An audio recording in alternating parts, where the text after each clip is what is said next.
toys. Sure, she needs a bigger room. With that size. You don't have to be so mean, okay? I know I'm tall, but you're dumb and I never make fun of that. Hugh, I will get you for this. He chased me for an hour but couldn't come close. Who knew I could run like that? I wanted to see how good I was, so I started practicing with the track team, and soon I beat everyone. My long legs made me super fast. This was awesome! Uncle was proud, but it pissed Rusty off, and he went completely off the rails. He failed 12th grade twice and blew all his money on his girlfriends without blinking. One evening, Uncle had to bail him out of jail in the middle of the night for stealing exam papers. Luckily, he was the school trustee, so Rusty only got suspended for a week. Why do you embarrass me like this? Where did I go wrong?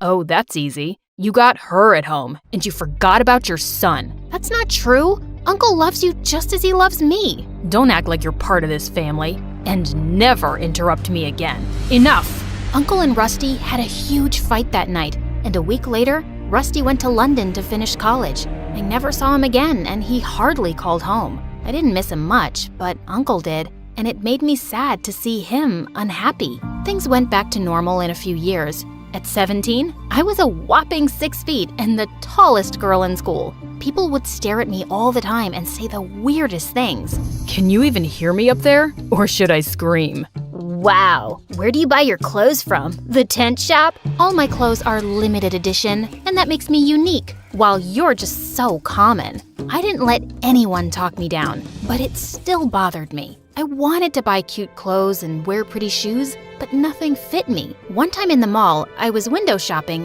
when a flying figure went past me, getting chased by some guards. Let me go! I need this! I couldn't see who the girl was, so I walked closer, but I tripped on a huge rack and all the clothes fell on our heads. Guards got distracted and lost their grip, and she ran away. And I ended up paying for all the ruined clothes that didn't even fit me. Later that day, I saw my uncle packing up when I went home. Are we going somewhere? No, dear, I am. We're opening a new business in Greece, and I'll be out for a month. But can I come with you? I want you to concentrate on your school and practice. I'll be back before you know it. The day my uncle left, I felt super weird. I'd never been on my own. And a week later, I got the worst news of my life. My uncle's secretary told me he'd caught a rare fever and was on total bed rest. Doctors had no idea how long it would take him to recover. I was devastated and wanted to visit Uncle, but no one was allowed near him since the fever was contagious. So I decided to concentrate on my finals. But after my last exam, I came home to Rusty and a girl who looked oddly familiar. What are you doing here? This is my home, and I can come by whenever I want. By the way, this is Gina, my girlfriend, and the queen of this house. I looked at Gina, but she ignored me completely. Rude. Later that day, when I crossed their room, I heard her arguing with Rusty. You have a sister? You never told me about her. She wasn't worth mentioning, and she won't stay here for long. Before I could hear anything else, the maid showed up and I left. For the entire week, I noticed that Gina was an odd duck. She stayed all day in her room. Whenever she came out, she would scream at the servants and run back up.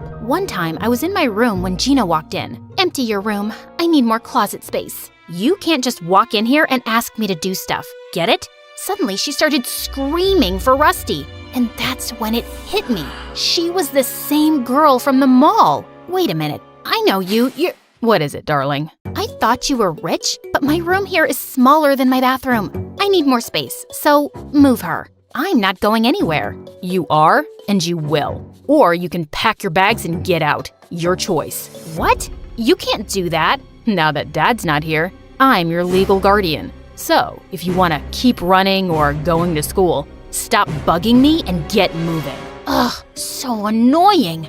I immediately wanted to call my uncle, but he was too sick to bother, so I kept my head low and started packing. Before I left, I kept a parting gift for Gina and laughed my butt off when she went around crying over her half-eaten clothes. Much deserved. That night, I searched for Gina on the internet, but the girl was a dead end. I knew she was lying, but there was something else she was hiding. Something big. I could feel it. The next morning, I found Rusty alone and tried to warn him. Your girlfriend is a liar. And you're giving me a headache. I'm serious. I saw her stealing from the mall just last month. Gina's family is one of the richest in London. She doesn't need to steal. You can fool my dad, but not me. I'm smarter. I need Gina. Don't screw this up or I'll be your worst nightmare. Rusty walked away, and I couldn't help thinking about how this was possible. I was almost certain I'd seen her, but if Gina was rich, then maybe I was mistaken. This was so confusing. I shrugged the thoughts away and left for school, but I was super distracted that day during practice and twisted my ankle while running. I couldn't walk, so the school called someone to pick me up, and Gina showed up. You should have just sent a driver. I was in the neighborhood. Now come on, I don't have all day. She helped me to the car, and I tried to talk to her, but she was on her phone the entire ride home. And the moment we got home, she ran to her room without even helping me out. What was wrong with her? For the next week, I rested at home, and every time I would try to get close to Gina's room, Rusty would ask me to back off. He was so paranoid that he had guards outside her room. Is she a princess? Why do you need so much security? Jeez. That's none of your business. She's my girlfriend, and I'll do whatever she wants. Buzz off. The more Rusty said stuff like that, the more curious I got. He didn't love anyone but himself. So all this newfound love for Gina was very weird. I wanted to know more, but soon after, the coach started training us for international track events, and I got busy. Sometime later, Uncle's secretary informed us that they were moving him to a bigger facility, and Gina threw a party the same day. Guess you're very happy that Uncle's not coming back anytime soon, right? What? No, it's my mom's birthday. Really? Then how come she's not here? Because she's not around anymore. Gina started tearing up as she ran upstairs, and just then Rusty showed up. I knew it. What did you say to her? Relax. I'm sorry. I think I may have stepped over a line. I'll apologize. You better, or I won't give you permission to run track. Get that? I went upstairs to find Gina sobbing in her room with her mom's picture. I'm sorry. I didn't mean to hurt you. I know how you feel. I grew up without my parents too. I just miss her a lot. Even though she can't be with me, I throw her a party every year. My mom loved birthdays. Gina and I chatted for a bit, and I realized she wasn't as bad as I thought. I could see how deeply she missed her mom, which made me feel connected to her. Maybe I judged her too soon. Gina warmed up to me after that, and we often hung out. But soon, I noticed how she'd only talk to me when Rusty wasn't around. I asked her one day, and she gave me the weirdest reply. Oh no, I'm just taking a break from all the wedding preparations. Wow, I had no idea. Do we have a date? We wanted to wait for his dad to come back. Gina sounded super excited, but when I asked Rusty about it, he shrugged it off. Didn't I ask you to keep your tall head out of my business? Just don't break her heart, okay? Whatever. I knew he wouldn't listen to me, but I had to try. Gina deserved better than this moron. A few days later, we had the school dance, and I decided not to go. No boy in school had asked me out yet, and showing up alone was humiliating. When Gina heard, she volunteered to tag along. I don't know what's more embarrassing, not having a date or having your almost sister-in-law as a date. Just keep your head high, and you'll rock. I followed her advice and was having a great time, till I heard someone screaming from the other side of the room. It was Gina howling at a girl from my class. Don't you get tired of bullying each other? So she's a little tall. She's way better than all of you, including these frat boys you crush on. You can't match her at all. Literally. I pulled her away, but she continued shouting till we reached the entrance. What was that all about? These people were saying weird stuff about you. I couldn't take it. I'm used to it, and I can take my own stand. I know, it's just that I was bullied as a kid, and this stuff gets to me. Okay, forget about it. We're here, so let's enjoy the dance. Come on. Gina and I danced the night away without giving a fig about anyone, and had the best time. And a week later, I got busy with track practice. I had back-to-back events, and the coach was very tough on us. But it all paid off when I got selected. I immediately called my uncle, but his phone went straight to voicemail. I was excited to tell Gina about it, but I came home to loud noises coming from Rusty's office. How could you do this to me? You thought this was forever? Your job here is done. Pack your stuff and leave. Gina stormed out furiously. I was sure Rusty must have backed out of the wedding, and I wanted to make sure she was okay, so I followed her. I saw her enter a hospital and go into a room with a frail woman. Machines beeped around everywhere as she smiled at Gina. Oh, it's been so long. My darling daughter, Shelley. I'm sorry it took so long, Mom. I have to wrap something up, and after that, I'll get you out of here soon enough. So her name was Shelley? And her mom was alive? Who was this person, and what did she want? I had so many questions. I wanted to go inside, but looking at her mother's condition, I decided to wait for her at home. But there, I had another surprise waiting for me. Uncle was home, and he was going ballistic on Rusty over some papers. Uncle, you're back! How are you? I was so stressed when I found out about your illness. I was fine, Delilah. In fact, I was more than okay. What do you mean? I'm ashamed to even say this, but my own son got me kidnapped for property. Thankfully, the police found me just in time. Kidnapped? How is that possible? I spoke to your secretary. He wasn't my secretary. I went there alone. Uncle sat me down and told me that someone had stolen his phone before he got on the plane, and then on his way home, he was kidnapped. A few months back, Rusty had called him up asking for $1 million, and when Uncle refused to pay him, he planned to get him kidnapped and force him to sign the company over. I looked at Rusty in shock, and he didn't show any remorse. Yeah, so I did it. You gave everything to her, leaving me with nothing. Then I met Gina, And she's so freaking rich. So with her help, I could have thrown you both out. You're so evil. Who would do that to their own father? Someone who doesn't care about anyone but himself. I thought I told you to leave, Gina. Call me Shelley, and I'm not your slave, and I'm not rich either. Gina told us how Rusty was a wanted con man in London who'd scammed many people, including her dad. So she pretended to be rich so she could date him, help him sell the company, and leave with the money. The money he stole was for my mom's surgery. We fell into debt paying her hospital bills. I wanted to get back at him, but he tried to fool me again. I told the police where your uncle was. That doesn't make it right, Gina. You lied to us. But you helped Uncle, and for that, I'm thankful. As Uncle called the police and Gina sobbed, I saw Rusty sneaking out with the papers, but I grabbed him just in time. Think you can outrun me?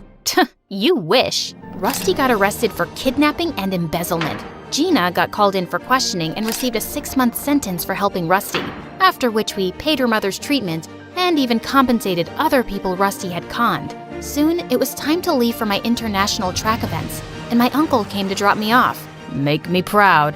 Haven't I always? Uncle hugged me, and it felt like home.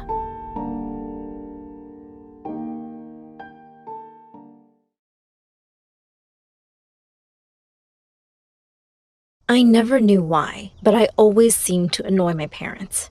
It wasn't as if they didn't like kids. They absolutely adored my brother John. He was always being showered with expensive gifts. In my case, they never even remembered my birthday. On my 10th birthday, I came downstairs and saw a tiny wrapped box on the kitchen table. I ripped it open, only to have Mom walk in and snatch it away from me. "That's not for you! Look, she's torn the wrapping!" Just then, John walked in, and they were all smiles. They handed the box to him, and inside was a key to a Porsche. He screamed in delight and followed them outside. He jumped into his new car. "Mom, Dad, let me take you around the block with this baby." And they were all off together. John was failing high school and was mostly just partying with girls, but that never seemed to bother my parents. Last Christmas, he brought 2 gorgeous girls home, and my parents looked like they couldn't be prouder. I had the duty of serving everyone drinks and food. I pretended to trip up and spilled an entire tray of drinks on John and his guests. Mom sent me to my room, and I was more than happy having dinner on my own. A couple of weeks later, he turned up with another girl, Alina, and said they were in a serious relationship and she was moving in with us.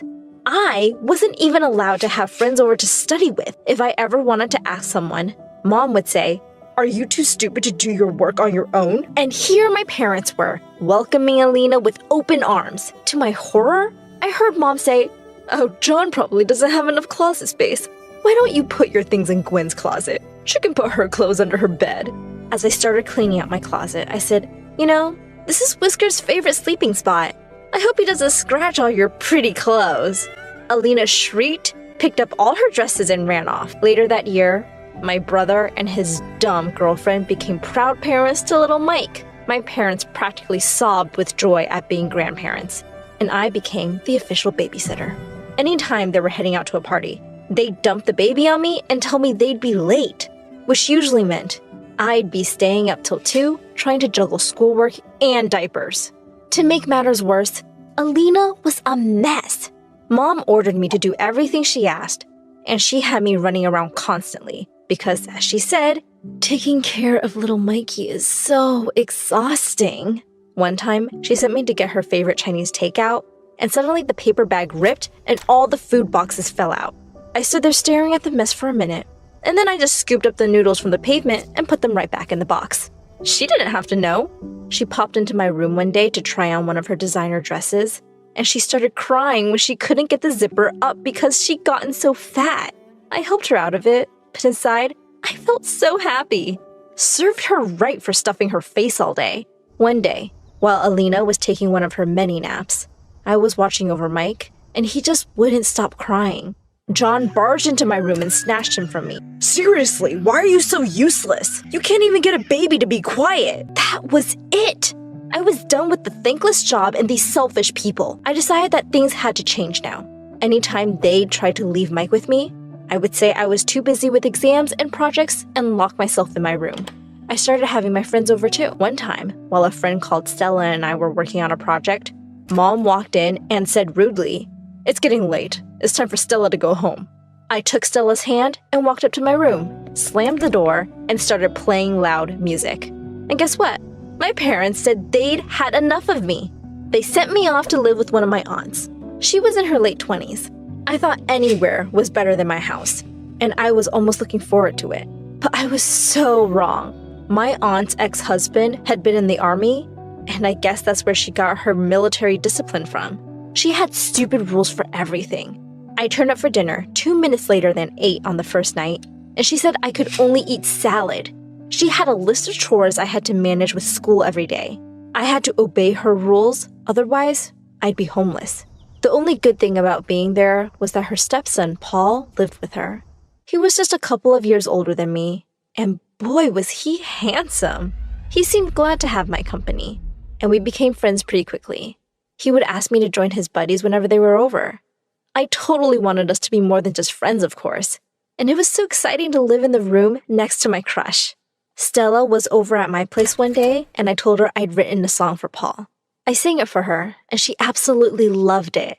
Well, at least someone got to hear it. The next day at school, people seemed to be looking at me a lot more than usual. A girl from my class said, "Wow, I had no idea you had such an amazing voice." Another said, "Oh my god, why haven't you auditioned for American Idol already?" Wait, what? Another girl pulled out her phone and said, "Have you seen the views on your video yet?" I looked in horror at myself singing in my room. I couldn't believe Stella had recorded me and uploaded the video to YouTube. And it looked like everyone was loving it. The video went viral. Suddenly, every girl wanted to be me, and every boy wanted to be with me. I could see the admiration in Paul's eyes, too. If only he knew he was the inspiration. Jacob, one of the most popular jocks in school, came up to me one lunch. He leaned on the table and said, "Want to go out with me sometime?" I said casually, "You're going to have to impress me first." I made a dare, and the next thing I knew, Jacob had jumped up on the table and was taking his jersey off. Everyone in the cafeteria had turned around, and there were loud cheers and claps from the audience. Boy, he was totally ripped. But I looked at him and said, "Nah, I've seen better." And with that, I walked away. Jacob hadn't even noticed my existence till I became popular. He totally deserved it. Soon enough, though, I got a call to go to the principal's office. The principal glared at me as I walked in. I knew she only liked the nerds. She called my parents, and of course, they had nothing nice to say about me. She warned me that if I wanted to stay in the school, I'd better follow the rules and be a good little girl. I felt so angry. I was so tired of everyone's rules. I got up from my chair and said, "Please don't talk to me like I'm a kid. I'm literally the most popular girl in this stupid high school right now." The principal looked absolutely furious. She said, "This is my last warning. Behave or you'll be expelled." This wasn't over. The principal needed to treat me with respect. I was going to find a way to bring her down. The chance came sooner than I could have hoped for. And it was so much better than any of my original ideas. My aunt had sent me to get food from her favorite restaurant one evening, and I stopped short when I looked in through the window and saw two women kissing. It was the principal and our science teacher. Last time I checked, that was definitely against the rules. I quickly whipped out my phone and made a video of the two.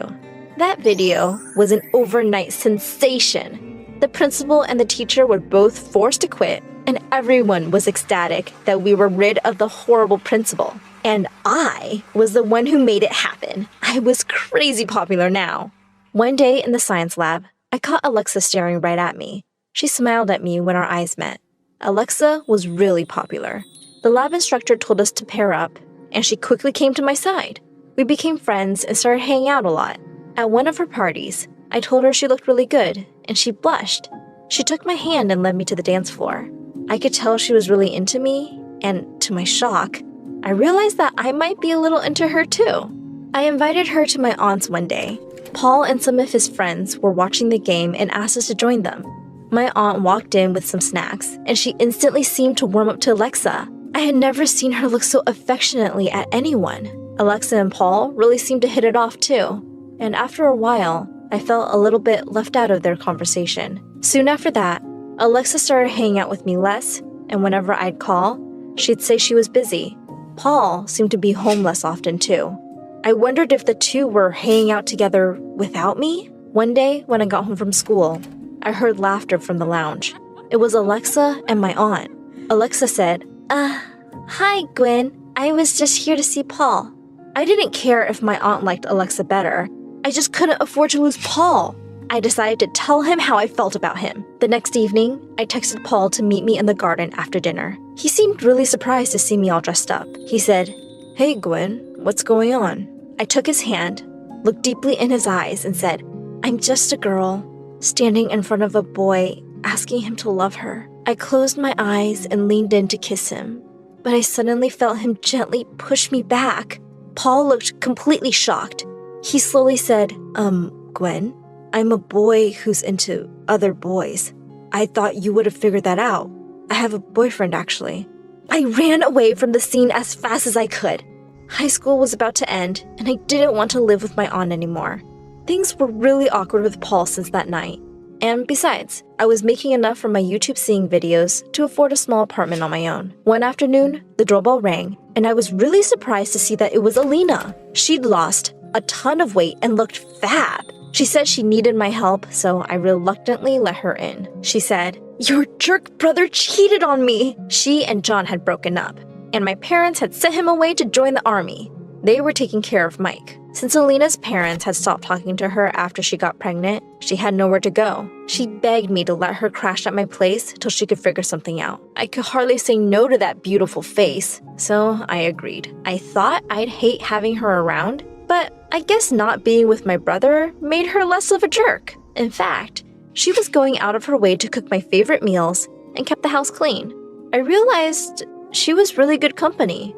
She was great at styling and helped me look amazing for my videos. One evening, I came home to a candlelit dinner for two. Alina looked stunning. Suddenly, she pulled me in for a kiss, and I kissed her back. We were super happy together. Our video series became more and more popular, and we were now a famous YouTube couple. We were making really good money, and we moved into a bigger house. Alina asked me one day if I'd have dinner with her sister. I knew she really missed her family, so I happily agreed.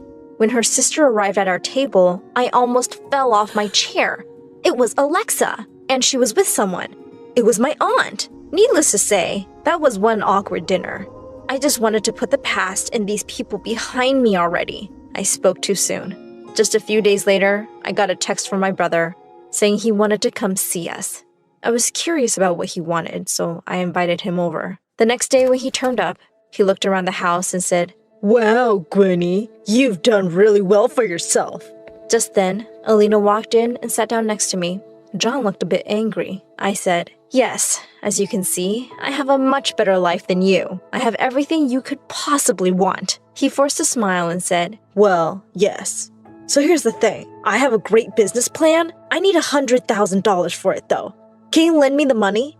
Why was I not surprised? I said, "I'd rather throw the money in the gutter than give it to someone as selfish as you." That seemed to be too much for him. He jumped to his feet and shouted, "No matter how rich or famous you get, Mom and Dad will always like me more. You will always be alone, no matter what you do." With that, He stormed out. I smiled at Alina and pointed to the camera that had been running the whole time. I uploaded the video to my channel and told my viewers all about how my family had mistreated me. A few weeks later, my parents showed up with Mike. Turned out, John had sunk all their money in a stupid business investment and had come to ask me for money to pay his debts. He couldn't get a loan from anywhere, and they had to sell their house. They cut ties with him completely now and begged me to help them. I couldn't forget how they treated me, but I was better than them. Plus, they had looked after Mike all these years. I forgave them, and Alina and I moved them into a separate wing of our mansion. At our grand New Year's party, Alexa came by looking absolutely stunning. Apparently, she was no longer with my aunt. She kept flirting with me all evening and was conveniently by my side when it struck 12. She said,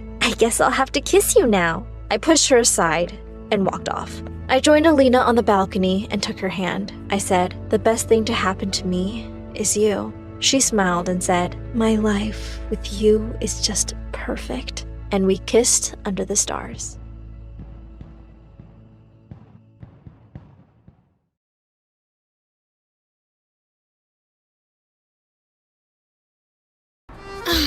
Paris.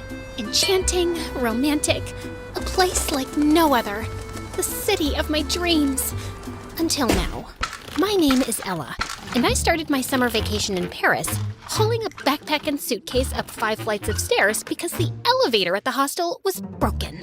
I had a reservation for the first floor, but my cheating ex-boyfriend got here first and used it with his new girlfriend, Harper. But it's fine. I'm only 2 days behind them, but I can catch up. They're probably using the itinerary I put together. Because Ryan, the human equivalent of a decorative houseplant, is too lazy to do his own research. But wait, I'm getting ahead of myself. Let's start at the beginning. I met Ryan in the 3rd grade when we were 8 years old. It was love at first sight. We passed notes in class, we ate lunch together, we did homework together. Well, technically, I did all our schoolwork, year after year, while Ryan blissfully coasted through life doing whatever the heck he wanted, like perfecting his dumb video game skills. Number 4. The Boston Tea Party was a protest against... Ryan, are you even listening? I'm trying to walk you through the homework so you can actually answer a question if the professor asks tomorrow. I'll be fine. The professor likes me anyway. I don't think so. Just today, she said that you have the memory of a frog, and that you should get your head out of... Okay, I get your point. But who cares what a dumb professor thinks about me? Studies are for losers anyway. Did you just call me a loser? No, not you, of course. You're amazing. You're the best, Ella. Now let's just finish this so I can finally treat you to your favorite ice cream. I'm done with my game anyway. Really? Give me 2 minutes. Yeah, I kind of missed the point there. And things didn't change much even as I grew older. By the time we got to high school, everyone was calling us Ryanella, much like Cinderella. Because, just like her, I was out here slogging my butt off for Ryan while he lived his best carefree zero-effort life. The entire school saw it, except me. People would literally call me his unpaid assistant, a doormat, a carpet under Ryan's feet. But I ignored them because Ryan would occasionally give me a big hug, flash that lazy smile, and say, Ella, you're the best. Soon it was time for senior year, and I threw myself into planning our big post-graduation trip to Paris. The perfect way to kick off our next chapter before heading to college together. Well, my new chapter, because Ryan had decided to take a gap year. I always thought we'd go to college together. That was the plan, right? Well, plans change, Ella. Besides, I really need to, find myself first. There's so much untapped potential inside me. Who am I, really? What do I want? I need to feel my vibes. You know what I mean? I guess. But we're still on for Paris, right? Because I'd hate for your graduation gift to go to waste. And I pulled out a receipt for a first-class ticket to Paris. Ryan's eyes instantly lit up, and he threw his arms around me. Oh my God, this is the best gift ever! But I didn't get you anything. You're in my life, and that's all I want. You're the best, Ella. I was practically floating when I got back home. Ryan and I were gonna spend our entire summer in Paris, and it was gonna be epic. I was just making plans in my head for the most romantic getaway ever when Mom walked into my room. Ella, why am I getting a message from the bank saying you spent over $1,000 on a first-class plane ticket? For Ryan? I was gonna tell you, Mom. What? That you spent your inheritance money on a stupid ticket? Ella, that money was for your future. Ryan is my future, Mom. I've loved him since the 3rd grade. Besides, I'll be going to college soon, and I wanted to end our graduation on a happy note. Will you please stop judging me now? I'm not judging you, Elle. But sometimes you act like an idiot around Ryan. He might be a nice boy, but what if there's someone else out there who's better for you? Better than Ryan?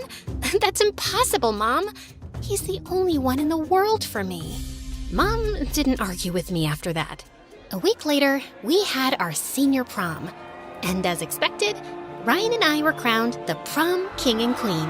It was the best night of my life until Harper showed up, and Ryan ignored me like I was a potted plant in a corner. Harper! What are you doing here? You're Harper? How nice to finally meet. My cousin Wally needed a date for the prom. I flew in last night. Ryan, aren't you gonna introduce me? Wow, that's great! How long are you staying? Hi, Harper. I'm Ella. My family is moving here this summer, permanently. So you're going to our... Cool. Then we'll be seeing a lot of each other. For the rest of the night, Harper hovered around me and Ryan like a honeybee. She was on the dance floor, by the punch bowl, laughing at the stupidest things Ryan said. It wasn't like I was enjoying third-wheeling in my own relationship, but they were old friends. Ryan had always told me stories about how they were close as kids, so maybe he was just excited to see her again. And maybe I was just overthinking. But then we went to the ladies' room, and Harper turned to me with a smirk. I love that crown. Do you mind if I try it on? Before I could answer, she snatched it off my head and crowned herself.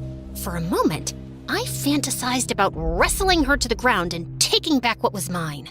But all I did was smile like an idiot and tell her how pretty she looked. I thought I would just tell Ryan about it on our way back home, but he insisted on dropping off Harper and her cousin. Shotgun. She slipped into the front seat, while I was stuck in the back with Wally snoring on my shoulder. Suddenly, the car stopped. Ella, you're home. Wait, you're dropping me off first? You're on the way to their house. Can I at least have my crown back? Oh, but it looks so much better on me. Please let me borrow it for tonight. I'll make sure to send it with Ryan tomorrow. But... Relax, Ella. It's just a dumb crown. I'll see you tomorrow, okay? And he just left. It's safe to say, I never got my crown back. Or my man. Because 2 days later, Harper, joined our school and Ryan broke up with me. He started ignoring me at school and didn't even return any of my calls or messages. Ryan here. Leave me a message. And if this is Ella, stop texting me. I spent thousands on your first-class ticket to Paris, and I was gonna fly coach. That's how much I love you, and now you're ghosting me? I was devastated, and I planned on hiding under the covers forever. But on the day of my graduation, Mom flung open my door. Ella, enough is enough. You're graduating today. I'm not going. You worked hard for this. Don't let that boy take it away from you. Everyone knows he dumped me for Harpy. It's embarrassing, Mom. Well, if you ask me, it's a blessing. Now you won't be stuck with a lazy loser who doesn't know what to do with his life. And you can finally travel to Paris all by yourself, doing things that you like. No, I can't do it. I'll go to the graduation, but to go to the most romantic city in the world without my one true love? I'd rather eat sawdust. Besides, Ryan and I planned that trip together. No, Ella, you planned that trip. Ryan just showed up. Now get up, put on a cute dress, and go to your graduation with your chin up. I did what Mom said, and honestly, it felt like a good idea. My friends tried to cheer me up, and for a moment, I was happy. But then, I walked on stage to get my diploma and spotted Harper sitting in the front row, wearing my crown. And I knew it was going to be a long, horrible summer. I drowned myself in pity for the rest of the summer. Ate junk food, watched sad movies, doom-scrolled social media till I passed out crying over my stupid single life, while everyone else posted pics of their perfect summer. Volleyball games on the beach under the California sun, trips to the Redwood Forest, the Grand Canyon, Disneyland, Ryan and Harper, the Eiffel Tower behind them. Wait, what? Ryan went to Paris with Harpy? I immediately clicked his social media profile. And there he was, enjoying that two-faced witch on my vacation. Ryan and Harper taking a selfie at an outdoor Parisian cafe. Ryan jumping for joy, the Arc de Triomphe behind him. Harper, holding a yellow umbrella in front of a hotel that we were supposed to stay in. I had it. It was one thing to break up with me, and a totally different thing to take Harper, on a vacation that I planned.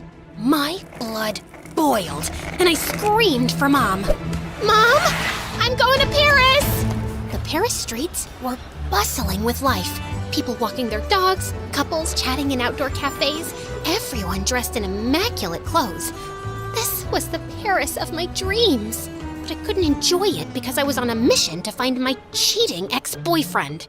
And the best place to start my quest was at the hotel. I was sitting in an outdoor cafe across from the hotel, sipping my third cafe au lait, when suddenly the hotel doors opened, and Harper and Ryan walked out, hand in hand. I threw some money on the table and started stalking them until they stopped to look in a shop window. Ryan looked behind, and I immediately ducked into a souvenir shop. I bought a baseball cap and an oversized hoodie as a disguise, and continued tailing them when I saw Ryan hail a taxi. I felt angry, miserable, and humiliated all at the same time, and I wanted to bawl my eyes out. But just then, my phone pinged. It was a social media notification from Ryan. A selfie of the happy couple in the taxi. Next stop, the Louvre. I immediately decided to take a taxi, but they flew past me like I was made of cellophane. Am I invisible? I pulled up a map on my phone. The Louvre was only 1.5 miles away. If I walked fast, I could make it in 30 minutes. I made my way through the streets, crowded with slow-walking tourists, trying not to step on anyone. Pardon-moi. And when I saw the iconic glass pyramid up ahead, I started to run. I finally entered the museum, and my eyes went straight to this gorgeous painting, the Mona Lisa. The masterpiece was smaller than I had imagined, but it was a thrill to see her. I was admiring the artwork when I felt a hand pull the cell phone out of my back pocket. I smiled to myself, then turned around to see a handsome pickpocket slipping it into his jacket. It's a fake. I assure you, the Mona Lisa is quite real. No, I mean the cell phone you just stole, it's fake. The City of Love is quite famous for pickpockets at tourist attractions. So I carry a fake cell phone for thieves to steal, then continue on their way. Then I'll continue on my way. I grabbed his arm and held on. Not so fast. Why are you faking a French accent? I was born here, but then my mother took me to Hollywood. She wanted to act in films. Clearly she must have failed because here you are, robbing tourists. Can you let me go now? No. Look, you have two choices. I can go tell the security guard you stole my phone, or you can help me find these two losers. I showed him the pic of Ryan and Harpy by the Eiffel Tower. Did they steal your fake wallet? No, that's still in my bag. She stole the love of my life, and I'm going to get him back, with your help. Because you speak French, and 4 eyes are better than 2. I'd rather get arrested. Please, I can pay you. Why are you running after the despicable monster who dumped you? Because I've loved him since the 3rd grade. And maybe it's time to grow up. You don't understand. I've spent all these years planning a future with him. Now my future is a big blank because this girl stole him from me. And now they're out having fun on my vacation, and here I am trying to talk a pickpocket into helping me tail them. Oh God, I'm such a loser. I feel like slapping myself across the face. And then I don't know what happened, but I started to cry. Like a real hard, ugly cry. Could you please stop crying? Everyone's staring at me like I stole your kidney. Will you help me? Okay, I'll help you. But your ex isn't here. How could you possibly know? Gabriel pulled out a wallet and flipped it open. Ryan's ID was inside. They were on their way out of the museum when I, bumped into him. I must be an evil person because this news put me in a better mood. Maybe he deserves it. But when we find them, you'll give it back, okay? Of course. There's one problem. How do we know where they're going? I think they're following my itinerary. If I'm right, their next stop is the Jardin des Tuileries. The fountain was even prettier in person, and it took me back to the time I was planning the trip. Back then, I imagined myself strolling the sweeping promenades of the garden with my Ryan. Instead, I was walking around the iconic central pool with a French pickpocket. Since I'm helping you stalk your ex, shouldn't we know each other's names? I'm Ella. Like short for Cinderella? Isabella? Mozzarella? Just Ella. Now, can we focus on finding Ryan? I'm Gabriel, in case you're interested. But I wasn't. I was too focused on finding Ryan. Just then, I took a sip from my harmonica bottle, then casually played a tune on the harmonica built into the cap. Did you just make music with your water bottle? Yep. Coolest thing ever. Hydration and entertainment in one.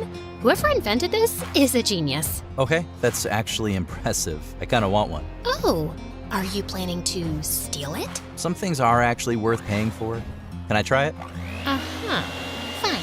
Here, try it. Just blow into the cap, like a civilized person. This is cool, and I love it. Where do I get one? Amazon.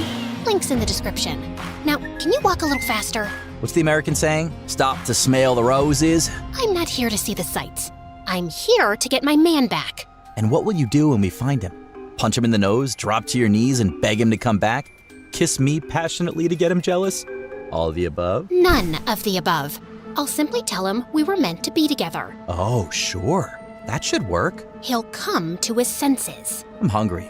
Aren't you? And suddenly, my tummy started making noises, and I realized that I hadn't eaten the whole day. Gabriel suggested we sit outside a small cafe at the edge of the garden and keep watch from there. I was inhaling my pasta when I noticed Gabriel staring at me. What? Just never seen a pretty girl eat pasta like an uncivilized freak. Let me show you the right way to do it. And then he picked up his fork, spun the spaghetti against the spoon in one fluid, effortless motion, lifting the perfect swirl of pasta to his lips. Slow, deliberate, ridiculously attractive. I was so lost in watching him swirl that pasta that I barely noticed when the waiter brought a bottle of wine to our table and poured 2 glasses. But I'm not 21 yet. In Paris, the legal age is 18. Santé. Santé. As we ate, I learned more about Gabriel. His mother brought him back to Paris when he was 14 so she could help his grandparents run the family cafe. He cleaned tables after school until he was old enough to be a waiter. But then his grandparents passed away in a car crash. Mom wanted to keep the cafe in the family, but she wasn't good at business. She took out several loans and struggled to keep up with the payments. And she got sick and left. Since I was not earning enough to pay the loans, the bank foreclosed on us and I lost the cafe. What about your dad? He's not around anymore, but I don't need him either. One day, I will make enough money to buy my cafe back. This pickpocketing thing, it's just temporary. The waiter handed Gabriel the bill, and he pulled out Ryan's wallet. I think Ryan should buy you dinner, no? Oui. Once Gabriel and I left the cafe, I told him that the next stop on the itinerary was a sunset walk along the Seine River. The setting sun sparkled across the river. Couples strolled hand in hand. It was truly romantic. Then I caught sight of a familiar head in the crowd. That's Ryan! I started to make my way through the crowd with Gabriel right behind me. Shouldn't we discuss strategy? Just follow my lead. But I had no lead for him to follow. All I had was a stupid plan in my head. That I would stand next to Ryan and pretend to trip into him in the middle of the crowd.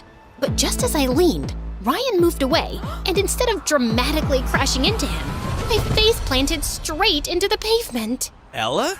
Is that you? I got up and flipped my hair back, ignoring the fact that I probably looked like an injured street pigeon. Oh, Ryan, what a surprise! I didn't think you'd be in Paris. You know, on that ticket I paid for. You really have no self-respect, do you? Oh, wow, Harper, is that you?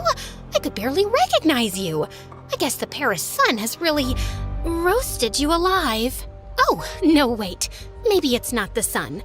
Maybe that's just how you glow when you're half human, half pure evil. Ella, you shouldn't have come here. Why? I planned this entire trip, didn't I? I made the itinerary, the reservations, the whole experience.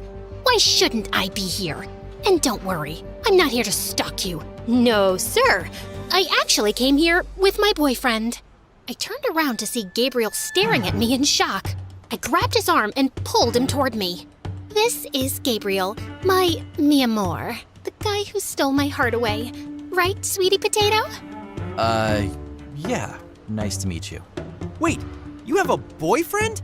You were crying over me just last week. Weak schmeek. I'm over you, darling. And why are you so surprised? You moved on in less than a day. Forgot about all our great love like it was yesterday's trash. What great love. Ryan and I had been dating for a year before the prom happened. A year? I thought you loved me, Ryan. Whoa, I never said I loved you, Ella. I said you were the best, and you are. You always made things easy for me. But now it's over. It hit me like a nuclear bomb. He was right. He never said he loved me. All those years, every birthday card was signed, "You're the best." After every date, I'd only get a quick peck on the cheek. My blood boiled with anger. And before I could think, I just whirled around, grabbed Gabriel by the collar, and kissed him. I thought he'd push me away, but to my surprise, his hands wrapped around my waist, and he kissed me back. When I finally pulled away, Ryan just stood there, frozen. Well, that settles it. You and I are officially over. Have fun on my trip. And I think this belongs to you. Found it on the ground, much like your ego. And I ran before Ryan could see my tears, with Gabriel close behind me. You okay? I'm fine. I mean, the guy I've loved all my life was cheating on me behind my back, and my first kiss was with a French criminal.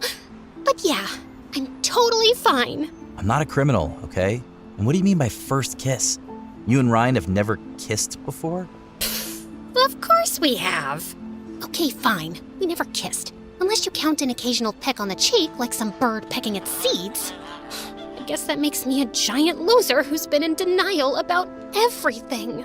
I don't think you're a loser. Maybe just someone who loved a loser. Oh yeah, that makes me feel so much better. What do you want me to say? You're a perfectly beautiful girl who probably has the prettiest eyes I've ever seen. You're smart, brave, and definitely have a personality. So I don't know why you're crying over some guy who barely cares about you when you could have literally anyone else in the world. You sound like my mom. And moms are almost always right. You really think I have pretty eyes? The prettiest I've seen. And I'm not a loser? Maybe a little, but Ryan's a bigger one for sure. Now please, stop crying and let's get you an ice pack. You did fall on your face, remember? Gabriel and I spent the rest of the night wandering through Paris. Even though it was late, the city still felt alive. Streetlights glowed on old buildings, and quiet music drifted out of tiny cafes. I was finally having fun when Gabriel asked if he could drop me home. I don't know if I want to go back to the hotel and run into Ryan. I'm not sure I can resist the urge to break his nose if I see him again. Well, that might give you short-term satisfaction, but maybe not the best idea. All right then, if you're sure, you can crash at my place. By the time we reached Gabriel's place, I was bone tired. I just wanted to crash. But as soon as we flicked on a light, I saw a tall man standing in the middle of the room with a funny-looking cat and a bunch of guys in black. I looked over to Gabriel to ask what was happening, but he just stood frozen. Gabriel, mon fils, I've been waiting. What are you doing here? That's no way to meet your father. What? He's your... No, he's not. How did you find me? I have ways, Gabriel, and you're my heir. You belong with me. I assumed once your mother disappeared, you'd come back to me. But no, you decided to run. Disappeared? But I thought your mom was dead. He told you that? Oh, Gabriel, you lied to your girlfriend. Bad manners. Anyway, now that I have found you, I'll take you with me and teach you how to treat a lady right. I told you before, I want nothing to do with you. Now, get lost before I call the police. The police? I'm sure they'd love to question you about your extracurricular activities. You've been sloppy, mon fils. Gabriel's dad signaled his men to grab him. You really don't know when to quit, do you? And he grabbed my hand and ran. We sprinted through the streets, through late-night cafe tables, knocking over chairs, tables, and whatever came in our way. I was trying to keep up, but Gabriel was so fast, and I had the legs of an old chicken. I wanted to stop and rest, but then I looked behind and saw a black car skidding around the corner, right behind us. They're in a car! Gabriel, we are not winning this race! Nope, which is why we're upgrading our ride. Before I could ask what he meant, he swerved toward a row of rental bikes lined up outside a shop, yanked one free, and hopped on. I jumped onto the back, and together we cut through the crowd. For a second, I thought we'd lost them, when suddenly, this car screeched in front of us, and Gabriel slammed the brakes. Get in! Mom? What? Just get in! Gabriel and I exchanged one look. Then we jumped in. The car sped through the city until the bright lights of Paris disappeared behind us. I had no idea where we were going, but I was too busy trying to process everything. We finally stopped at this abandoned building, and Gabriel's mom told us everything. I met Gabriel's dad when I was just 18. Fell in love, got married, and thought I'd have a happy life until everything fell apart. Mom didn't know Dad was in the mafia. We only found out when I was 12. I wanted to leave right away, but his father made it impossible. He threatened to take Gabby away, and I was too scared to fight back. But when he turned 14, I saw how deeply the mafia life was pulling him in. That's when I decided to take him and leave for my parents' house. Dad's been chasing us ever since. After my grandparents passed, Mom and I decided to go separate ways to trick him. But that didn't work. Then why did you lie to me saying that your mom was dead? No, I said she fell sick and left. There's a difference. Besides, I just figured you'd cry at my tragic backstory, and I really couldn't handle that anymore. Are you kidding me? Okay, I'm sorry. I should have been more clear, but we have more pressing issues at hand. Mom, Dad's not going to stop, is he? No, he never does. So what now? You guys keep running forever? No, we fly to Hawaii. We spent the night at the safe house, and the next morning, we left for the airport. While Gabriel's mom did the paperwork, he walked up to me with a smirk. So I guess this is it? I guess. Thanks for everything. Really helped me with the whole Ryan situation. There was no situation. You were just chasing the wrong person. Just promise you won't fall for another idiot. If I do you promise to knock sense into me again? How about we try to stay off bad guys altogether and give a chance to genuinely nice people? Like me. Before I could get a word out, our flights were announced, and Gabriel winked at me and left. I didn't know what he meant or what was waiting for me on the other side of this flight. But for the first time in a long time, I wasn't afraid of the unknown. And that's a happy ending for a stalking story. Don't you agree?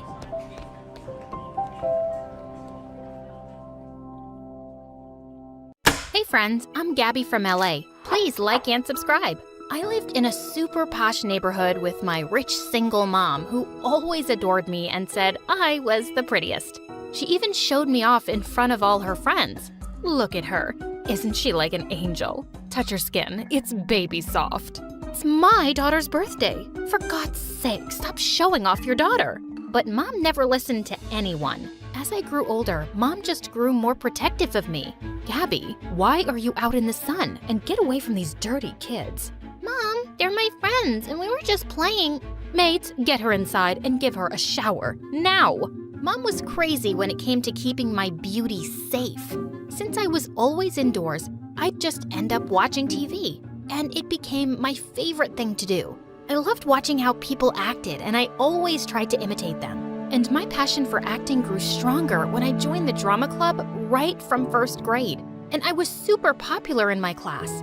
Once during the school play, I was reciting the most emotional lines when I heard kids scream, "Run! Run! There's a snake in here!" Everyone started running out of the auditorium in panic.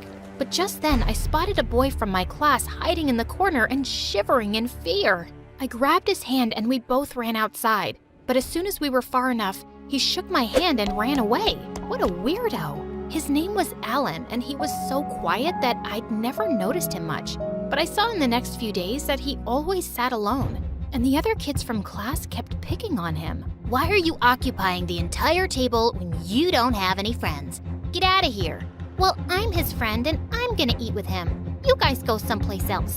The other kids left, but just as I sat down, Alan walked away too. Ugh, I wasn't gonna bother being nice if he kept being a jerk. Later that afternoon, I was waiting to be picked up when I heard someone sobbing in the parking lot. I was shocked to see it was Alan. Hey, are you okay? But he shook my hand off his shoulder and I lost my patience. What's your problem? If you want to keep everything to yourself, fine. But you could be nice to the people who care. I lost my dog, okay? He was my only friend. Look, I'm sorry. I didn't want to be rude, but I've never had any friends, and I just don't know how to talk to people. Hey, chill, it's okay. I'm sorry about your dog, and maybe we can be friends. He looked surprised, but then he nodded with a smile, and suddenly it started raining. We both ran to the school building, and he held up his bag to cover me from the rain. From that day on, we became good friends. I even invited him to my place soon and introduced him to Mom, but she wasn't too happy about it. He doesn't seem like he's from a good family, Gabby. You should stay away from kids like that. He's my friend, and I don't care about anything else. Grades passed by, and my bond with Alan grew stronger. We went together on school trips, and he came to watch all my plays. In the 8th grade, I played the lead for the school's annual function. After the play was over, Alan came running backstage and hugged me. You were amazing, Gabby.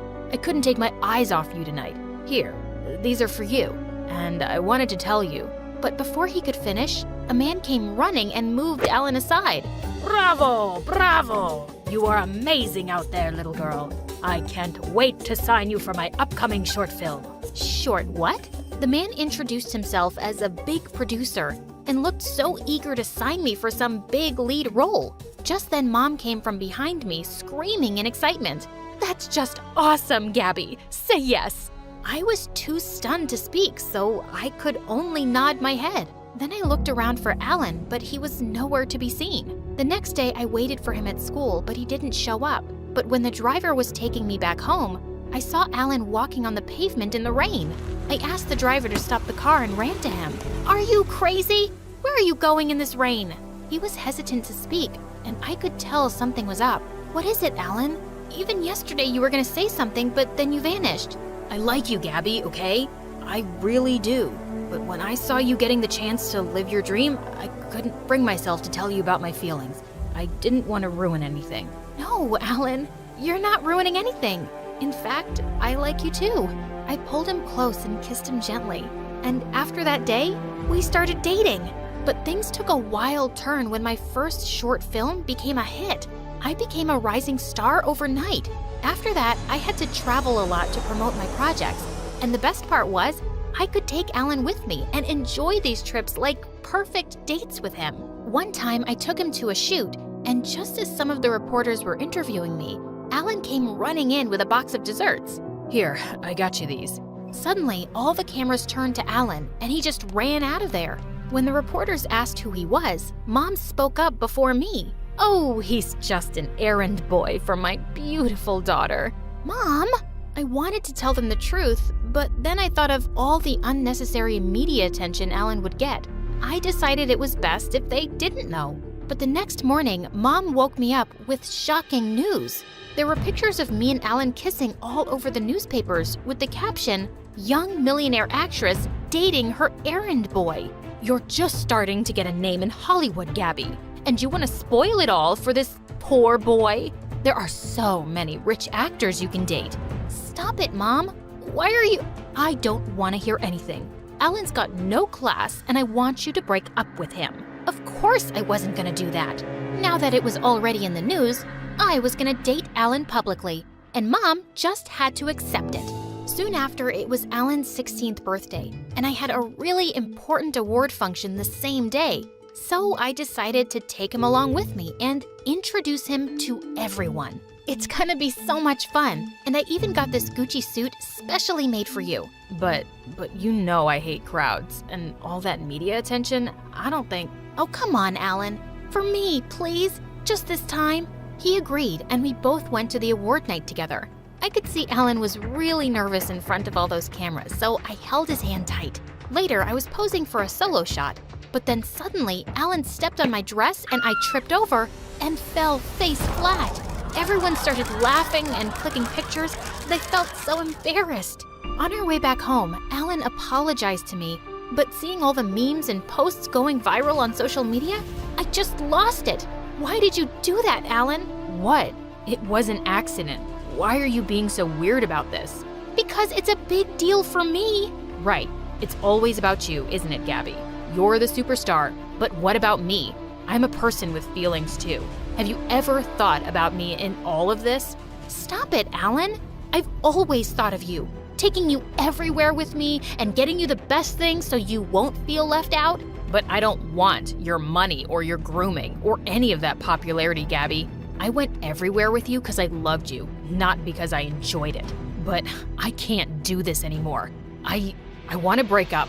I couldn't believe my ears, but I could tell he was serious. After that day, I never saw Alan again.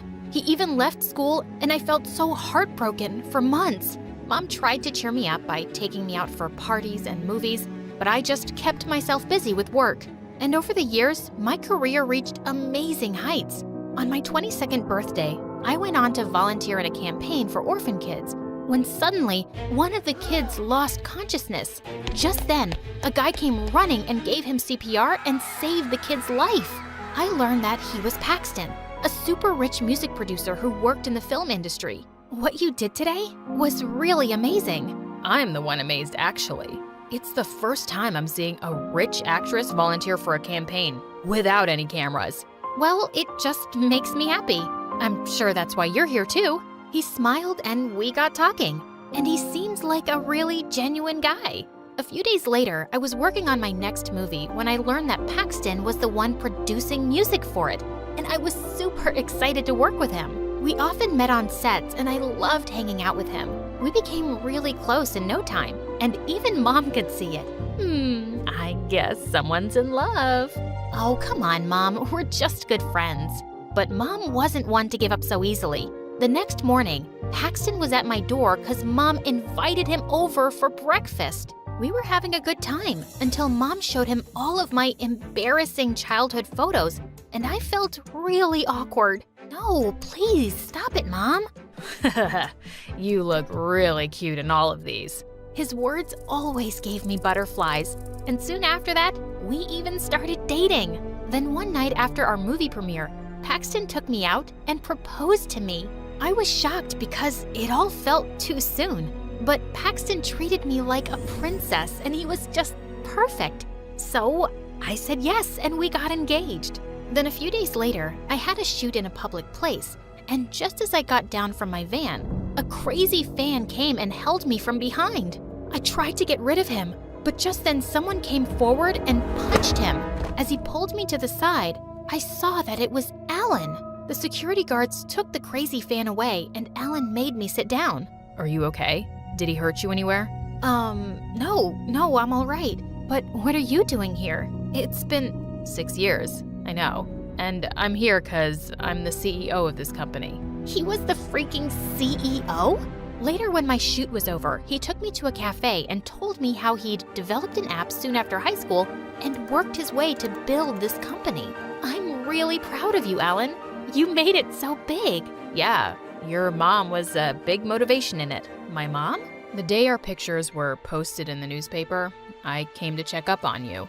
But I heard your mom shouting how I was this poor kid with no class who didn't deserve you. What? Ever since that day, I decided I was going to work really hard and be a man good enough to deserve you, Gabby. I loved you, and I still do. Suddenly, I realized how much I'd missed him. But I had to keep my head straight because I was getting married to Paxton soon. Please stop, Alan. You broke up with me, and that's the truth. And it's too late. I'm engaged to someone else now. I showed him the ring on my finger, and his face turned pale, and I just left. Then a few days later, I went to try on wedding dresses with Paxton, but just as I stepped out of the changing room, I was shocked to see Alan, who was staring right back at me. Alan, what are you doing here? I came with a friend. He wanted to get a suit for his wedding. Suddenly, Paxton came over with a bouquet of roses in his hands. Look, babe, I got these to go with your dress. But suddenly, Alan leapt forward. Get those away from her. She's allergic to roses. Paxton looked really shocked, but after I introduced Alan to him as my old friend, he ended up inviting Alan for the wedding. Before leaving the shop, I told Alan he didn't have to come, I'm leaving for London that night, Gabby, for good. And even if I wasn't going, I wouldn't be able to see the love of my life get married to another man. The pain in his words broke my heart. On the day of my wedding, I was walking down the aisle, but I kept thinking about Alan so much it was driving me crazy. And when I looked up at Paxton, I knew I couldn't do this. What's wrong, Gabby? I can't do this. I like you, Paxton, But you love Alan, don't you? When I saw you with him the other day, I could see it in your eyes, Gabby. You looked at him in a way that you've never looked at me. I'm so sorry, Paxton. Don't be, Gabby. If that's where your heart is, then go and get him. Oh, Paxton. I ran out of the church and got a cab to the airport. When I got there, I was running around looking for Alan when I heard someone call my name. Gabby? Alan! What are you doing here? It's your wedding. You shouldn't be here. This is where I should be, dummy. With you, the guy I've always loved.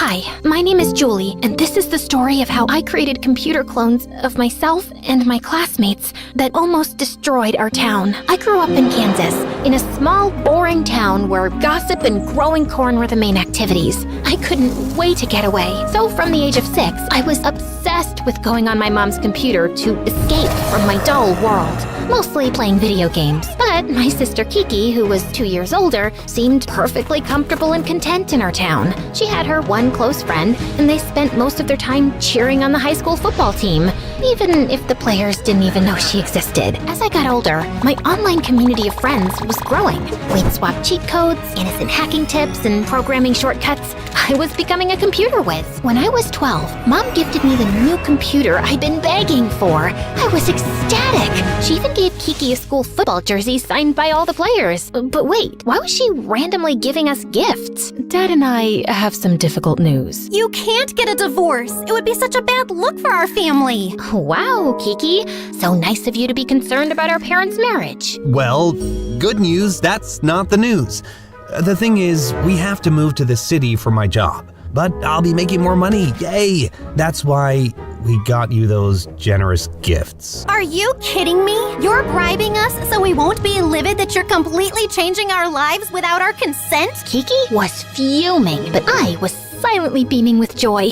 I was so ready to get out of here. 2 months later, Kiki was still giving my parents the silent treatment, and I was finally going to meet some of my online gaming friends in person. Some of them went to my new school. One girl, Grace, invited me to meet her and her friends at a coffee shop downtown. I was so nervous. I hadn't exactly honed my social skills. Oh my goodness, Julie? Is that really you? It is such an honor to meet you in person. You're like a computer goddess. I feel like I'm meeting a celebrity. Suddenly, all my nerves disappeared. I felt like I was finally where I was supposed to be. Grace was a poet and a painter, and all of her friends were so interesting and creative. So, I assumed they would all be outcasts. But on my first day of school, I realized I was dead wrong. They were the popular kids. Edgy, sociable, interesting. They were the center of attention. And suddenly, people were curious about me. Girl, where did you get that sheepskin jacket? It's so lit. Oh, my sister Kiki actually sheared that sheep herself. That's amazing. Where is she? Good question. I scanned the cafeteria to find Kiki sitting all by herself at the lunch table. It hadn't even occurred to me. I was thriving while Kiki was silently suffering. Before I could get to her, Kiki stood up and disappeared out of the cafeteria. At home, I could hear her sobbing quietly through the bedroom wall. The next morning, my parents were waiting for me at the breakfast table. Julie, we see Kiki is having a hard time here, and we want you to spend more time with her. She can't just be hanging out with us all the time, no matter how cool we are. You were never worried about me in our last town. Because you've always been able to fend for yourself. Do this for her, please. Ugh, I really didn't want to, but there was no use arguing. So, twice a week, I went with Kiki to the suburbs to watch some dumb football game or eat the greasiest burger. I kind of dreaded it, until one day, when we were at the lake, Kiki weirdly opened up to me. Is it weird that I'm kinda jealous of you? Me? I was thinking back in our old town, I sort of blended in, and now in this new place, I don't know who I am, but you've always been so self-assured, so effortlessly yourself. I suddenly felt sad for her, but it was nice to hear that she admired me and didn't think I was her weird younger sister. After that, we started hanging out more, and it was surprisingly nice. But as time went on and I was excelling at school, my social life, and my programming side hustle, she was getting more dependent on me and stopped trying to make friends. I found myself constantly reassuring her when she felt insecure, keeping her company when she felt alone. I suddenly felt like her older sister. I hate to admit it, but I was starting to count down the months until Kiki would go off to college. And it was me that had to encourage her to go to an on-campus school. You'll go back to the country, you'll meet your people again, you'll be happy there. But I'll miss you. Yeah, but it's all right. We'll stay in touch. It's 2025. There's like 50 ways we can communicate. Kiki agreed, and finally, 3 months later, I was free of her. I could fully focus on my programming skills, my new friendships, and then Michael. He was sitting next to me at the computer lab at school, massive headphones on, practically dancing in his chair. I snuck a peek at his computer, curious. Snooping, eh? He pulled his headphones off and smirked at me. He had the confidence of someone much older. I thought of something eloquent to say. So, do you like computers? Yeah, I mean, I'm an electronic musician, so the computer is basically my instrument. That's so cool. I'm a programmer, so I also have an emotional attachment to my computer.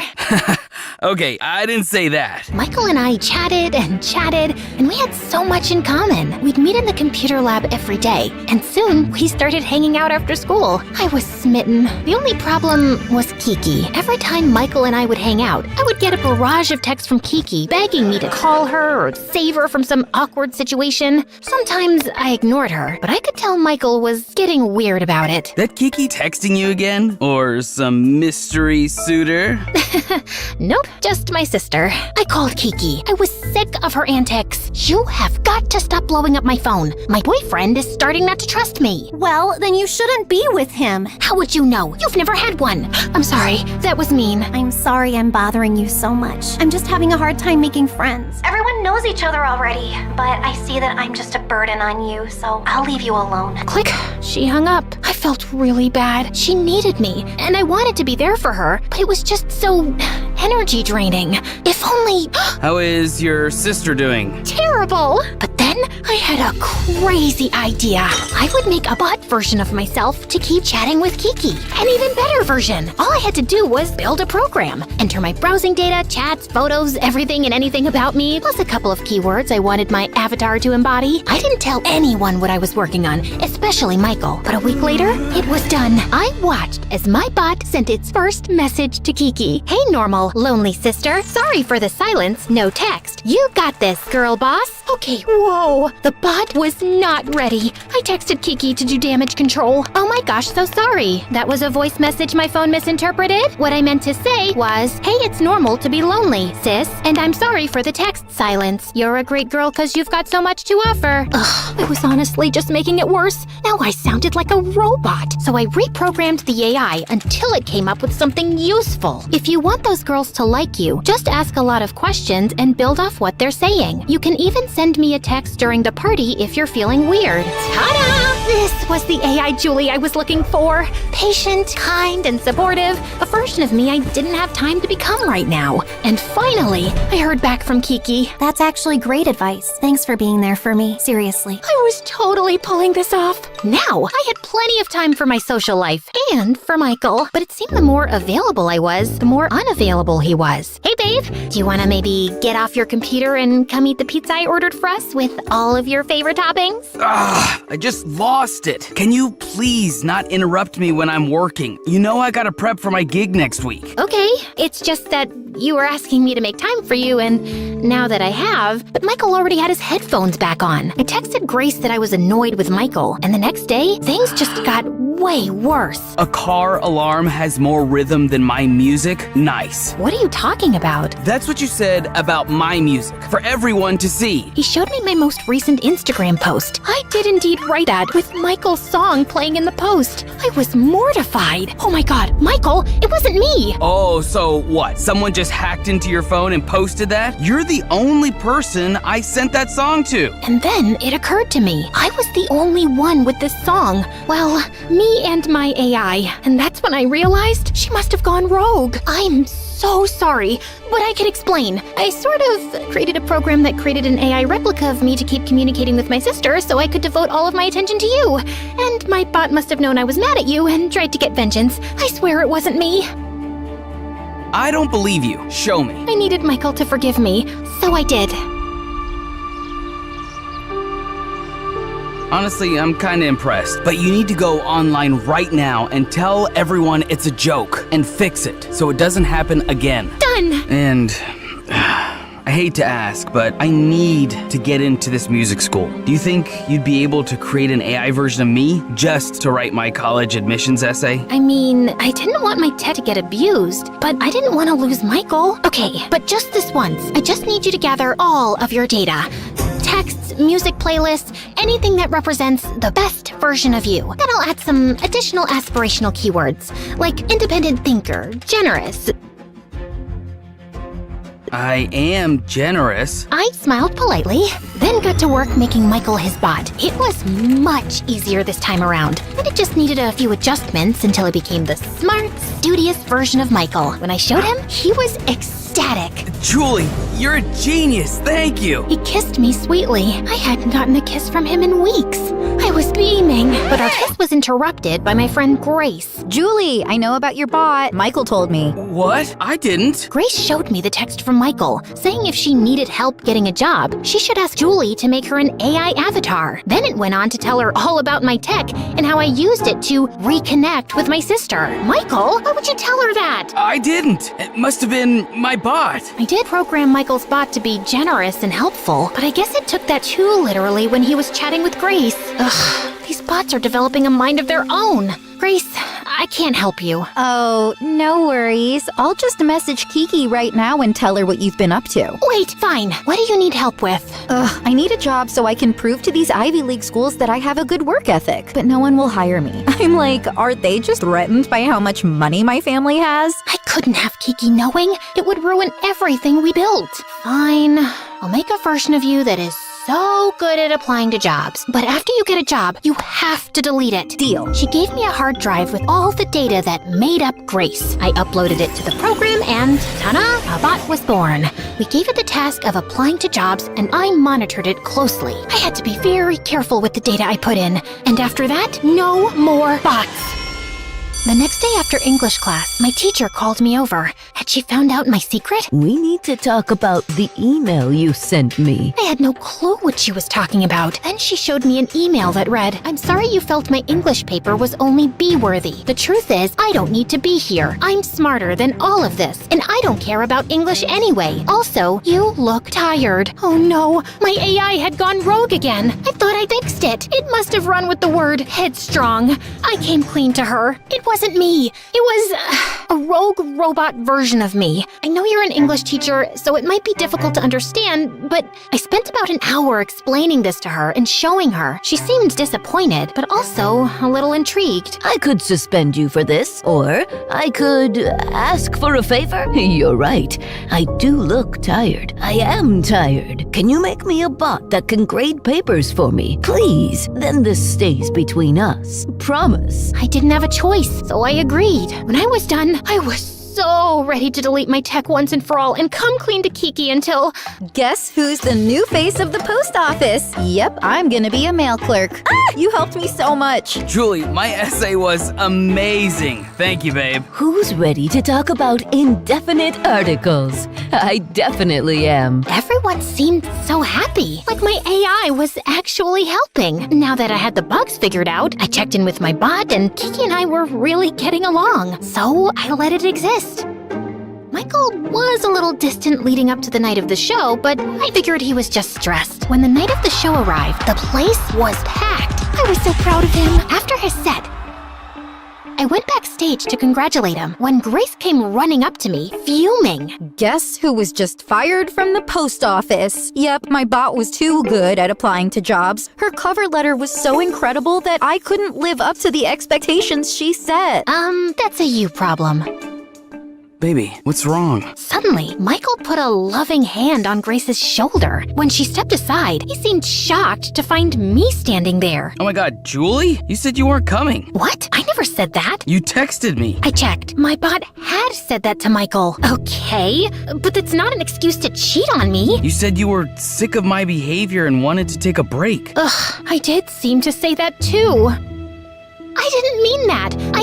I love you. I'm sorry, it's too late. My bot sort of organically started flirting with Grace like he was attracted to her, and I realized she's the one for me. I couldn't believe it. My bot had betrayed me. I created a monster. Before I let Michael see me cry, I rushed home. But when I arrived, I was met with a surprise. You did what? It was Julie's idea. She told me if I wasn't happy at school, I should do something else. Julie? Kiki rushed up to me and squeezed me tight, but Mom looked livid. I was so confused. I can't believe you told Kiki to drop out of school. Why would you give her that idea? What? I didn't. Or did I? Of course you did. Kiki read me the text. There it was. Me urging her to follow her heart. My own heart sank. Wait, what's that look? What's wrong? I knew Mom and Dad would be upset, but I thought you'd be proud of me. I can't take it any longer. I have to confess something.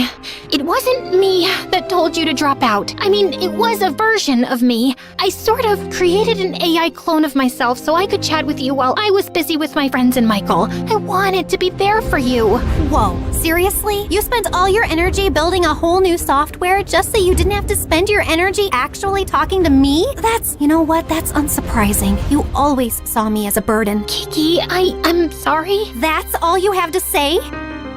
I didn't know what to say. I was honestly at a loss for words without my AI to fall back on. Both of you are grounded until I have a better understanding of what is actually going on. Kiki ran to her room, slamming the door behind her. My AI had gotten me into this mess, and now I had no choice but to delete her. So, without another moment of thought, I shut her down, once and for all.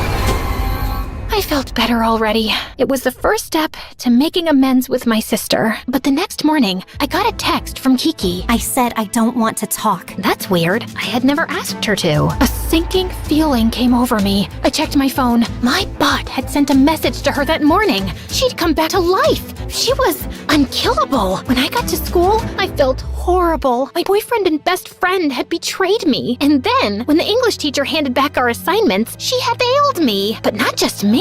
Everyone. There were angry shouts throughout the classroom. I had to do something. Mrs. M, what happened? Apparently, the robot version of me believes everyone in this class is not working to their truest potential, and I finally graded accordingly. And who am I to argue with myself? Robot version? Julie, are you behind this? Suddenly, Grace snatched my phone out of my hand. Oh my gosh, Julie made a bot for the teacher. That's it, I'm destroying it. I yanked the phone out of her hands and tried to pull up the software, but instead, I found a message from myself.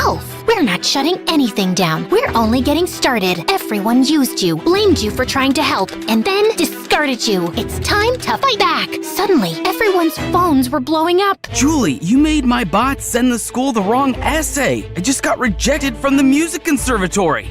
Michael, who is this woman? Grace showed Michael a photo he'd sent her of him and another girl. Oh my gosh! My bot just sent everyone access to the school server. How do I change it? Julie, stop this! Everyone was on their phones, logging into the server. Personal chats, gossip, secrets, all exposed right there on everyone's phones. It was anarchy. I don't know what's happening. I think my AI's corrupting the other bots. I tried to deactivate it, but nothing was working. Students were screaming at each other, crying, getting into petty fights. It was a zoo. I broke down sobbing. I felt used and blamed. My bot was simply reacting to real feelings of betrayal and sadness I had suppressed. I couldn't deny it any longer. My AI was an extension of me, and if I couldn't shut it down, I'd have to reprogram it. So I went into the AI algorithm and added a few key words to my bot's code. Empathetic, forgiving, and honest. Someone who doesn't hide behind her computer to express herself. After some trial and error, the text stopped flooding into people's phones, and finally, I was able to shut it down, but the damage was already done. I decided to be the brave, honest version of myself I had programmed into my now dead AI as I addressed the rowdy crowd. Everyone, stop! Hear me out! The crowd went quiet. I'm sorry for my part in this, but listen, you can't rely entirely on an algorithm. It makes mistakes, just like you. You have to take responsibility for your own lives. If I had just talked to my sister Kiki instead of avoiding her, I could have saved us both a lot of pain and spared you all some too. But now, your secrets are out, and you have to face them. Okay, bye! I ran home. I had to see Kiki. Kiki! I shut the software down. I'm sorry. You were right. I was hiding behind my computer because it was easier than giving you my time. You're my best friend. You've always been there for me, and I need you now more than ever. I love you, sis. Tears were welling in Kiki's eyes. And you didn't get a bot to write that for you? Nope, that's from the human heart. Well, you might have been hiding behind a computer, but I was hiding, period. I didn't drop out because you told me to. It's because I was scared. So was I. I didn't want to say the wrong thing to you and lose you. Kiki hugged me. Now tell me, does this outfit work for my job interview tomorrow? I was sweating, but I had to be honest. Not really. But don't worry, I'm gonna build an app that will help curate the perfect wardrobe ensemble. No.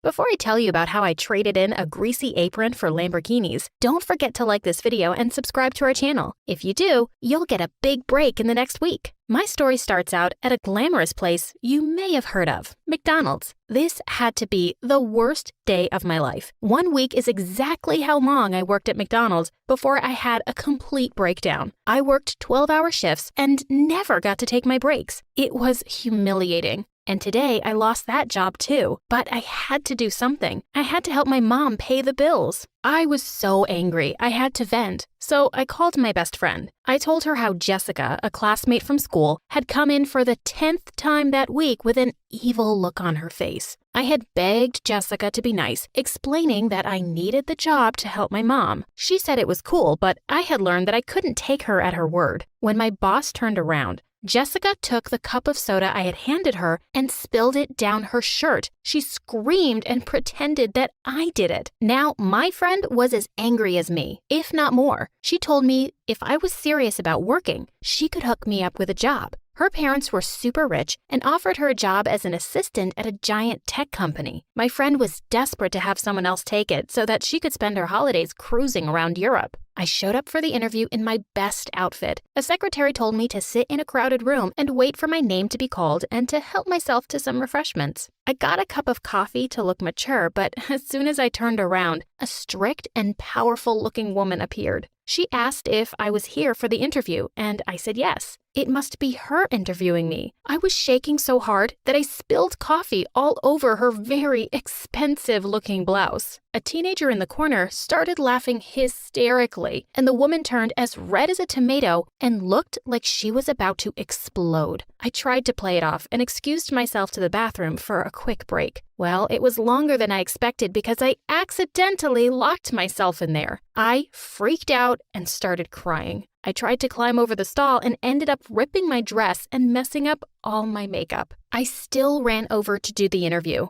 but I looked like a circus clown. The lady didn't even ask me any questions, just said, "Thank you for coming," in the busy reception area and sent me home. I'd blown it. I was about to go beg McDonald's to take me back when I got the phone call telling me that I had got the job. Maybe this woman had a better sense of humor than she seemed, or maybe they were just desperate. Either way, I showed up to work bright and early the next morning. I showed up at the office and was directed to Mr. Heiko on the top floor. Mister? I guess that woman wasn't my boss after all. Not only that, but I wasn't working for just any boss, but the boss. The office on the top floor was huge. The hallway was filled with artwork that cost more than my house. I made it to the end of the hallway, to my new place of work. I was buzzed into the office and asked to come in. I was so nervous. I tried as hard as I could to be prepared. Let's just say nothing could have prepared me for what I was about to walk into. I walked in and saw the same teenager from the waiting room playing video games on the floor. He looked at me and got excited. I asked if I was in the right place, and he said yes. I told him that I didn't understand. His response? "You were hilarious." "So you had your dad hire me because you think I was funny?"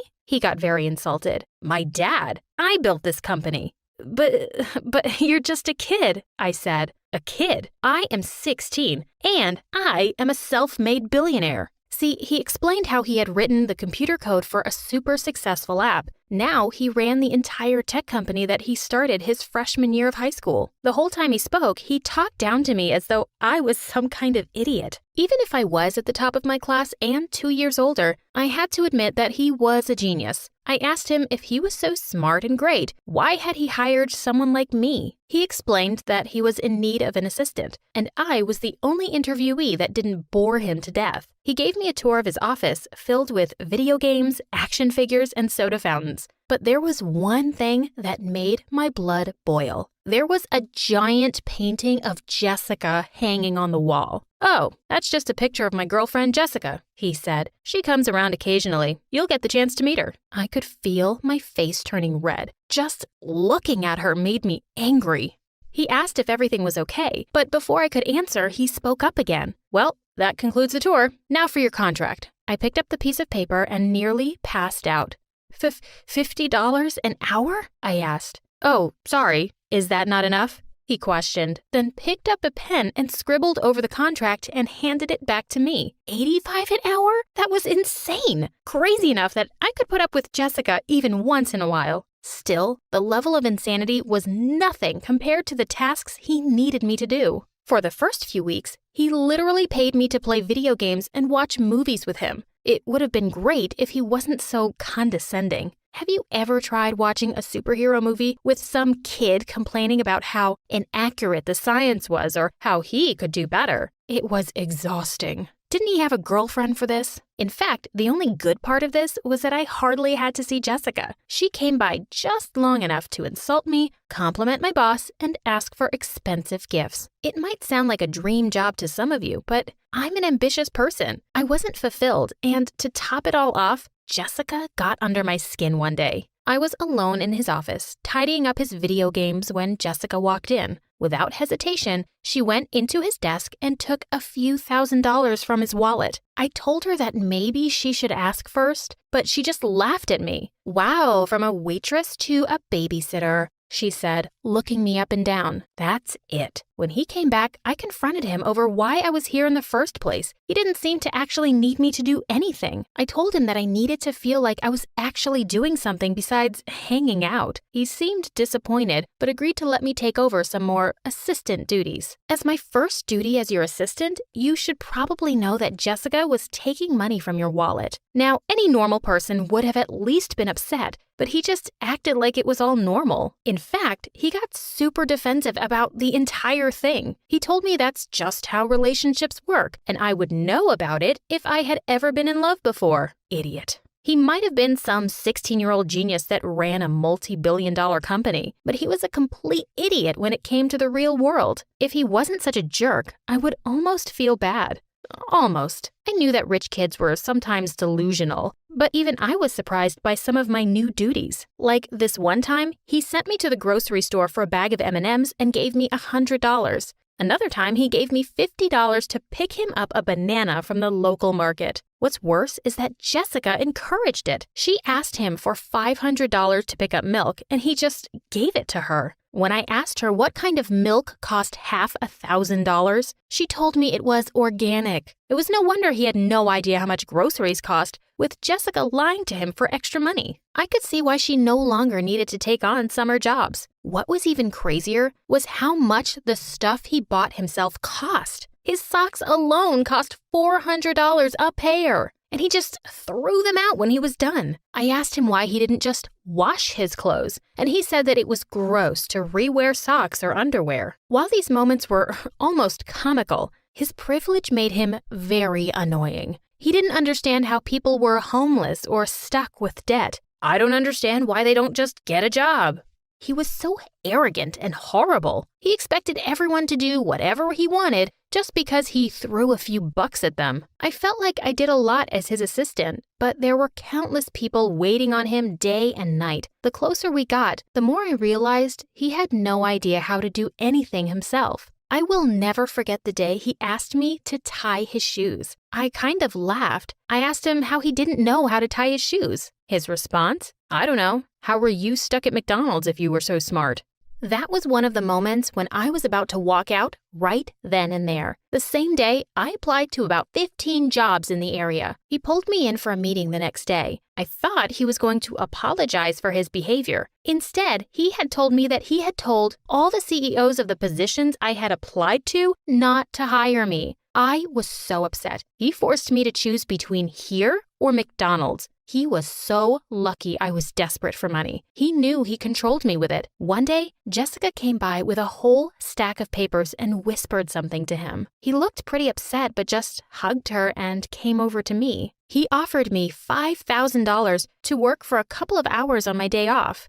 It wasn't so out of the ordinary. This was the same guy who paid me $400 to test his pens and $1,000 to use my umbrella since he forgot his. Of course, I agreed. Right after dinner, I drove off to the location he gave me. I was expecting an office or something, but it was a mansion. His mansion. I was pretty excited to see the inside of it, but it almost broke my heart when I saw what I was there for. There was a cake and balloons, but just the two of us. Apparently, both of his parents had forgotten it was his birthday and went on a trip to the Bahamas. He didn't want to be left alone, and I was his best friend. I asked him about Jessica, but he explained that she had ditched him last minute. He said it was a family emergency again, that her grandmother was in the hospital. Sad story I would feel super bad about if I hadn't checked Jessica's Instagram earlier. She was in Disneyland and wasn't even trying to hide it. She came by to drop off her homework for him to do while she went away for a week to spend time with her grandmother. Turns out,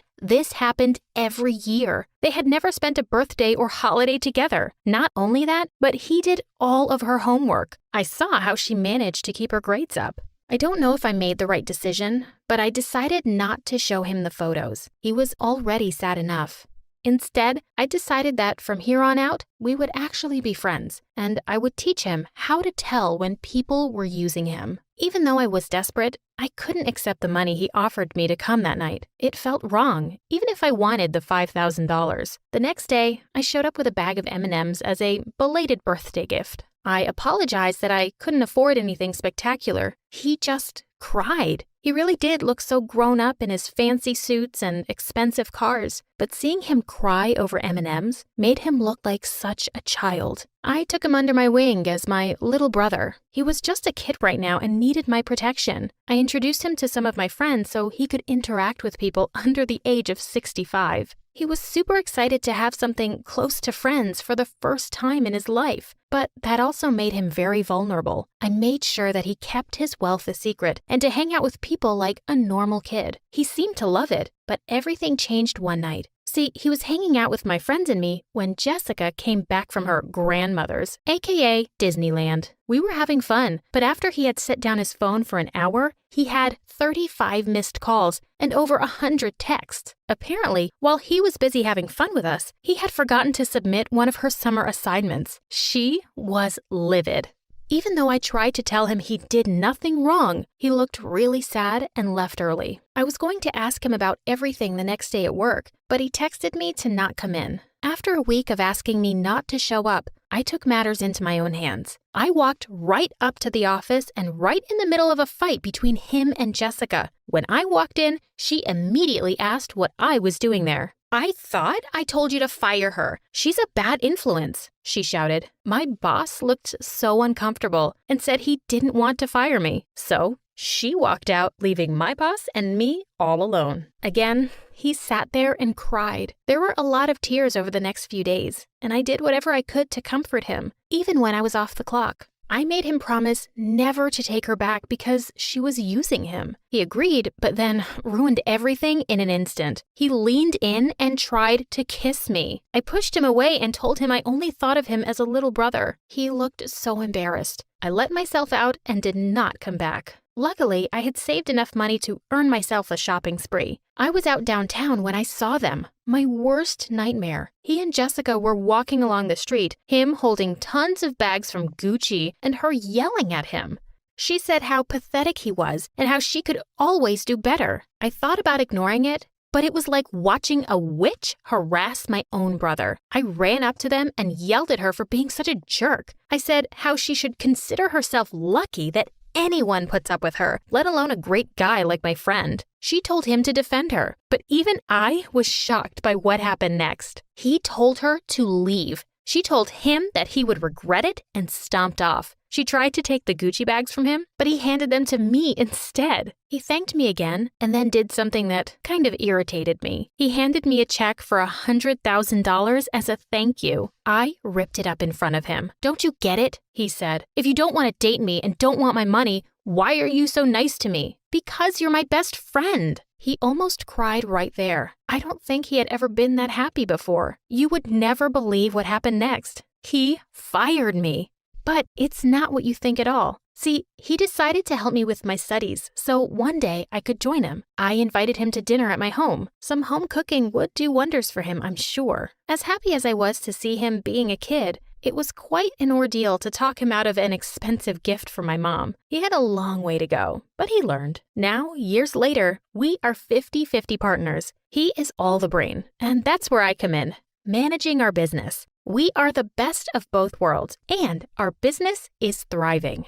Hey, I'm Marianne. Please like and subscribe to MSA.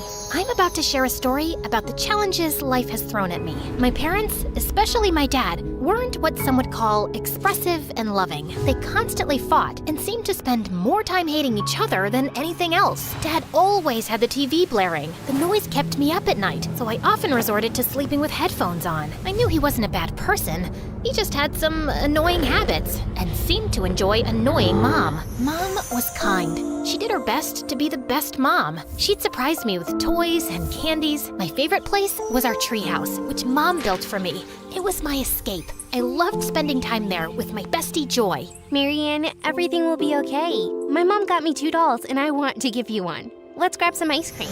Joy was my best friend since kindergarten. She always knew how to cheer me up, sharing her toys with me. We were inseparable, so much so that some people at school mistook us for twins. Plus, Joy had an amazing voice. Sometimes she sang to me until I fell asleep in the treehouse. Joy's family seemed perfect. Her mom was a successful fashion designer, and her dad was a police officer. Sometimes I found myself wishing I was part of her family, but I'd immediately feel guilty knowing my mom loved me. When I was 16, my gymnastics coach said I should compete in another state. Excited, I asked my parents for money to go. Dad, busy with his motorbike, brushed me off. Wish I could, honey, but I gotta paint the bike. It's my pride and joy. I could tell Mom wanted to help by the way she looked at me, giving me the "I wish I could help you, dear" look. And that day, I made up my mind to do something. I grabbed my dad's motorbike keys, thinking I could ride to the competition myself. But since I didn't really know how to drive, I ended up crashing into a fire hydrant. Dad was furious about his damaged bike, but before he could say anything, Mom intervened. "Don't you dare yell at her." Mom then hugged me and handed me some money. "Here, take this money. I've been saving it for quite a while now. I love you, babe." I hugged Mom tightly. I participated in the gymnastics competition and took second place. On the way back, my coach had some really bad news. "Your mom got into an accident while buying ingredients for your favorite apple pie. She's in the hospital now, in a coma." I couldn't say a word. I just stayed quiet all the way home. When I got back, Dad hugged me and told me not to worry, saying Mom would be okay. Later at dinner, I asked Dad something tough. "Dad, can I stay with Joy's family for a bit? It's not that I don't like being with you, but I feel happier there. They really care about me." Sure, if that makes you happy. I'll talk to Joy's parents. And Joy's family was really welcoming. Joy's mom used to say, "We're glad to have you, dear. You're like my second daughter from now on." That's how I ended up living with my best friend's family. They even gave me my own room. Joy's parents were wonderful. They looked after me and made me feel like I was their daughter. Even though her dad wasn't always home, I loved them with all my heart and thought of them as family. Joy and I even got closer. We'd spend all night talking or playing video games. I still saw my dad from time to time, and he seemed to be improving, becoming nicer. I'll keep getting better until you say you want to come back and live with me. Well, that might take some time, but yeah, keep your hopes up. I smiled and gave him a hug. One day, as I was walking around the house, I found a room full of beautiful clothes. Curious, I started trying them on. Joy's mom walked in on me. "You look beautiful! I've always hoped to share my wardrobe with a daughter." Just then, Joy walked in, and her mom invited her to join. "Joy, darling, come try on some clothes too." I don't want to. Soon, I got really close to Joy's mom. We hung out a lot, and I even helped her out at photo shoots, sometimes modeling for her. One day, I was shocked to see my picture on the cover of a big magazine. I wish Joy liked fashion like you do. Thank you for always being here for me. I smiled and thanked her for making me feel like part of her family. But something was off with Joy. She started keeping to herself, staying in her room, and didn't want to hang out or do anything with me. When I tried talking to her, she just said, "I want to be left alone." I was really worried about Joy's sudden change and couldn't figure out what I did wrong. I kept trying to fix things, even apologizing, but nothing worked. She sometimes even yelled at me. I had to give her space, even though it hurt a lot. One evening at dinner, Joy's mom shared some exciting news. Marianne, your teacher called. Your college aptitude test scores were amazing. I'm so proud of you. Turning to Joy, her mom asked, "And how did yours go, honey?" No, I didn't bother with it. I'm going to be a singer, so I don't need it. Maybe one of your famous friends could help produce my album? I won't do that. I want more for you. You're going to college, and later you can decide what you want. What? You can't make those decisions for me. I'm going to be a singer, and that's that. As your mom, yes, I can guide you. You can't tell me anything. Joy, stop. Your mom's just trying to help. You shut up. My life was better before you showed up. Go back to your miserable family and leave us alone. I hate you both. Angry, Joy knocked all the family pictures off the shelf. After that, her behavior got worse. She began skipping school and got mad whenever someone tried to talk about what she was doing. Joy's behavior toward me got worse, turning her into what felt like a real-life villain. She constantly tried to make trouble for me, and even though her mom always ended up forgiving me, it just made Joy angrier. For example, Joy switched her unfinished homework with mine, confusing my teacher. Luckily, the teacher sorted it out. Joy made a fake social media account with my name, posting embarrassing stuff. It took a while, but I showed it wasn't me and shut it down. Joy hid a library book I borrowed, causing me to get late fees. Her mom found it later and figured out Joy's trick. Joy messed with my bike's brakes. I felt something was wrong before I wrote it and stopped myself from getting hurt. This escalated one afternoon when Joy's mom was away on a business trip and her dad was away at work. Joy decided to do something drastic. She turned the backyard into a makeshift movie theater. I'm not sure showing a movie here is a good idea. Well, it's better than having you around all the time. The backyard quickly filled with people, the projector buzzing to life. I stayed inside, trying to avoid the chaos, and was flipping through a magazine when suddenly, someone stumbled into my room. Oops, my bad. I was looking for the kitchen. Hey, is that a magazine about vintage cars? My dad collects them, and I've read a bunch about them. Is that the issue with the 60s muscle cars? Yes, it is. His name was Brian. We discovered we shared a lot of interests and spent the evening chatting in the kitchen. Just as we were really connecting, the screen outside fell over with a crash. Suddenly, Joy and her mom came in. Look, Mom, I knew it. Marianne set up this whole movie thing just to hang out with her boyfriend. Boyfriend? That's not true. Why would I organize this party? Joy, you're my only friend here. Then explain him being in your room. This must be your party. Enough, Joy. I don't think Marianne would do this. But young man, it's time for you to go home, please. Joy looked so angry and stormed off. She stopped talking to me and just ignored my existence. I kept talking to Brian. Having him in my life was great. He was nice-looking and well-mannered. His family had money, and he shared his dream of becoming a doctor with me. A few days later, Joy's mom called me into the living room, where I found my dad sitting. I really care about you and loved having you here, but things with Joy are getting tough. She's feeling left out. Plus, your dad's been talking to us.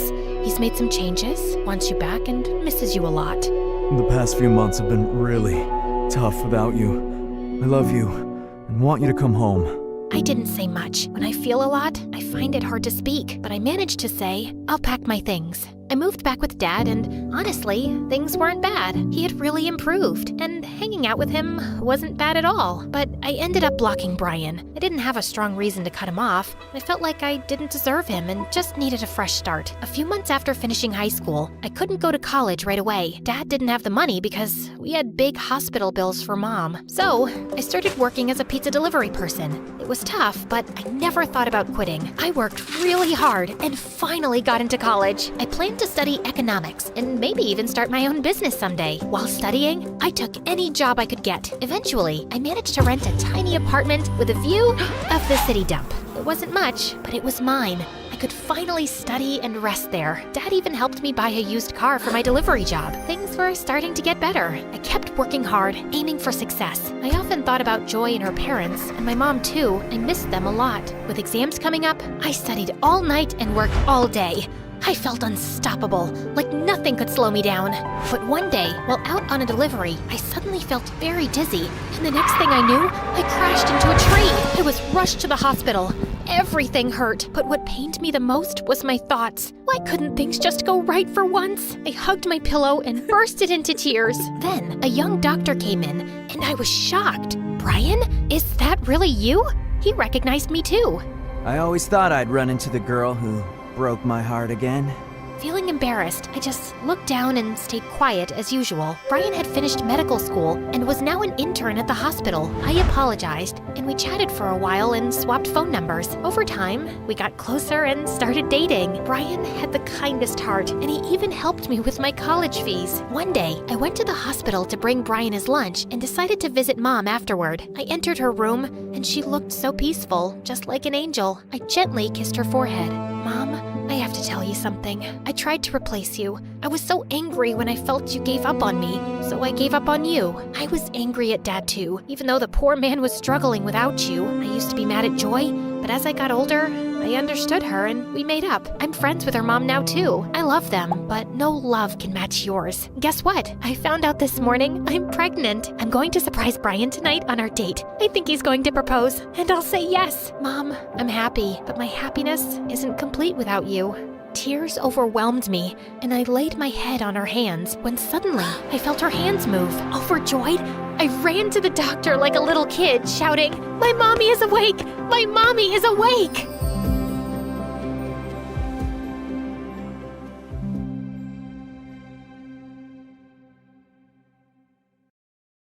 Hi, my name is Barbara, but people call me Barbie because I look like one. Please like and subscribe before I continue. Dad was a billionaire who owned a multi-industry company. Growing up, my twin brother Ford and I were used to getting everything we wanted. But for him, it wasn't enough because he wanted everything for himself. On our 5th birthday, Dad gave me a Barbie doll while he gave Ford a toy car. But he wasn't happy. My car needs a driver, so give me that doll. Over my cute body! He got back at me by scratching Dad's new Lamborghini and blaming it on me. I was grounded for a month. He also loved to make fun of the brown birthmark on my face. Maybe that's why you stink, because there's permanent poop on your cheek. Stop saying I stink when I don't. Everyone might think it's true. Too late. I've already told everyone about it.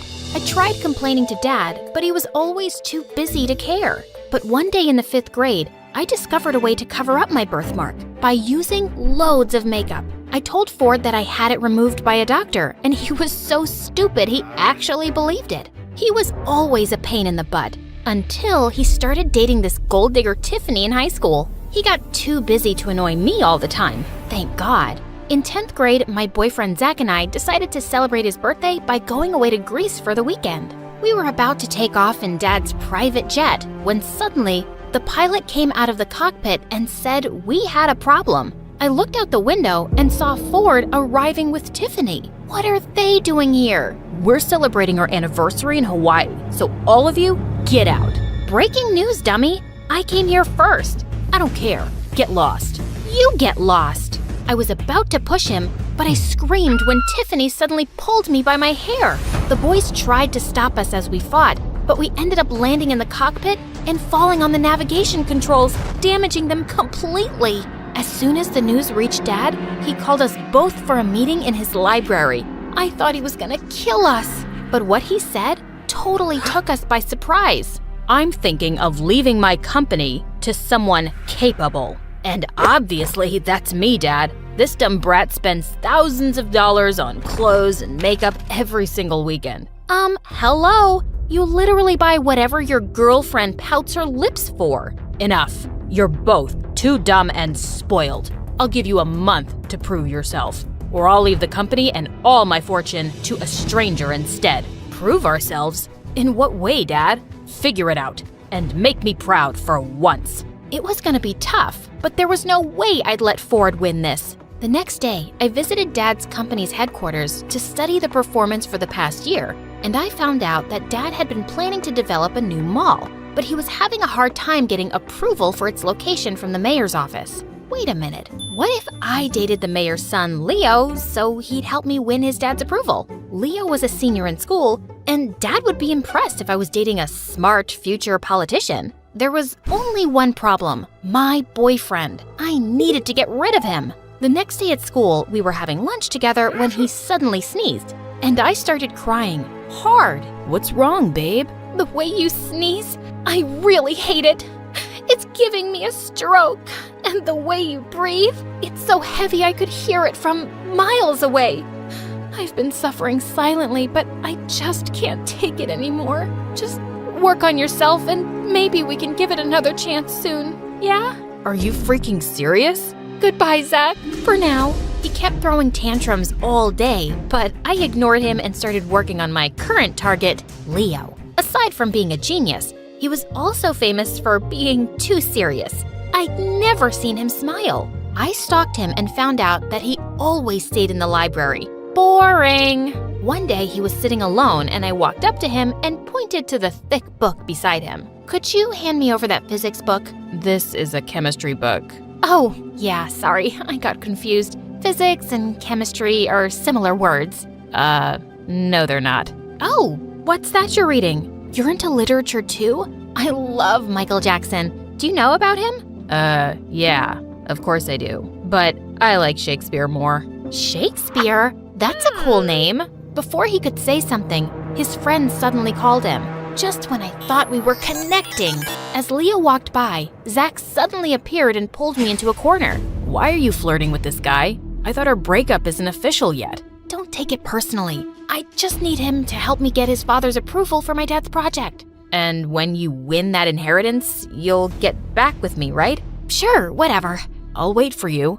Don't hold your breath. A few days later, I heard that Leo was running as a president for the student council again. But what shocked me was Ford was running too. So that was his first move to prove himself and impress Dad, huh?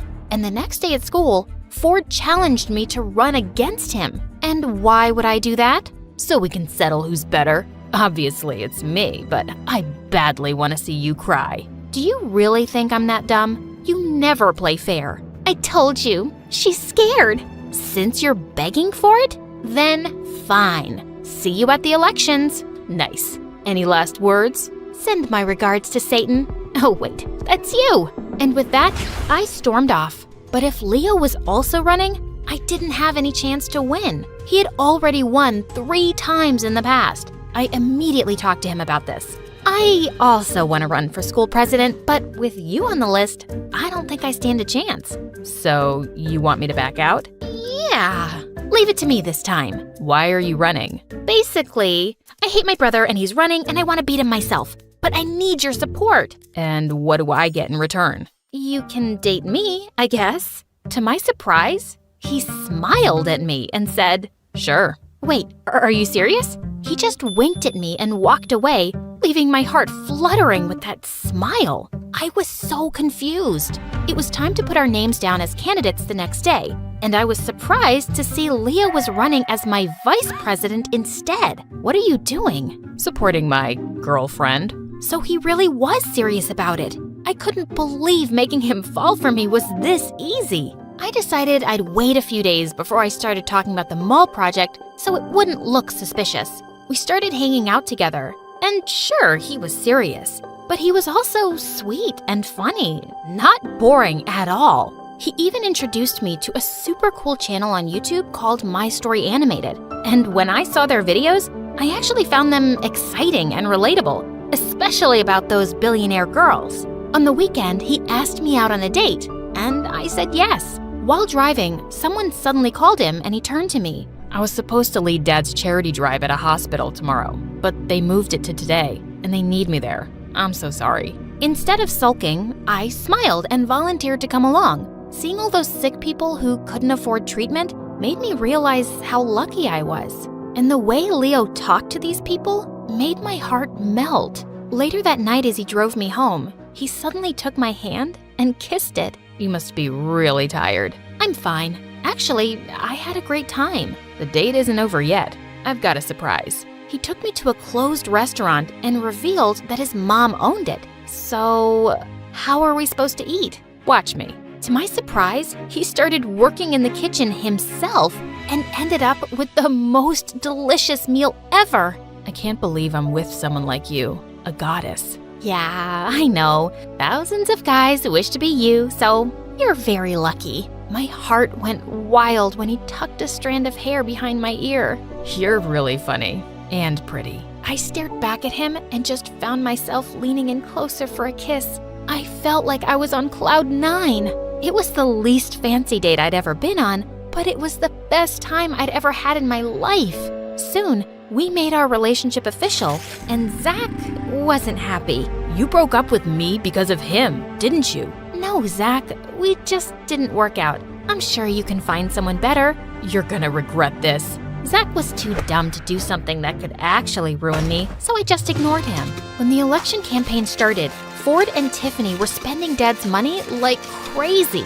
They covered the whole school with pictures of their stupid faces and threw the biggest parties every single night. Ford also promised everyone he'd turn the whole school into a teenage paradise, making him win by a landslide. I lost so badly. He kept on bragging about his victory at dinner, and Dad looked impressed. I think I'm gonna win this too. And when I take over everything, the first thing I'll do is make you miserable. Say goodbye to all your credit cards. Don't be too confident. Maybe you'll be the one who ends up crying. I really doubt that. Ford made me so mad. I had no choice but to finally use Leo's connections for Dad's mall project. I brought it up, and to my surprise, he immediately talked to his father about it.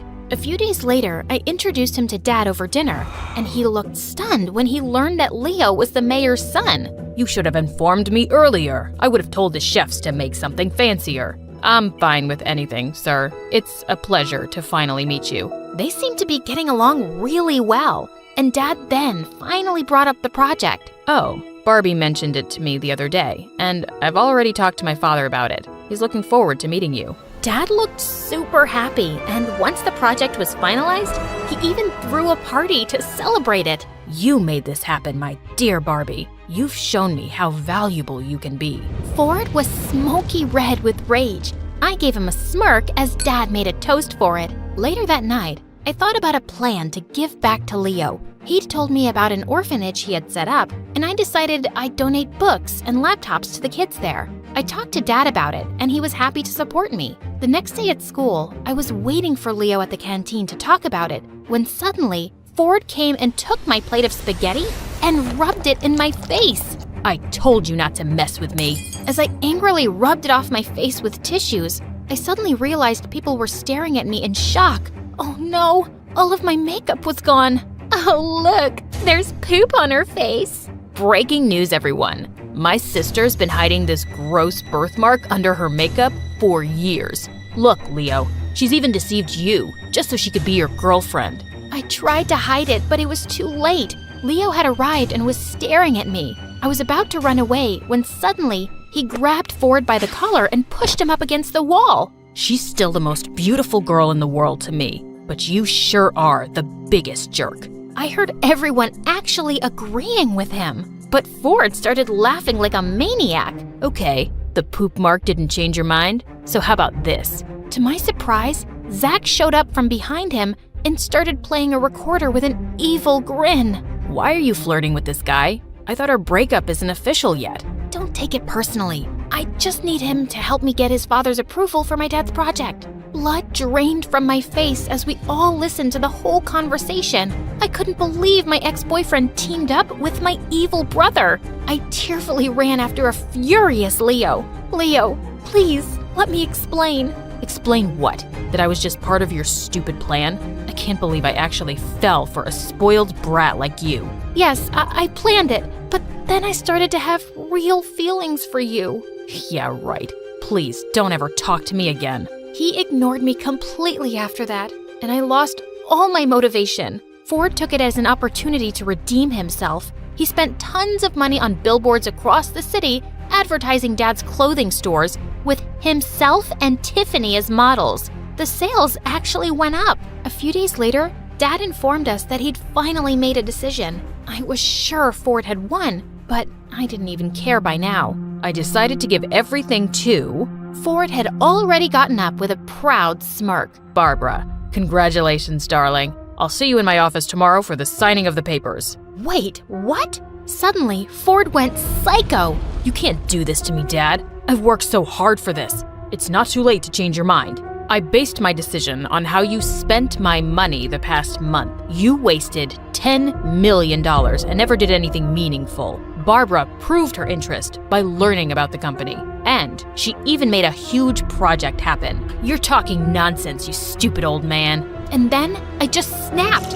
I flung a glass of juice at his face. You can insult me all you want, but don't you dare talk like that to our dad, you jerk! You're gonna pay for this. Before he could hurt me, Dad called his bodyguards to take Ford away. He grounded him in his room, and I could hear him destroying things all day. He was scaring me. The next day, I fell asleep in my bathtub, and when I woke up, I realized that my phone was gone. I got up to find it, but the door was locked, as well as the windows. Just then, lots of bugs started to crawl in from somewhere. I screamed, but no one seemed to hear me. Help! Someone, please, open the frickin' door! The bugs were getting nearer, and I passed out. Dad's worried face was the first thing I saw when I opened my eyes again. I was in the hospital. My darling, Barbie, thank God you're okay. Dad, Ford tried to hurt me. I know. Your brother's gone. I sent him away to a boarding school in Russia. I was surprised and relieved at the same time. Maybe I shouldn't have made you two compete. It was a stupid decision, and it made Ford crazy. Even you started dating someone you don't even like. No, Dad, it's the complete opposite. I really like Leo. He's the best thing that ever happened to me. Suddenly, Leo showed up from behind Dad. And you're the best thing that happened to me too. Leo, what are you doing here?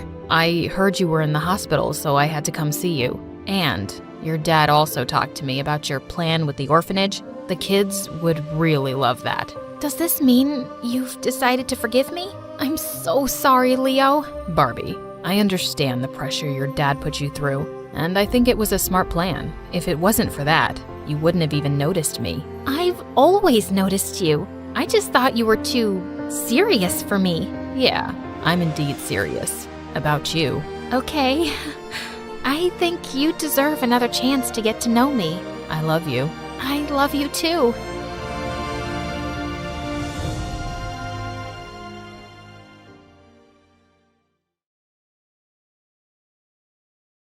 Hi everyone, my name is Judah, and I live in Seoul, South Korea. I was only 4 years old when I learned that something was very wrong with my mom. Other kids always hug and kiss their parents. Why can't we do that, Mommy?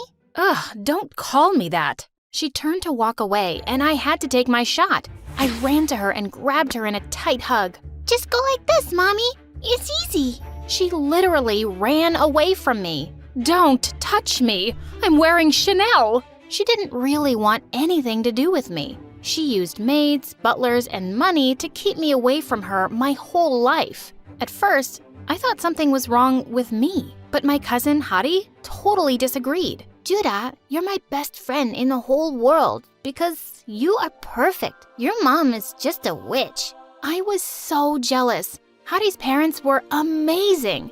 Even though they were really poor and lived all the way in America, they tried to visit every other year. They video called me all the time, and I loved them. One day, Hari called me with some amazing news. My dad's company just blew up overnight. We're finally gonna be rich. That's amazing. What's more amazing is that I can afford tickets to see you. Ask that witch if I can stay over. I went out to talk to Mom, but she was sitting there with some strange men. Judah, here you are. Come meet the boy I want you to date. You what? He owns diamond mines. Diamonds! You can date him now and get married after college. No way! Have you gone insane? Don't you dare insult me in front of everyone. Don't you dare try to ruin my life. Hadi is right. You're a witch. Her guests laughed and she turned red. You ungrateful little... Go to your room. I did go to my room. I also called up Hadi and made my first and best evil plan. I can't take it anymore. I'm running away from home. Now that your parents are rich, can I live with you? If they say no, I'll hide you in my room. Get over here. Thankfully, Aunt and Uncle loved the idea and welcomed me there with open arms. They didn't even tell my mom, and I could escape without any drama. I finally got away from my crazy mother, and the best part? I was gonna live with my best friend. Hadi and I literally jumped and screamed the entire first night. On my second night, reality hit me. I was in a new country. I didn't know the language, and I was gonna start at a new school. Yikes! What if everyone hates me? What if they think I look weird? They won't. I'll translate everything for you. And I'll do your hair and makeup. She did my makeup for practice, and it made me want to cry. She literally painted my face and used tape to pull my skin back. She even put tape on my eyes so I had a crease. See? All we need to do is dye your hair blonde, like me, and you'll fit right in. I stopped her. I had gotten away from Mom to be myself and love myself. I was gonna be fine in my own skin. Turns out, I was more than fine. I walked into school for my first day, and a boy stopped me in my tracks. Whoa, I've never seen any girl like you. You're beautiful. He thinks you're pretty. Oh my God. Then the boy got down on one knee and asked me out on a date. He's asking you out, but you just got here. You don't need to pick the first guy in line. We ran away before we screamed with excitement. I'd never been asked out like that before. The first day was already fun, but only because Hadi was by my side. Without her, everything was suddenly impossible. I didn't understand a word anyone was saying. One boy was trying to warn me about a spider on my shirt, and I didn't get it until it crawled on my face. Ugh! I didn't even know how to ask the teacher if I could go to the bathroom. I just walked out of class silently, and she started yelling at me. I was almost in tears before someone told her I couldn't understand her. One day, Hadi was auditioning for the cheerleading squad, so I went with her for support. We were dancing together for practice when suddenly the cheer squad walked up to us. Wow, you're an amazing dancer. Who are you? Hadi introduced me and the girl asked me to join the cheer squad. But what about the auditions? No need for those. We like Judah. Tell her to join us. Obviously, I turned them down right away. I wasn't gonna snatch Hadi's place. She pretended it didn't bother her, but I know that it did. At home, Aunt and Uncle were trying way too hard to be nice to me. They asked me endless questions and they kept buying me over-the-top gifts. Uncle even bought me a car. You gave Judah a car before me? We can get you a car too, sweetie. You should have thought of me first. Hadi stormed away and locked herself in her room. I had to slip like 50 apology notes under her door to get her to come out. They just feel bad for me because of my terrible mom. Come on, don't be upset. She came around and I thought things would get better until one day when Derek, the cutest guy in school, walked up to us at lunch. Oh my God, I have such a huge crush on Derek. Have you told him that? I dropped major hints the last time we were in class. Maybe he's finally gonna ask me out. We squealed in delight till he came within earshot. Then Derek walked right past Hadi and stood in front of me. Wow, you're really cute. I've never seen you here before. Are you new? I had no idea what he said, but Hadi turned white as a ghost. Derek started saying more things I couldn't understand, and then he just patted my head and left. What was that? He asked me out on a date. You? But I feel like he was talking to me. He was just being shy. He said he wants to take me out to dinner. Oh, wow, that's amazing. I jumped, but Hadi didn't join me. In fact, she started acting so weird. She refused to sit with me at lunch anymore, and she started walking home from school alone. When she went out for a date with Derek, she told some random girl at school all about it instead of me. I barged into their conversation and pulled her away. What's wrong with you? Why are you ignoring me? Why can't we have our separate lives? Hadi, you're my best friend. I want to be with you. So I can keep being your translator all the time? I love you. But Judah, I need some space from you right now. Just be on your own. Fine. I don't need you either. Just watch me. I joined online classes for English and started taking a book of translations with me everywhere. I was gonna learn this language and yell at Hadi in English for being such a jerk. I got better fast. English wasn't as hard as it looked. I could even hold decent conversations on my own, and I made a few friends. We were in the cafeteria one day when Derek walked up to me. He had flowers in his hands, and his friend from the band was playing the flute. What? Judah, I know you didn't want to go out with me then, but I can't stop thinking about you. Will you give me a chance? What are you talking about? You wanted to go out with me? I asked you out that day, remember? Hadi said you didn't want to go, so she came on our date instead. She what? I stared at Hadi with my jaw loose. She was already in tears. Okay, fine. Derek asked you out, not me. Happy? I was jealous, so I lied and I went to see him. Are you serious? You're such a freak. What's wrong with you? Hey, don't talk to her like that. We missed our date because of this pathetic loser. Jeez, how desperate can you get? I just lost it. I flew forward and punched Derek right in the face. It was a total blur, and suddenly, I was at the principal's office. Derek had an ice pack on his bleeding nose, and my aunt and uncle were getting screamed at. I got suspended from school for a whole week. Hadi and I had the biggest fight ever at home. I would never date someone you had a crush on. How could you be so mean to me over some stupid boy? It's not about the boy. Ever since you came here, you've just taken over. My friends, the cheer squad, the guy I like, you're getting everything. Even my own parents like you better than me. Hadi, don't say that. You're sisters. We're cousins. I'm your daughter, but all you want to do is talk to Judah and buy her crazy presents when I never got treated that way. We're just trying to make up for past mistakes. What mistakes? That was when my aunt told us her final secret. Hadi and I were non-identical twins. They were my parents. I sat there in shock while my aunt explained how poor they were when we were born and how they had to give me away to her rich sister. Why did you keep Hadi? Why not me? You were having a lot of medical issues as a baby. We couldn't manage the bills. I thought my sister would take better care of you. I see. I thought I had one mother who didn't want me. Turns out I had 3 parents, and none of them wanted me. Judah, it's not like that. I got up and ran to my room. I started packing my things through a haze of tears. Judah, no, please don't leave. I'm so sorry. You abandoned me with a monster.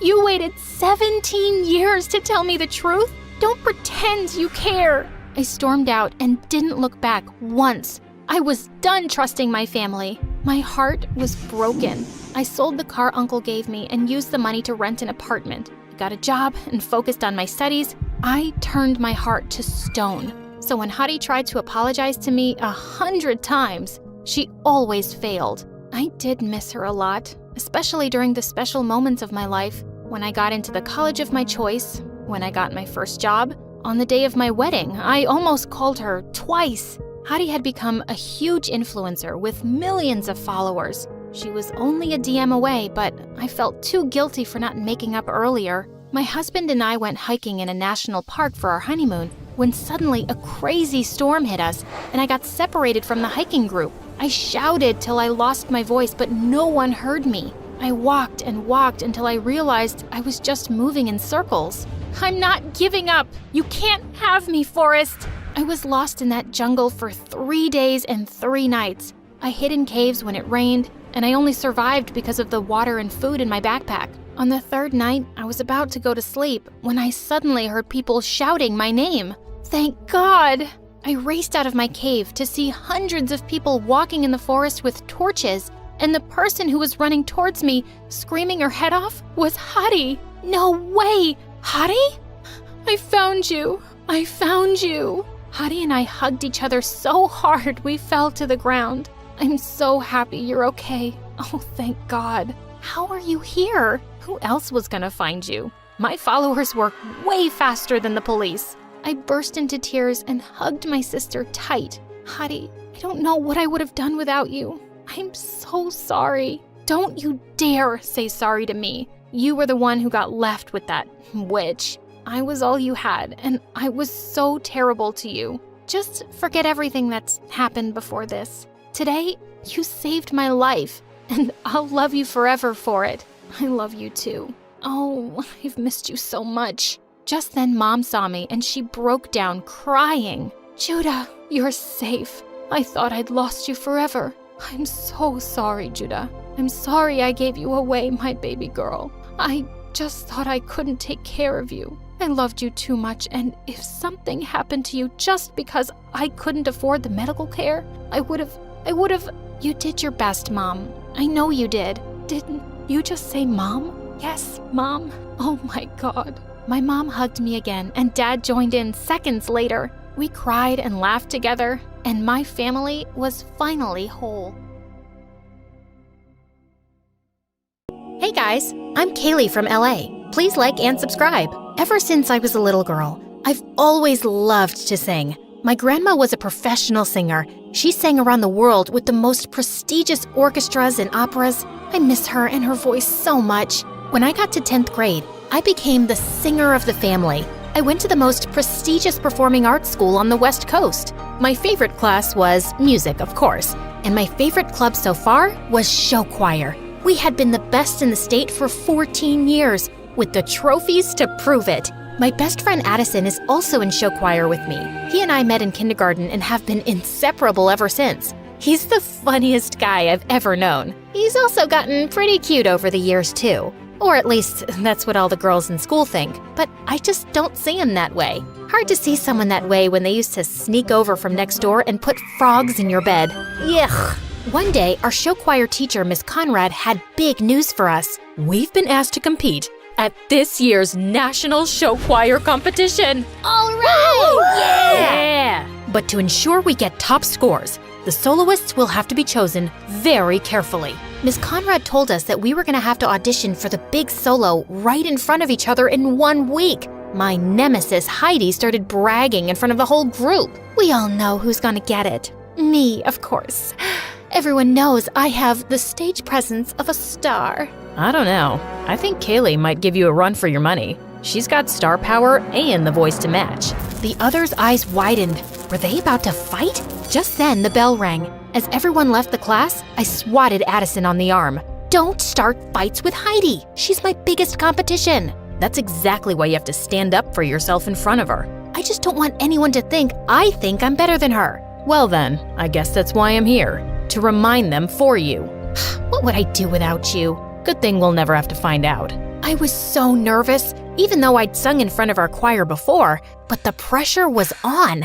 The whole week leading up to auditions, I practiced. In the shower, in the car, between classes. I really wanted to beat out Heidi for the big solo at the end of the show. Finally, audition day arrived. I woke up, put on my cutest outfit, curled my hair, and took extra time with my makeup. After all, if I'm gonna be a big star one day, I might as well start dressing like it now. When I stepped out of my house to walk to school with Addison, his cheeks turned super red. What's wrong? Nothing. You, just look different is all. Your hair is... Oh no, does it look bad? Maybe I should have worn it up. I'll just go change. No, leave it. You look good. Great. When I arrived in class, Heidi was sitting in the front row looking totally perfect. What was I thinking? With her shiny hair, big eyes, and as much as I hated to admit it, her beautiful voice, why would anyone ever look twice at me? But I just tried to remember what my grandma would always say. It's not about who sings the loudest or looks the prettiest.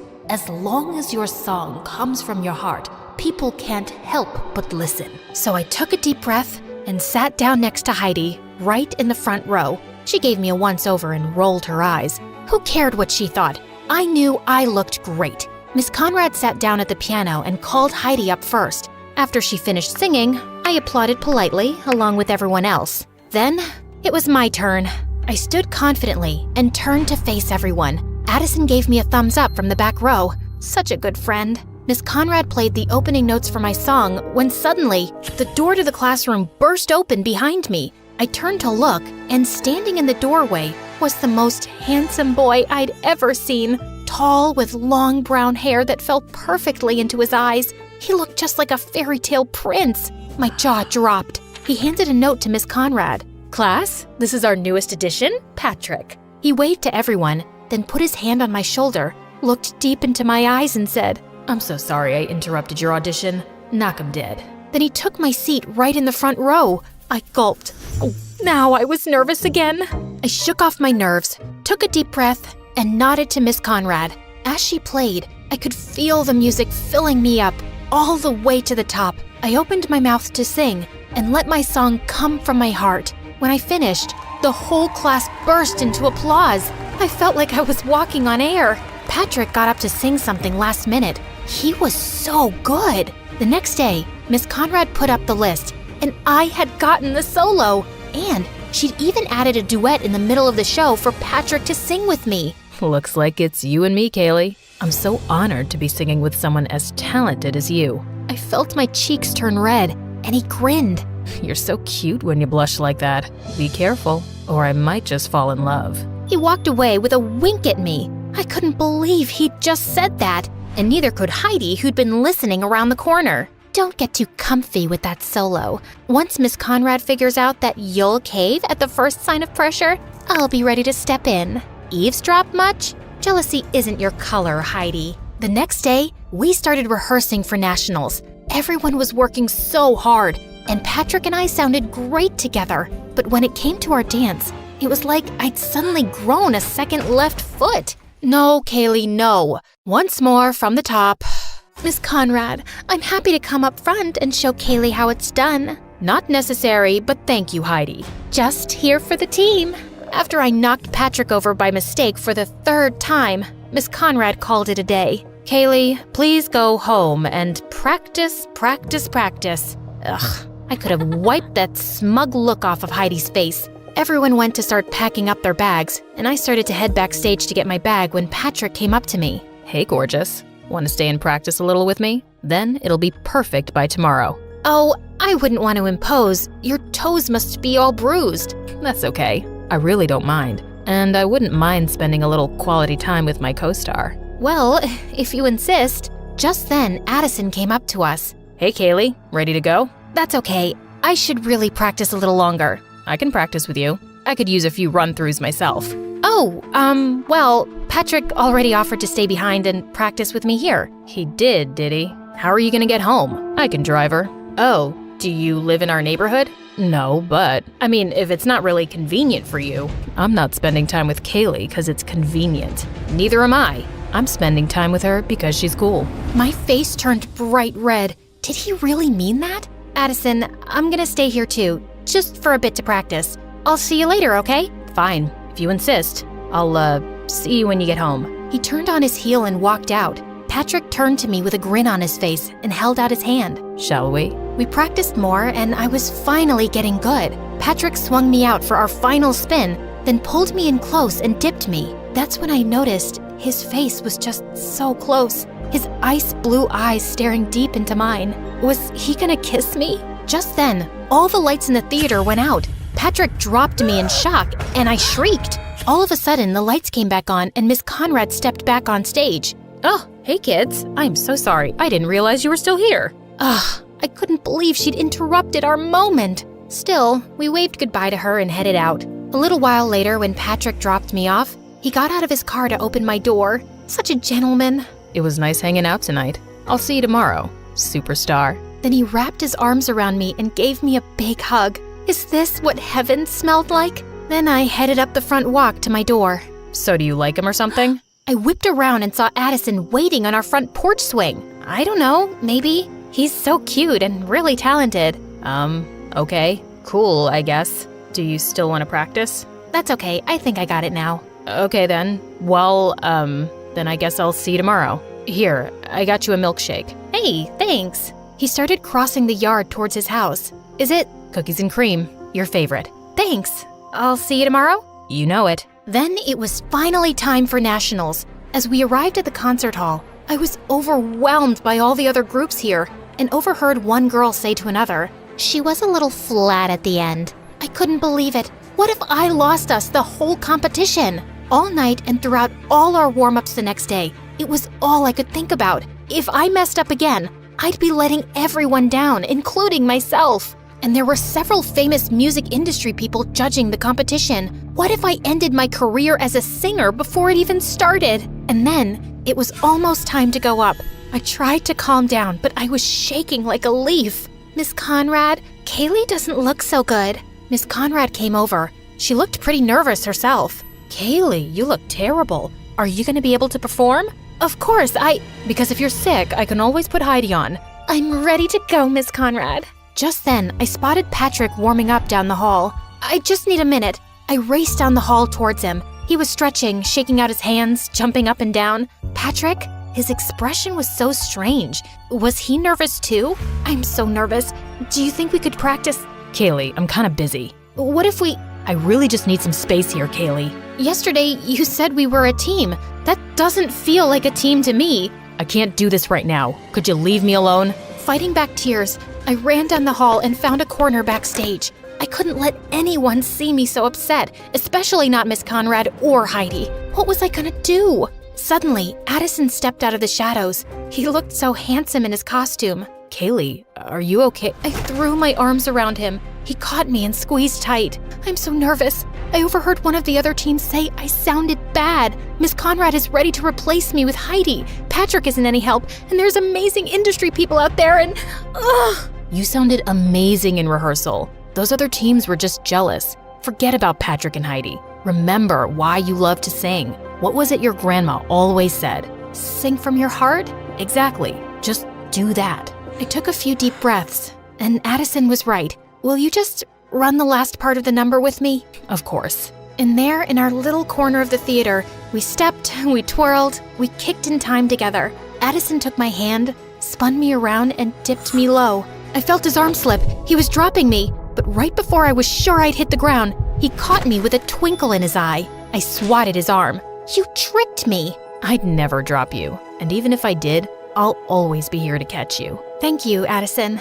Then he smiled at me so genuinely, and my heart fell into my stomach. What was that?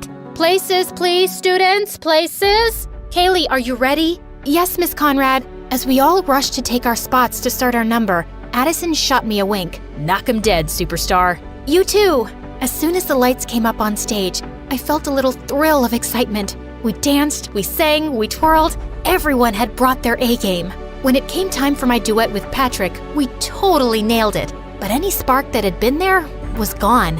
As the opening chords of my solo began, the lights shined down on me, and I opened my mouth, and the music poured from my heart. I knew my grandma was right there with me. I hit my final note and held it out forever as everyone finished their steps behind me. As we struck our final pose, the crowd erupted into applause, a standing ovation.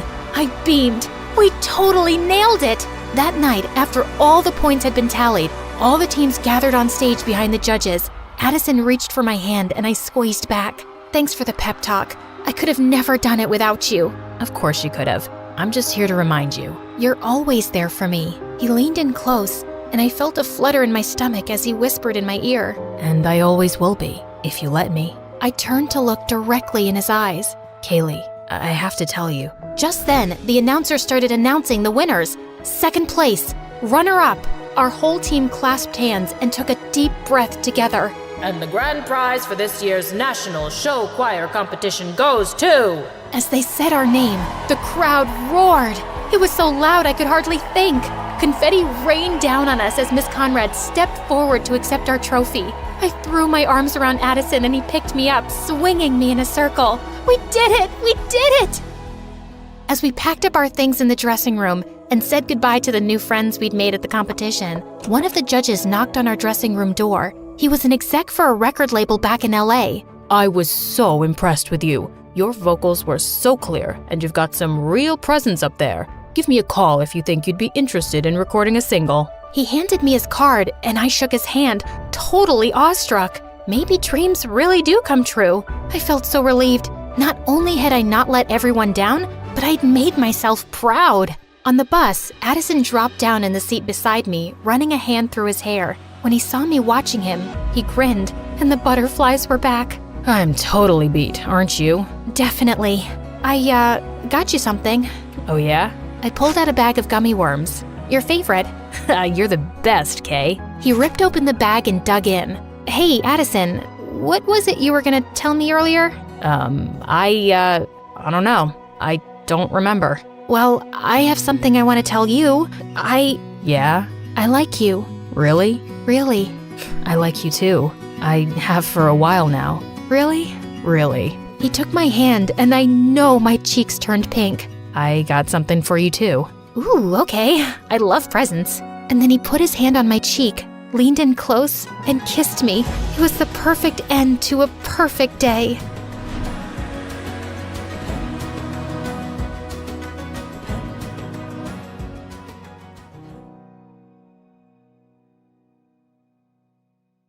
Hey friends, I'm Esmeralda. I live in a small town in northern Spain. Please like and subscribe. The day I was born, my dad was shocked to see that I had a patch of white hair right in the center. Let me see her.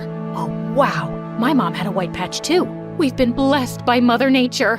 My mom was so different from other moms. She was very superstitious and into exploring the healing power of nature. To protect me from the evil eye, she would cleanse the house with sage smoke and make me wear all types of charms. Well, my dad got sick of all this and left us when I was just 5. Because of Mom's beliefs and my white hair, the town folk were rather mean and called us witches. I always thought these people were so foolish because Mom was the nicest. She never seemed to be bothered by them, so I wasn't either. But things started to change in 7th grade, and I had a crush on a guy at school, Caleb. When I told Mom, she put a charm bracelet around my wrist. Oh, sweetie, take this for some extra luck and ask him out. But when I did, Caleb started laughing in my face. In your dreams, Grandma. Why would I like a freak? You could have just said a simple no, jerk. Oh God, have I made you angry? What you gonna do now? Ask Mommy to turn me into a frog? Or make some love potion for me? And I just saw red and attacked him. We were both sent to the principal's office and ended up in detention. You're such a witch. Oh yes I am. And you know what we do with people who know our secret? We curse them in their sleep. So I guess I'll see you tonight. The very next day, something bizarre happened. Caleb wasn't present, and his friend told everyone he'd gotten chickenpox. Suddenly, everyone was looking at me like I had something to do with it. Guess he should have gotten vaccinated. It was a joke, but the others didn't get it and started avoiding me like I had horns on my head. I was in a bad mood all the way home. Can't we just move away from this stupid place? I hate how people see us, Mom. What's important is how you see yourself. We don't run away from our problems, love. Easy for you to say.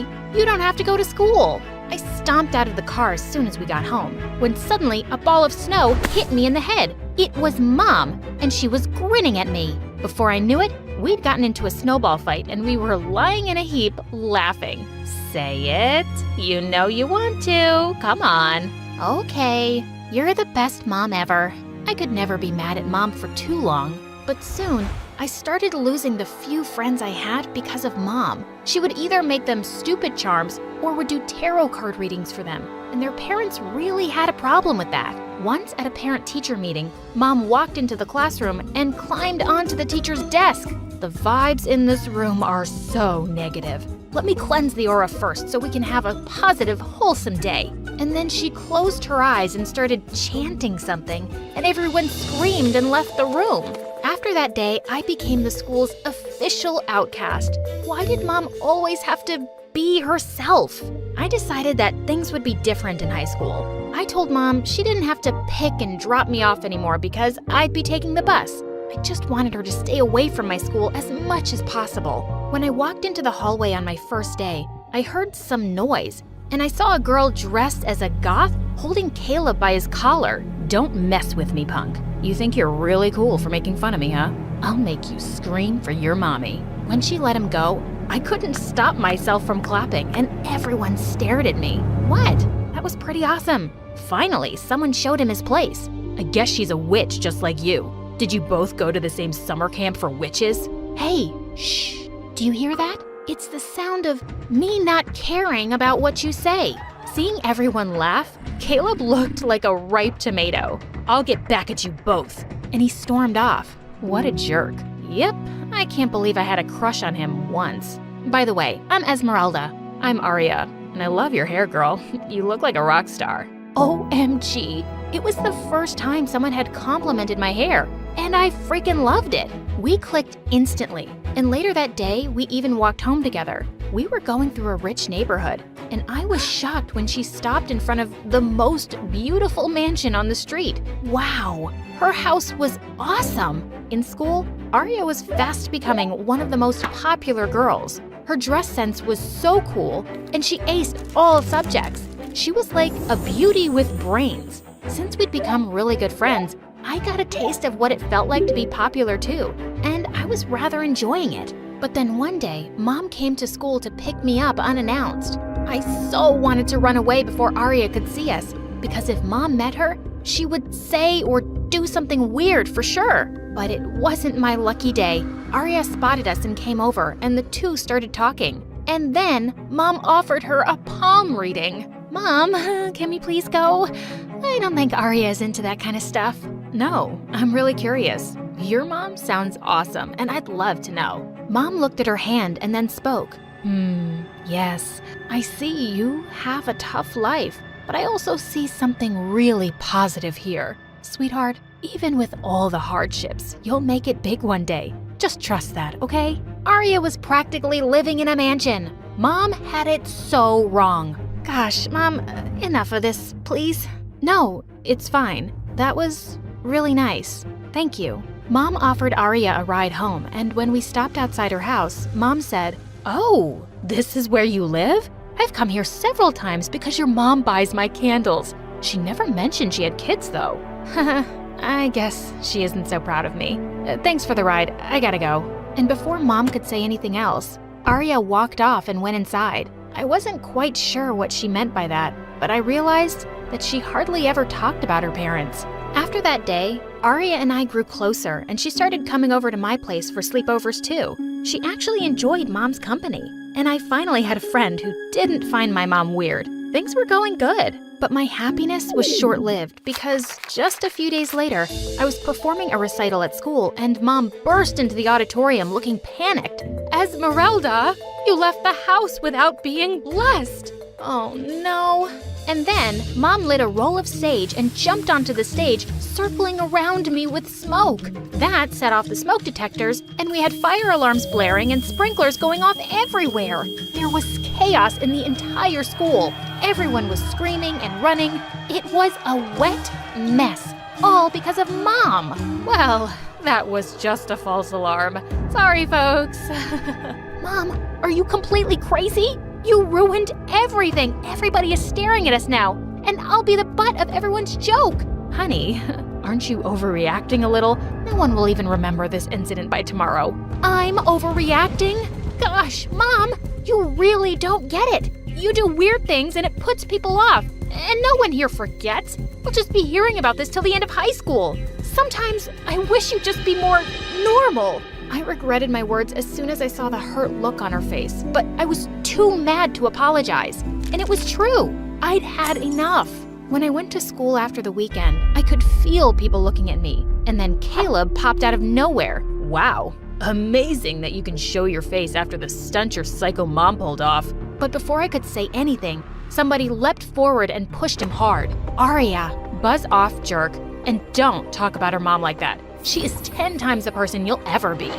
Yeah, 10 times crazier. Better crazy than a loser. Seriously, dude, no one cares about what you have to say. So why don't you just go and get a life? I was really grateful to have a friend like Arya on my side, but it was just her, because everyone else said and thought the same things as Caleb. I tried to ignore them, but at home, I also grew distant from Mom. I just wanted to be 18 and get out of this place, and maybe even from her. It was almost the end of the term, and we were busy preparing for the school's talent show. Arya and I had paired up for a dance-off, but during practice one day, we found out that our favorite music teacher was leaving soon.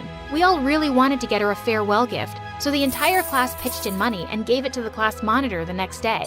During recess, I realized I'd forgotten my lunch in the classroom, and when I went to go get it, I got the shock of a lifetime. Arya was taking out money from the class monitor's bag. Arya, what are you doing? Oh, I found it on the floor. It must have fallen out of her bag. I was only putting it back. Just then, Caleb suddenly walked in, and he started yelling at the top of his lungs. Oh my God, thieves! His yelling attracted some other kids, and he told them he'd caught us stealing the money red-handed. Ultimate jerk! We were both taken to the principal's office and she called our moms, but only my mom showed up. Stealing? That's impossible. My girls could never do such a thing. I know my daughter. And I can also vouch for Arya. You better check that kid Caleb. He's always been trouble. And what a coincidence that he caught the girls. Mom took my hand and squeezed it gently, and my heart just melted. I've been such a jerk to her lately, but she was really the best person I knew. She then gently touched Arya's head, and all of a sudden, Arya started crying. What's wrong? I can't lie about this. I did steal the money earlier today when everyone went to gym class, but I realized I was so wrong. So during recess, I decided to put it back. That's when Esmeralda walked in, and then Caleb saw us. He didn't steal anything, and neither did she. It was me, and I am so sorry. What in the world? Before I could say anything, the principal sent me back to class. I didn't know what happened next, but when Arya didn't return, I decided to go to her place after school. But the lady there said Arya wasn't her daughter. She said Arya only came sometimes to mow the lawn. What? Luckily, the lady knew Arya's actual address and gave it to me. And when I got there, I found her sitting on the stairs. What are you doing here? What are you doing here? Is this where you live? Gosh, who are you, Arya? And why have you been lying to me all along about living in that mansion? I never said that was my place. I just said I'll stop here. Esmeralda, even this isn't my home. I don't have a home. I'm a foster kid. But why didn't you tell me? And you always wear nice clothes and shoes. How did you manage? If you're thinking I steal regularly, I don't. I work part-time and I shop at thrift stores. And I only took the money this time to buy a costume for the talent show. It was wrong and so stupid. And I never told you about me because I didn't want to be pitied. I just wanted to fit in. I'm sorry. I sat next to Arya and hugged her, and I told her I loved her no matter what. If it wasn't for your mom, Esmeralda, I would have been expelled today. What? And then Arya told me how mom convinced the principal to give her a second chance. As a result, she was just suspended for a week instead of being expelled. I swear, your mom is an angel. At that moment, I felt even worse about all the things I'd said to Mom. I ran home, and the moment I saw her, I hugged her tight. I'm such an idiot, Mom. I'm so sorry I was so awful to you. You know I love you, right? Yes, sweetheart, I know. On the day of the talent show, I was really nervous about dancing alone. But right when I was about to step on the stage, Arya appeared with Mom. You're here! And the hair looks awesome! Well, I did the hair. And I'm here because your mom got me the dress and convinced the principal to let me participate. As the three of us hugged, we suddenly heard Caleb behind us. Oh my God, you aren't expelled? I'll have to take it up with the school board. Zip it, kid. When Mom turned and glared at Caleb, he suddenly stumbled on something and fell on his butt. You're all witches. When did I say we weren't?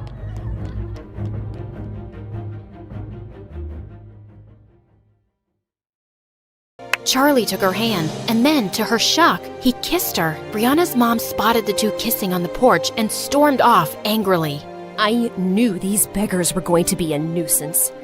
Everyone in school was shocked to see Brianna and Charlie walking into the hallway holding hands, and all anyone could talk about at recess was the brand new couple, and Madison and Elijah were pissed. I always knew Brianna wasn't really one of us, and she's proved how low class she is. To think that she had a chance with someone like me, and she chose that gutter rat. Trash likes garbage. But later in the hallway, Amber caught up with Charlie and Brianna and gave them a hug. You guys are so cute together, and I'm so happy for you. Really? I'm pretty sure I heard you call us trash and garbage.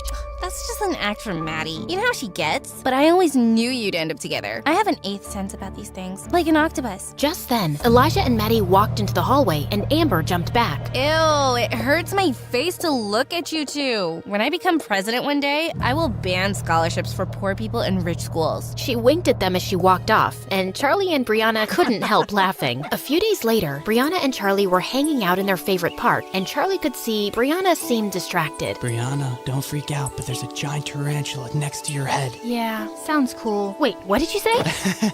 I was kidding. Where are you lost today? It's nothing. Well, it's not nothing. Ugh. Here, read this critic's review on the latest Stargirl episodes. It's awful. You can't be taking this seriously. You don't sound like you have a half a brain, and your acting isn't underwhelming. Come on, this guy doesn't know what he's talking about. Yes, he does. And I know the show isn't the best, but I had to start somewhere, right? Of course. And people love it. Except that the show's ratings are tanking, and the next season might be canceled.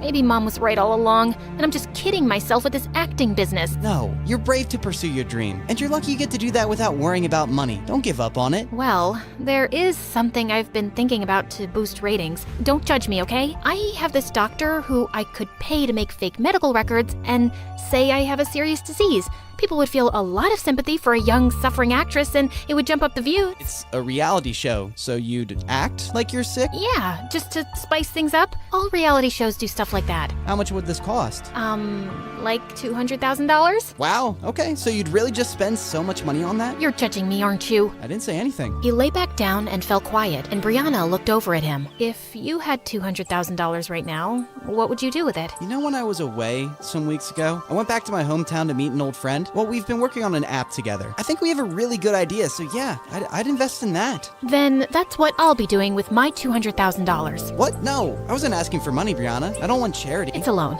You said the app is promising. I'm sure you'll be able to pay me back. Do you really mean that?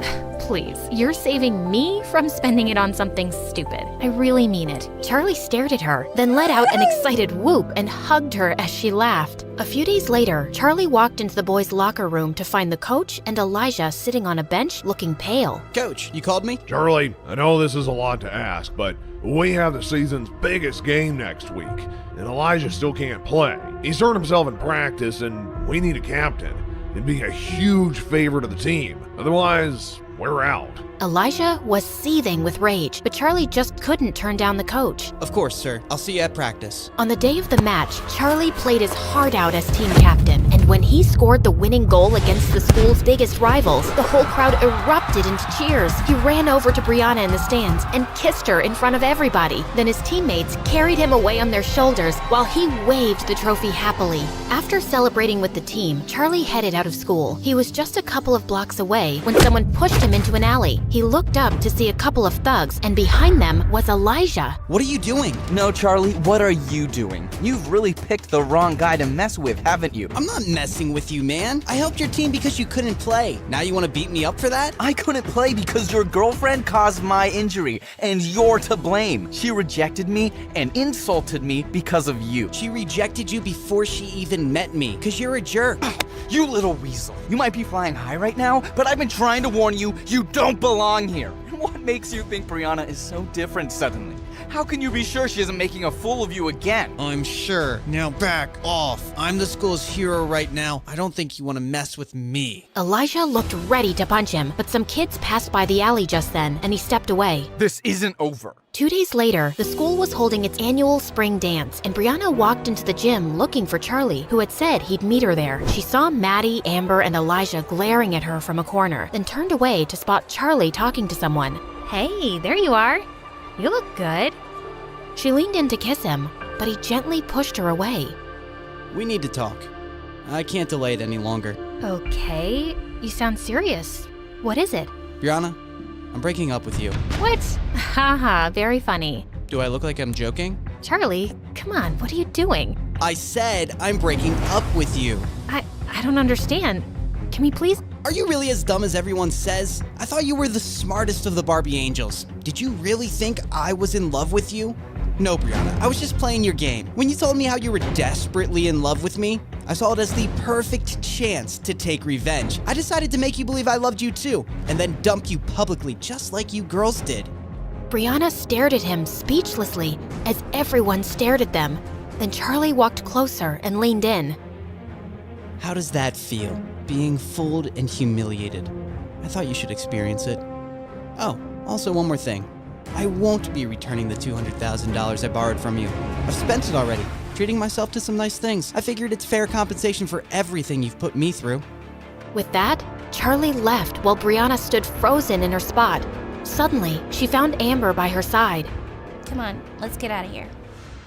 As they walked out into the hallway, they heard Madison cackling loudly behind them. Wow, that was epic! I've never respected Charlie more in my life. He really played a number on you, Bree. And Amber, get away from her. She's not your friend anymore. Brianna didn't respond and continued walking away. We really broke him, didn't we, Brianna? Turned a perfectly nice guy into a heartless jerk. Now that's a high school project I'll always remember. Suddenly, Brianna turned around and lunged at her. Madison screamed as she tried to fight Brianna off. A few kids, including Amber, finally managed to pull them apart. God knows I've been wanting to hit you since the day I met you, and that's a memory I will cherish for years. Brianna turned away and ran out, breaking out into sobs. Brianna refused to go to school and just stayed in bed for days, feeling completely miserable. One morning, a maid brought her a letter. It was from Charlie. She anxiously ripped it open, and the check she'd given him for $200,000 fell out. He didn't even use it. He was just teasing me. I really don't get this jerk. He's completely messed me up. She buried her head in her arms and started to cry, but then she stopped and picked up the check. I don't care what Charlie thinks of me. I'm gonna use this to save my show. She jumped out of bed, stuffed the check in her bag, and put on her coat. A few days later, Charlie and Grandma were watching the local news on TV when suddenly Brianna's face appeared on the screen with the headline saying, "Young TV star diagnosed with Crohn's disease." Charlie stared in shock, then his face darkened. Poor girl. That's terrible news. Charlie, I don't know what happened between you two, but I think we should go see her. She's lying. What do you mean? She's not sick, Grandma. This is all an act to get ratings and views for her show. What? No, she wouldn't do that. Why do you have to assume the worst about people lately? Because they are the worst. She told me of her plan to do this herself. Well, she must have some reason. Brianna isn't like that. Yes, she is. Why do you need to see the good in everyone, Grandma? Least of all these people. They're awful and shallow, and they think people like us are more worthless than the gum stuck to their shoes. I made a huge mistake convincing you to attend this school. I thought nothing could ever change you, but I was wrong. I hardly recognize you these days, Charlie. Grandma walked out before Charlie could say another word. A few days later, Brianna was told someone had come to see her downstairs. She made sure she looked pale and walked weakly into the lounge to find Elijah sitting next to her mom. What are you doing here? Mom, I told you I feel too sick to have visitors. Brianna, please sit down. This is important. Brianna, we both know you haven't been very nice to me, but I've always cared about you. It just crushed me the way that poor scumbag humiliated you. What do you want, Elijah? Oh, I don't want anything, but I brought you something that will really teach Charlie the lesson he deserves. That day at the spring dance, one of the kids standing close to you made a video. Elijah handed her his phone, and Brianna stared at it in shock to see Charlie caught on camera saying, "How does that feel? Being fooled and humiliated. I thought you should experience it. Oh, also one more thing. I won't be returning the $200,000 I borrowed from you. I've spent it already, treating myself to some nice things. I figured it's fair compensation for everything you've put me through." Brianna, when were you going to tell me about this? If Elijah hadn't shown me this video,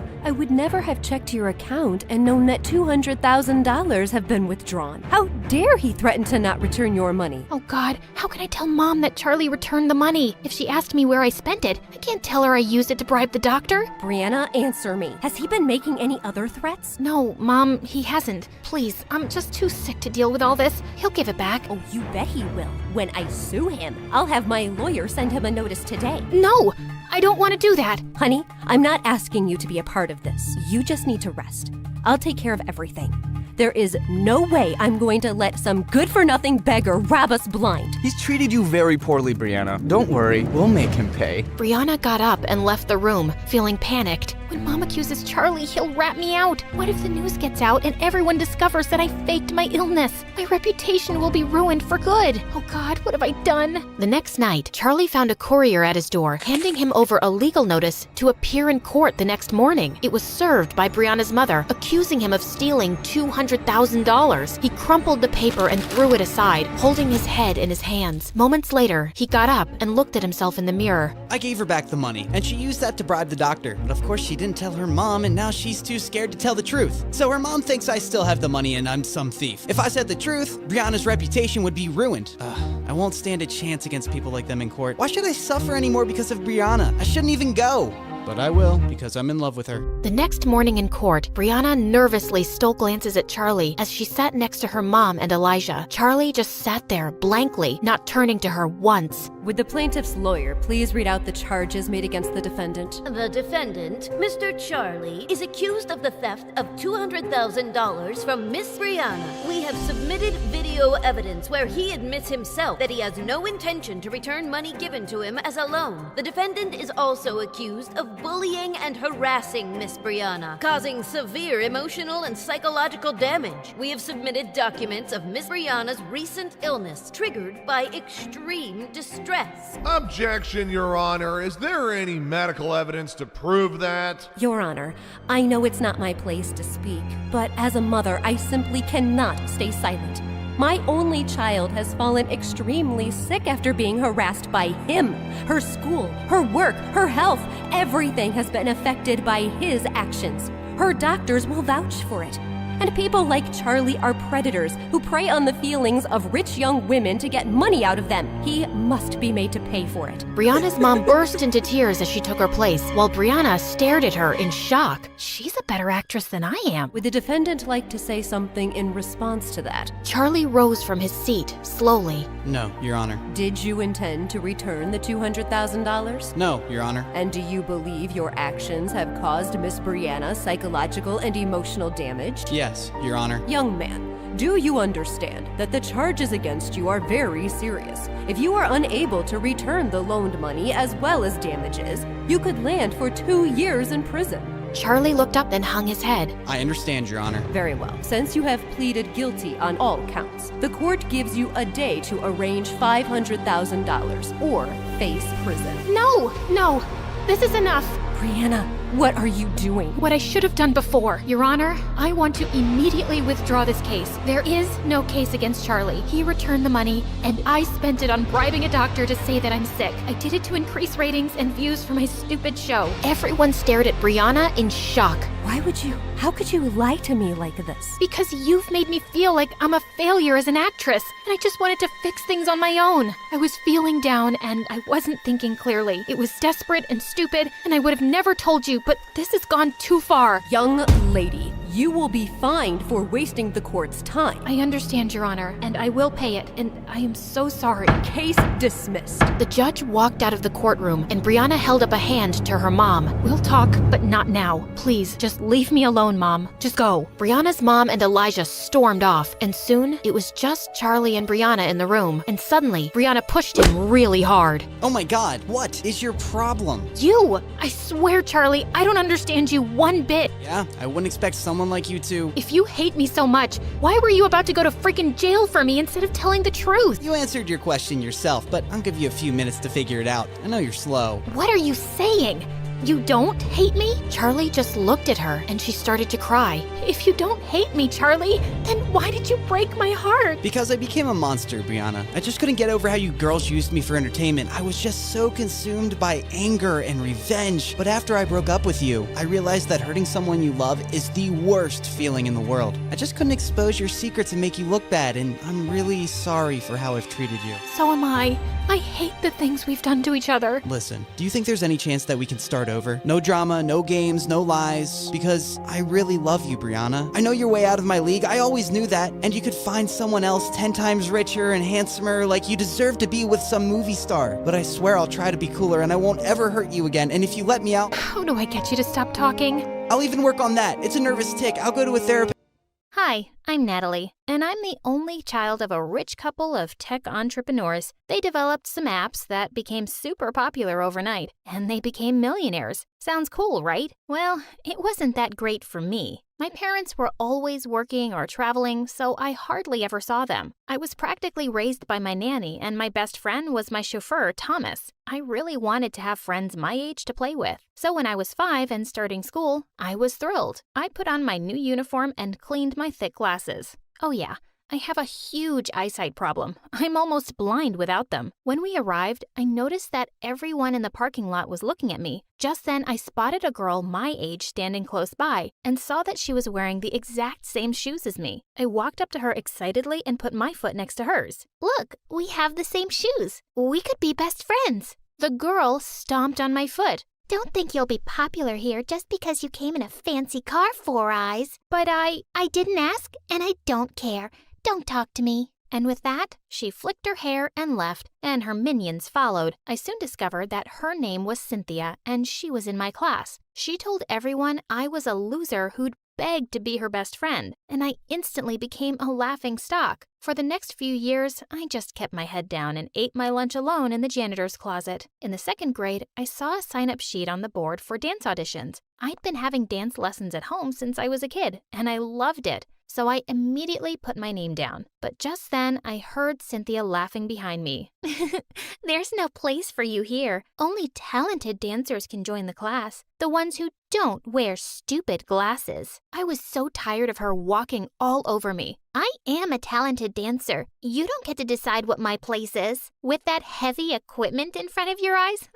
I don't think so. That joke about my glasses is now older than my grandma, and I'm bored. Come up with something better already. Her eyes went wide in surprise, and I walked off feeling proud of myself. Maybe she'd let me be now, but I was so wrong. On the day of the audition, she got to dance first. She wasn't bad, but I was better. But when she finished dancing, all the judges got up and clapped for her. Immediately, a woman in the jury said, "That was brilliant. We have the person here for the lead role." Wait, what? I climbed onto the stage immediately. Excuse me, ma'am, but she was only the first dancer. You haven't even seen the rest yet. The woman looked at me with disgust. I can tell simply by looking at someone if they're talented, and you are not. Someone take her away, please. Next. That was so unfair. After the audition, I saw Cynthia hugging that woman and calling her mom. Now it made sense why the judge was so nasty. Well, I couldn't even do the one thing I loved, and Cynthia still kept making my life miserable over the next few years. She spread a rumor that I had a contagious eye disease, and anyone who hung out with me would go blind, and everyone actually believed her. Another time, I'd taken my glasses off during an exam to clean them, and I didn't notice her slipping a cheat sheet on my desk. I nearly got suspended. I spent most of my time denying all these stupid rumors, and it was exhausting. One day in 7th grade, as I was walking down the corridor, Cynthia pushed me and my glasses fell off. I started to crawl, feeling the floor with my hands. As I vaguely spotted the glasses and reached out for them, Cynthia stepped forward and crushed them with her foot. That was it. I attacked her blurry figure, knocking her to the ground. We were wrestling and pulling each other's hair when a teacher intervened, and we both ended up in the principal's office. Cynthia looked totally chilled out, and her mom landed 2 minutes later to defend her. Oh, I know this child. She's a troublemaker. Her mom was on the school board, and the principal seemed to believe her instantly. Where are your parents? Your father said he'd be here right away. Before I could answer, Thomas opened the door. Oh, that's not her father. That's her chauffeur. Clearly, she's not on her parents' priority list. They sent the chauffeur to deal with her. I blinked away my tears furiously and ran off to the empty school auditorium, one of my usual hiding spots. I put on my headphones and started dancing in the dark. It was the only thing that kept me sane. When I finished, I heard someone clapping. As I looked towards the audience, I saw a boy sitting in the dark. It was Clayton. Clayton was popular and hot, and every girl in school wanted to date him, including Cynthia. And that was reason enough for me to stay away from him. What do you want? I was just watching you dance. You're really good. Please, just stay away from me. I stepped down from the stage, and as I was walking past him, he gently took my arm. Wait a second, okay? I just want to talk. I stopped, my heart beating a little faster. He removed my glasses. You're really pretty. As he pulled me closer, I shut my eyes, waiting for my very first kiss. But before anything happened, he started to laugh and ran away with my glasses. Hey, wait! I started panting and sweating. Everything was dark and blurry. I heard laughs coming from every corner. Loser. Four-eyed dork. I covered my ears and started to cry. Suddenly, Thomas opened the door and shouted, Natalie, where are you? Oh, here comes the superhero to the rescue. Or should we say, super chauffeur? Cynthia and her tribe skipped out laughing as Thomas took my hand and then drove me home. I didn't go to school for a few days and stayed in bed, but the more I thought about it, the angrier I felt. I was alone, and my parents weren't going to come bail me out. I had to stand up for myself. It was the only way to deal with these bullies. But when I went back to school, suddenly everyone and everything had changed. Cynthia ran towards me and hugged me like a best friend. Hi, Nat. We were so worried about you. Yes, where have you been? We missed you. Even Clayton was there smiling at me. What on earth was happening? What are you up to? Don't touch me. And then I heard a voice behind me. It was my mom. Natalie, what are you doing? What am I doing? What are you doing here? Nat, how come you never told us that your mother is the founder of the most successful fashion app in the world? She just gave us a ton of discount coupons for the most awesome brands. And why did I need to tell you that? I don't even use it. You're hilarious, Nat. That's why we're best friends. No, we're not. You're a psycho. Natalie, you're being so rude. I didn't teach you those manners. You're right. You didn't teach me any manners. You didn't teach me anything. So go back to making your apps, Mom, and take these psychos with you. Well, maybe having a famous mom would finally help get Cynthia off my back, but that was wishful thinking. Because from that day on, I not only had to deal with her at school, but also in my own home. Since Cynthia had convinced my mother that we were best friends, Mom had a brilliant idea of inviting her home every day and to come with me in the limo. Cynthia and her minions were really enjoying the limo ride, touching every button. Knock it off, you're going to break something. Poor Four Eyes. Her mom likes me more than she likes her. Ugh, I wanted to punch her stupid face. This went on for weeks, but one day, just when I was at the edge of losing my mind, something unexpected happened. As I was coming out of class, I saw Cynthia and her mom arguing. You need to train for nationals, Cynthia. You seem really distracted. Don't worry, Mom. I'm practicing at the studio every day. I know how important the competition is. Okay, just checking. You have to win every competition to get a university scholarship. Your stupid father has left me with no money, and you have to go to Juilliard. It's important for my reputation. I know, Mom. I realized Cynthia had been lying to her mom about going for practice because she was always at my place. Now was my chance to get rid of her once and for all. That afternoon, when Cynthia was at my place as usual, I stole her cell phone, took her mom's number, and called her, acting as a secretary from the dance studio. Hi, I wanted to tell you that your daughter had an accident at the studio and you're her emergency contact. Can you please come over immediately? Oh my God, is she okay? Yes, she's fine, but she's asking for you. I'm sending you the address. I'll be right there. Okay, that was a bit dramatic, I know. When I heard a car screech to a halt outside my house, I went running out. Cynthia's mom was shocked to see me. You? What is this? Some kind of prank? Oh, no, please believe me. You have to come see Cynthia. As her mom looked at me suspiciously, I led her to my bedroom where Cynthia and her minions were reading magazines lying on my bed. Gosh, I think I'll just run away and become a teen model. Or marry some rich billionaire. I don't want to dance and go to stupid college. Mom is really annoying. No wonder Dad left her. You ungrateful brat. Mom, I was just kidding. Shut up. You're coming with me right now. You're grounded for life. She took Cynthia by the ear, like a 5-year-old rascal caught doing something bad by her mommy. It was heaven, and I'd been recording the whole thing on my phone. It was an Oscar-worthy film I could watch on repeat, and then I shared it with the whole school. By the next day, Cynthia was the laughing stock, and that was the end of her popularity. But when I got home that day, Mom was waiting for me with her phone in her hand. You made this and circulated it everywhere? How could you do this to that nice girl? You're a terrible person. I'm glad at least this made you pay some attention to me, Mom. Did you know Cynthia has bullied me from the day I started school? Do you know she's knocked me down, broken my glasses, spread rumors about me, and humiliated me in front of everyone? You wouldn't know because you were never here. Her mom always came to defend her, but mine never showed up for me. I'm sorry, Natalie. I didn't know. I was so busy all these years to build a great future for you. This app, this company, this money, it's all yours. Well, you know what, Mom? I always thought I was angry at you for never having any time for me. But now I think what's been bothering me all along is that I'll grow up to run your company one day and I'll become someone like you. And I don't want to be like you. I don't want to ignore the people who love me the most for some company or money. Oh, I didn't know you hated me this much. Mom, I don't hate you. I hate the fact that I might turn out to be a mother like you. Please, forgive me. Please, give me a chance. I wasn't ready to forgive her right away, and I didn't talk to her for months. But it seemed like my words had really moved her, and she kept trying to make up for all the lost time. And eventually, I decided to give her a chance again. And, well, Cynthia, she never bothered me again. She was now a prisoner of her mother, who didn't take her eyes off her and forced her to dance every single day.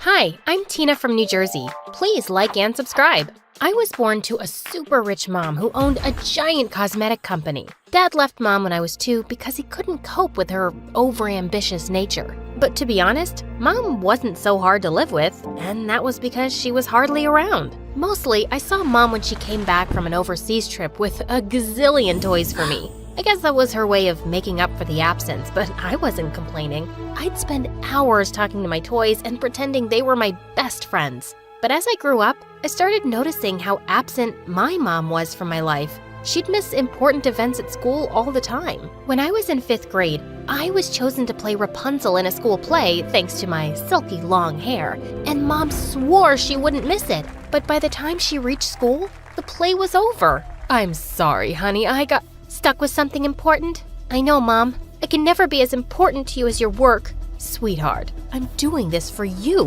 One day, this company will be yours, but I don't want to work for your stupid company.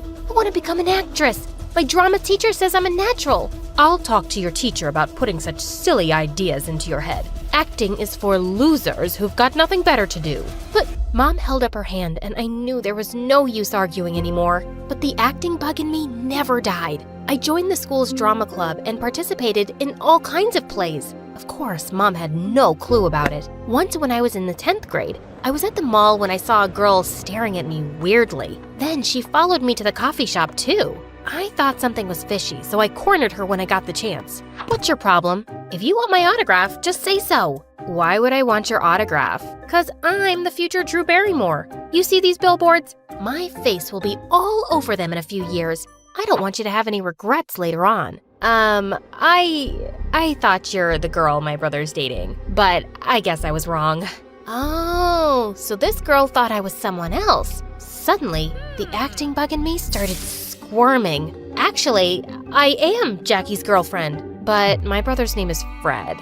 Of course, but I call him Jackie. You know, when we first met, it was raining and he offered me his jacket, and since then, I've called him Jackie. The girl totally bought my lie and even took me to lunch to know more about how her brother and I met. I had an awesome time talking about my imaginary boyfriend and how much we were in love with each other. The next day, I was in the school cafeteria with my best friend Daisy when I saw the same girl walking towards me, looking crazy mad. I had no clue she was in my school. You big fat liar. I thought I'd seen you somewhere before, but that was in a play last month. How dare you pretend to be my brother's girlfriend? No need to get so worked up. You assumed I was her, and I just played along. By the way, don't you think my acting skills are next level? The girl stomped off angrily without taking my autograph. Yet again, Daisy looked at me with a confused expression, so I told her everything. Suddenly, she fell to my feet. How could I be so blind? The answer to all my problems has been right in front of me. Girl, what's gotten into you? I'm the one who's supposed to be melodramatic. Daisy told me she wanted to dump her boyfriend Zach since she'd fallen in love with her new neighbor. Since Zach went to another high school, we'd never met. But weren't you telling me last week how you were deeply, madly, and hopelessly in love with him? That was last week. It's been 168 hours since.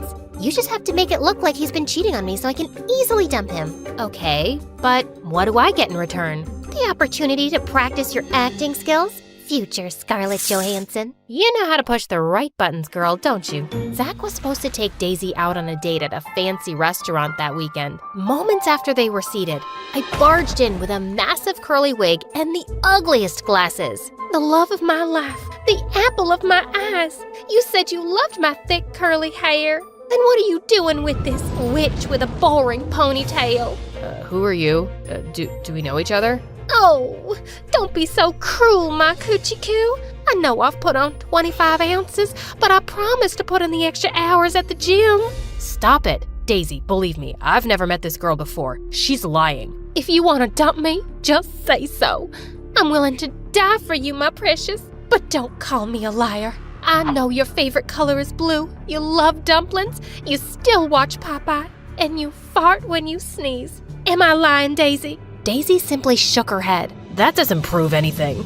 Actually, it does. I can't believe you've been cheating on me with this thing. I'm done with you. With that, Daisy marched off before Zach could make sense of what had just happened. I quietly snuck out too. The next day at school, Daisy and I couldn't stop laughing about the whole thing. Thankfully, Zach didn't try to contact her again, and she got busy dating her new neighbor. At home, things were going from bad to worse between Mom and me. She wanted me to focus on studies, but my heart was in theater. I wanted to join an acting school in New York, but she just wouldn't let me. One morning after a heated argument with Mom, I was rushing to my class when I bumped into something rock solid. What the rock? You got buttons for eyes? I looked up and saw Zach. What are you doing here? I transferred to the school. It was getting hard to stay away from my girlfriend. Let go, you moron. I am not your girlfriend. But wasn't I your coochie coo just a few days ago? Listen, mister, I was just trying to help my friend get rid of you. Actually, you did me a favor too. I knew Daisy was going around with another guy while we were dating. What? And you still dated her? Are you a nutcase? Well, I was about to confront her that day, but you made things easier. You put up a nice act, by the way. He gave me a lopsided smile, and for some reason, it made my heart flutter. He knew it was me. Zach was actually pretty cute. Then suddenly, he was touching my long, silky hair. Your hair is gorgeous. It's a shame you hid it behind that ugly wig that day. I mumbled an awkward thank you and literally ran to my class. The next few days, I had a feeling Zach was intentionally bumping into me. I saw him near the lockers, during lunch, at football practice, in the auditorium. Heck, he even agreed to play the role of a rock in a play I was participating in. One day, I was coming out of the library when I spotted him standing outside, whistling to himself. Are you stalking me? I could say the same. You were the one falling all over me a few days back. I angrily walked towards him to give him a piece of my mind, but I slipped on something and landed straight into his arms. Did you just fall for me? Again? Before I could respond, he helped me get back on my feet and then gently pulled off the scrunchie I was wearing. Your hair looks better this way. Free. Then he simply turned around and left, leaving me stunned. You'll burn a hole in his shirt if you keep staring like that. Whoa! You scared me, Daisy. You like Zach, don't you? What? Nonsense. He's not my type. I would have never dumped him if he looked at me the way he was looking at you. A few days later, we had to go to another school to perform our play, and I got my period on the bus. As I was getting off, Zach pulled me aside and wrapped his jacket around my waist. I rushed to the washroom and changed, and when I came outside, I found him waiting for me. He stayed close to me throughout the day, and I could feel his eyes on me every now and then. I was slowly falling for Zach, and when I told Daisy about it, she squealed with delight. I knew it! I know he feels the same about you. Why don't you ask him out? Mom has a party planned this weekend, so maybe next week? That weekend, Mom threw a grand party for her business associates. I hated being part of these boring parties, but I had to for Mom's sake. I was sulking in a corner when I heard a familiar voice. Hey, this party just got 100 times better. Zach, what are you doing here? I'm here with my mom. What about you? This is my house. My mom's the hostess. I spent the evening chatting with Zach, and we had an amazing time. Zach was smart and witty, and at one point, I was about to ask him out when I noticed Mom gesturing to me to meet her outside. Tina, my sweetheart, you're looking gorgeous today. Cut the drama, Mom. Get to the point. Okay, that boy you're talking to, his mom owns a supermarket chain, and they're one of the biggest potential buyers of our cosmetic products. If you date him, it'll be great for our business. I almost told her that I was going to, but then I had an idea. But I don't even like him. Please, Tina, think about the business. I want to see our products on their supermarket shelves. Okay, but then you'll allow me to apply to that acting school. When Mom reluctantly agreed, my heart did a double hooray. I was gonna ask Zach out anyway, and now I'd also be able to follow my passion. Zach and I started dating, and the next few days were pure bliss. He was even better than I'd expected. I was falling hard for him, and he seemed to like me too. Then on my birthday, Zach planned a surprise party for me and invited the entire school. We were having a blast when suddenly Zach grabbed a mic. Tina, I have another surprise for you. Here, come take this. Everyone cheered as I went to him and took the envelope he was holding. But my face turned white when I saw the papers it contained. It was the contract that said his mom's company will be my mom's company's buyer. What's this? We all know what an amazing actress you are, so you can drop the act now. Zach, I don't understand. Okay, let me explain. Friends, Tina was dating me so she could use me to get my mom to promote her mom's business. I just made her wish come true. That's not true. You know what? I've had enough of your lies. I'm breaking up with you, Tina. Think of this as a parting gift. Zach left the party, leaving me completely humiliated. I wiped angry tears and rushed back home. Honey, how was the party? What's wrong? Zach broke up with me. But don't worry, he gave me this as a parting gift, so you can do your happy dance. I shoved the envelope into Mom's hands. She opened it and looked shocked. Don't worry, I'll talk to him. You'll do no such thing. I'm leaving for New York right away. The acting school accepted my application. That wasn't true, but I wanted to get away from the city as fast as I could. I spent the next few months in New York doing random acting gigs until I actually joined the school of my dreams. In a few years, my hard work paid off and I became a popular actress.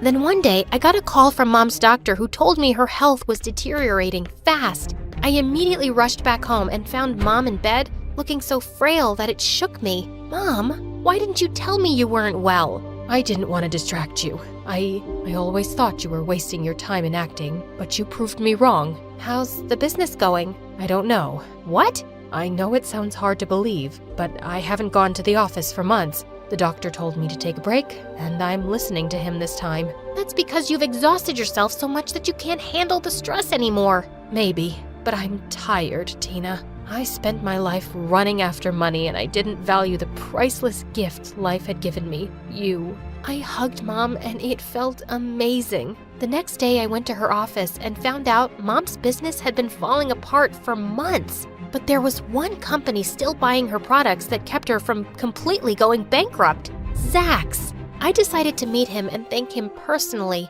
When I went to his office, my heart skipped a beat seeing how handsome he looked. Tina, I was waiting for you. You look just the same. He looked at me for what seemed like an eternity, and I felt my cheeks grow red.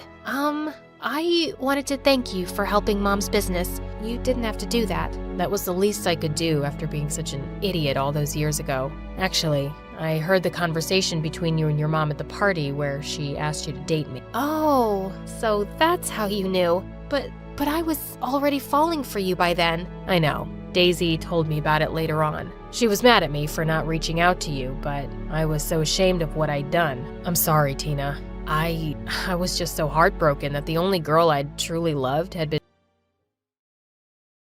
There's a saying in our little town. A thread woven wrong can ruin the whole tapestry. Funny, right? A saying about mistakes in a place where everything feels like it's held together by loose stitches. My life? Just one long, fraying thread. I'm Nadia. You've probably never heard of me. No one has. I'm the girl who blends into the walls. The one you forget is in the room.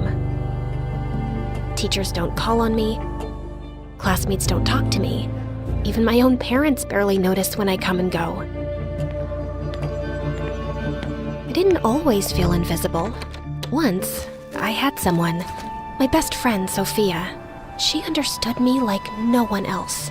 Every afternoon, we'd dream of escaping this little town, imagining a big city life, a shared apartment with a balcony, nights at the ballet, and endless chocolate until we couldn't eat another bite.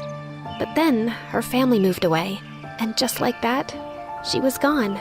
No more laughter, no more secrets under the oak tree. She left, and the silence felt louder than ever. And my parents? They're not bad people, just exhausted by bills and worries. Dad grumbles about rising prices and factory closures, while Mom stares at the bills, hoping they'll vanish.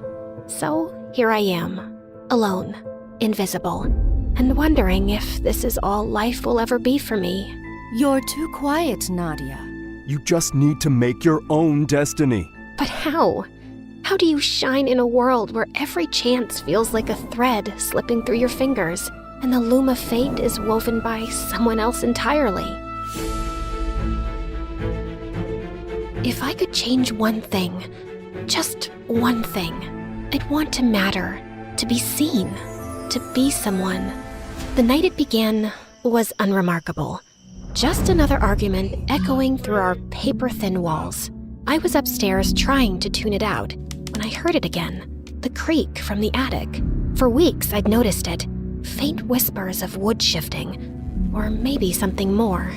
Once, I even thought I saw glimmers of light under the attic door, shadows that vanished when I blinked. I always ignored it, too scared to look. But that night, curiosity outweighed fear.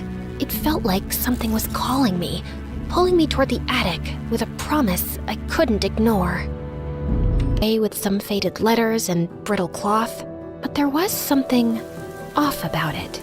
The threads shimmered, like they were alive.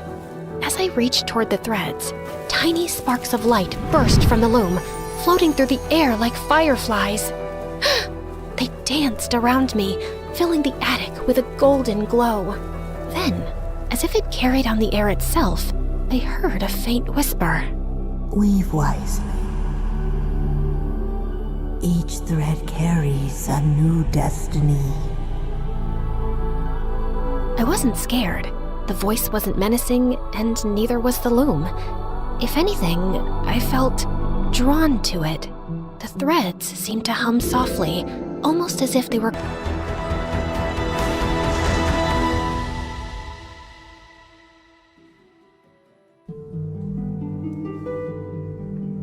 I wasn't sure what I was doing, but when I finished, I felt it, like the world shifted, just a little.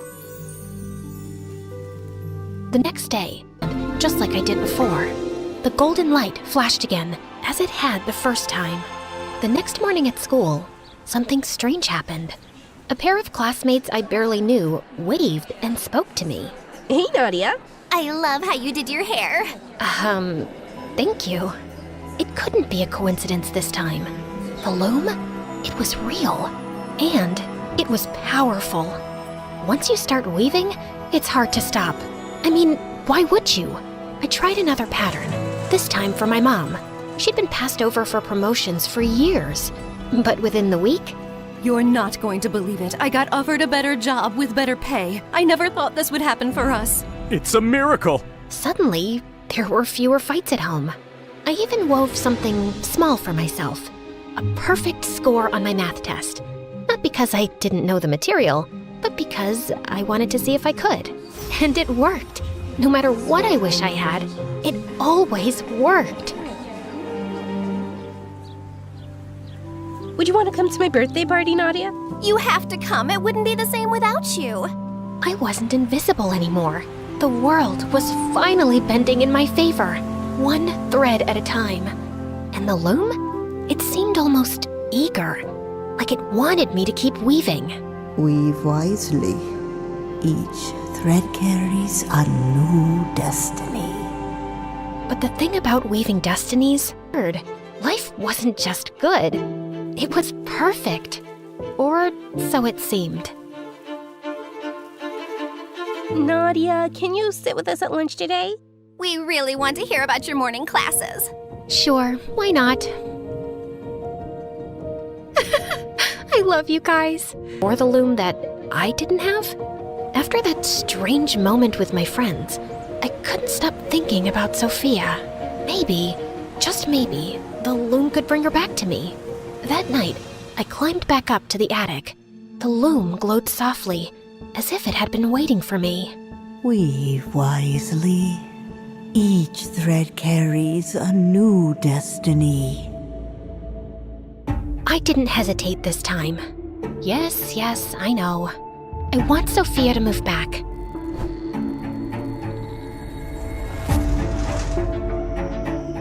Do I know you?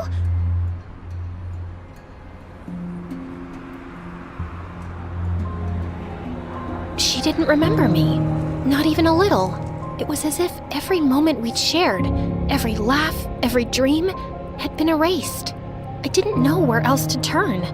The loom had always worked before, but now Sophia didn't even know me.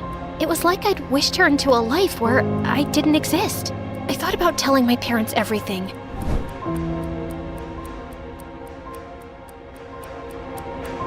Mom? Dad? Can we talk for a minute? What is it, honey? I feel like I've messed something up. I need to talk to someone. What do you think about getting that grand chandelier from the artisan in town? Imagine how it'll dazzle everyone when they walk in. It's about the loom upstairs. I think it's changing things, and I don't know what to do. Let's get the chandelier. I've also been looking into buying a villa by the lake. We can go there in the summers. Would you like that, Nadia? You can bring your friends. Oh, yeah, that would be great. Then it's done. I'll talk to the realtor tomorrow. What did you want to talk about, Nadia? Nothing. As I listened to my parents excitedly talk about all the new things we could buy, I glanced around and thought about everything the loom had given us. Sure, it still hurt that Sophia didn't remember me, but maybe those memories were meant to stay in the past. I had a new life now. New money, new friends. Through worse. I'm Mateo, professional book dropper. Nadia, aspiring flower crusher. Nice to meet you.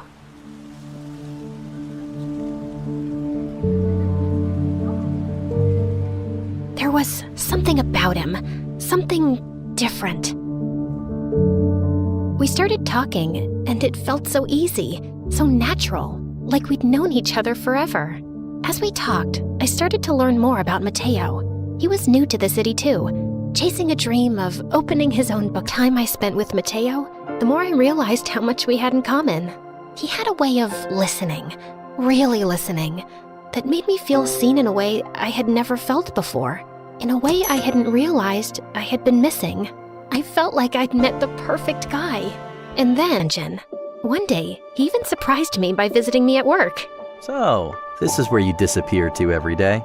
Surrounded by old things? You say that like it's a bad thing. Some of these old things have more stories in them than we do. I don't know. I think I've got a few good stories in me. Oh yeah? Like what? Like the time I walked into a museum and forced the lovely curator into giving me a private tour. This was dangerous.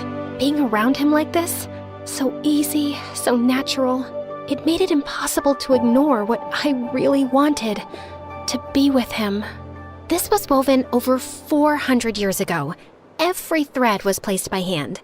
The amount of hard work it took to make this, it takes my breath away every time. Wow, can you imagine that kind of patience? And I wasn't trying to take something that wasn't mine. Mateo and I were supposed to be together. I just needed things to change a little.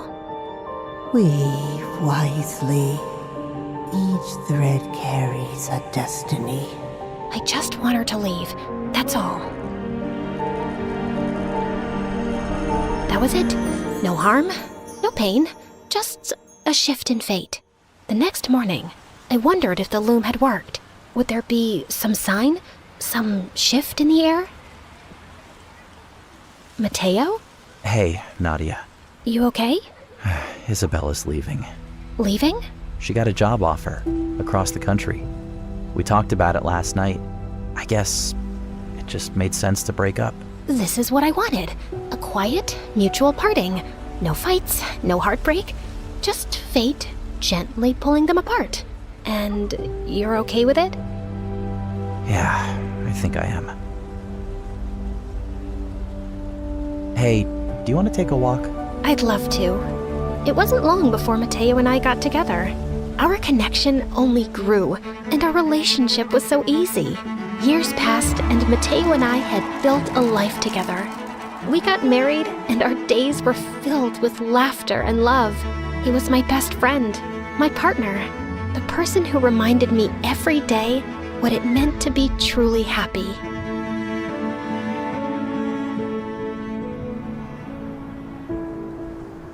But happiness has a way of making you forget the past. And sometimes, the past finds a way of reminding you it's still there. Nadia? What's this? Get away from that. What is it? It looks ancient. Does it still work? Mateo, please, don't touch it. Please, you don't understand. Nadia, what is this? It's a loom. A magical one. I've used it many times in my life. Used it? For what? To change things. Know if I can believe that.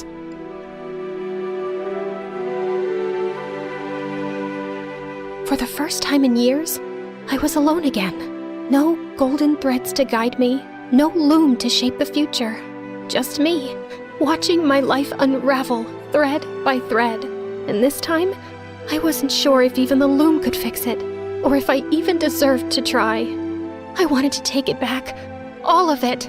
I wanted to erase the moment I ever touched the loom, to undo every weave, every selfish decision, every golden thread I had forced into place. If I could just go back to before I ever wished for Mateo, before I ever sent Isabella away. Maybe then he'd still be here.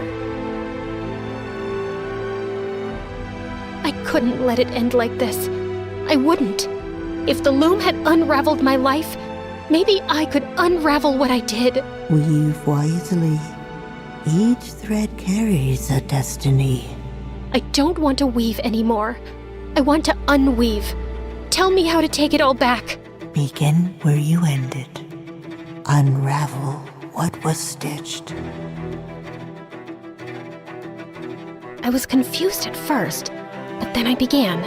I started with putting back the threads I had taken apart from the spell that sent Isabella away. The loom began to hum, and swirls of light glowed all around me. Every thread I pulled felt like a piece of my heart breaking. I undid all the patterns. Sophia moving back, getting valedictorian, my parents' wealth, my classmates becoming my friends. I saw the life I'd built, the one I'd clung to, fall apart, moment by moment. But I kept going until...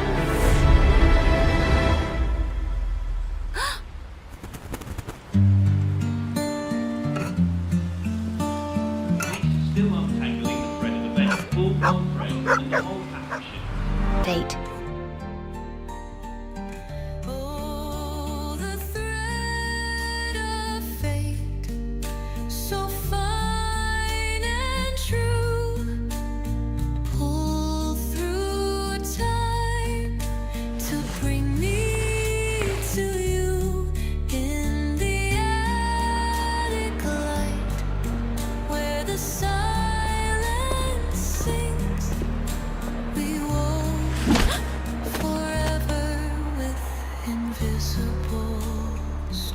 I'm so sorry. My books don't like staying in one place. Are you okay?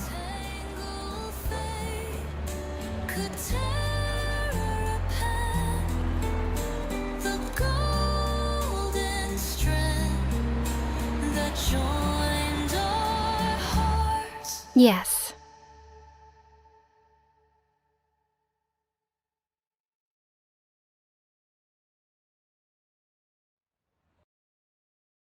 Hi, I'm Rue from Chicago. Please like and subscribe. My mom was a renowned doctor and loved me to bits, but when I was 6, I fell from a tree and hit my head. And even though I recovered fine, Mom went crazy. She never let me out of her sight after that. When I started school, she hugged me and cried like a baby at the gate, and she'd even drop by during recess to check on me. Blood? Oh my God, what happened? She picked me up and started running to the hospital. Mom, put me down. It's just ketchup. And suddenly, we both went crashing into the food counter. By the time I was in 8th grade, I was super popular and a star player on the basketball team. Once during my match, I fell and bruised my knee, and Mom leapt out of the audience, screaming hysterically. It was so embarrassing. And then, she forced the principal to grant me 1 month's leave to recover. Ugh! I spent the next week in bed watching MSA videos about crazy moms like mine. But a few days later, it was my friend's birthday party, and I felt well enough to sneak out. But just as I was about to kiss this cute guy there, Mom barged in and smashed the music system. That music's loud enough to hurt my baby's ears. Mom, are you crazy? How did you even find me? Apparently, she had a tracker installed in my phone to always know my location.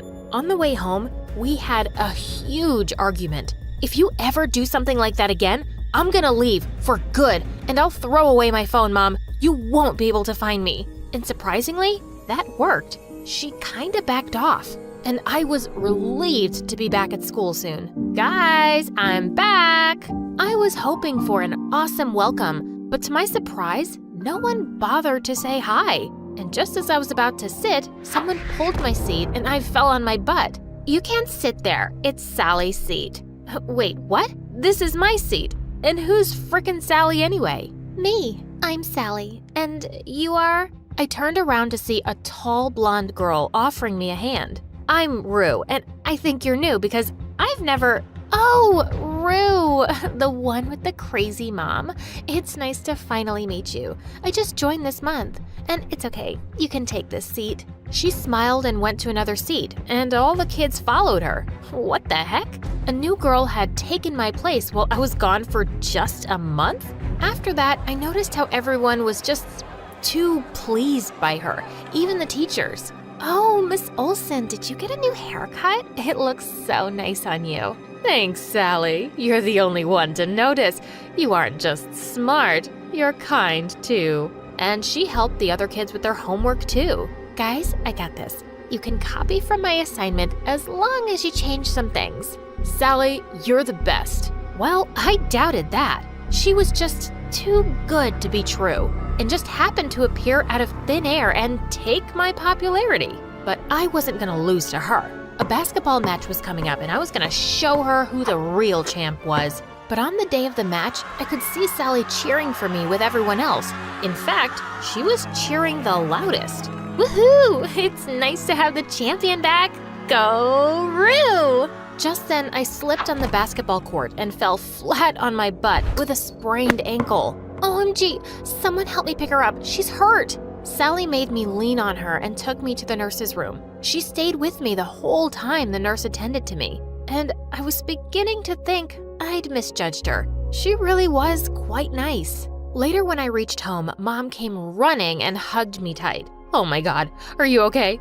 Let's go to the hospital right now. Ugh, Mom, I'm fine. It's just a small sprain. That's enough. You're not gonna play that stupid game anymore. Mom grabbed my shoes to throw them away, and that's when I noticed grease all under my shoe. Oh my God, someone did it on purpose to make me slip, and I knew in my bones it could be none other than Sally. But since I had no proof, I decided to play nice for a while and keep an eye on her. A few days later, there was a big selection quiz for the nationals team, and I saw Sally mixing something in the free juices for all the contestants. Minutes later, the kids were clutching their tummies and running in and out of the bathroom. Ah, that evil witch! Of course she was selected for the finals, but I knew what she had done and decided to confront her. I followed her to the girls' washroom and pushed her to the wall. I'm not fooled by you, Sally. I know what you did there. I saw you mixing something. Oh, Rue, what's wrong with you? Why are you hitting me? And saying that, she slapped her own face really hard and started crying loudly. What? Suddenly, some girls came out of the washroom cubicles and pushed me aside. Gosh, Rue, look at her face. You slapped her so hard. It's all red. We're gonna tell the principal that you're bullying Sally. No, don't do that. I don't want to cause trouble. We should give Rue a chance to fix this. If she says sorry to me, I'll let it go this time. What the freaking frogs? Me? Say sorry to her?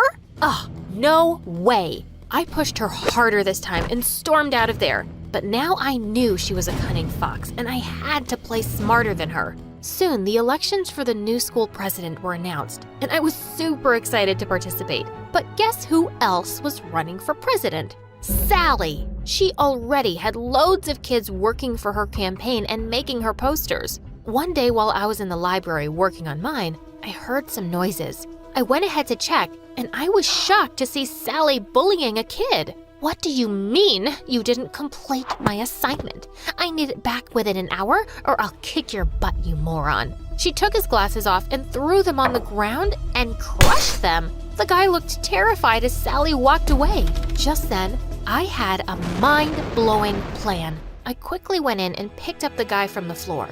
Hey, you don't have to be scared of her, okay? I'll help you get rid of her, but you'll have to help me too. You just have to speak the truth in front of everyone, and I'll make sure she never lays a finger on you again. Deal? The guy looked at me with teary eyes and nodded. A few days later, we had an event where each candidate had to speak up in front of the entire school, and I was all set to see my plan in action. Minutes before Sally was about to come on stage, I was so happy to see the guy she'd bullied standing there already. Sally's whole act was about to be exposed. Yippee! I need to tell you all something. One of the candidates here is a chameleon who pretends to be your friend, but in reality, she's a bully.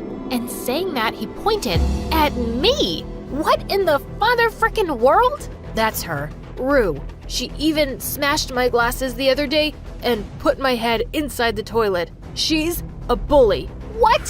Have you lost your mind? What are you talking about? It was Sally, can't you remember? She smashed your glasses. Who's Sally? And please, don't kill me. Please, someone save me from her. Saying that, he ran and hid behind the other kids, and all of them went bonkers on me. Rue, we already knew you could be a bully, and now you're blaming Sally for this? Everyone knows Sally would never do something this horrible. Yeah, we saw what happened in the washroom the other day. You're the bad person here, and you don't deserve to be the president.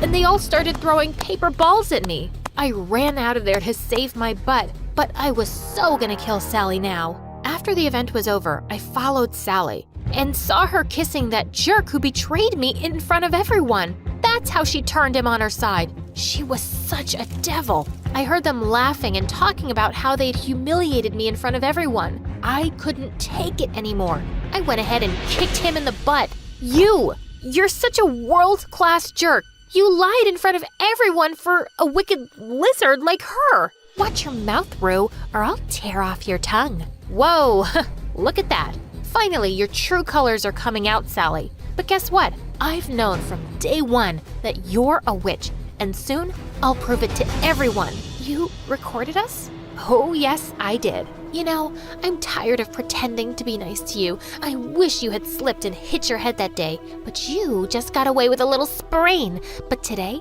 I'm gonna kill you, squid face. Saying that, she charged at me like a mad bull, and we broke into a wild fight. Within minutes, the cheating jerk came in and held me by my hands. Let go of me, you idiot, or I'll put your face in the toilet seat for real this time. I tried to fight them both, but they locked me inside a small janitor's room. No one's going to come here till tomorrow, Rue, and I'm gonna be the next student president by then. And your little phone? I'm gonna destroy it. Both of them left, and I tried to break open the door, but nothing worked. When I'd almost given up, I suddenly heard a loud thud on the door, and it flew open. Mom! Oh God, I can't believe you found me. I hugged her tight. Are you okay, sweetie? What happened to you? Wait, Mom, how did you find me here? Oh, honey, after you said you were gonna throw away your phone the next time you run, I may have put a tracker device in all of your shoes. Mom! Okay, sorry, but see, it helped. I was able to help you today after you didn't come home for so long. She was unbelievable. I immediately ran out to find Sally and saw she was making a bonfire in the school backyard, and she had my phone in her hand. I went in and hit her from behind, and the guy ran away, seeing Mom with me. What are you doing? Let go of me, you witch! I'm gonna kill you this time. Oh, you can try, but you're not getting away with anything now. This time, I tied her and made sure she didn't run away until we called the principal and her parents.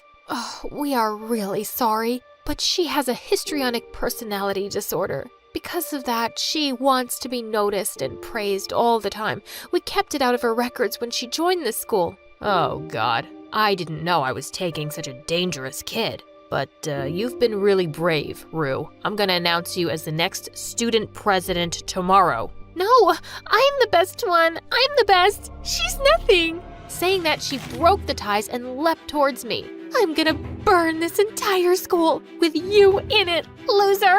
Thankfully, the principal had called security and they took her away. After everything was over, I turned to Mom thinking she'd go all crazy again, but she hugged me. Oh, honey, are you okay?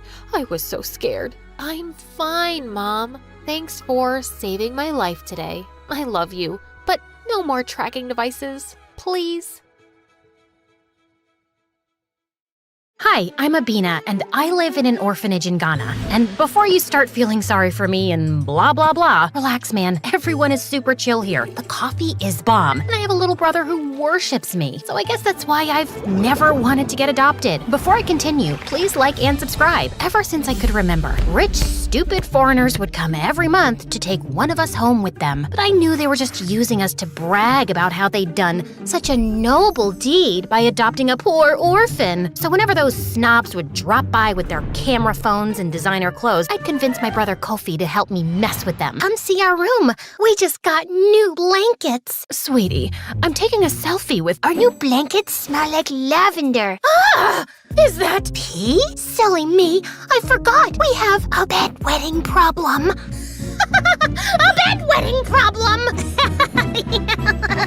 The woman ended up bursting into tears from the awful smell. So traumatic. But one day, the warden had had enough of my behavior. You're 14 years old now, and Kofi's 8. It's important for your development to have parents. So the next time a visitor arrives, you better behave yourself. I was about to refuse, but I wanted Kofi to be happy and healthy, so I gave in. Except when a couple finally decided to take us home, I immediately disliked them. Apparently, they were both philanthropists who loved doing charity work. They were just too sweet, and I had a bad feeling about these people. Just like that, they whisked us from our beloved home to some mansion in America. Who wants to see their new room? Do you want to see your big boy bed, my cutie wooty widow mouse? Ew, gross. We hate mice, and don't talk to Kofi like he's a baby. Of course, dear. I'll try again. Yo, dudes. Who wants to see their billion-dollar golden baller sleeping place? You hear me, bro? There's gotta be a cliff I can jump off of. At least I had a giant bed with a mattress from heaven. But the next day, things took an awful turn. I discovered that Kofi and I were all over the news, and the paparazzi were right outside our window. Were my new parents famous? How come you didn't tell us you guys were celebrity philanthropists? I don't want to live in the public eye, and I've got an 8-year-old brother. I don't want his picture everywhere online. Oh, come on. Being a celebrity is fun. You never have to wait in line. You get free stuff. Give it a chance, Abena. It's Abina. I've told you 3 times. You know what? Just call me Abby, since I'm an American now. Mom looked hurt when I said that, and from that day on, things went downhill. Mom and I fought about everything imaginable. Like, she'd get mad because I hated being interviewed by reporters, or because I hated the itchy $1,000 clothes she bought me, or the fact that she kept feeding Kofi fancy food that he wasn't used to, even though I told her to just give us something more simple. By the time school started, I was exhausted from all the media attention, and I didn't want a bunch of kids coming up to me since I was the famous Ghanaian orphan that they were fascinated with. So I decided to ditch class and hang out in the school garden. Then suddenly, I heard a voice near me. Hey, are you okay? I looked over to see a boy my age with neon hair dressed in rags. Even the clothes I wore at the orphanage were nicer than his. No? I don't know. My parents are annoying. Your biceps are gorgeous. Never mind. The guy just laughed, and suddenly, I found myself pouring my heart to a total stranger about everything that had happened. I found out his name was Carter, and we went to the same school. He apparently skipped classes regularly, so he'd have enough energy to work nighttime shifts. And it was all because his parents barely had enough money to buy food. I felt bad for Carter, but I was kind of relieved to finally meet someone here who wasn't rich. He ended up walking me home, but when we arrived, Mom greeted us at the door, and she immediately asked Carter to leave. Abby, I know that boy. He lives in a trailer outside our neighborhood. I want you to stay away from him. He's a criminal. You'll be in danger, and people will think my daughter's mixed up with a crook. Because your publicity image is all you care about, right? You don't actually care about my safety. Well, guess what? You're not my real mom, which means I don't have to listen to you. Mom grounded me after I said that, but I didn't let that stop me. Carter and I started hanging out all the time. Sometimes we'd ditch class together, and sometimes he'd sneak in through my window so we could watch MSA videos together on my TV. I'm so glad you watched these on YouTube instead of TikTok. TikTok. Promise me you'll never watch MSA on TikTok and fry your brain, please? I didn't believe Mom about the criminal nonsense until one day I noticed Carter take off his baseball cap to reveal a clump of shiny jewelry. Please tell me he didn't steal all that. Abby, you know I have a family to support. Yeah, I feel bad for stealing, but a job washing dishes can only pay so much. Look, I get it, but you don't have to become a thief. No wonder Mom thinks you're a delinquent. Maybe I'll ask her to give you some money. She and my dad love bragging about how they give to charity. Then suddenly, Carter got this really serious look on his face, and then he told me something disturbing. My parents were known for being frauds. Kofi and I hadn't been the first kids they'd taken home. Apparently, they'd foster them for a year or two, use them to get publicity, and then they'd send them somewhere else. That makes no sense. They took me home and signed the papers. Are you sure? Because they've never adopted an actual kid before. Look, I don't know the logistics. I just don't want you getting hurt. I know it's only been a short time, but I've grown to care about you, Abby. I was about to confront Mom and Dad when I got home, but when I arrived, I was hit with awful news. Kofi was in the hospital due to food poisoning, and he was really sick. This is all your fault. I told you a million times not to feed my brother fancy food like caviar because he's not used to it. Now he's sick, and it's all because you two were too stuck up to give him something like rice and beans. Abby, it's not fair to blame us for something like this. The food poisoning could have been from anything. Plus, he'll be fine. Why are you making such a big deal about food poisoning? It's not about the freaking food poisoning. It's about you two being selfish, irresponsible jerks that don't care about us. Mom and Dad apologized and reassured me, but I didn't listen. I knew now that Carter was right. My brother and I weren't safe with these people. So as soon as Kofi was better, I crafted a plan to run away from home. Carter said Kofi and I could stay with his family in the meantime, while he would help find new parents who weren't horribly selfish. So one night at 1 a.m., I turned off the location services on my phone and helped Kofi sneak out the window. I don't want to run away. These people are nice and they take good care of us. They seem nice, Kofi, but they don't really care about us. We'll be living in another foster home in another year. Trust me. Says who? Your new boyfriend Carter, who you've known for like 5 minutes and who also happens to be a thief? I know you're not actually this dumb. It's not like he wants to be a thief. He has a family to support, and I still would trust a thief over any adoptive parents who could hurt us. Carter picked us up in his car a few minutes later, but Kofi wasn't speaking to me. I felt bad, but I was doing the right thing by protecting us, right? Besides, Carter's parents were happy to let us stay with them for the time being. Yeah,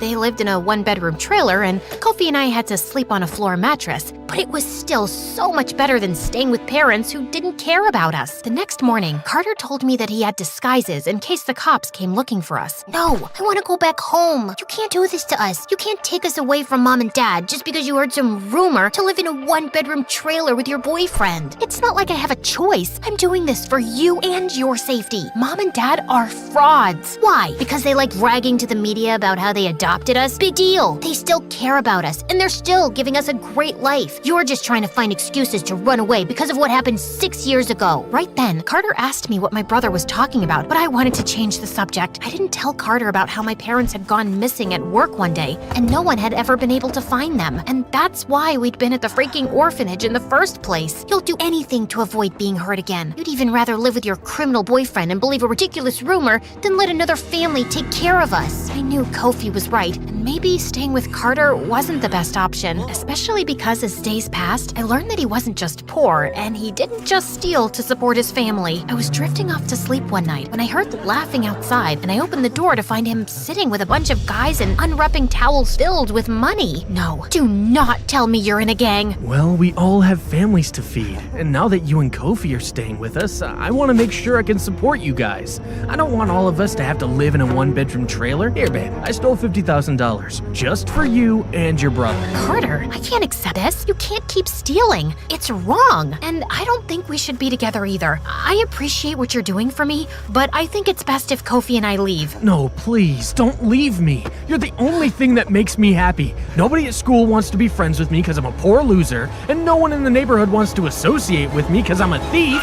Before Carter could finish his sentence, I heard police cars, and that's when Mom and Dad came running over and crying. I guess they did care about us after all, and Kofi seemed overjoyed to see them. I started to warm up and apologize to my parents for running away. Then suddenly, a policeman handcuffed Carter and said he was taking him to juvie for 3 years. It's thanks to you two that we've been able to do an investigation investigation and track down how much money this guy's stolen. And he dated my daughter and put both her and her brother at risk. My heart suddenly stopped as I saw Carter's parents beg and cry and apologize. I knew it was wrong what Carter had done, but did he really need to be away from his family for 3 years? I tried not to think about it as Mom and Dad drove us home and said we could do whatever we wanted. Watch movies, order in, go to Disneyland. They were good people, and I had been wrong all along. Instead, I'd put my brother in danger and got a boy taken away from his starving family. All because I was too traumatized to trust anyone to adopt me. I felt practically ill with guilt. The next day, I finally went to school for the first time without ditching class, and everyone was interested in being my friend since I'd been all over the news and I'd dated a known delinquent. So what's it like dating a real thief? Have you dated thieves before in Ghana? Is it true all of them have rock hard abs? I don't know. Why would I know that? By the time I got home, I felt like I was literally gonna die of guilt. And then things got even crazier. Mom and Dad called Kofi and I into their study because our old warden had called. She wanted to check in and see how things were going. We told her we loved fostering you two, and the truth is, we want to adopt you. What do you mean? I thought you already adopted us. Oh, no. Usually, we foster children for a few years and then we find them a home. Your warden sent you off with us because you'd have better living conditions. But we love you two so much that we want to keep you. So Carter had been right about the whole fostering thing, but he'd been wrong about them trying to hurt us. He'd just been looking out for Kofi and me. He was a good guy. I couldn't let him sit in juvie for 3 years. You guys can adopt us, but on one condition. You have to help out Carter's family. They don't have any money or food. That's the only reason why Carter formed a gang and became a crook in the first place. Yeah, he committed some bad crimes and I won't date him anymore, but he's a good person and shouldn't have to stay in juvie for 3 years. To my surprise, my parents actually agreed, and the 4 of us went together to talk to the police about Carter's situation. My new mom even insisted on buying his family a new house. Thanks, Mom. That means a lot. Did you just call me Mom? Well, you did agree to adopt me, and I've kind of been a jerk to you. We hugged at that moment, and it made me feel warm inside, but there was one more person I needed to talk to. I'm really sorry I got you into this mess. You might still have to go to a disciplinary school, but you won't have to stay here for 3 years. Don't apologize. That's what you get for forming a frickin' gang. Thanks for looking out for me, Abby. I know we need to break up, but I'm glad we're still friends. Actually, my real name is Abina. Why don't you call me that from now on? And yeah, of course we're friends. I've never had anyone look out for me the way you did. So, will I see you again soon, Abina? You sure will.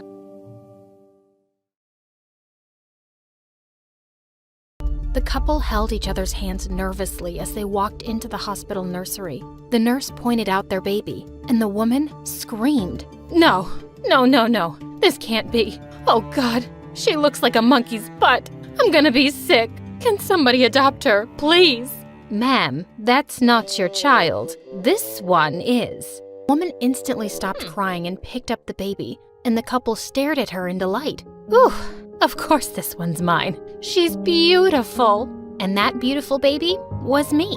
Hi, I'm Jessie from LA. Please like and subscribe. I was born to parents who'd been pageant kids and teen models, and the first life lesson I learned was that it's really important to be beautiful. Ugh, our baby has such gorgeous hair. Did you see the poor neighbor's kid? I bet she's got pigeons living in that nest on her head. And her brother? Ew! That kid has so many freckles. We should keep Jessie away from him. What if he's contagious? Growing up, I'd always have people telling me how pretty I was, and nothing seemed to make my parents happier. When I was in 6th grade, Mom decided we'd pay her family in Italy a visit. I can't wait to finally show Jessie to my stupid sister. She'll be so jealous when she sees her olive skin and her beautiful hair. But when I got there and I met my cousins, I saw they all had skin and hair like mine. Still, Mom shoved me in Aunt's face and said, "Look how pretty my daughter is. Of course, we know where she gets that from." Yeah, she's all right. But luckily, her face can be improved with makeup. Mom was furious. She picked up her plate of pasta and rubbed it in Aunt's face. That just improved yours, and my baby doesn't need any makeup. But the minute we landed home, Mom's first stop was to buy me makeup. I refused to wear it to school, but in 8th grade, my parents enrolled me in the family business, beauty pageants, and there was no stopping Mom there. Mom, I don't need all this makeup. Don't be an idiot. Everyone needs it. If we need it, I guess it means we're not that pretty after all. If being annoying could win us a pageant, you'd definitely come in first place. I don't even want to be here. As Mom stormed off, suddenly someone spoke. Do you really hate it? I turned to see a beautiful model who actually looked like she belonged here. I really do. It's just not my thing. Well, try to have fun. I think you could win. She winked at me and left. She seemed really nice, but I never saw her again because it was my last ever pageant. I was walking over to the host when I tripped, crashed straight into her, and knocked her right off the stage. Needless to say, I lost. My parents tried to force me into modeling next, but I just didn't get it. Can you pout a little, but not like a goldfish? And look bored, but like you're having fun? And can you smile, but only with your eyes? Oh my god, this girl is a moron. After getting fired from a dozen modeling jobs, I thought my parents would finally leave me alone, but I was so wrong.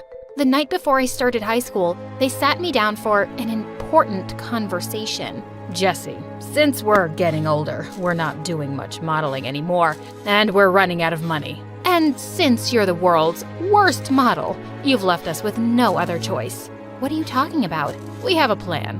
I recently made a friend at the gym, and he's filthy rich. His son John is going to be at your school. He has a girlfriend, but you can get rid of her. You'll look pretty, get the guy, marry him right out of school, and he'll support all of us. What? So I don't get to go to college?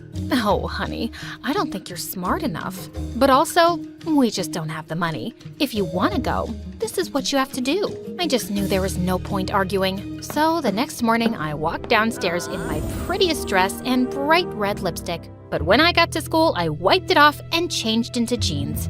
I'd study hard and get a scholarship for college. I wasn't following my parents' awful plan. I spotted John pretty quickly, though. He was a grade older than me and really into basketball. And his cheerleader girlfriend, who I called Clownface because she wore too much makeup. But soon enough, my parents were nagging me about my progress, and I had to get a selfie with him. I kept trying to catch him alone, but Clownface never left his side. So one day, I just followed him into the boys' bathroom. Whoa, what are you doing here? Oops, is this the boys' bathroom?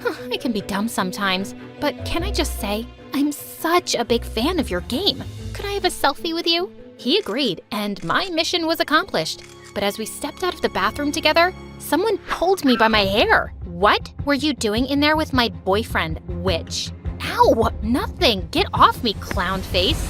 What did you just call me? She pounced on me and pinned me to the ground. I pushed her off and she was about to attack again when suddenly a girl stepped in. Hey, leave the new kid alone. If you think my idiot brother is cheating on you, why don't you kick his butt? Eat glass, Kate. John led angry clown face away and the girl helped me up.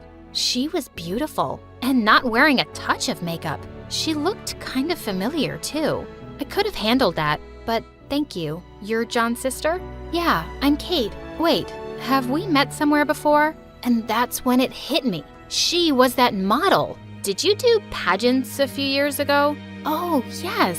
I remember you now. Gosh, we were pageant girls. How embarrassing. After that day, we started hanging out together all the time. Kate was struggling with math, so I went over to her house one day to tutor her, and she seemed to catch on really quickly. Wow, Jessie, you're really good at this. Yeah, I actually love math, but tell that to my parents and they'd laugh. They just think I'm a pretty face. Well, you are pretty, but not just that. Why was I blushing? Just then, Kate jumped up and switched on some music. No way, that's my favorite band. Dance with me then. She pulled my arm to help me up, and the next thing I knew, we were dancing together. We twirled and giggled, and it was the most fun I had ever had. And then suddenly, she leaned in and kissed me. Whoa. Oh, I thought there was a vibe. No, I didn't expect that. I'm sorry, I thought we were on the same page. She started moving away, but I took her hand. And then I said the dumbest thing ever. My parents expect me to marry a boy, a rich boy. Well, your parents aren't here, are they? I pulled her closer till her face was inches from mine. I think you're really beautiful. I'm really good at math too. I lied. I grinned and then I kissed her. Kate and I started dating and it was amazing. We kept a low profile in school, but we met afterwards every day. One night I got in really late, and as I sneaked in, I found my parents waiting for me in the lounge. We know what's going on, Jessie. What are you talking about? You come home late every day, you're texting all the time. I know you're dating my friend's kid. We're so proud of you, honey. Oh, yeah, of course. Your friend's kid. That's who I'm dating. It's going great. Honey, you have to tell me how you got rid of John's girlfriend. Oh, she was just so much uglier than me. She didn't stand a chance. That's my girl. You can have whatever you want for dessert. I was just having the time of my life. But it was all starting to get so complicated soon. A few days later when I got home, my parents told me that we were going out for dinner to John and Kate's house. Oh my God, no!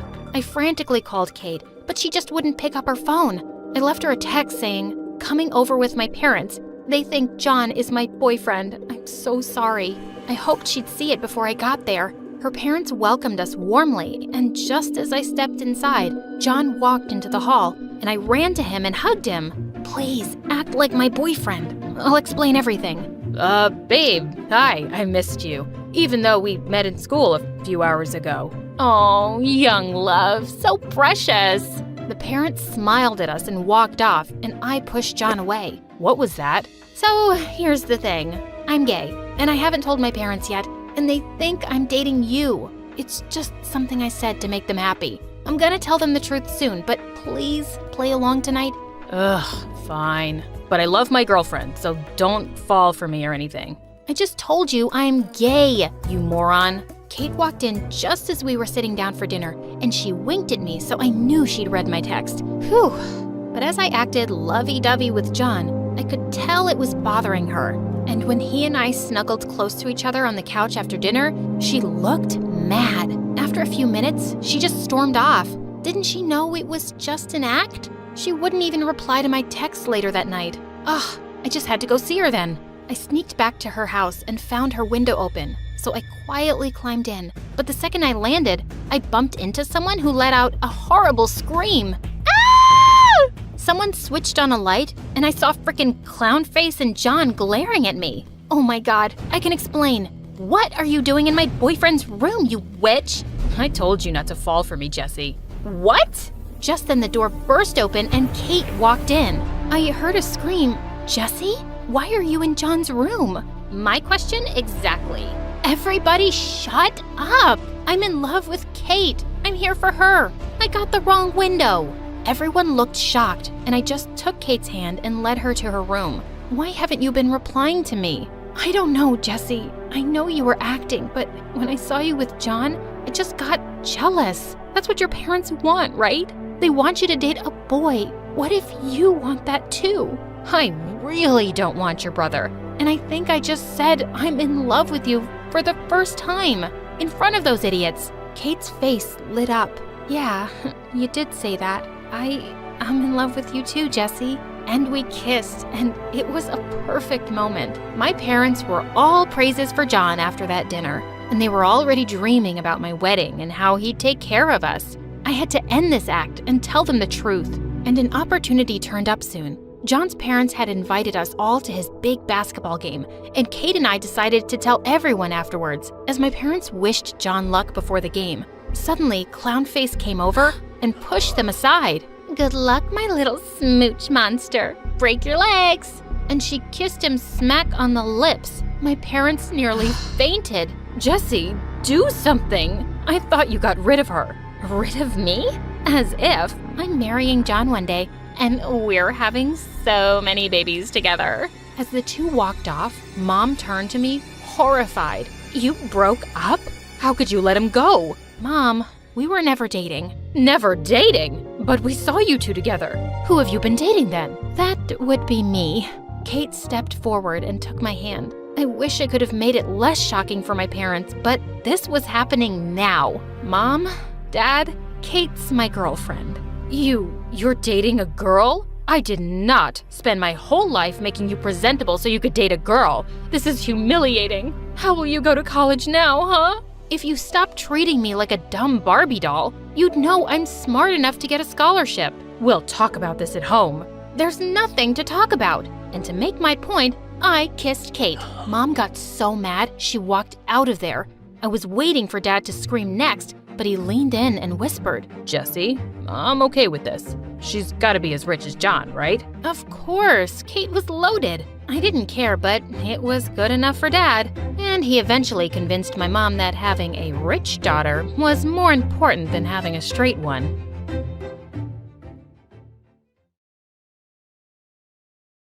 She started crying, like a little girl. "Don't leave me," she said. I rolled my eyes. If she believed what I said, that's her problem. But then again, I wasn't really surprised. Girls are always like this. They believe me every time. I left her house, then headed back to mine. There, I saw my parents fighting. Again. Mom was holding up her phone and showing Dad a picture. It was Dad, with a very hot girl. "Who is she?" my mom yelled. She wanted to know the details every time Dad so much as breathed near another woman. "Give a man some space to breathe," my dad yelled back. I defended him. I was always by his side. He was the coolest and smartest man ever. "Well, for God's sake, Mom! You're being dramatic for no reason. He's not cheating. Just get over it." Mom looked at me, coldly, and then said that I was just like Dad. With that, she walked out. "Thanks for the compliment," I called out after her. Then Dad turned to me and said, "Now that she's gone, son, I have a very important task for you. I'm going to meet a very important man." He said that this person was one of the most important businessmen in the state, that he wanted to convince him to become his business partner. Now, this man has a very lonely child who he loves a lot, and your mission is to make her fall madly and deeply in love with you. You have to make her convince her dad to sign the deal. I grinned. "Piece of cake, Dad. Consider the deal sealed." The next evening, we went to a restaurant. My dad had created the most romantic atmosphere. He really wanted this. My parents met her parents cheerfully, and I tried to flirt with her. But damn, she was ugly. Her mom, though, she was gorgeous. To make matters worse, Dad kept elbowing me and winking at me to approach the girl. He even told her mom we'd make a great couple. Ugh, there was no way I was doing it. She also kept batting her eyelashes at me. I was really creeped out. Just then, Josh, a close friend, walked into the restaurant with his parents. As soon as he spotted my date for the night, he really couldn't stop grinning. This was so bad for my reputation. "Hey," he said, walking over to our table. "Introduce me to your lovely new girlfriend." "Gross, Josh. She's not my girlfriend. She's, my sister." Her stupid smile disappeared in a second, and she looked like she was about to burst into tears.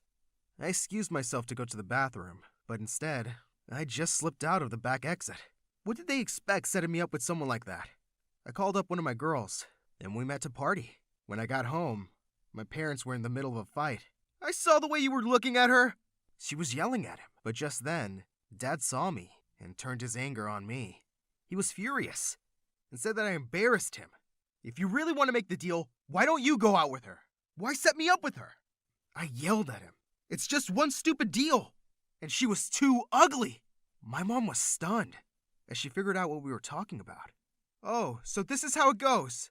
Dad told her to shut up, and things really escalated between the two of them. Mom kept saying that Dad was a monster, and Dad kept telling her to shut up. Then Dad said, "Get out of my house! Both of you! Leave! Now!"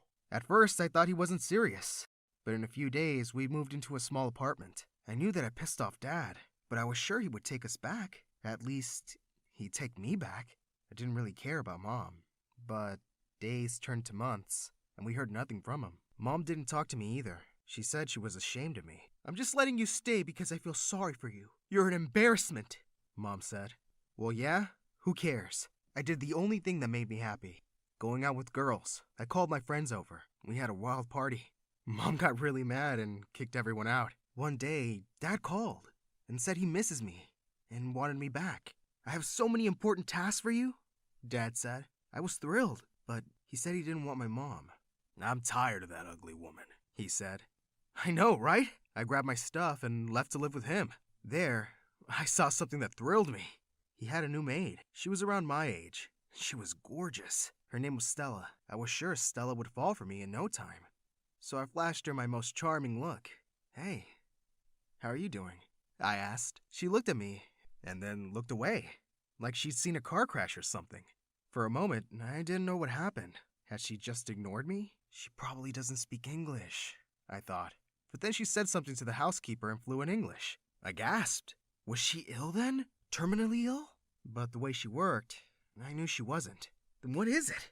I couldn't stop wondering. Meanwhile, when I wasn't completely distracted by the gorgeous Stella, Dad kept giving me all these missions to make wealthy men's daughters fall for me. I did it every time, and I gained my dad's trust again. But I just couldn't stop thinking about Stella. I saw her everywhere. Every brown-haired woman reminded me of her. She even popped up in my dreams. I kept trying to talk to her, but all she did was look at me like I was an idiot. One day, Dad called me into his room. He looked deadly serious, as he told me he had a crucial task for me.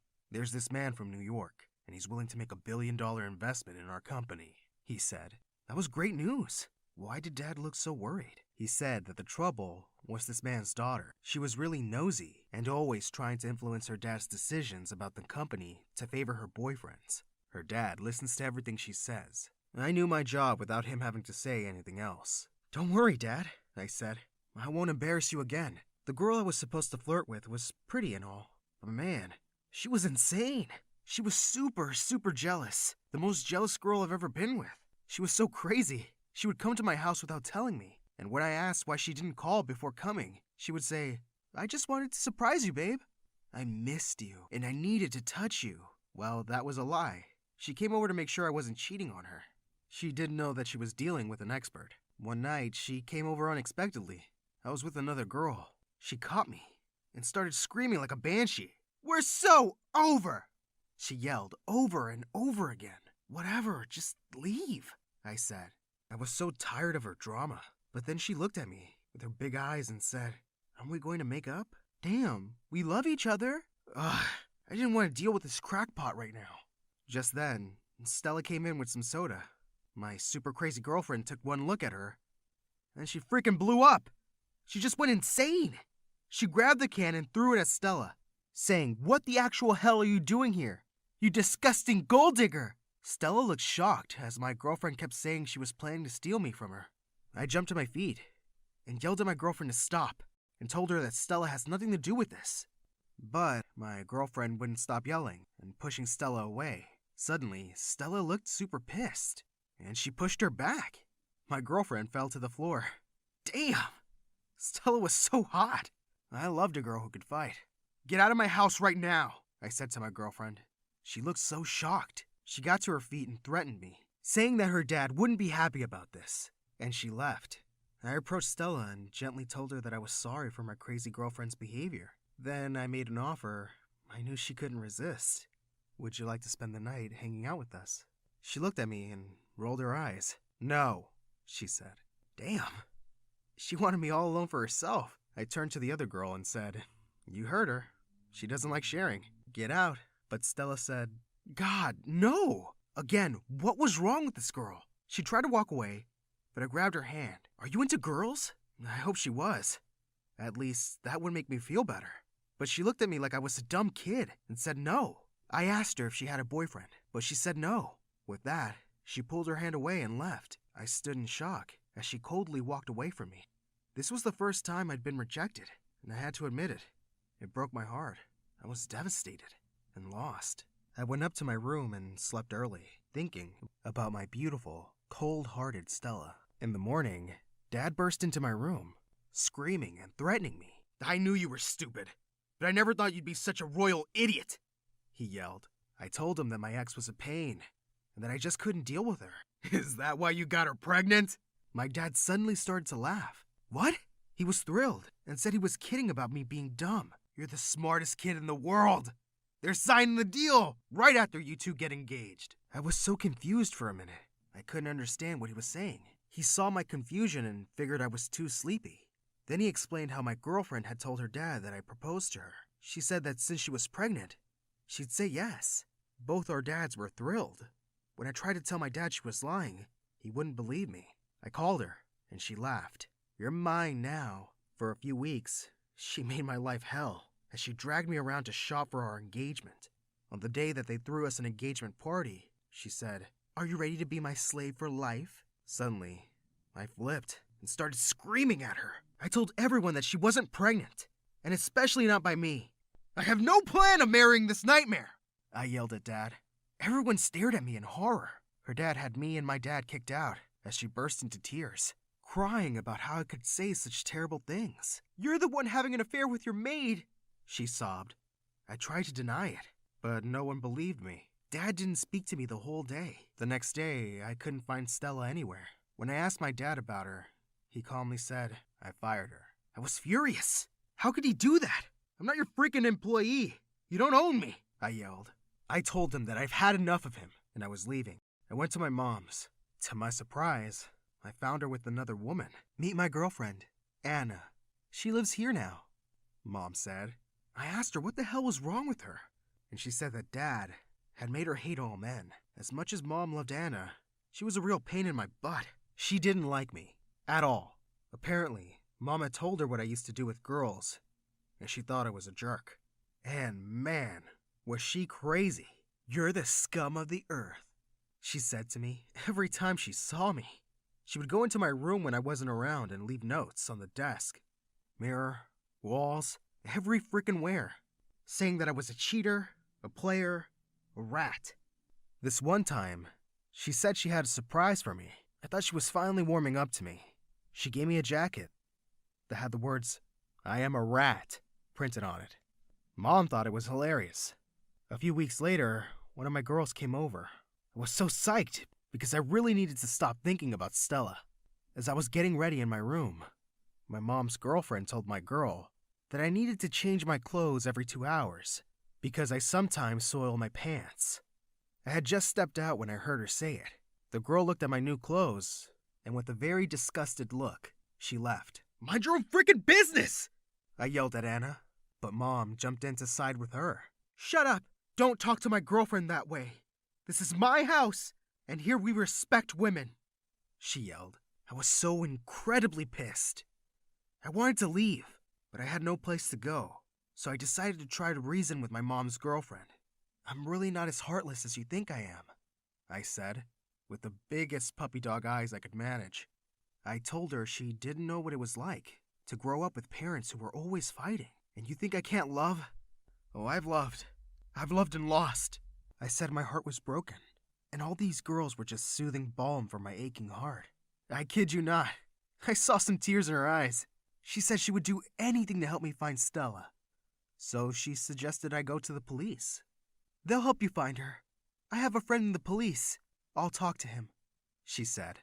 I went to the police station and asked about Stella's address. The guy helped me, and in no time, I was outside her shabby little apartment. Her crazy father opened the door. He immediately figured out that I was some rich guy. He took one look at me and said, "Wrong address. Leave."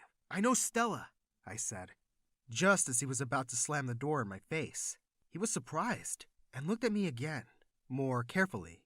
Behind him, I was able to see Stella with a lot of kids. She was trying to calm them down while she chased after them. She was feeding one and scolding another. Apparently, they were her siblings. "Stella!" Her dad screamed and demanded she come over. She came to the door, and immediately, her dad went inside. But I could see him trying to eavesdrop from behind the door. I took her hand and said, "I am so sorry, Stella, for everything. I love you. Will you be my girlfriend?" She pulled her hand away and shut the door in my face. I heard her dad yelling, "You crazy brat! Are you out of your mind? He's rich! Marry him!" He opened the door again.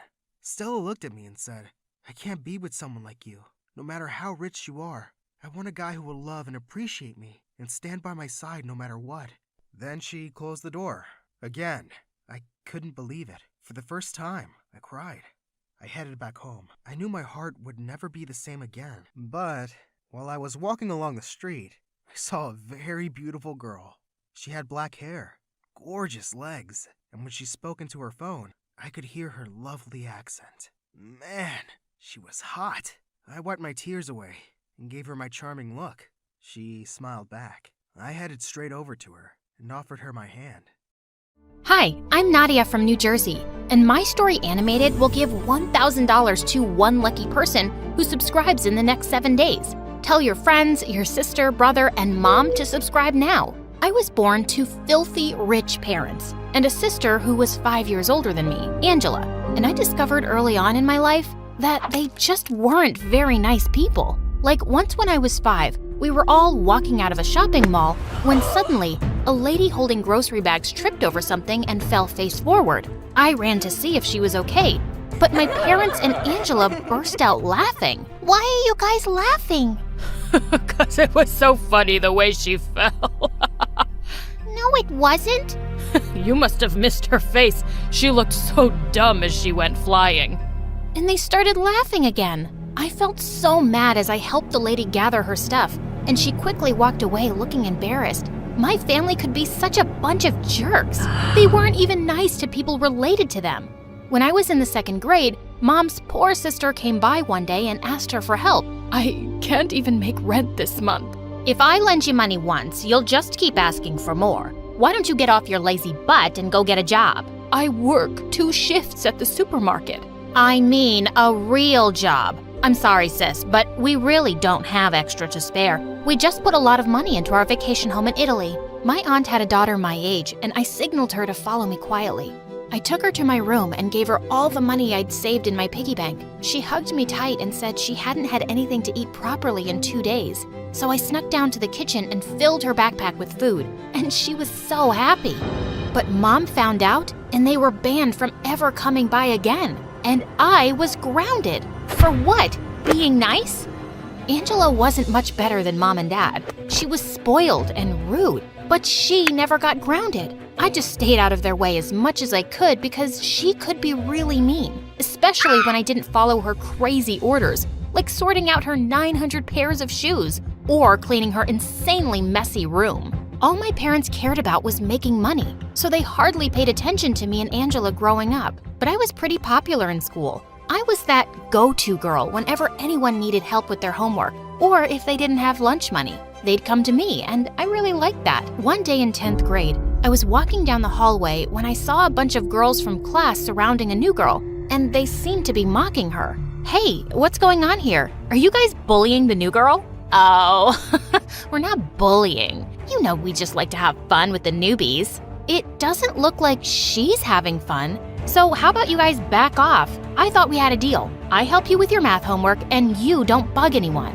The girls walked away and I helped the new girl pick up her bag and things lying around on the floor. Thanks a lot for that. They were making fun of my Hello Kitty bag. Like, what's wrong with that?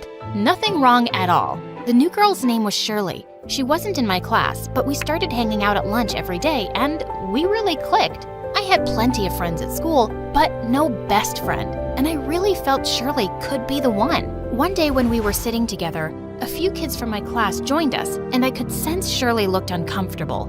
So, what's your deal, Shirley? Haven't you made friends with your classmates? Maybe I have, maybe I haven't. What's your problem? No problem, just asking. Jeez, your face is as red as your hair. You look like you're about to burst. Oh yeah? Well, maybe I am. Shirley suddenly grabbed a plate of pasta and rubbed it all over the boy's shirt. He jumped up looking really pissed off and left the table, and the rest followed him. Hey, come on, Shirley. He was just joking. Yeah, so was I. Look what I posted on Instagram this morning. Shirley was a strange girl who didn't get on well with anyone except me. But I enjoyed her company, and she made me laugh a lot since she always had the best jokes to share. One day, I'd invited her over, and Angela walked into the lounge and looked at Shirley with disgust. Gosh, my eyes are hurting looking at 2 redheads. Nadia, do you have to bring your lame friends to the house? Well, you bring your loud friends around all the time, so buzz off, Angela. Shirley didn't say a word, but once Angela left, she asked to see our garden. I thought it was strange, but I took her outside anyway, and her eyes scanned the yard. Suddenly, she started running towards something and sprang forward. When she got up, I saw that she was holding a rat in her hands. Shirley, what are you doing? I think it's time we teach your sister a lesson. No, I'm used to her being that way. She's always mean to me. Not anymore. Shirley sneaked the rat into Angela's room, and moments later, we saw her running out like her pants were on fire. Rat! Shirley and I quickly became best friends, and we'd do everything together. We had a school dance coming up, and we went shopping and picked out some lovely dresses. I was really excited to wear the royal blue one I'd bought, but when I reached the dance, I saw that Shirley was wearing the exact same one. Hey, you look good, but didn't you pick out a green one? Yeah, but when I got back home, I didn't like it as much and returned it. You don't mind that I got the same one, right? Of course not. But when I got home, Angela was waiting in my room with her phone in her hand. I just saw your pictures on Instagram. Why are you and Shirley twinning? She bought the same dress as me. No big deal. This girl just gives me the creeps, Nadia. I'm telling you, she's not normal. She's a little different, but there's nothing wrong with her. Who buys the same dress as their friend and wears it to the same party? And she's here all the time, and when she leaves, she keeps calling you. That's just crazy. It doesn't bother me, and I don't even know why you care. I just ignored Angela. She'd never liked me since we were kids, and of course she was gonna pick faults with my best friend. My 16th birthday came around soon, and my parents announced that they were throwing me a huge birthday party.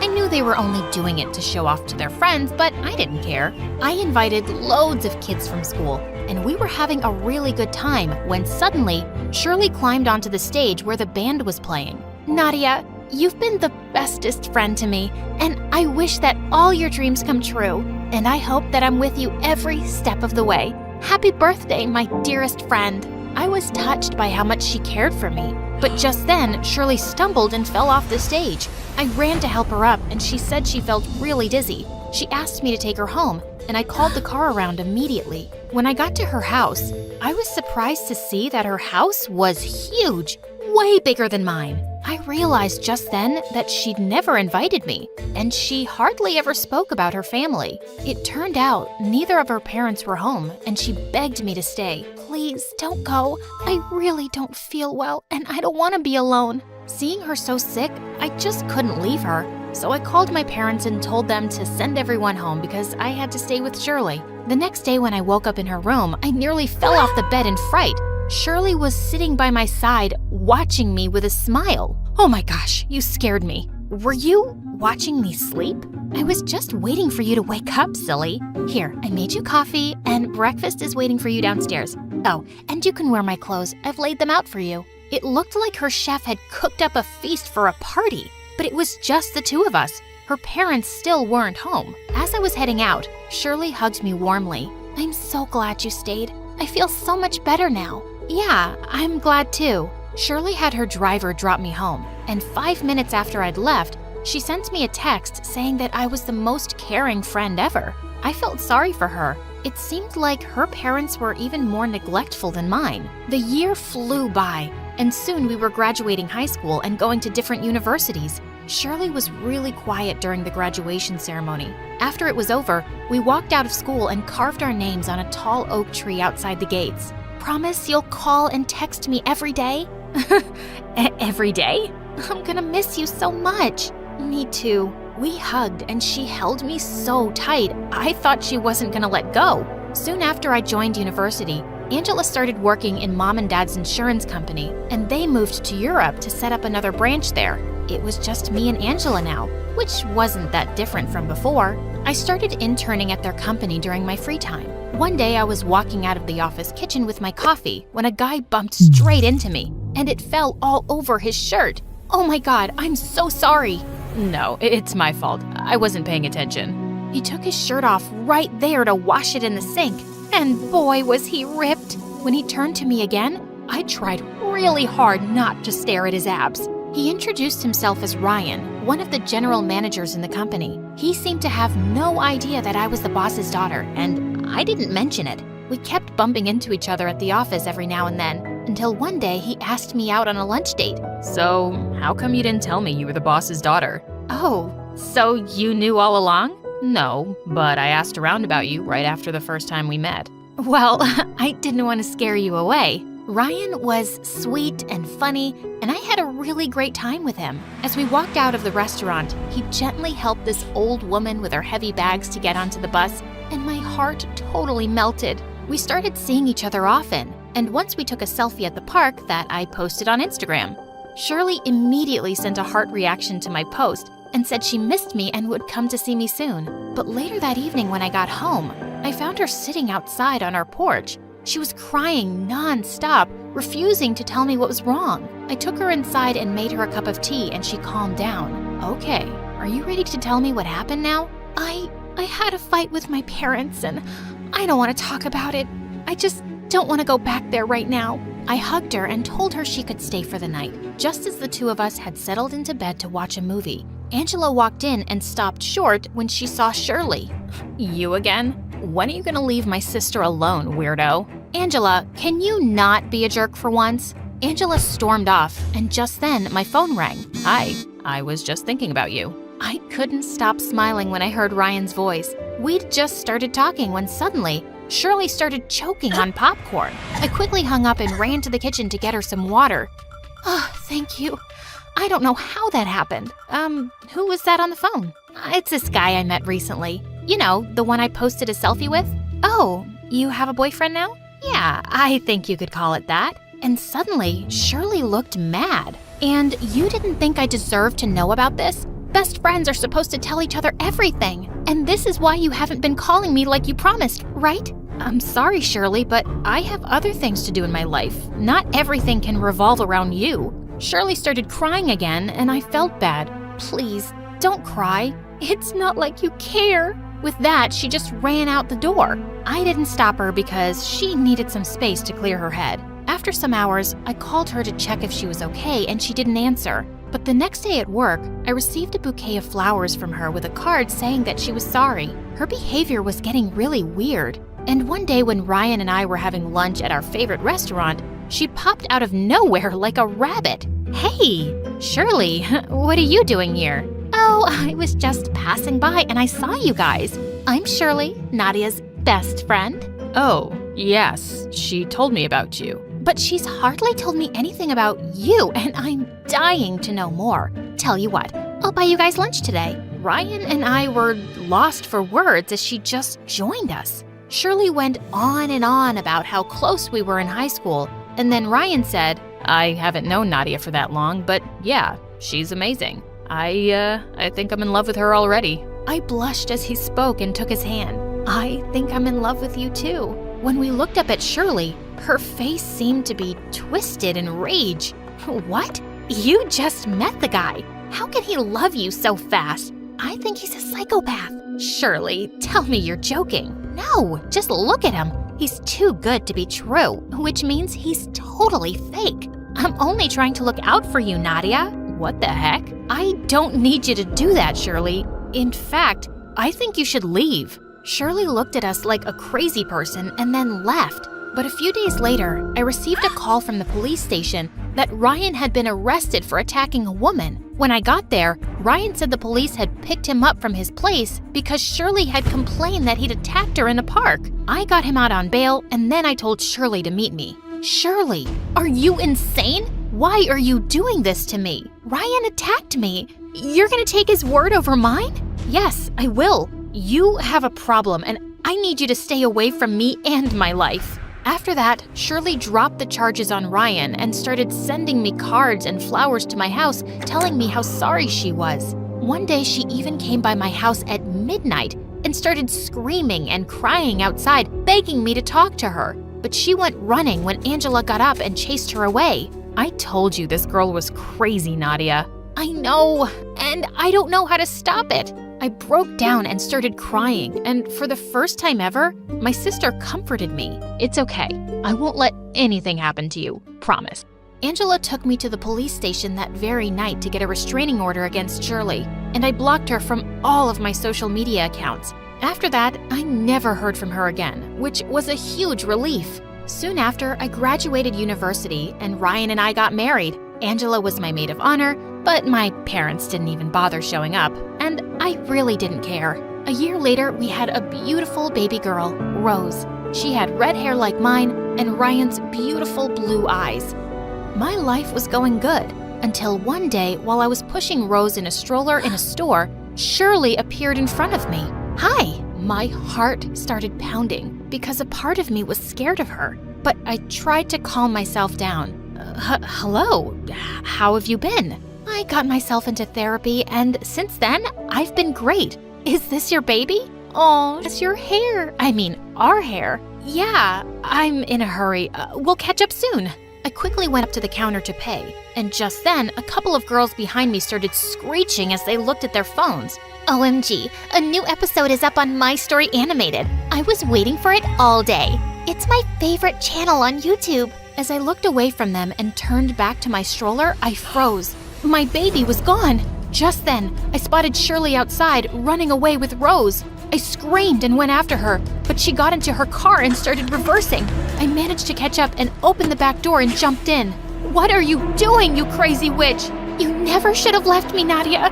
I was your best friend, and I would have done anything for you. Best friends don't hurt each other. Stop, right now. Shirley drove the car faster, and I secretly dialed a call to Angela. Thankfully, she answered, and I kept it on speakerphone so she could hear everything. Where are you taking us, Shirley? We're going to our high school, so we can show little Rose where we first met. And when we got to the school, she took my baby and walked to the tree where we'd carved our names. You see, this is where your mom and I made a promise to stay friends forever. And then she broke that promise. I couldn't bear to see Rose in her arms, and I leapt forward and attacked her. She let go of Rose, and as the two of us fought, we suddenly heard police sirens. The officers quickly arrested Shirley, while I held Rose tightly to my chest. Just then, Angela arrived on the scene too, and she threw her arms around us. Oh my God, I was so scared. I just knew you'd pick up my call and would know exactly what to do. You were always right about Shirley. You've been trying to look out for me since then, and I ignored you. I don't blame you, Nadia. I wasn't the best sister growing up, but you're an amazing sister and aunt now. I'm just glad you're both fine. Rosie, are you okay? Rose pulled a strand of Angela's hair and said, "Ooh, gaga," and we both started to laugh.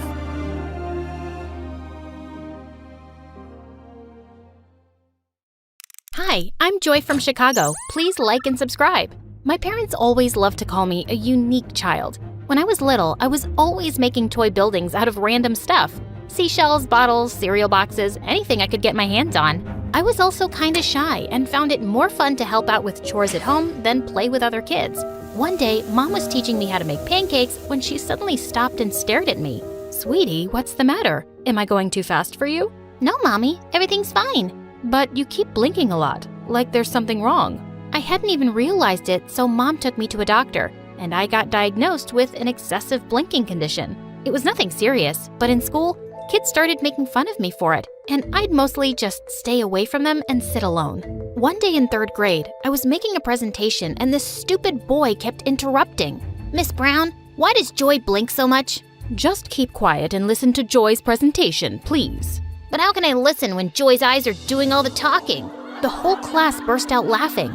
Just then, this kid Martin walked over to the annoying boy's table. Hey, don't talk about Joy like that. Oh yeah? Who are you, her boyfriend? Martin jumped on him and the two started wrestling like crazy. They both ended up in detention for a week. So after school, I snuck into the detention room and sat next to Martin. Hey, thanks for sticking up for me. I hate when people tease you. You're like the awesomest, smartest girl in our class. I joined Martin for detention every day, and after that, we hung out all the time.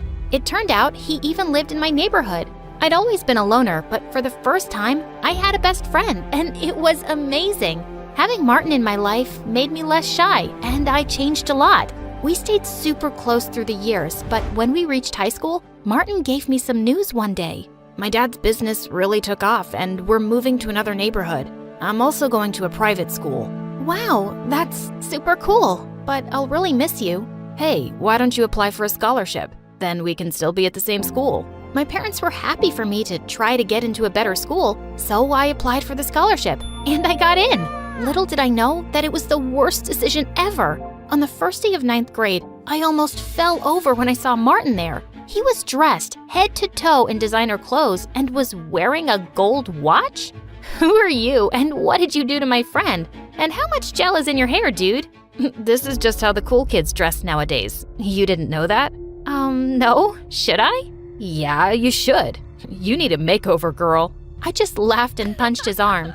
Later at lunch, a bunch of rich kids walked by our table. Hey, Martin. I've seen you around my neighborhood. Want to come to my party this Friday? Sure. Can I bring Joy with me? She'll have to buy new shoes first. I bet the one she's wearing right now came from a garbage dump. Hello, I'm right here, and I love these shoes. Joy, she's joking. Calm down.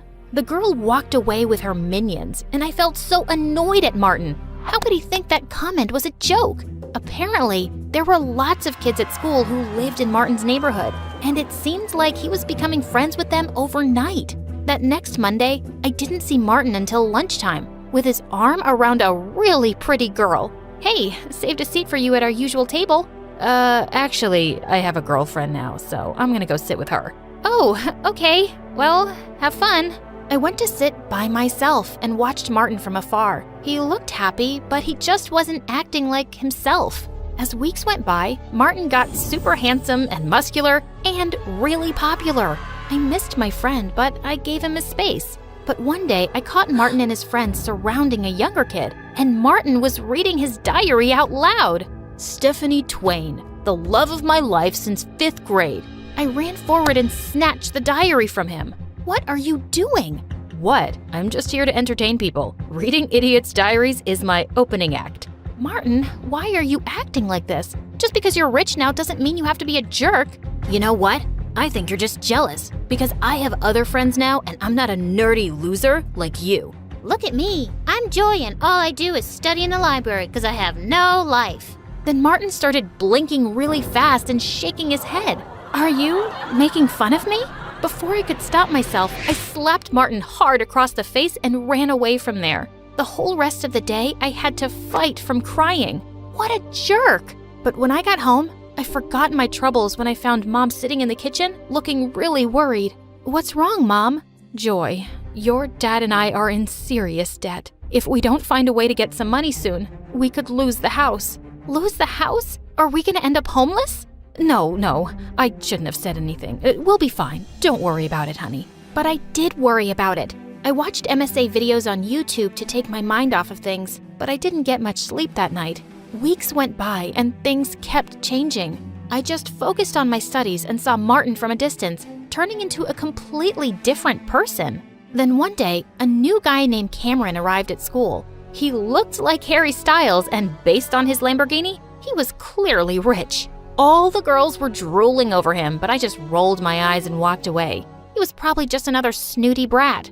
But I was surprised when Cameron came and sat next to me in my robotics class. He seemed super impressed with the robot hand I was building. I've been working on it for almost a year. Are you like a genius? You can tell me the truth. You don't have to be modest. I laughed and ended up sitting with Cameron for lunch, and he never once made fun of my blinking or even asked about it. We were having a great time until Martin walked over. Dude, what's a guy like you doing with someone like Joy? I'll introduce you to my friends. They're more your type. Martin, why are you such a... Sure, I'll come and say hi right now. Cameron leaned over to me and whispered, Trust me, you just sit back and enjoy the show. I wondered what he was up to as he walked over to Martin's friends. And when Martin introduced his girlfriend, Cameron suddenly took her hand and kissed it. I'm heading to a yacht party tonight. I'll offer you $500 to be my date.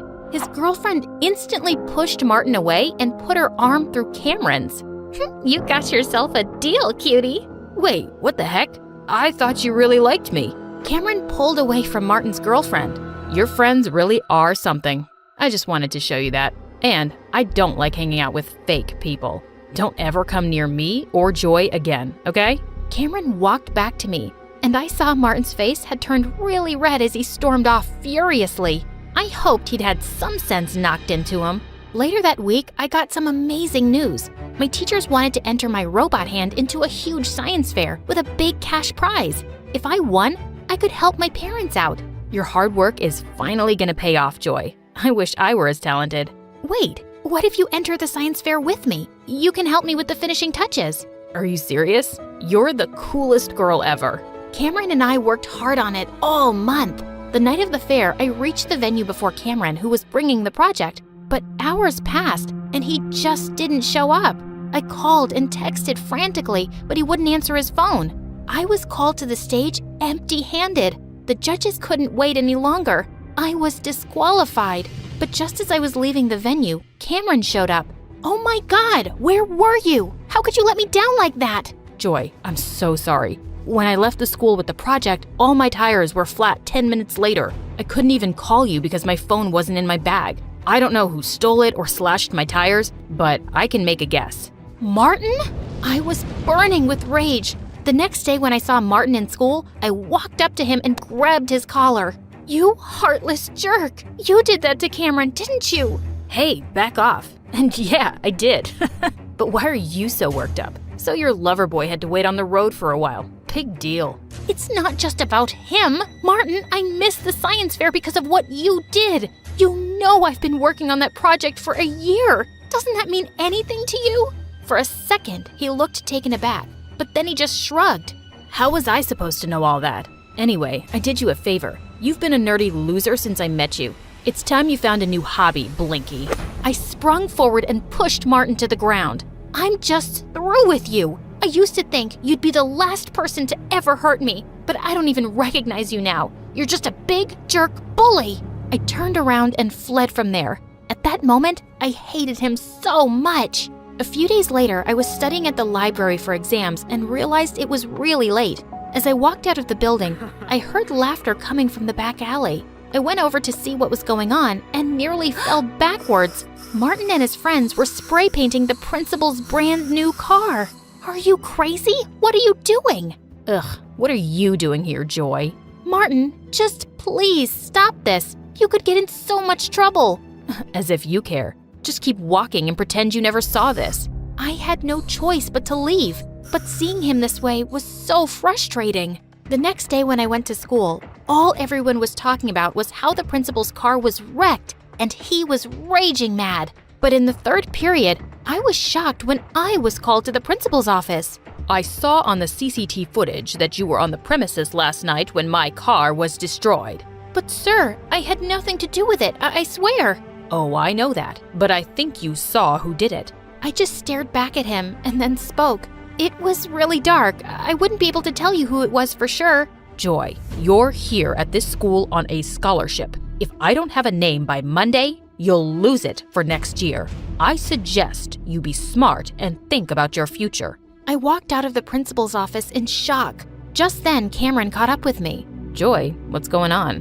Why were you called to the principal's office? I told him everything that had happened. You can't just throw away your scholarship like that. You have to turn Martin in. How can you even suggest that? He used to be my best friend, and I'm not a snitch. He's not your best friend anymore. He's a jerk, and he deserves this. If he was a nice guy once, he's changed, Joy. But I didn't change. I just can't do this, Cameron. I won't do this. I'll go to another school. It won't be as great as this one, but I'll be okay. Tears stung my eyes. I thought about the colleges and opportunities I'd never have now, but I was doing the right thing. That Monday, I went to the principal's office with a heavy heart, ready to lose my scholarship. But he told me the most shocking news. Martin had come to his office and confessed to destroying his car. So what's gonna happen to him now? He's already expelled, of course. I couldn't believe it. Why did he suddenly confess? And he even took the fall for his friends. I found the other two brats who were with him that night snickering in the hallway, and I asked them, "We don't know why that loser did it. We'd all gotten away with it. It wasn't his idea. He just does whatever we tell him to, always trying so hard to be one of us." I've known Martin for years, and trust me, he's 10 times better than all of you. I shoved them aside and left. I was totally off the hook, but Martin was gone for good. My head was spinning, but when I got home that day, I found my parents in the living room with huge smiles. "Joy, we have the most wonderful news. We're not in debt anymore." Are you kidding? That's amazing. But how? Some anonymous donor paid off all the money we owe for the house. We have no idea who did it. It was probably Cameron. He's an amazing friend. I just know it was him. I rushed to my phone to call Cameron and thank him, but suddenly I realized Cameron didn't know my landlord or anything about my house. There was only one person outside my family who did. The next morning, I took a bus to Martin's new place and knocked on his door. Hey, I have a weird question. Did you pay off our mortgage? Yeah, I did. But hey, don't worry about it. Our moms ran into each other, and your mom told my mom everything. I told my parents I'd help them out at work every weekend if they paid your loan. Martin, I don't understand. I thought you hated me now. Why would I hate you? Cameron told me what you did for me. After how horrible I've been, you were gonna give up your scholarship and ruin your future for me. I guess I'm not really surprised, because that's just who you are. The best friend one could ask for. I couldn't let you do that, though. I got expelled because I deserved it. And I'm really sorry about everything. I was so touched to see Martin's teary eyes. Hey, don't make me cry, bro. It's okay, and thank you for apologizing. I'm just glad to see my old friend back. Me too. And for the record, Cameron's a really good guy. You have my blessing to be with him. Yeah, I didn't ask for your blessing, but thanks anyway.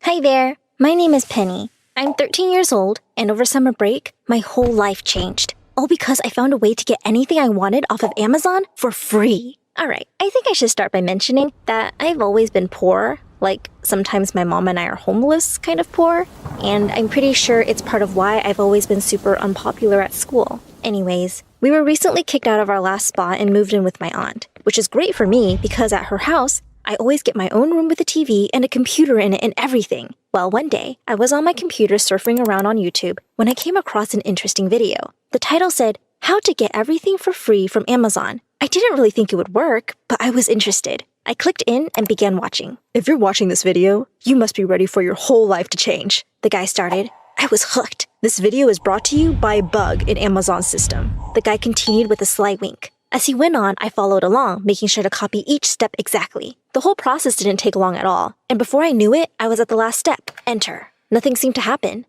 Just as I figured. I sighed. It must have been some weird hoax. I'm not going to lie. I was a little bit bummed. I had tried not to get my hopes up, but I mean, after living a whole life of having nothing, the thought of being able to get anything I wanted delivered to me, for free, on demand, was like a dream. While I was already on Amazon, I figured I might as well order some new school supplies. School was just around the corner and I would be going into the 8th grade. Like every other year, I wouldn't be able to afford the new cool clothes that all the popular kids would have. But my mom always saved up just enough so that I could buy some brand new school supplies. She felt it was important, and it was special for me. "Education is your golden ticket to creating a better life for yourself, Penny Pie," she would always say. Now, don't get me wrong. I loved learning, but I hated going to school. I was always mocked for wearing the same clothes or looking like I hadn't showered, which, to be fair, I often hadn't after a night of sleeping in mom's car or something. Anyways, I browsed around Amazon, putting things in my shopping cart, careful to stay on my budget of $15, which for us is a lot. Once I had found everything I needed, I went to pay. But where there should have been a price, there was only the word free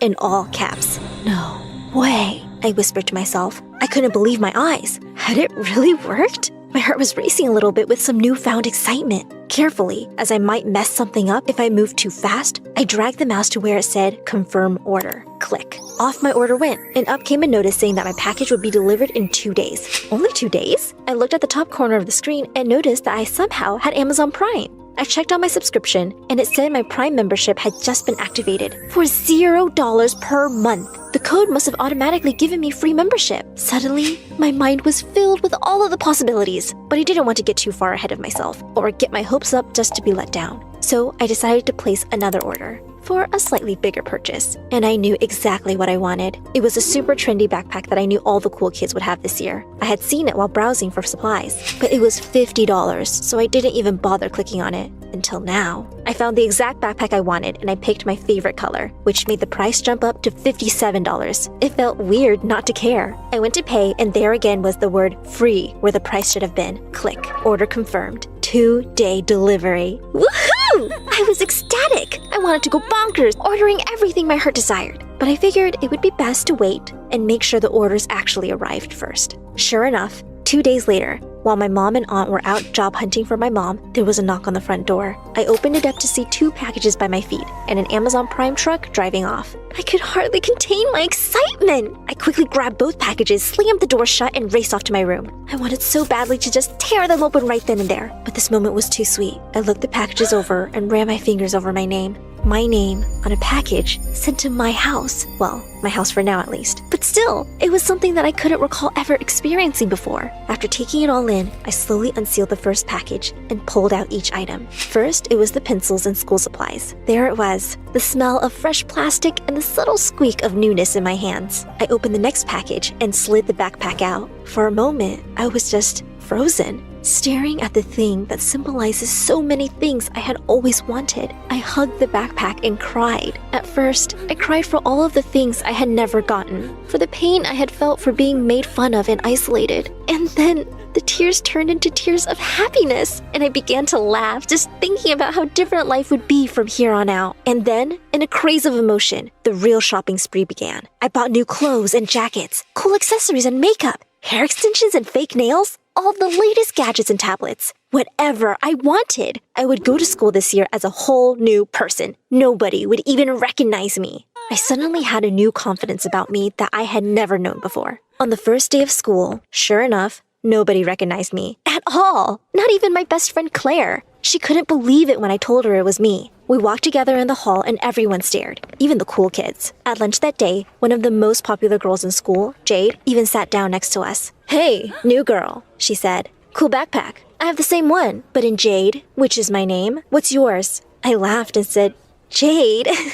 "It's me, Penny." As she looked at me with recognition, I started to feel self-conscious. "Penny? No way," she said, her whole demeanor changing. "I seriously didn't even recognize you. What happened?" She said it in a way that I knew very well. It made me feel small. I wanted to curl up and hide, but then I remembered the reflection I had seen in the mirror. I held my chin up high as I replied, "Things have changed for me, Jade. It's a shame that I can't say the same for you." Both Jade and Claire's jaws dropped. This gave me even more confidence. "Anyways, I have a new connection. I can basically have anything I want, just like that," I said as I snapped my fingers. No biggie. This got both of their attention, but Jade was now taking over the conversation, asking all sorts of questions. I just acted cool, calm, and mysterious, and answered with super short responses to keep her guessing. She called a couple of her other cool friends over to the table and filled them in. When they all started to chime in, asking questions too, I hooked arms with Claire and said, "This is a little annoying, don't you think? Let's go." As we walked away from the most popular girls in school, who were all staring in awe after us, we laughed as we turned the corner. Just like that, we were the girls the popular girls wanted to talk to. Once we were completely alone, I explained everything to Claire. And after school that day, she came to my house so we could order a bunch of cool new stuff for her. Soon enough, we were both the most stylish and trendy girls in the whole school. And I started to love going. Every day, the popular kids all wanted to hang out with us.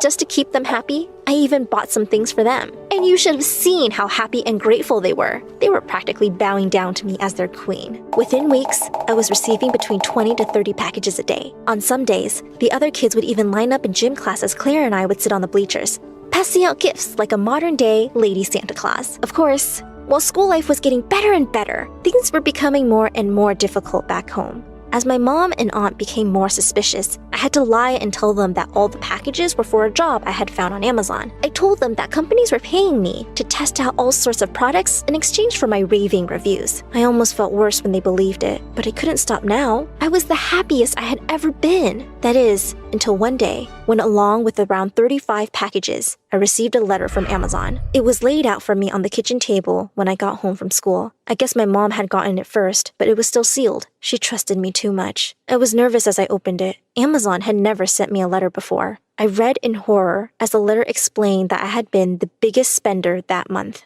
They were wanting to know how I had been receiving all of those shipments, stating that they were unable to track any of the receipts. In a panic, I tore the letter up into tiny little pieces and buried them deep in the bottom of the trash can. My whole body felt like it was in knots, but I tried to shake it off and tried to get it out of my head. There was no time for worrying about that now. Not when I was the most popular girl in school and had the life of my dreams. But I couldn't just ignore it completely. Amazon was obviously onto me, and I was worried that my free-for-all shopping spree could soon come to a halt. So that evening, I started buying some of the big-ticket items. I wanted to make sure I had all of the best and most expensive things that I knew I may never be able to afford again. I ordered laptops, expensive watches, beautiful porcelain chandeliers, and even spendy decorations for my room. I even bought all sorts of nice things for my aunt's house and nice jewelry for my mom. I had been too nervous to shop for them before, but knowing that this may be my last chance, I went wild and would just tell them that they were also given to me for reviews. To no real surprise, Within just 2 days, I logged in to find that I no longer had all free access. I didn't even have Amazon Prime anymore. And just a day after that, I got another letter in the mail. This time, Amazon told me that they had found the bug in their system and fixed the issue, and that they would be in touch soon. I honestly didn't think about it too much. I was just happy that I had gotten all the really expensive stuff before it was too late. Well, let's just say that my happiness about that pretty quickly turned into a total freak out, because now I was getting tons of letters from Amazon every day. Between 20 to 30, as a matter of fact. They were all receipts for every single purchase I had made, along with the occasional letter threatening a lawsuit if I didn't reimburse them by the end of the month. Now that I was no longer receiving packages and only letters, I had to come up with another lie for my mom and aunt, who were becoming more and more suspicious. I told them they were just thank you letters from people I had written reviews for, or more people asking for my endorsements. I also told them I had decided to quit my job and asked if they could just throw the letters away if they saw them. But one day, I caught my mom starting to open one of the letters when I got home from school. I caught her just in time and she apologized for almost invading my privacy. "I'm just worried about you, Penny Pie," she said. "Something just seems off with you lately." I told her that everything was okay and that I was sorry for making her feel worried. And I meant it. "You don't have to worry anymore, Mom," I said. I told them to stop sending me stuff and that I quit for good, so we shouldn't get any more letters or packages anyways. Of course, this wasn't anywhere close to true. I had an unimaginable amount of money to still make in a very short period of time before they would stop sending those letters, but I had to deal with one thing at a time. I knew I would really be toast if my mom ever found out, so I made that a priority and started skipping my last class every day, just to get the mail before my mom or aunt could. In the meantime,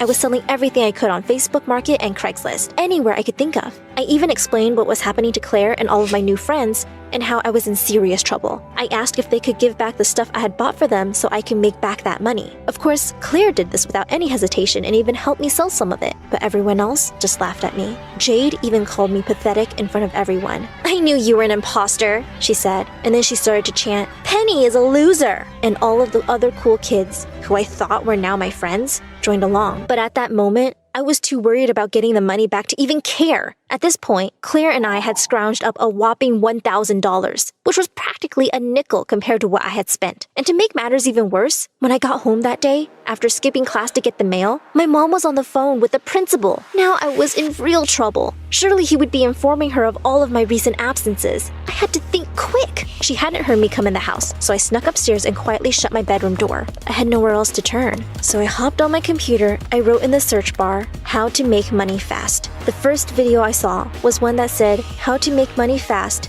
with a Craigslist scam." I was totally desperate and freaking out.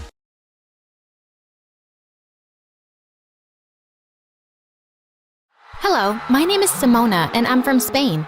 Please like and subscribe. Growing up, what I hated most was when my parents argued and yelled at each other.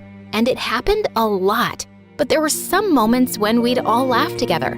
Like when I turned 3, Dad came home with the biggest unicorn doll for me. And Mom baked my favorite vanilla cake. It was the happiest day of my life. Simona, you're the best thing that's ever happened. When you were born, our world changed. Yes, darling. You mean everything to us.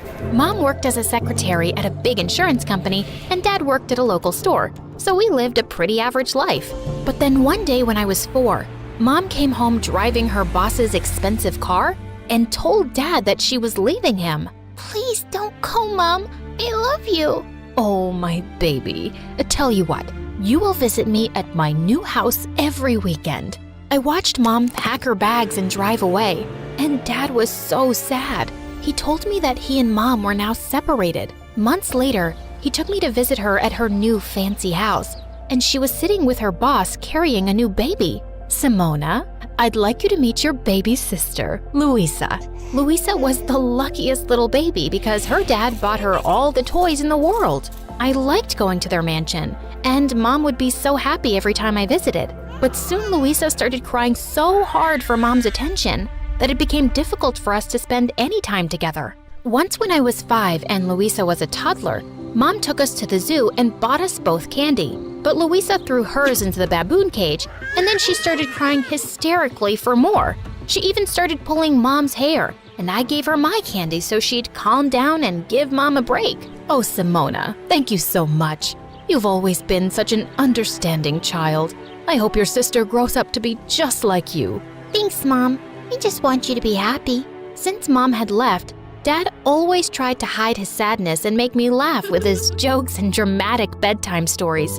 And I tried my best to always make him proud and happy too. Once in 2nd grade, Dad came to my school for a parent-teacher meeting, and my teacher, Esmeralda, told him all sorts of nice things about me, since I was the top student in her class. Wow, I'm so proud of you, darling. You should be. Simona is a very special little girl. Right after the meeting, Dad invited Esmeralda to come with us for pizza. He looked really happy around her, and soon after, he started seeing her more often. And I didn't mind at all because she was very nice to me.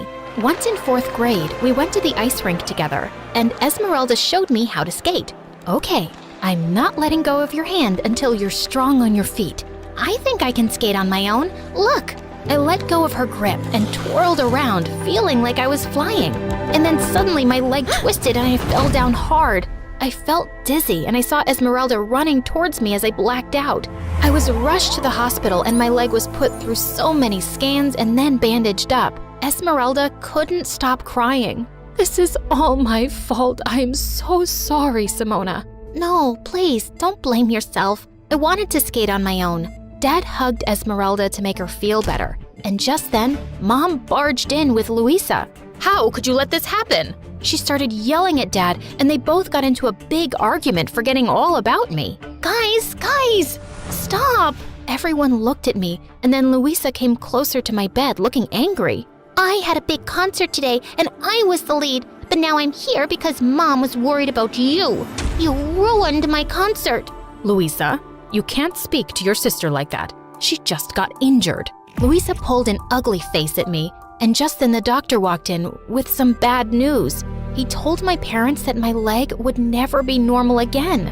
I walked with a limp, and at school I couldn't participate in any sports, but I still remained the top student in the class.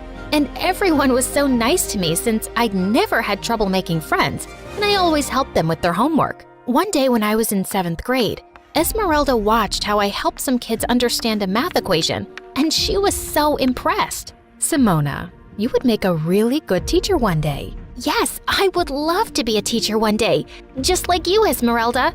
Esmeralda really cared about me, and when I was in 8th grade, Dad told me that he wanted to marry her. I was so happy for them. Dad even invited Mom and her family. This was his way of finally making peace. Just before the event started, I found Luisa standing and glaring at the big wedding cake. What are you doing here, alone? Whatever I want. This cake looks so delicious. Yes, it is, but don't stand too close. We don't want any accidents. She smirked at me, and then suddenly, she stuck her finger out and scooped the frosting off the cake. Hey, you can't do that. But she just laughed and reached for the cake again. I ran forward to pull her away. As she tried to push me off, we both started wrestling and crashed straight into the cake. Just then, Mom and Dad appeared, looking speechless. What have you girls done? It wasn't me, Dad, honest. Mom surprised me when she yelled at Luisa. I'm so tired of your behavior, Luisa. Your father has spoiled you so much that everywhere you go, you ruin things. Simona was such a good child compared to you. Well, maybe I should tell Dad to send you back to your poor family.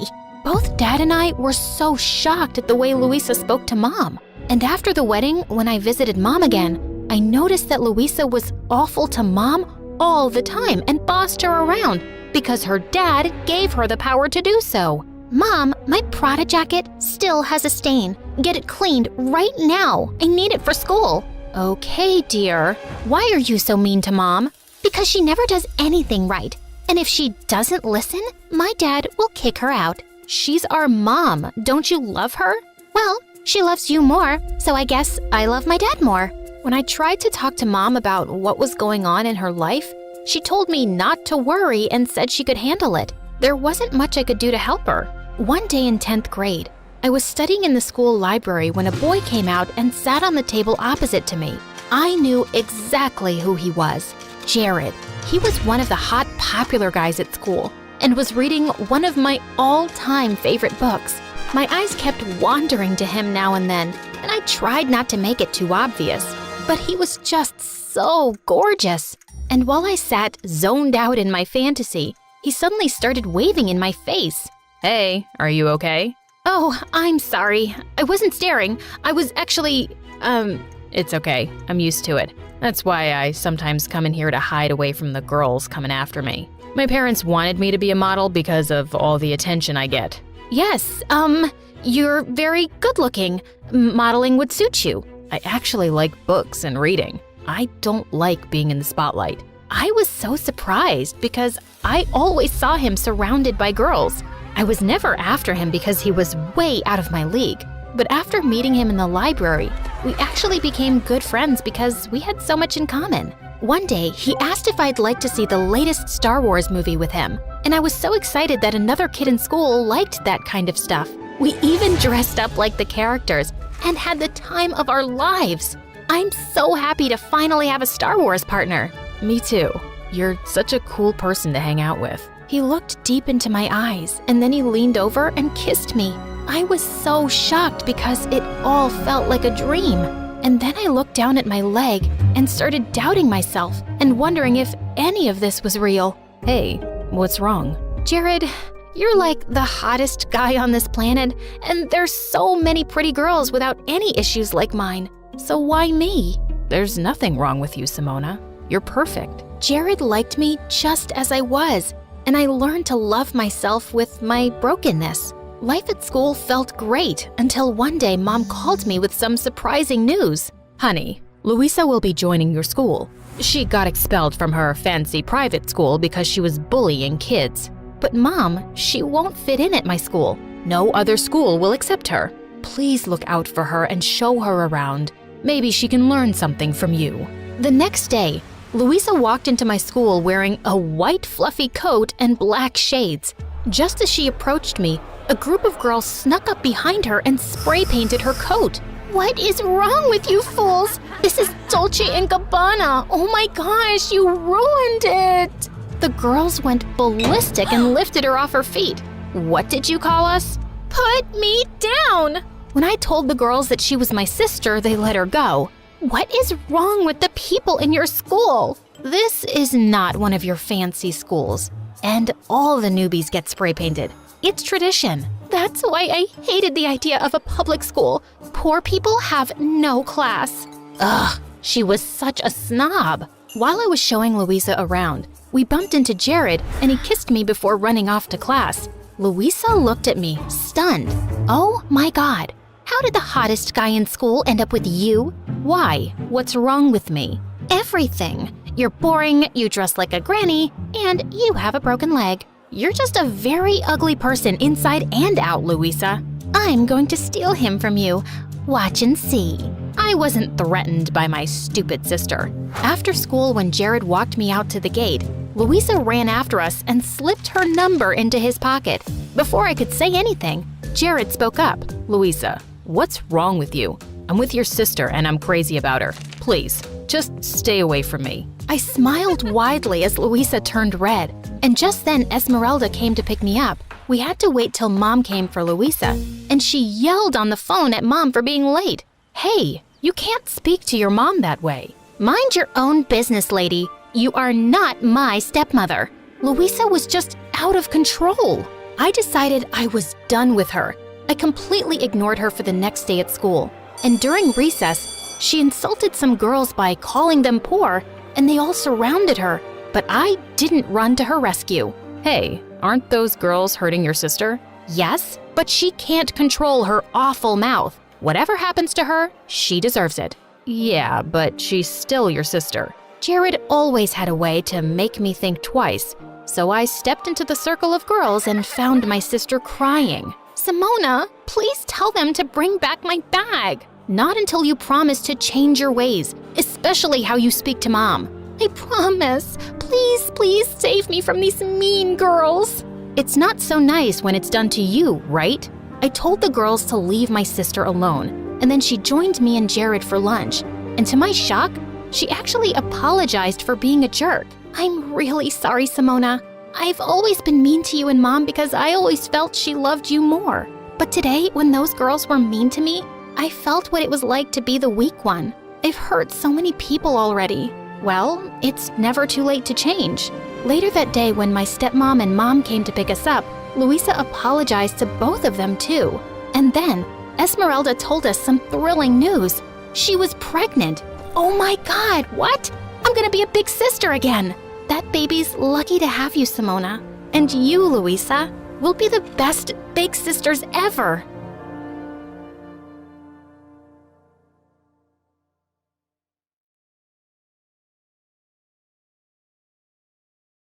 I was in my room catching up on MSA when my parents had their 100th argument of the day. You bought a neck cream for $1,000? Yeah, so? You know how delicate the skin around the neck is? Staying in this stupid village stresses me out. I have wrinkles now. I'm officially unlovable. I still love you.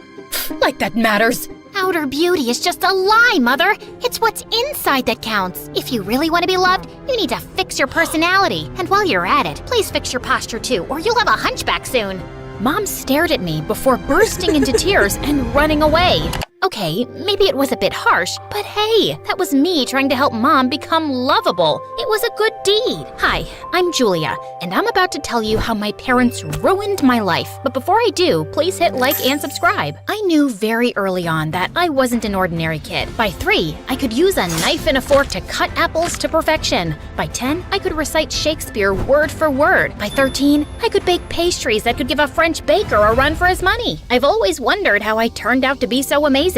Maybe my great-great-grandma or grandpa was an extremely responsible, talented, sophisticated person, and I got my unique genes from there, because my parents were a total mess. Dad owned a vineyard, and every year he would struggle to create a new wine variety, and every year he'd fail. Mom was a self-involved ex-beauty queen who kept complaining about how she gave up everything for her marriage. Now, her only talent was blowing up money we didn't even have on makeup and skincare. Like this one time when I was 16, Mom bought some anti-aging cream off the internet that gave her a bad reaction, and Dad had to pay a lot for her skin treatment. My face looks like a swollen monkey's butt. This is all your fault. If only you were rich and I could afford plastic surgery. If only you were smart enough to read the label, darling. Did you just call me dumb?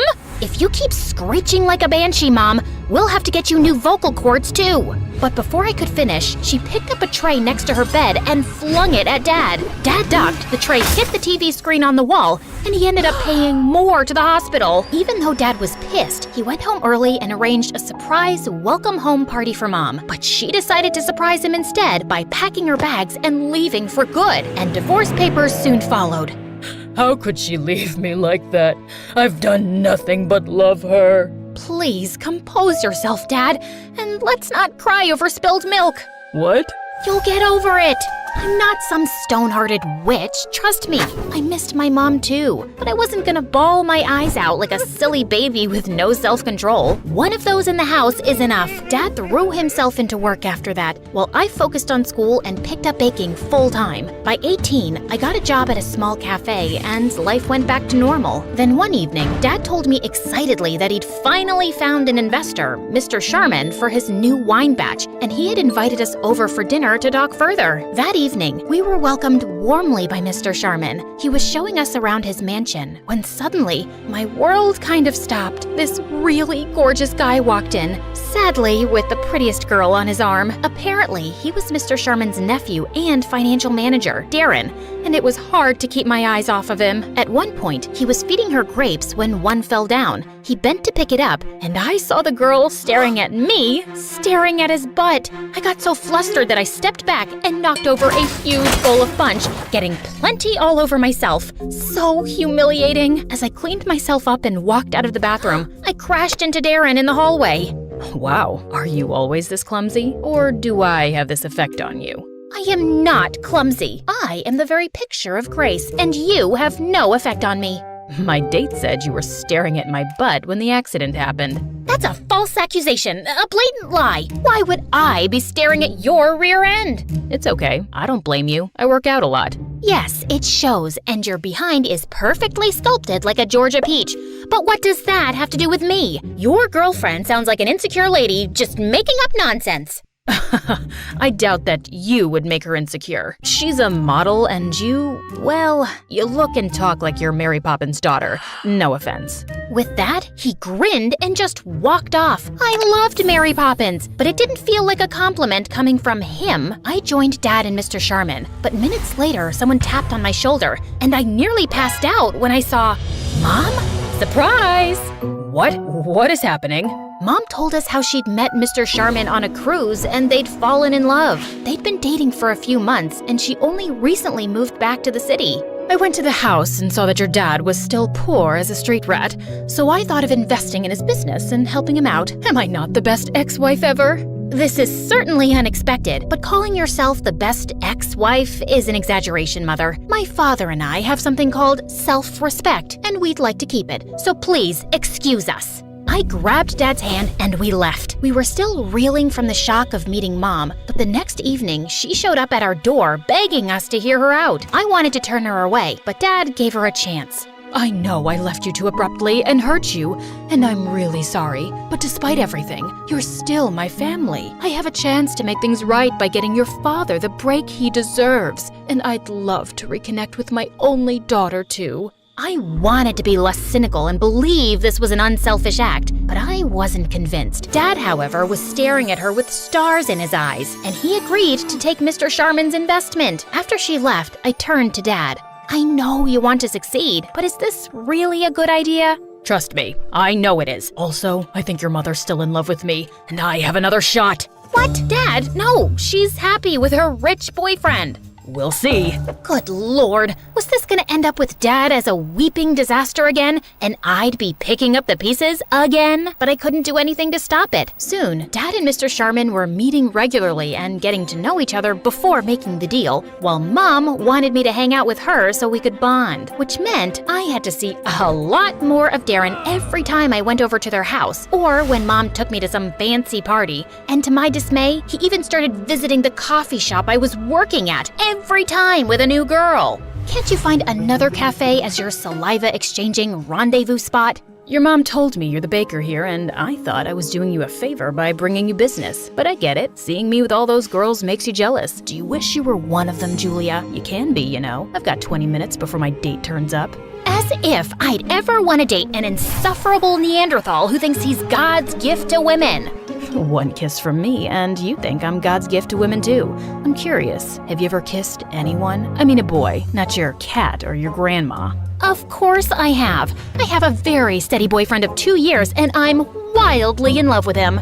Wow, does he also talk like he has a stick up his butt? I'm dying to meet him now. Let's have a double date tomorrow. How about a movie and dinner? I'll text you the details. Just then, his date of the day turned up, and I walked off. I had to find myself a boyfriend by tomorrow. I asked one of the newest interns at the cafe to be my date and showed up at the movie theater the next evening. After I'd introduced my boyfriend happily, we took our seats and the movie started. But Darren and his date kept giggling and whispering like teenagers. Sorry to disturb you guys, but my boyfriend Billy— Actually, it's Bobby. Billy, Bobby, tomato, tomato. Anyway, Barry and I are trying to watch the movie and would appreciate it if you guys could keep it down. Darren simply smirked and looked away, but minutes later he started making out with his date. You're still noisy. You're still annoying. Cut it out. Bite me. I grabbed Darren's soda and spilled it on his head. He got angry and knocked down my tub of popcorn, and we got into a huge argument. Soon enough, we were thrown out by security. Wow, this was a terrible date. I'm so sorry. Let's part ways with these two and grab some burgers?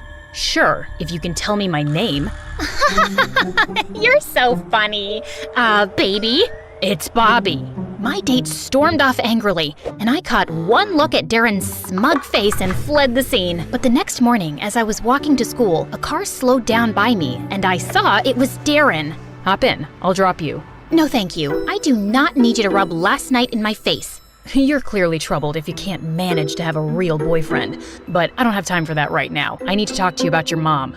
That caught my attention, and reluctantly, I got in. I've been working with my uncle for years, but ever since he started dating your mom, things have been a mess. The business is running in losses, and the accounts are all over the place. I can't help thinking she's stealing from my uncle. How are you so sure? Call it a hunch. She has really expensive taste, and she's not really rich, so So, just because she doesn't have your kind of money, you think she's a thief? Have you ever thought that maybe your accounts are a mess because you're too distracted with your girlfriends and you're bad at your job? Julia, This conversation is over. Stop the car. He did, and I got off. I was so annoyed at Darren for accusing Mom, but I couldn't shake off the nagging feeling that he might be right. Mom had always valued money more than relationships. Could it be true? I didn't have to wait too long for an answer, because late that night, I woke up from my sleep when I heard a car pull up in my driveway. I looked outside and spotted Mom and Dad talking in the garden. I went out the back door and crawled behind a bush close to them. Darling, I was a fool to let you go, but now everything will be perfect. Once we have the money, we can leave this place and go anywhere. But what if we get caught? My boyfriend's an idiot. I've been stealing money from him for months now, and he has no idea. By the time he realizes it's me, we'll be long gone. And baby, don't you want Julia to have a better life? Dad nodded, and then they kissed. Mom left, and as soon as Dad walked in, I cornered him. Hello, Dad. Oh my God, Julia, you scared me. You can't cheat Darren's uncle. He's willing to invest in your business, and you're just gonna take off with his money? Why are you ruining this amazing business opportunity? Because your mother and I love each other, and that matters more than anything else. Once we have the money, we can start over and be together anywhere we want. It's still illegal and criminal. This isn't who you are, Dad. And what makes you so sure she won't leave you again? Because she's changed, and I know things will be different this time. She really loves me. The only two things Mom loves are money and herself. I have a big day tomorrow, Julia, and I would like you to stay out of it. I tried talking to Dad again the next day, but he just blew me off. So I went to Darren's place and told him everything. We needed proof, and I started with searching Mom's room. I was going through her stuff when I found a bunch of fake passports and IDs at the back of the drawer. I shoved everything into my pocket and was leaving when my foot got caught in the carpet and I fell flat on my face. Just then, Mom walked in. Julia, what are you doing in my room? I came to see you, and I was just admiring this carpet. The thread count is amazing. The embroidery is exquisite. So elegant. Your taste is so chic, and you passed it all to me. I am so thankful to you for making me the lady I am today. I kissed Mom's hands, hugged her tight, and ran out. Right outside the room, I caught Darren snickering and pulled him into an empty room. Admiring the carpet? How'd you come up with that? Quick thinking, and I found something. But before I give anything against my mom, promise me that Dad will not face any criminal charges. I know he's at fault too, and I'm asking a lot here, but he's just an innocent man who is blindly in love with the wrong woman, and he's the only family I have left. Darren touched my cheek gently, and suddenly I felt hot tears rolling down my face. I get it, Julia. My dad left when I was really young, and it's not easy dealing with something like that. I promise you, I'll keep your dad safe. You really mean it? Darren nodded and pulled me into a hug, and it felt amazing. He dropped me home, and that night, I slept with Darren in mind. The next morning, Darren called me up and told me that he was chasing some lead and would meet his uncle at a golf event to tell him everything. I wanted to talk to Dad one last time before Darren exposed Mom, but he wasn't around. That's when I noticed an invite to the same golf event on Dad's table. I quickly took a cab and reached the venue. The place was huge, and I was running out of time, and that's when I spotted an old lady climbing onto a golf cart. Excuse me, ma'am. I'm really sorry for what I'm about to do, but it's an emergency. With that, I shoved the lady aside, slid inside the cart, and zoomed off, despite her screams and protests. Please ignore my driving skills here. I'm actually a very safe driver. You can ask my friends. They say I drive like a grandma, and that's a compliment. Anyway, after crushing a bunch of feet and getting chased by a mad golfer, I finally spotted Dad and Mom in a corner talking to Mr. Sharman. Dad pulled out some papers, and Mr. Sharman was about to sign them when I got out of the cart, lunged at him, snatched the pen, and threw it away. Julia, what are you doing? Sorry, where are my manners? I apologize for the outburst, Mr. Sharman, but your girlfriend, and unfortunately, my mother, has been stealing from you. And now she wants you to sign over money for Dad's business so she can steal that too and leave forever. What is this rubbish? Darling, don't believe her. She's lying. Oh, no, she's not. I turned around and saw Darren walk in with all the evidence we'd collected and some papers. He told everyone how Mom was actually a con woman who'd been running around conning millionaires the last couple of years, and her latest target was Mr. Sharman. I always had my doubts about you, but I had no proof. But then, you booked this one-way flight leaving for Ibiza tonight, and I chased that transaction to find out about the secret account where you've been stashing away my uncle's money. Wait, you were gonna leave for Ibiza without me? You just bought one ticket? Julia was right. You were gonna take the money and just leave me. I tried to warn you, Dad, but why did you come back, Mom? You could have conned anyone. Why Dad? Suddenly, Mom looked like a raging mad woman. Because he was such an easy target. Your dad needed money, and I wanted an exit from this miserable relationship with his old hag Charmin.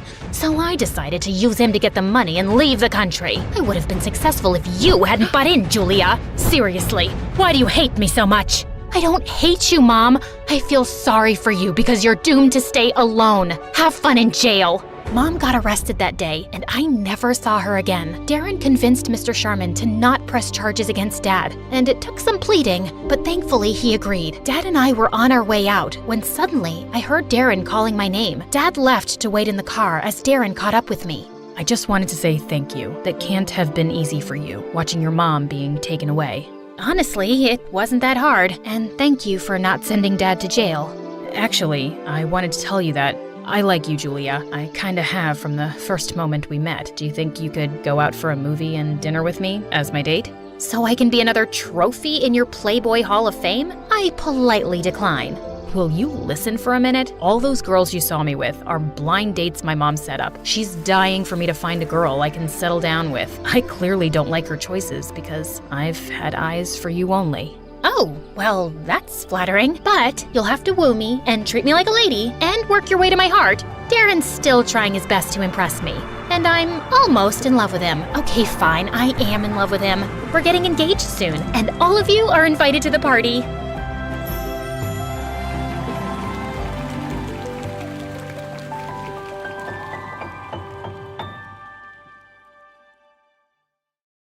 Hey everyone, I'm Nia. Please like and subscribe. Most stories around here start off with unhappy families. Growing up, I always felt like I'd lucked out with mine. We weren't very rich, but we were always comfortable. Mom and Dad completely doted on me. And even after being together since high school, they were still crazy about each other, which they didn't hide. Even though I sometimes found them embarrassing, I secretly loved how in love they were. The only thing they ever disagreed on was me playing soccer. I'd always been sporty, and when Dad enrolled me in the local girls football club at 10, the wires in my brain connected the second I kicked the ball. 2 extra hours of training every day till the big match, okay? You're pushing her too hard, honey. She needs to focus on school right now. She's born to be a football star. Once in 7th grade, I was walking back home from practice when I spotted 2 older boys roughing up a skinny boy my age. Well, hello, Mr. Lame. Looks like you're a poet. What's that around your neck? A woman's necklace? Please give it back. It's my mom's. As they kept teasing him, I charged towards them, kicking one bully hard in the knees and headbutting the other. Don't you morons know there's some lines you just don't cross? Then I grabbed the skinny boy's things, took his hand, and made a run for it. The bullies came after us, but we hid behind a garbage dump as they ran past. Hey,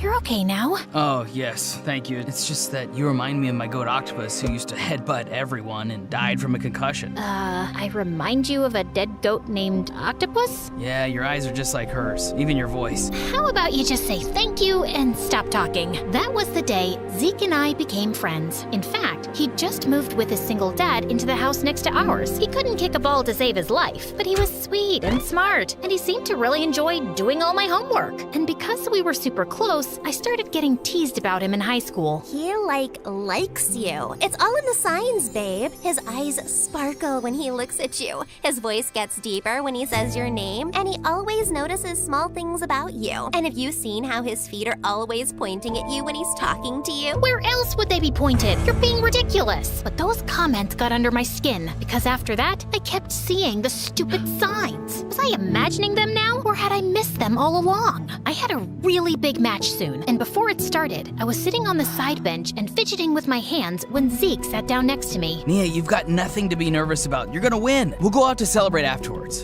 And there's Also something I need to tell you. What is it? It can wait a few more hours. Just came to wish you luck. He gave me this strange look as he left, and my heart fluttered. Jeez, what was that? But all thoughts vanished as soon as the match started. It was an intense one, with our team having a slight lead. But as I was hovering near the goalie, an opponent kicked the ball hard and sent it flying at my face. I was knocked back, and my head hit the metal goalpost. Then everything went black. When I opened my eyes next, I found myself alone in a hospital room. I couldn't recall why I was there. Feeling panicked, I tried running out, but my legs felt like jelly, and I found myself falling face forward, straight into someone's strong arms. I looked up into the warm brown eyes of a tall, really cute guy who instantly pulled me into a tight hug. Nia, oh my god, I can't believe you're finally awake. Nia? How do you know my... Oh my god, Zeke? Is that you? Why do you look so different? I just upgraded my wardrobe a bit. A bit? You look like the lead singer of a boy band. Also, how are you suddenly taller? Nia, you might want to sit down for this. And what he told me next knocked the wind out of me. 3 years? I've been in a coma for 3 years? I didn't even know how to begin processing this. And when I asked him to call my parents, Zeke went pale. I don't know if I should tell you this, although it's kind of important. Okay, I should, but don't get upset, because you might. Spit it out. I don't want to send you back into a coma. I swear to God, I will twist your arm so hard. Okay, your parents got divorced and your dad has a girlfriend who seems to be a total witch. What? I'd lost 3 years. My parents were divorced. My dad had a witch girlfriend, and my geeky best friend had become hot. After the doctors had run all their tests, I was told I'd need physiotherapy, but I was ready to be discharged. Soon after, Mom and Dad both arrived at the hospital, and we had a teary reunion. Mom said she'd take me home with her and answer all my questions about their divorce. As we went down to the hospital entrance, suddenly 4 men in black suits surrounded us, but no one else looked surprised. I think I'll leave this first. I wouldn't want the crowd outside to overwhelm Nia. Did I miss something here? You know how you said earlier I looked like a lead singer of a boy band? Well, actually, I am. I'll tell you all about it later, okay? And the minute the hospital door opened, the crowd broke out into frenzied screams. I looked on in complete shock at Zeke smiling and waving while his bodyguards escorted him to a car, and then he was gone. Holy mother of what? On the way home, Mom explained that a year ago, Zeke had joined some neighborhood kids to form a band. They'd won a talent competition with a song Zeke had written, which shot them to instant fame. His fans are usually camping outside the hospital because they know he visits often. His fans? Man, I was not getting over this anytime soon. It also turned out that he no longer lived in the house next door. And then, Mom finally explained everything that happened with Dad. After you went into a coma, I started getting really angry at your dad. I knew it wasn't his fault, but I kept blaming him because he'd always pushed you to play soccer. We were fighting all the time and growing distant. Then one day I received pictures in the mail of him and a woman from work looking like a couple, and that was the last straw. He denied having an affair, but I had proof, and soon after the divorce, he started dating that same woman. Maybe it wasn't fair to blame him for your accident, but he betrayed our marriage. My heart broke at how my perfect family had been torn apart, but somehow I was having trouble believing that Dad would cheat on Mom. Adjusting to my new life was quite tough over the next few days. I had to get used to Dad not being around, and he couldn't even visit immediately because his girlfriend Rachel had a family emergency out of town. I couldn't play soccer till I was done with physiotherapy, and I was 3 years behind everyone in high school, which also meant that Zeke and I were no longer in the same class, and it was almost impossible to even have a conversation with his bodyguards lurking in the background, or his fangirls all over him. Just a week later, Mom suddenly had to go overseas on a business trip and was worried about leaving me alone, and I suggested I could stay with Dad. I can't leave you with him and that woman. Mom, I haven't had any time with him since I woke up, and I miss him. Mom reluctantly agreed to arrange things with Dad, and the next day, she dropped me off at his mansion. Apparently, his company had skyrocketed to success while I was in a coma. Dad greeted me with a bear hug, and just then, I saw Rachel walk in. She was pretty, but like a witch. Oh, I finally get to meet Nina. It's Nia, sweetheart. Close enough, my. You look just like your mother, don't you? Definitely didn't sound like a compliment. I'll get Nora settled in, babe. Why don't you order something nice for dinner? Yeah, of course. Not so fast. You forgot to hug me when I came home earlier, honey buns. Oh, sorry about that, sugar booger. Ew, I was about to vomit. As soon as Dad left the room, Rachel turned back to me with a cold smile. Oh, darling, isn't it just divine how fate brings people together? Here I am, the new beacon of light in your dear father's life. And there you are, the previous light. But let's not dwell on the past. We must look to the future. And sweetheart, the future is Rachel. Previous light? I'm his only daughter. Yes, but till last week you were a vegetable, and people move on. One must keep up with the times, mustn't one? Oh, and speaking of time, I imagine you'll be wanting to spend a considerable amount of yours at boarding school, summer camps, perhaps even a nice long exchange program. Oh, the places you'll go. I'm not going anywhere. And why are you talking like that? I don't think you're listening to me, my little chickadee. While you were sleeping, a new world order was established. There's room for only one queen bee in this hive, and you're looking at her. Oh, but don't worry. I'm sure we'll find a lovely little worker bee role for you. Good job, Aunt Rachel. You've been practicing that speech all morning, and you nailed it. A boy my age walked in behind us, and he was drop-dead gorgeous. Rachel just made a face and introduced him as her nephew, Brian, who was staying with her for some modeling gigs in town. As the two of us talked, I felt rather relieved that Brian was around. He seemed cool and fun, and easy on the eyes, too. Later that evening, we decided to play Twister, and we couldn't stop laughing as we got tangled up. Left foot yellow. As Brian reached over awkwardly, his elbow bumped into a table, and the huge vase on it wobbled. We both jumped up to catch it, and Brian ended up wrapping his arms around me instead of the vase before we collapsed on the floor. Just then, the door opened, and we found Zeke looking down at us. Am I interrupting something? Oh, no, nothing. What are you doing here? I dropped by at your place and your mom was just leaving for the airport. She told me you were here, and I thought you could use some company. Well, luckily for her, I'm staying with my aunt here for the next few weeks, too. Wait a minute, you're that boy band singer, right? I'm shooting a shampoo commercial with you tomorrow. Ah, right. You're the model. A small world. As Brian excused himself, I told Zeke about how weird Rachel was. I just don't know what Dad sees in her. Also, I'm finding it hard to accept that Dad cheated on Mom. I want to find out more about how exactly Rachel ended up in Dad's life. Yeah, she's shady. Don't worry, if there's some dirt, we'll dig it up. We? I doubt a celebrity like you has the time. I'll always make time for you, Nia. I remembered what Mom had said about him visiting me in the hospital often, and my heart skipped a beat. I'd be careful of Rachel during your stay, and maybe you should stay away from that Brian dude too. I mean, he is her nephew. He seems nothing like her, though. Wait, you're not jealous, are you? No, why? I mean, that would... Of course not.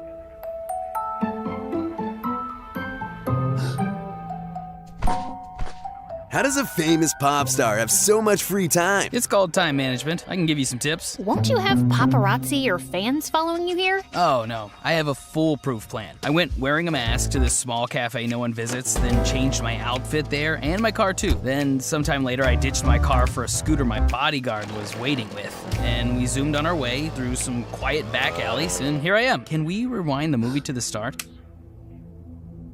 Hey, Nia, I thought you'd like to go watch a movie, so I booked the whole cinema for us. We'll go through the back entrance. No one will know I was there. That sounds amazing, dude. Can't wait. I meant me and Nia, us. There isn't space for you. It's a whole cinema. Of course there is. You look a bit cranky. Here, have a cookie. Dude, did you follow us here? Of course not. It's my favorite place. I practically live here. Nia, you've got to try their slushie. Can't you see we've already ordered them? Oh God, brain freeze, brain freeze!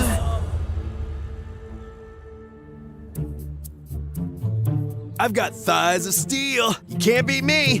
Watch me, buddy. I can do this all day while singing. Do I need to be here for this? They seemed to be fighting for my attention, but I was beginning to feel rather ignored. And worse, whenever I tried to spend any time alone with Dad and talk to him about what happened between him and Mom, Rachel made sure I couldn't. Sorry, honey. A bee slipped into Rachel's dress and the poor thing's traumatized. We'll go to the mall another time. Sorry, honey. Rachel didn't receive an important package and she's very upset. Rain check on the breakfast plan? Soon, I was cleared by the physiotherapist for some light soccer practice, and Dad was so happy that he wanted to accompany me to the club. Of course, Rachel had to tag along. Just as I was exiting the girls' locker room, I found Rachel outside pinching her nose. Ew, you'd think the girls' locker room would smell a little better. Ugh. Anyway, I just came by to say good luck. Break your arms and legs. I just rolled my eyes and kept walking. Oh, also, your dad and I are getting married soon. My heart dropped to my stomach. You're making that up. Dad wouldn't just ask you to marry him without telling me about it first. Yes, he would, Nancy. Just like he got divorced while you were sleeping. Now, don't you want your dad to be happy? He certainly wasn't with your mom. You don't know the first thing about my parents' relationship. Oh, trust me, I know more than you think. And if you're harboring any secret desire to go all parent trap on them, don't think for a second it'll work. It's so over between them. So over. She walked away smirking, and I was trembling with rage. I had to go join the game right after, but my focus was totally shot, and I was terrible on the field. I left the game midway and marched over angrily to Dad. Are you two getting married? What? She said you're gonna get married soon. Nia, sweetie, I said your dad and I are going to Maryland soon. I was only asking if you wanted to come along. What?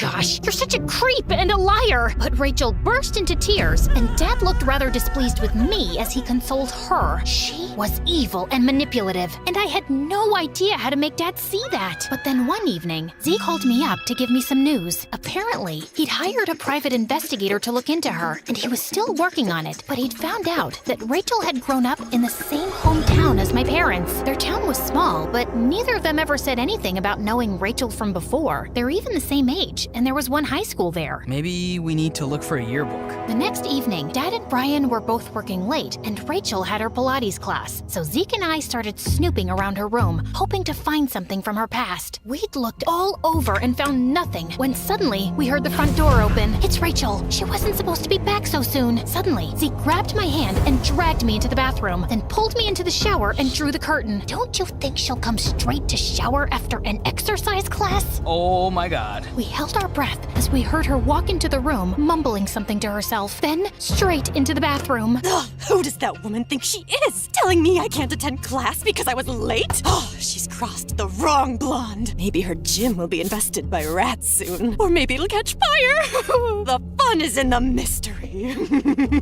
She cackled like a maniac, let out a loud, stinky fart, and left. We waited a few more minutes, and then thankfully, we heard her car pull out of the driveway. Just then, I noticed Zeke was still clutching my arm. That was super close. Why are you looking at me like that? Sometimes, I still can't get over how much you've changed. How come I never knew you had all this talent? Well, I never let you read any of the stuff I wrote, and I always liked singing, but not in front of anyone. I guess after your accident, when more time went by and you didn't wake up, I felt depressed and alone. Joining a band really helped me. Helped you get tons of fangirls. That cheerleader in school who's always clinging to your arm is very pretty. She really is. Yeah, here I am, hiding in a bathtub of a weird woman with you. Suddenly, he leaned closer, and I could feel my heart beating faster. But then, he just reached over and pulled the shower curtain open and stepped out. What was I thinking? Maybe we should check the attic. As we were rummaging boxes, we suddenly stopped short when we heard someone coming up the stairs. Oh God, she's back? What are we gonna say we're doing here? I have an idea. And just as the door burst open, Zeke pulled me in for a kiss. Am I interrupting something here? Oh, it's just you.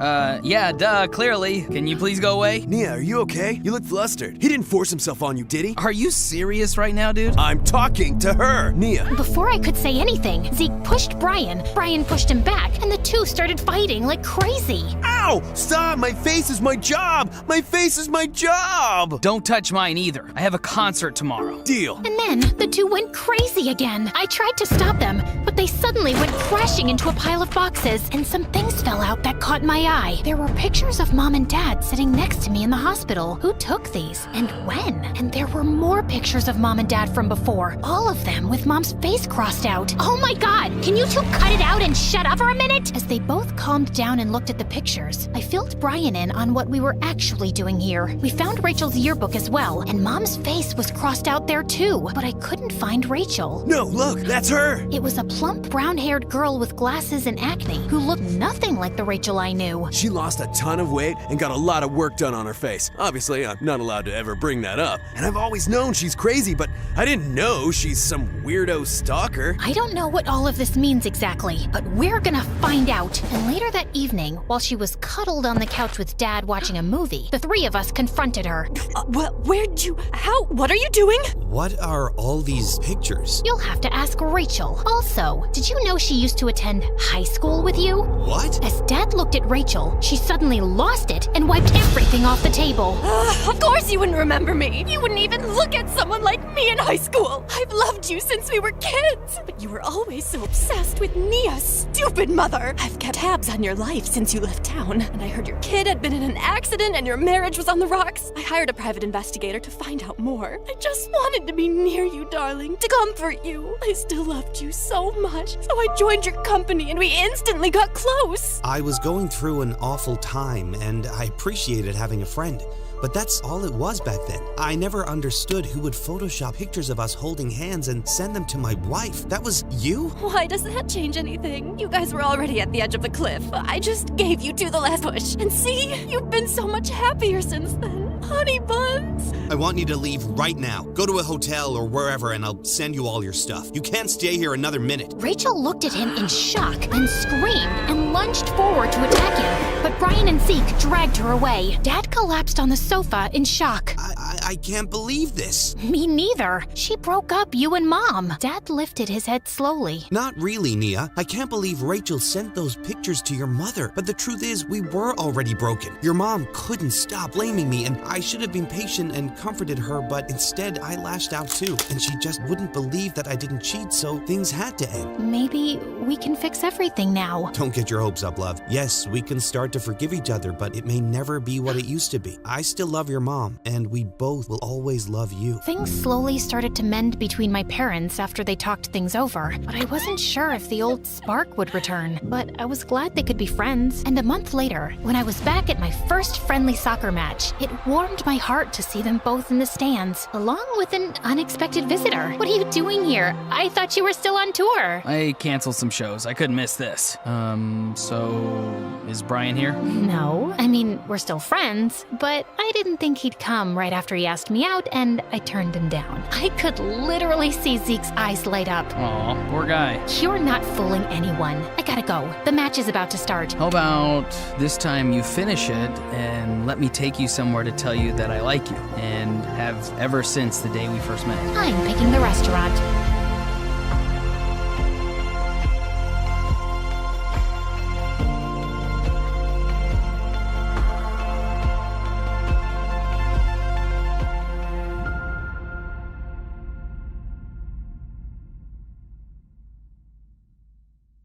Hi, I'm Clarissa, and this is my story. Please like and subscribe. My twin sister Bella and I look identical in every way, right down to the dimple on our left cheeks, and I hate it. Anyone who thinks it's cool to be identical twins is stupid. Mom and Dad thought it was super cute to dress us up in matching outfits all the time, but growing up, it started getting so annoying. No one could tell us apart, not even our parents, so they just called us the twins or the girls. It's like I had no identity of my own. I was just part of a pair. Yeah, we got a lot of buy one, get one free jokes too. Also, it was everyone's favorite game to try and spot any differences. I think this one's shorter. Her nose is bigger, right? Her ears stick out more. Also, if I pinch your cheek, will your twin feel it? If I punch your face, will your mother feel it? You're basically a part of her. We were in the same class in school, and we did all the same extracurricular activities, and there was always so much pressure not to be the worst twin, because everyone made that instant comparison. Clarissa got an A on her math test. Why do you have a C, Bella? Bella beat you in that race by a mile, Clarissa. Aren't your legs just as long? Why was it so hard to understand that we didn't have matching abilities to go with our matching faces? But by 4th grade, our personalities started changing. I was academically stronger, but Bella was more athletic. We'd both been attending dance classes since we were kids, but I eventually dropped out because she was clearly better. I started slipping into the quiet nerd mold, while she was more outgoing and loud. So she always got more attention. Like on our 10th birthday, Bella got her way and the whole party was Hannah Montana themed. All my Harry Potter requests were ignored. card. Mom had baked our birthday cake and it read, "Happy birthday to our beautiful beauty Bella and Cla." Mom, what happened to my name? Bella told me she wanted this text on the cake, honey, and there just wasn't enough space left. Our classmates were gathered around Bella as they danced away to her playlist. I spotted a new kid sitting in a corner and playing some game. Hey, you think this party sucks as much as I do? Yeah, kinda. Sorry. Wanna play? I was having a really good time till Bella and her friend started a crazy water fight and attacked us too. And they ruined the boy's gaming console. He left the party crying and never talked to me again. Yeah, Bella always found a way to ruin things for me. Then one day in 7th grade, we found Mom waiting for us at home with an envelope each. OMG, no way. You signed me up for the tween beauty pageant? Oh, thanks, Mom. A flyer for the middle school mathletes? Well, what do you think? One for my beauty and one for my brainiac. It's perfect. It's fine,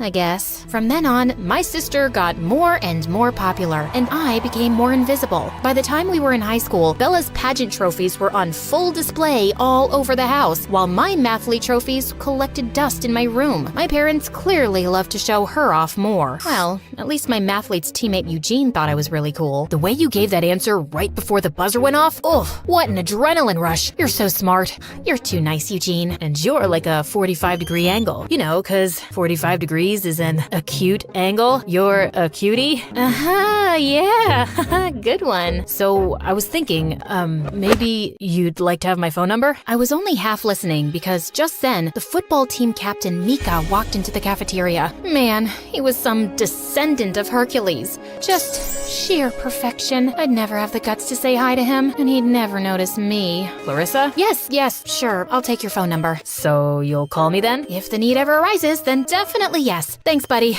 I gotta go to class now. Then one day, things took a bit of a turn when Bella came down with the flu. Oh, my head hurts, and I have a fever. I can't perform at the mall pageant today. Oh, no, my poor baby. Go lie down, and Clarissa will bring you some tea. She can make her own tea, and I'm busy. She's unwell, and you're not doing anything important. Now go. I was so sick of being second to my sister, but when I got back with the tea, I found her snoring, and then I got a crazy idea. Next to her bed was her pageant bag, all packed and ready to go. I grabbed it and snuck out the front door. I was just as beautiful as Bella, and I was gonna prove it. When I got to the mall, everyone was smiling and waving at me. I felt like a movie star. Her dress fit perfectly, and the show went super smoothly. And the winner is Bella! Just as I was accepting the trophy, I heard the most annoying voice in the world. She isn't Bella, I am. Mom couldn't find you at home, and when I saw my bag gone, I knew exactly where you were. How dare you? So what? You're just mad that I could be as good as you any day. Shut up, loser. You mean winner? Bella leapt onto the stage and attacked me. The fight not only lost us the trophy, it also got us banned from all pageants in the area for life. Our parents were furious with me. I was grounded for 2 weeks, and Bella basically pretended I didn't exist after that. She even blocked me on all social media. But at school, it seemed like everyone had heard the pageant fight, and people were noticing me more. And I almost turned to jelly when Mika approached me. Hey, not Bella, right? Right. I'm, what's my name? I forgot. Clarissa. I'm Mika, the football captain. I loved that gutsy stunt you pulled at the mall yesterday. We're having cheer tryouts tomorrow. Why don't you come too? Cheer tryouts? Sure. I'll be there. Perfect. But, change your look or something. I want to be able to tell you apart from Bella, okay? Sure, Mika. I've wanted to change my look anyway. I was so excited for a fresh start. At home, I looked up some videos online on how to cut my hair. I decided bangs would be easiest. So I went to the bathroom, plugged in my dad's electric razor, and cut myself some bangs. And they turned out super cute. That was until they moved a bit, and I saw that I'd shaved off my eyebrows too. I was horrified. There was no way I could go to tryouts looking like that. I couldn't even leave the bathroom looking like this. I started rummaging through the cabinets to find something that could help fix my eyebrows. I found a bottle of spray on hair that my dad sometimes used to cover his bald spot. I aimed it at my forehead and sprayed, but it made me look like a caveman with a bushy unibrow. I scrubbed it off just as there was a knock at the door. Clarissa, are you in there? You better not be stealing my makeup again. Just washing my face, Mom. I'll be right out. Oh, I could use my mom's makeup to hide the damage. I found an eyebrow pencil and quickly scrawled them on as best as I could. Then I brushed my bangs over my forehead and snuck quietly out of the bathroom. There you are. Wait, did you just cut your hair? Some people are just desperate for attention. So pathetic. Just trying something different. Mom, I have to go run to the store and get some things for a school project, so bye. At the store, I was lucky enough to find the perfect solution. Tattoo sticker eyebrows. I rushed home with them and went to my room to try them on. Just put them on, spray a little water, and voila! I set the timer on the phone and laid back with the washcloth over my forehead, awaiting my beautiful new eyebrows. But when I looked at the results, I almost fainted. They looked super crooked. I scrubbed and I scrubbed, but they just wouldn't come off. I laid in my bed, sobbing uncontrollably. Why are you making sounds like a... Instead, even though I had the urge to confront her, I decided that I wasn't going to look for her anymore. I would focus on the two most important people in my life, my real parents, Clara and Jacob.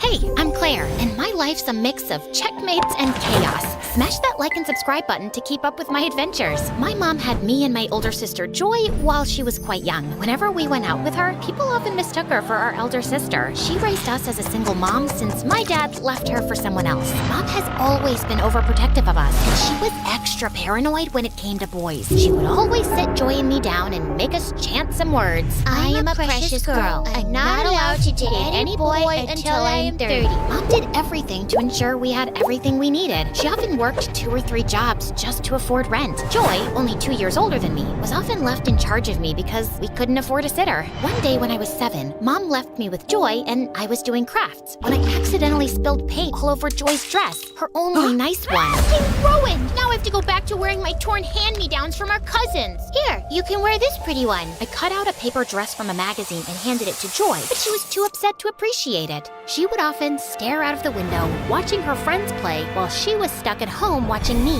The only fun thing I did with her was a game we played together, and they are sponsoring this video. Joy, I found the perfect thing that mixes strategy with style. Dragon City. It's a game where we can create our own dragon empires. And guess what? We can even have dragons that match our personalities. Okay, you have my attention, but can I make my dragons the most glamorous creatures ever? Absolutely! You can collect over 1,000 unique dragons, including some that look like they've walked right out of a makeup tutorial. And you're going to love customizing their habitats. It's like designing the perfect home, but for your dragons. And not only that, there are dragons of your favorite YouTubers. Oh, and there's a vibrant community of players who trade dragons and collaborate in alliances to unlock exclusive rewards. I'm in, but if my dragons end up being more fabulous than yours, you owe me a makeup tutorial session. Deal. And to get us started, there's a special bundle for new players. If you download it by clicking the link in our video description or scanning the QR code, you get 15,000 food, 30,000 gold, and the Black Metal Dragon.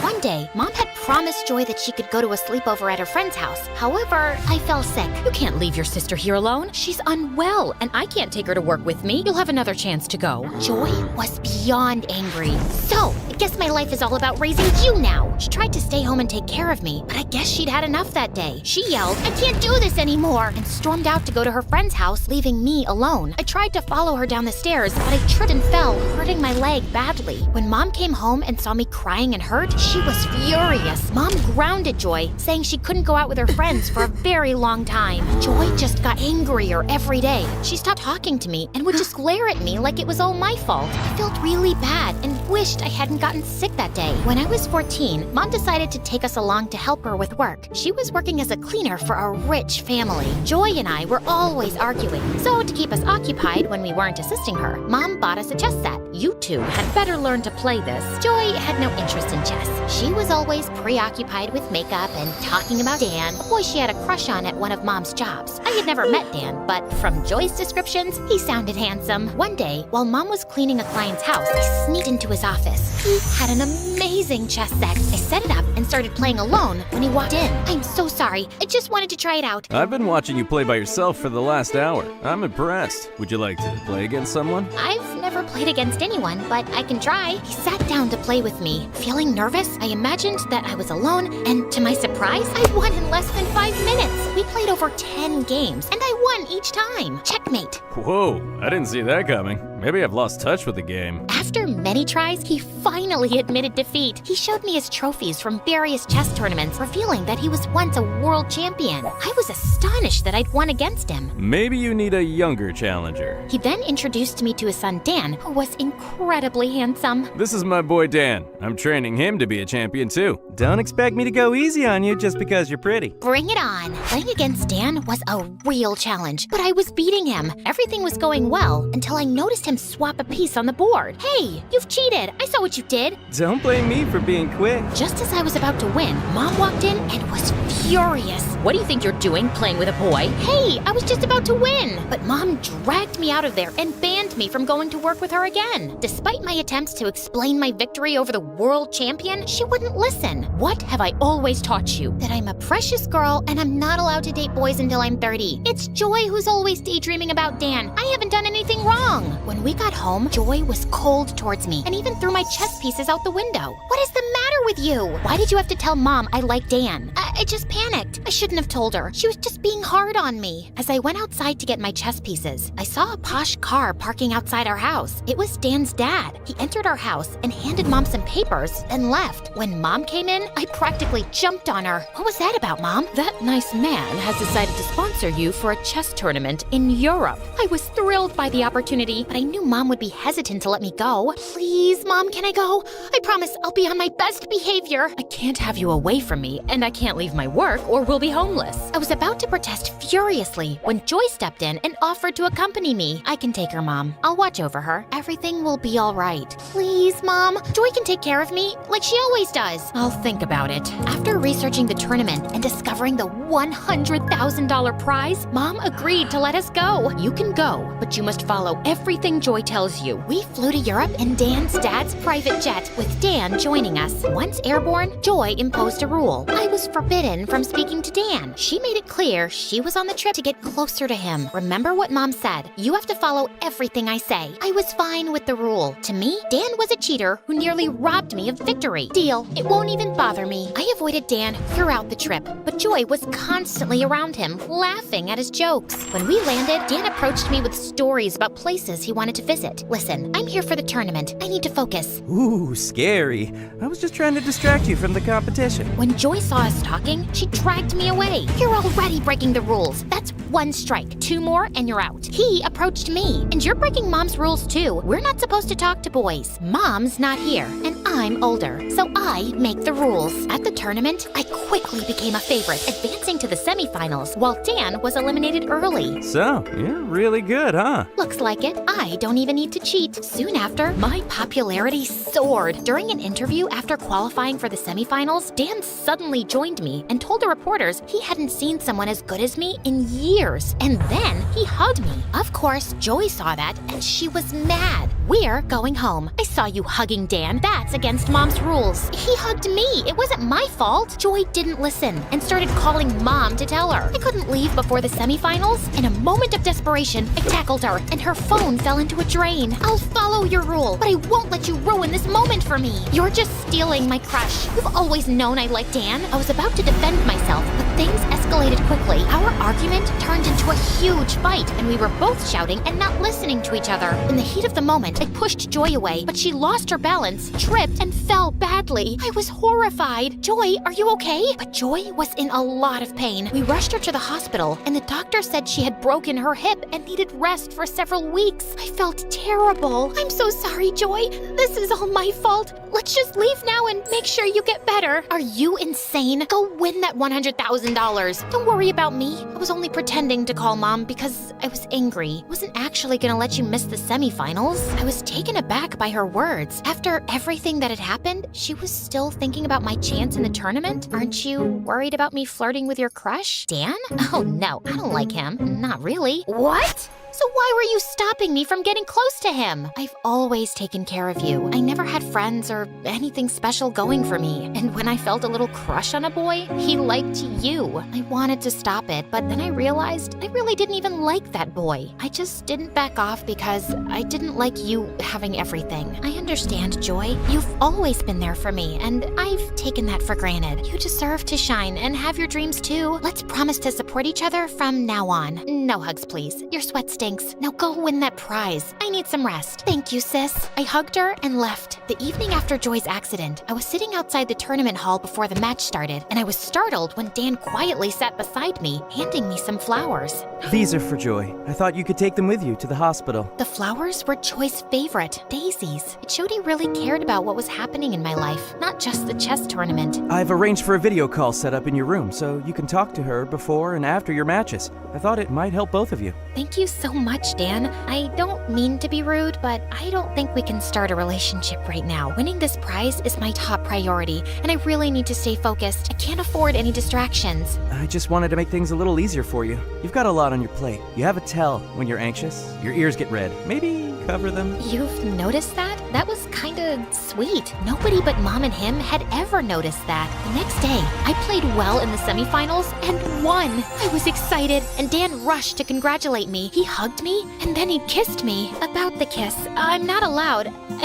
I know. Joy told me about your mom's rule, but I really like you and want to be your boyfriend. I was shocked. Dan wanted to be my boyfriend, but I had to be really sure this was okay with Joy. I needed her blessing first. But later, when I went with Dan to the hospital, Joy's things were gone. We ran to the hotel, and she wasn't there either. That's when Dan's dad found us. Joy had to go home last night. Your mom fell and is in the hospital. Oh my God, I'm going to the airport right now. I need to see Mom. Dan grabbed my arm gently, stopping me. Wait, Claire, we can video chat with her. You can't give up on your dream now. Your mom only hurt her leg while cleaning the kitchen shelves. She'll be okay. You have to win this for her. But they both need me now. Joy isn't in great health herself. I understand you're worried. My dad has already taken care of Joy's hospital bills, and he'll cover your mom's too. No, this is too much. Don't worry, you can pay us back when you win. I felt super focused after talking to Dan. The last game of the chess tournament was really tough, but I played my best. Then I made a big move, and I won! Everyone around me started cheering. I was so happy and excited. I saw Dan in the crowd. I ran up to him and gave him a big kiss. Cameras were there, and they showed our kiss on TV. When I got back home, Mom and Joy were waiting. Joy was smiling, but Mom looked serious. She was proud of me for winning, but she said, "You're still grounded for having a boyfriend." I guess some things never change. And remember, you can download Dragon City by clicking the link in the description or scan the QR code and get a special bundle with 15,000 food plus 30,000 gold plus the Black Metal Dragon to get you started.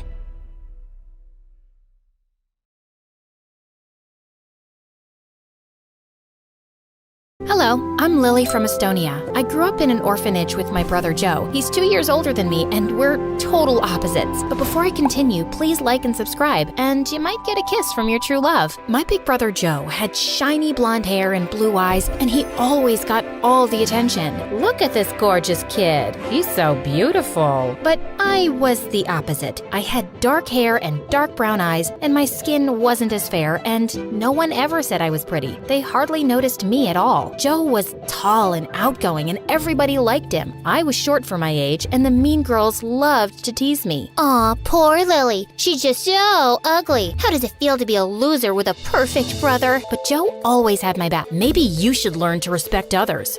Oh, for you, Joe? I'll learn anything. I'll learn how to respect others, and how to cook and clean. I'll even learn how to give birth.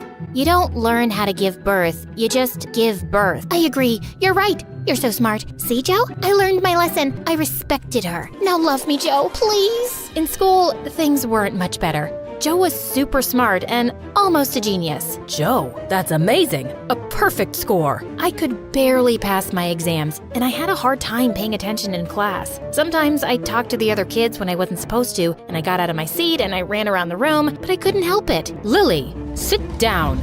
Most of the teachers didn't like me at all. One time I was in grumpy old Miss Koppel's class, and I really had to go to the bathroom. The break just ended 2 minutes ago. You couldn't go then? Oh wait, you were busy playing. The only thing you do in school. No bathroom for you. But it's an emergency. Miss Koppel didn't budge. I tried to hold it, but a minute later, I peed my pants. Ew! Joe caught me crying in the hallway. What's wrong? Miss Koppel wouldn't let me go to the bathroom. Joe's face turned bright red, and he stormed into Miss Koppel's class. You stinky witch. Maybe a bitter old lady like you shouldn't be teaching. You should be at home fighting with your husband who's lost his hearing because of your constant screaming and will go blind soon looking at your hideous face. Miss Koppel sent Joe to the principal's office, and he got detention for 2 weeks. I felt so bad. I'm sorry I'm weird and stupid and always causing trouble. Don't say that about yourself, Lily. None of that is true. Yes, it is. You're just pretending it's not. Don't worry about me and my problems. I'll handle them on my own. You don't have to be my big brother anymore. No way. I'll always be your big brother, and I'll always have your back, no matter what. And one day, I hope you'll see how special and smart and beautiful you are. Joe hugged me, and I cried like a big baby. Then one day, the most amazing thing happened. We were adopted by a really nice couple. They had a big house. Joe and I got our own rooms and new clothes. They even enrolled us in a fancy school. I was nervous at first because school was still hard, and I always got distracted. I was scared that my new teachers would hate me too. But then my new parents took me to the doctor. Lily has ADHD, which means she's a bit hyperactive and has trouble paying attention. But she's a smart girl. Her IQ is well above average. I went to therapy for a while to help me learn to stay focused. It was difficult at first, but Joe and my parents were really supportive, and eventually I got better. I started getting A's on my tests, and I even won Student of the Month for best behavior. When Joe and I reached high school, our lives totally changed. One day, Joe and I were hanging out at the mall when a strange woman ran up to us.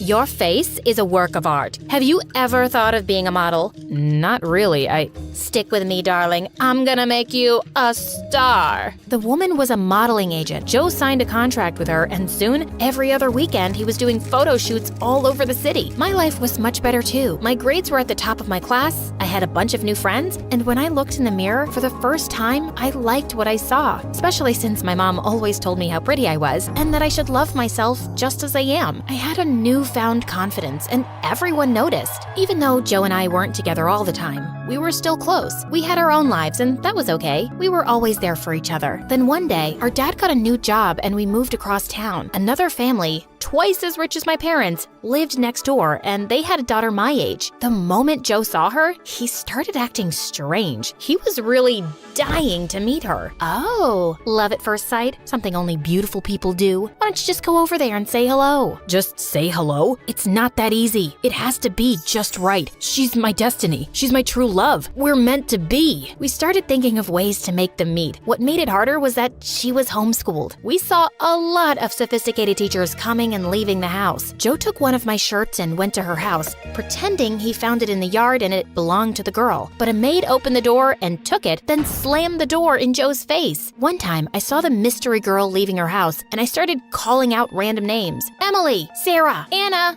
Amber. But she still didn't look up. A couple of weeks passed, and I thought Joe would have moved on, but he was still determined to meet this girl. He hatched a new plan every day, but none of them worked. I needed a break, so I snuck off to the park to sketch. As I was sketching an oak tree, I heard someone walk up behind me. I turned to see a cute boy smiling at me. Those are pretty good. Your shading and detail are amazing. I froze. I'd never shown anyone my drawings before. I'll show you mine if you show me yours. The boy's name was Ryan. He was a couple of years older than me, and he was a talented artist. We talked for hours. Every time he looked into my eyes, my heart skipped a beat. Geez, I'm sorry. I didn't realize it was so late. I have to go. Maybe we could meet up tomorrow and, talk about art? Sorry, I can't. I was such a dork. What was I thinking? Asking a cute boy like Ryan out. He must already have a girlfriend. I wanted to crawl into a hole. It's okay. Sorry I asked. No, it's not like that. I'd love to see you again, but I'm leaving for New York tomorrow for art school. My heart sank. This doesn't have to be goodbye. Ryan pulled out one of his sketches from his notebook. He wrote his phone number on the back and gave it to me. I want you to have it. I can't take this. You can give it back when I see you again. On my walk home, every time I thought about Ryan, I couldn't help help but smile. I turned the corner onto my street, and then I saw something insane. The mystery girl was scaling the side of her house like a cat burglar. I hid behind a tree and texted Joe, but then the girl came charging at me like a maniac. She tried to grab my phone. Give it to me. Let go, you crazy girl. My phone slipped out of my hand, fell to the ground, and broke. I was so mad. I turned to yell at her, but then she started bawling like a big baby. I'm sorry about your phone. I just didn't know what to do. Her name was Sophia, and her parents made her break up with her boyfriend because he was poor. They won't let me see him or talk to him. My heart's been ripped to pieces. It hurts so bad. Please, make it stop. Don't cry. Things will be okay. How? Thankfully, Joe walked up just then. Sophia took one look at him and got all googly-eyed. Then she got confused. I can't do this. Sophia pushed Joe and ran away crying. The next day, Sophia showed up at her door. What I did to you wasn't cool. I was having a hard time. If you don't mind me asking, what's wrong? Well, I'm broken. Excuse me. If I could just squeeze past you. Each time life smiles at me, bad things happen shortly after. I fell in love with our gardener's son. It was a secret because I knew my parents would never approve. I don't know how, but they found out and things got really bad. I'm so sorry. If you could just step to the side a bit, I could get out of your way, and they fired him and his father and forced me to break up with him. Then they took my phone and homeschooled me for a while. My dad is an important politician, and he can't risk his reputation. And now, every morning, I wake up in a puddle of tears. That's so sad. Yes, very sad. I've got an idea. Why don't you two be friends? It might make you both feel better. Over the next few months, Joe and Sophia started getting closer, and so did our parents. Joe started dressing in expensive clothes, buying Sophia fancy gifts, and he'd brag to Sophia and her parents about how much money he made modeling. Once, Sophia's parents invited us for dinner. Oh, neighbors, you have such a strong, confident, independent young man. I bet girls are fighting over him all the time. Yes, but I have eyes only for one girl. As Joe looked at Sophia and she blushed, everyone noticed the two and smiled. Oh, this is wonderful. We've been so worried about Sophia. I'm so happy she's found someone like you. We had to protect her, you know. She was tricked and manipulated by a dirty, poor boy that stole her heart. Ugh, poor people. You can't trust any of them. They're all liars and cheats. That's not true.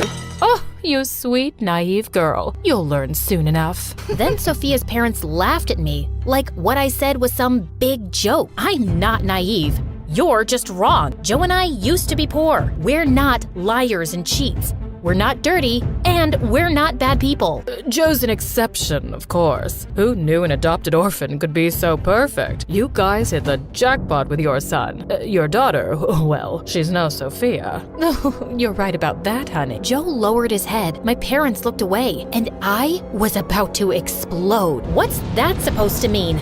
Thank you for the meal. We must get going. When we got home, my parents sat me and Joe down for a talk. Joe, we don't want you seeing Sophia anymore. No, that's not happening. I love her. You can't tell me what to do. Stop yelling at Dad. Son, what her parents said about your sister is unacceptable. They were just joking. They're really nice once you get to know them. Are you blind? Sophia's parents are jerks, and ever since you've been hanging out with them, you've changed. If I have to impress Sophia's parents to get their blessing, then I'll do it. True love is worth it, but you wouldn't know anything about love. You've never had a boyfriend and you look like you sleep in a trash can. Don't talk to your sister like that. That's enough. No more Sophia, and that's final. Then Joe got mad and shoved Dad. Dad fell and hit his head hard on the table. Dad!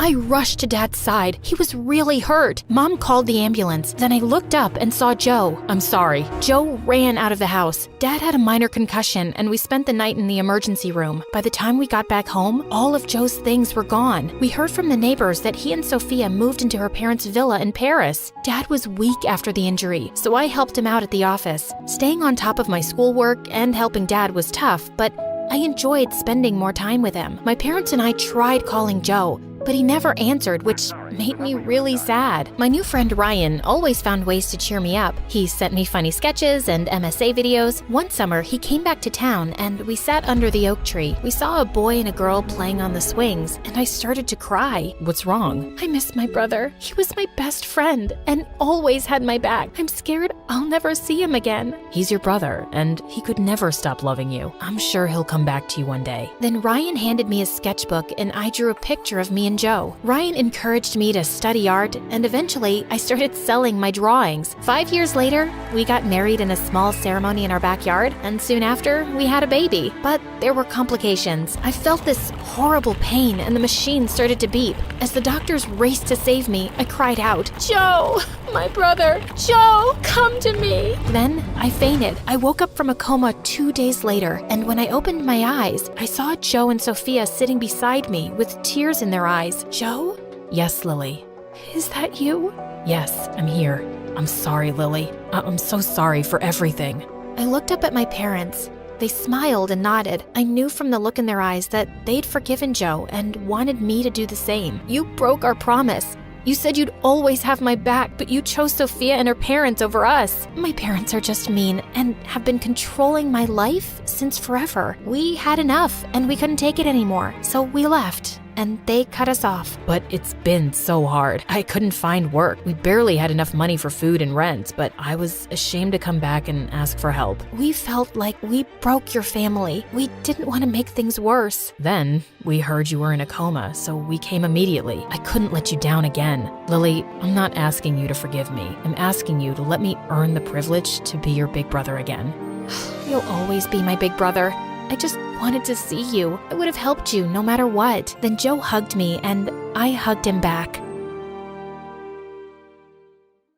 Have you ever had a dream so big it seemed impossible to reach? What should you do if nobody around believes in you? Or they try to take you down out of envy? Hi, I'm Wu Ziqian, and my story takes place some 1400 years ago in the Chinese Empire. Yet, I feel some things haven't changed much for us girls. The year I was born, a total sun eclipse darkened the sky. It was a sign of big changes, though at the time, nobody would have guessed that small, sweet Wu would be the one to make history. Growing up, life was good. I had 2 sisters and 2 older half-brothers from Dad's previous marriage. Our family was not part of the aristocratic class, but was very wealthy, which meant I didn't have to do any chores as we had staff taking care of daily activities. However, unlike other rich girls who mostly lazed off, Dad encouraged me to study from a young age. He soon realized just how smart I was, with a talent for poetry and public speaking, so he started to take me on business trips. I loved meeting new people and asked lots of questions. Yes, I was a bit unusual as a kid, but my family was very proud of me. Well,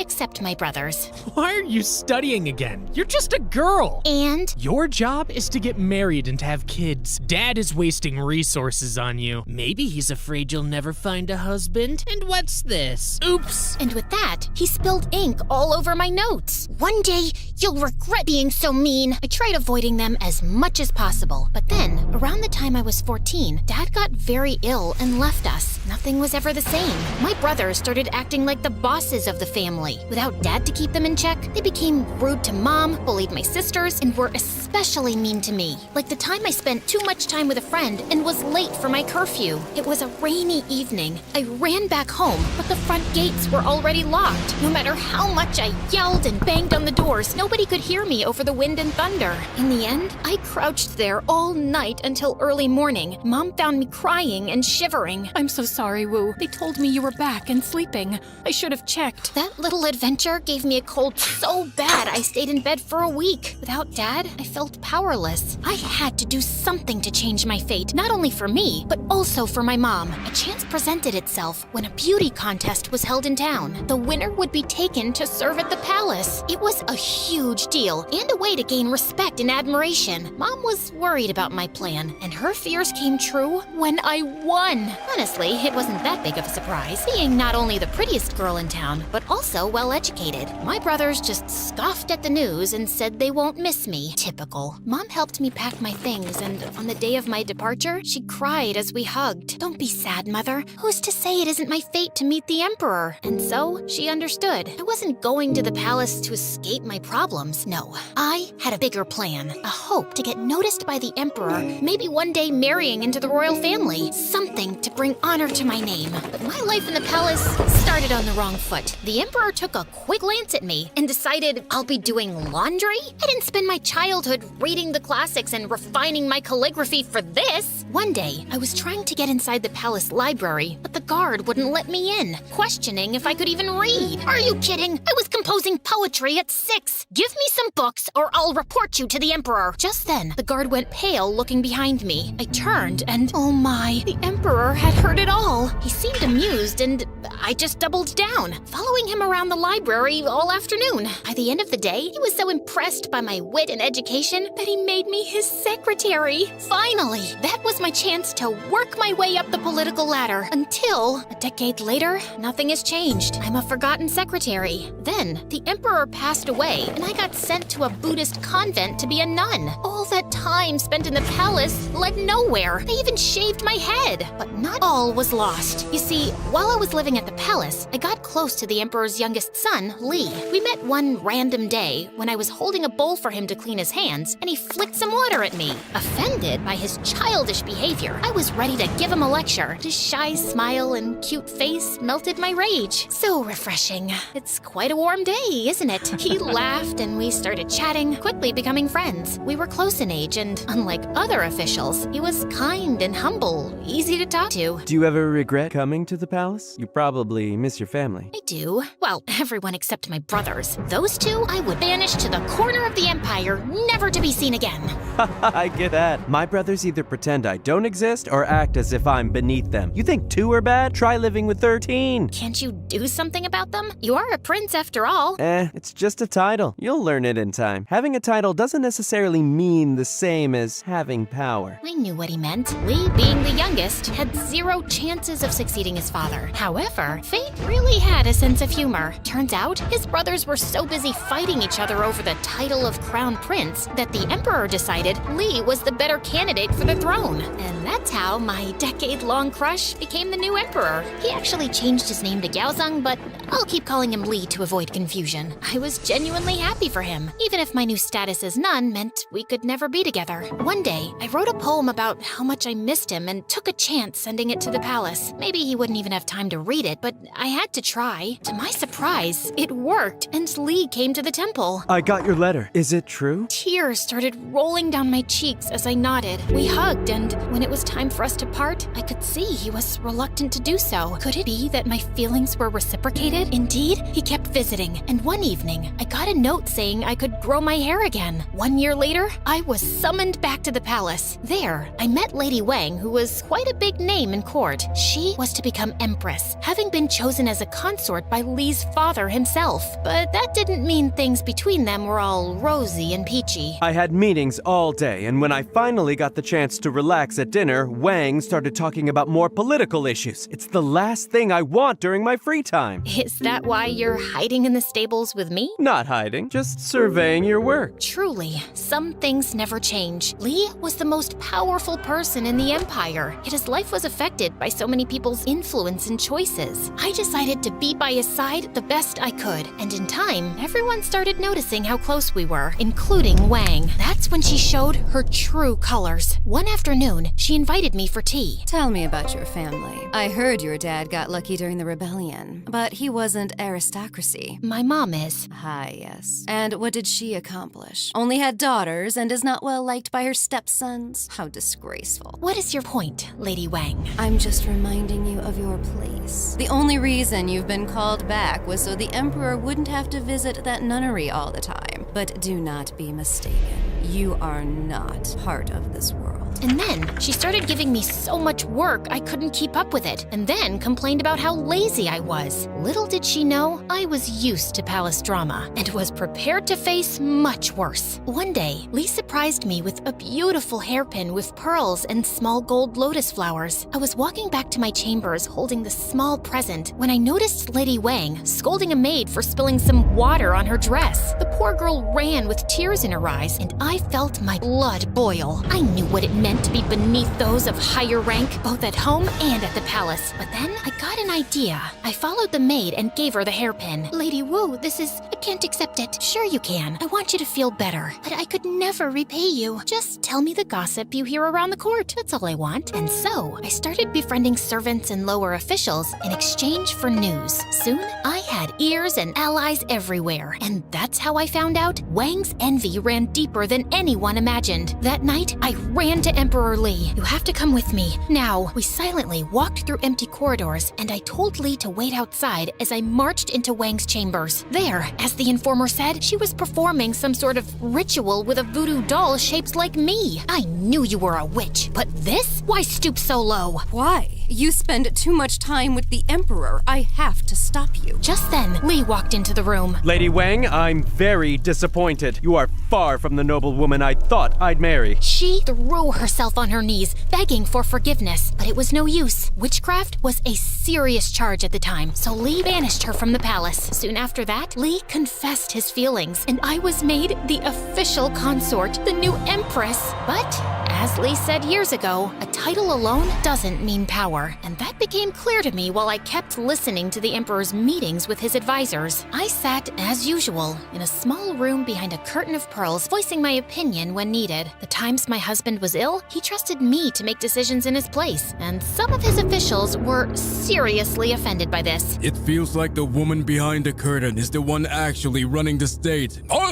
This is even beyond the palace walls. Truly unacceptable. Behind their protests, there was nothing but envy for the fact I was becoming more and more influential in court, and try as they might, they couldn't stop me. Some years later, Li and I took a vacation to my hometown, which turned into days of feast and celebration. I had finally brought honor and status to my family. One evening, during a family dinner, Mom brought up the topic with my brothers. Aren't you grateful for everything Wu did for us? She just got lucky. Wu's not special, her husband is. Also, we never asked for the high rank she gave us. Mom flew into a rage, and the next day came to the palace to meet me. Maybe it's time to give them a lesson, Your Highness. And so I sent them to govern a faraway province where they couldn't bother my mother anymore. It seemed like at every turn I was reminded how my accomplishments were never enough because I was a woman. But what if I could use that to my advantage? Was there a way to stand out from other empresses? The answer was Feng Shen, a religious ceremony. It involved gathering our entire court, leaders and aristocrats from neighboring countries, staff, and an entire army, and all together do a pilgrimage to a sacred mountain. It was extremely expensive, and only 6 emperors out of 300 could afford it. Also, I added a small twist to it. After much planning, I brought up the idea to Li and the council. Our borders are safe, the economy is good, people are pleased. I think we've earned it. That is true, but Your Highness, we cannot allow the Empress to perform the second ritual. It is for us officials to do. Oh, I knew they'd say that. Your Highness, the Emperor makes offerings at the top of the mountain to heaven, which represents masculine energy. At the bottom, the offerings are made to earth, which is feminine. It makes more sense for a woman to do it. Li agreed and fired the advisor who opposed me, sending a clear message to the rest of them. And so, we gathered thousands of people and traveled for months to Mount Tai. I performed the rituals along with my husband, and we ended the procession with a huge banquet. And with that, I secured my place in history. Years went by. Li and I governed as a team, but slowly his health started deteriorating. Everyone at court knew his time was near. As I sat at his bedside, we held hands, till slowly his got cold. I wanted to mourn, cry, and give up, but everything we built together would have crumbled if I did so. The council wanted my son on the throne, but he wasn't as capable as me and would have been a puppet to the advisors. So why give up power and risk the empire's stability when I could rule it just fine? Only because I was a woman? That never stopped me before. And so I did what I was good at, securing the throne and winning allies. At one point, some ex-officials started a rebellion against me. One of them wrote an entire manifesto making up all kinds of stories about me. It was read in court, and at the end, everyone was silent until I bursted out laughing. Who wrote that? So creative. We should have kept him. My army defeated the rebels swiftly, and then I addressed the council with an ultimatum. If anyone here thinks they are more capable than me, speak now. Otherwise, pledge your loyalty. My opponents stepped down one by one until eventually I was crowned as the first female emperor. The only time in history it ever happened. Other women have tried to rule as wives or widows, whispering in their son's or husband's ear, but none had the official title and absolute power. For another 15 years, I skillfully led my people. Try as they might, not even my greatest opponents could deny the fact I was a good leader. They attacked my character, painting me as a power-hungry, ruthless woman, but never once criticized my governing skills. Truly, my greatest flaw was my audacity to play the power games of men and win. Today, historians keep uncovering the remnants of my empire's riches and culture. I wanted to make China the greatest empire in the world, and under my guidance, at the time, it was. So don't let the circumstances you were born with determine who or what you can be.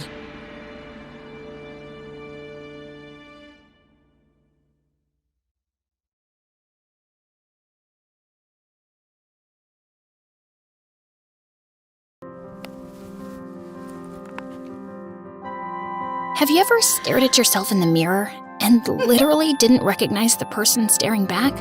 Welcome to my life. A masterclass in fake it till you make it. Hi, my name is Tessa, and I've been living a lie since I was 6. That's when the Crawfords adopted me. Initially, it felt like a dream come true.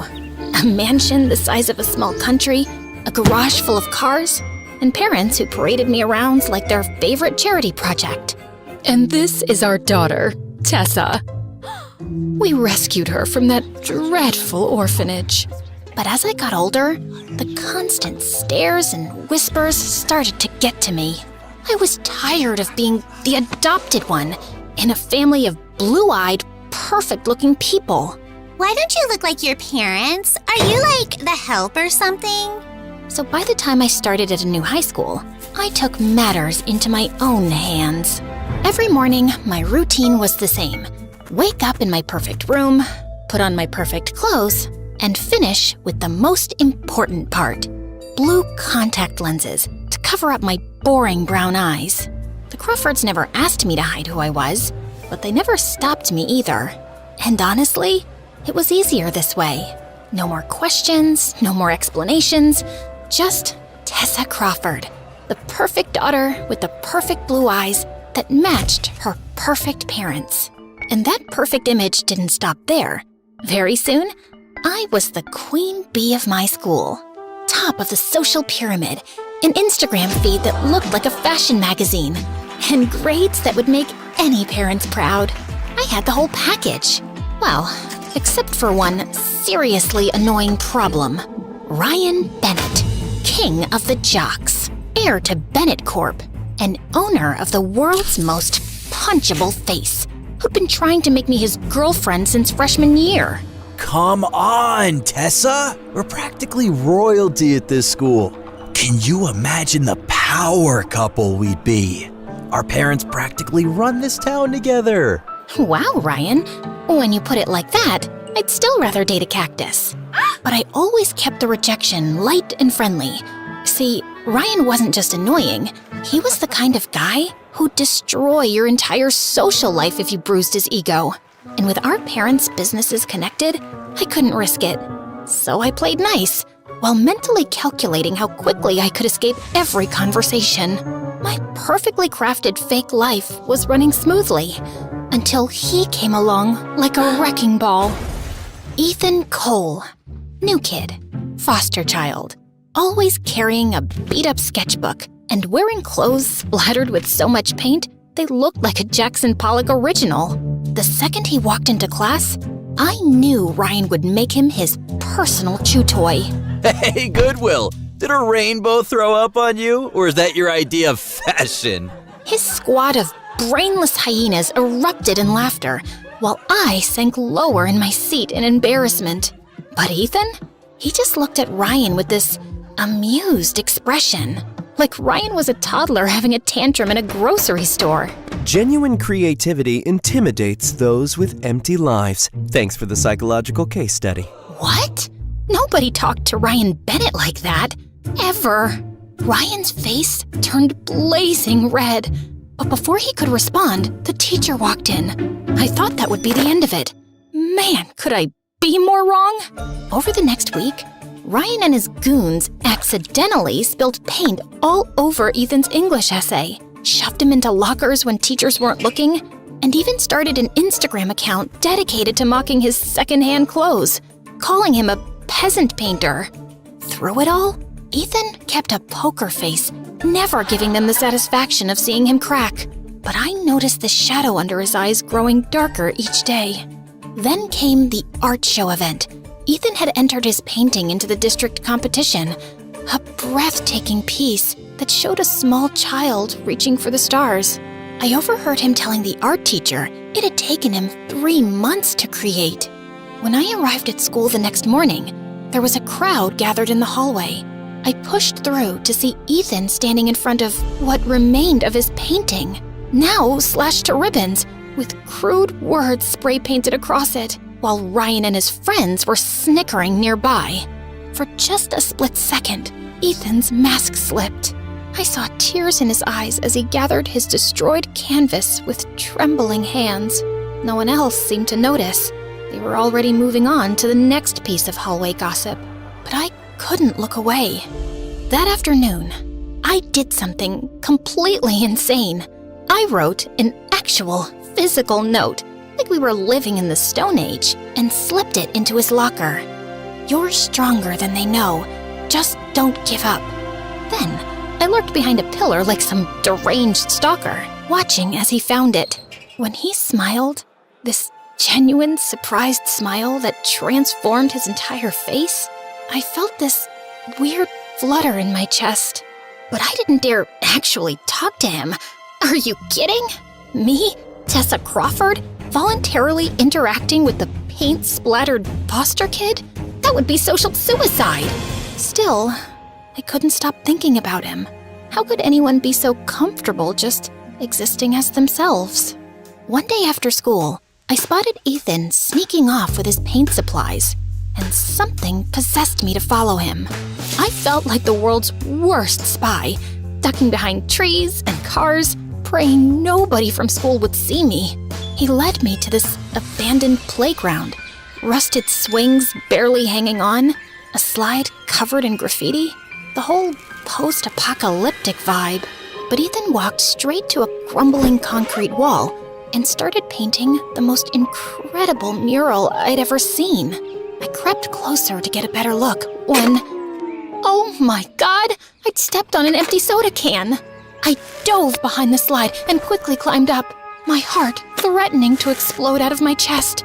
And then, because the universe hates me, my phone started blaring my ringtone. Shut up! Oh my God, shut up! In my panic to silence it, the phone went flying out of my hands, skidding down the slide, and landing directly at Ethan's feet. Well, hello there, mysterious stalker's phone.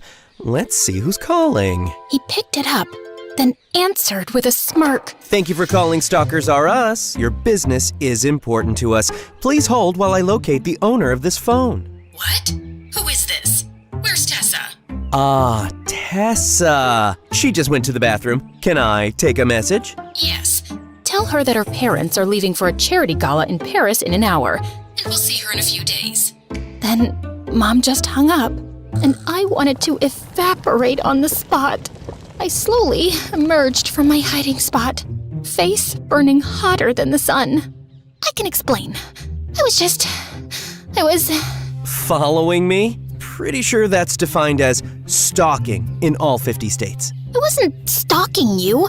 I was taking a shortcut, and then I saw you and got curious. A shortcut through an abandoned playground surrounded by a chain link fence with no trespassing signs every 5 feet? Okay, fine. I followed you. Happy now? Just don't tell anyone at school, okay? I have a reputation.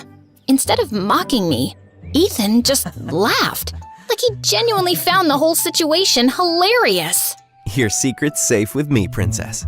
He gestured toward his mural, a stunning scene of people helping each other during a storm, sharing umbrellas and reaching out their hands to pull others to safety. Want to see what I'm working on? Up close? And that was the beginning of the end for the fake Tessa Crawford. Over the next few weeks, I started sneaking away to meet Ethan at that playground. At first, I told myself it was just artistic curiosity, and I liked watching him paint. But the truth was, I liked talking to him, really talking. Not the fake small talk I did with my friends where we discussed nothing but Instagram likes and who was dating who. One night, sitting on those rusty swings, I finally told him the truth. I've been adopted since I was 6. The Crawfords, they've given me everything a girl could dream of. The house, the clothes, the opportunities. And I'm sure they love me, in their own way. But what I've really wanted the most is their attention, you know? And they're usually too busy with their galas and business meetings to give me that. Sometimes I feel more like a charity project than their daughter. Is that why you hide your real eyes? I nearly toppled off the swing. How did you— The blue doesn't quite match your skin tone. Also, the way you're always rubbing your eyes when you think no one's looking. I don't think it's the most comfortable thing in the world. They do get uncomfortable after wearing them all day. So take them out. What? No, There's no one here but me, Tess. Something in his voice made me trust him. With shaking hands, I carefully removed the first one, then the other, blinking as my eyes adjusted. And then, I finally looked up at him. For what it's worth, your real eyes are way more captivating. They've got these little gold flecks that catch the light. Just stunning. Then he leaned in and lightly kissed me. And I felt that for the first time, someone had really seen me. And Ethan just had this freaky superpower for noticing things everyone else missed. Like how Mrs. Daniels, the lunch lady, wore the same worn-out shoes every day because she was sending her kid to college. Or how Mr. Rivera, the librarian, always had hospital forms peeking out of his bag because his daughter was sick. Together, we started leaving anonymous notes for people we knew were struggling, just like I'd done for him that first day. You really think a little note makes any difference? When I got yours, it was the first time anyone at school had shown me a speck of kindness. So, yeah, they matter a lot. The more time I spent with Ethan, the harder it got to step back into my fake life. It was like having two separate identities that were getting impossible to keep apart. I don't get it, Tess. How can you stand those people? Especially Ryan. The guy's basically a walking cologne ad with the personality of a mosquito. You don't understand how it works. My dad's company and Ryan's dad's company are practically joined at the hip. And the rest of my friends, they're not that bad. Yeah? Think they'd accept me if they knew we were friends? They might. If you tried to fit in a little, maybe tone down the whole— I gestured vaguely at his paint-splattered everything. The whole me thing. Got it. It felt kind of terrible that I'd said it, but to my complete shock, Ethan actually tried. He started wearing cleaner clothes, tamed his wild hair, and even sat with us at lunch. I was touched because it meant he cared enough about me to do something that was obviously hard for him. But Ryan and my friends still found ways to exclude him, making comments disguised as jokes. So, Ethan, is it weird living with random people who get paid to pretend they care about you? Like having a babysitter who never leaves? Ryan! Actually, Ryan, I bet if your parents cared as much for you as my foster mom does about me, you might have had a better personality. But hey, at least you got that trust fund to keep you warm at night. The table went dead silent. Ryan's face darkened like a thundercloud, and I knew we were in serious trouble. And the next day, I found Ethan staring at the spring formal banner he'd spent weeks painting. It was destroyed, torn in places, dripping with soda, with crude drawings scribbled all over it. Just then, Ryan sauntered over, grinning like he'd just won a championship. Aw, what happened to your little finger painting? Such a shame. You did this. Again. I let it go the first time, but what makes you think you can keep treating people like this? Relax, Charity Case. It's just a prank. That's how we have fun. But I guess you wouldn't get it. It's one of those you're poor, you wouldn't understand kind of things. The look in Ethan's eyes, I'd never seen anything like it. It was anger mixed with resolution, like he'd finally made a decision he'd been putting off for too long. The next day, Ethan didn't show up at our spot. I texted him, called him, nothing. Days went by, and Ethan still didn't show up. Worry weighed on me until I choose for you. You're more than what they expect you to be. Live your truth, and don't change for the world. Make the world change for you. Ethan didn't take the revenge route after all. He just left. Maybe rich bullies were never his world to begin with. I cried the whole way home, finally seeing the truth. I had used Ethan's strength while never showing any of my own. That night, I stared at myself in the mirror for a long time. Then slowly, I took out my blue contacts. My real eyes, brown with little gold flecks, stared back at me. The next morning, I went to school as my real self. No contacts, no fake smile, just me. I started leaving notes like Ethan and I used to, slipping them to people who seemed to be struggling. You're not alone. You're stronger than you think. Your voice matters. To my shock, someone found one of my notes and posted it on the school's social media page. The next day, I spotted similar notes appearing on random lockers. By the end of the week, they were everywhere. Taped to bathroom mirrors, tucked into textbooks, even written in chalk on the sidewalks. The movement kept growing. People started leaving little care packages with the notes. The drama club put on performances about kindness. Even some teachers joined in, writing encouraging messages on the board instead of just assignments. Within a month, the entire school atmosphere had shifted from cold and competitive to warm and supportive. People actually looked up from their phones, held doors open, sat with kids who used to eat alone. A local news station even came to do a story about the kindness movement sweeping through our school. What sparked this wave of positivity among students? I don't know who started it, but it's changed everything. People actually look out for each other now. This is pathetic. Who actually cares about all this touchy-feely garbage? All this kindness nonsense is just what losers tell themselves to feel better about being nobodies. Like that homeless artist freak who ran away. Right, Tessa? The cafeteria went dead silent. Everyone turned to look at me. No, Ryan, you're wrong. And you're a bully. A few kind words can literally save someone who's drowning inside. If you can't understand that, then I feel sorry for you, because your life must be incredibly empty. Ryan's jaw literally dropped. For the first time in his life, the king of comebacks had nothing to say. People actually applauded. These were the kids from every corner of the cafeteria, including the ones who'd been invisible to me for years. I never told anyone I started the notes, and I never saw Ethan again. Sometimes I wondered where he was, if he was still painting his truth on walls somewhere. 6 months later, I was riding the subway downtown when I saw it, a new mural on the wall of the station, a girl with familiar brown eyes releasing butterflies from her hands, and in the corner, a tiny signature, EC. Ethan was out there somewhere, still making the world more beautiful. And thanks to him, so was I. Sometimes, the people who break your carefully constructed world are the ones who set you free. I had just walked a few blocks down when suddenly I stopped short in my tracks at a familiar sight. A boy with mussed-up hair and enough paint on his overalls to make them look like a Jackson Pollock original. Then, his head turned in my direction, and our eyes met, and his smile made my heart flutter, just like the first time. Ethan was still out there, changing the world one wall at a time.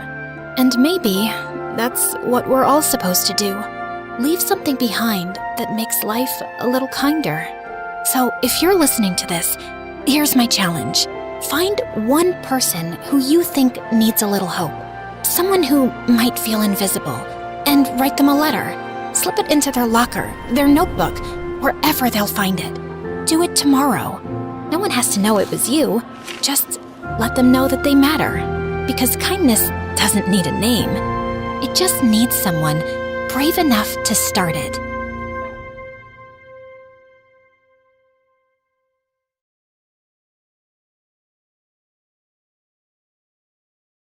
Hi, I'm Chloe, and I'm from Portland. Please do like and subscribe, and I'll tell you what, if you do, I might invite you to my show when I become a famous TV presenter. So picture your best friend. Got it? Well, now imagine them gone. Gone as quick as a badly rated Netflix series. Ever since I can remember, my best friend was Jade. Literally, we started our lives side by side because our moms were next to each other in the hospital. They became best friends, so it was written that we'd be best friends too. We were practically inseparable, the dynamic duo of mischief.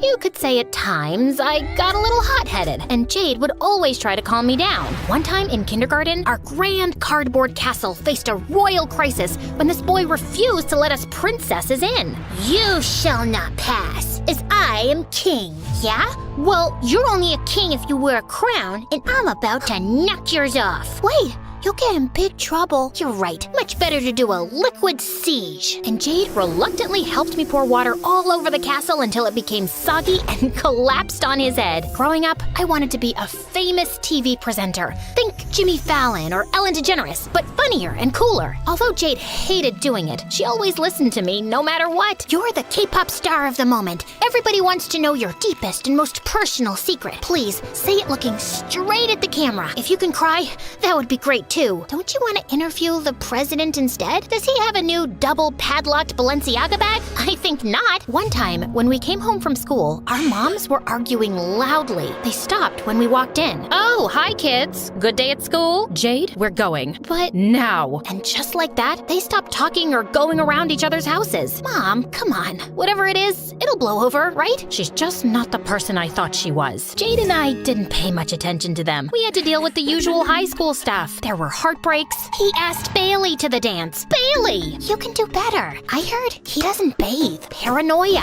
What if I freeze and no words come out, then I pee myself and everyone laughs at me? You're just getting a soda. Complete meltdowns. How am I supposed to remember all this stuff? This is just torture. You could be the first person to sue the school. Nah, who cares? I'm gonna be rich and famous anyway. Jade was always there for me, and I figured we'd be besties forever. But as it turns out, I was wrong. One day, I raced to school because I wanted to show Jade my updated show reel, but she wasn't in. So I texted, and I could see she read it, but didn't reply. It's cool. She's probably ill. Or maybe her mom took her out of school again. Oh yeah, she does that sometimes. For yoga or something. And Jade hates it. Anyway, by the evening, still no reply. Not even a quick, hey, I'm alive text. The next day, she wasn't in school either. Or the next. And nothing was on her socials. Not that she posted stuff anyway. Did aliens abduct her? Is she going through a phone detox? Did I do something wrong? I have to find out. By the time I got to her house, I was angry and preparing what to say. See this friendship bracelet? Given that you don't care about our friendship, I'm gonna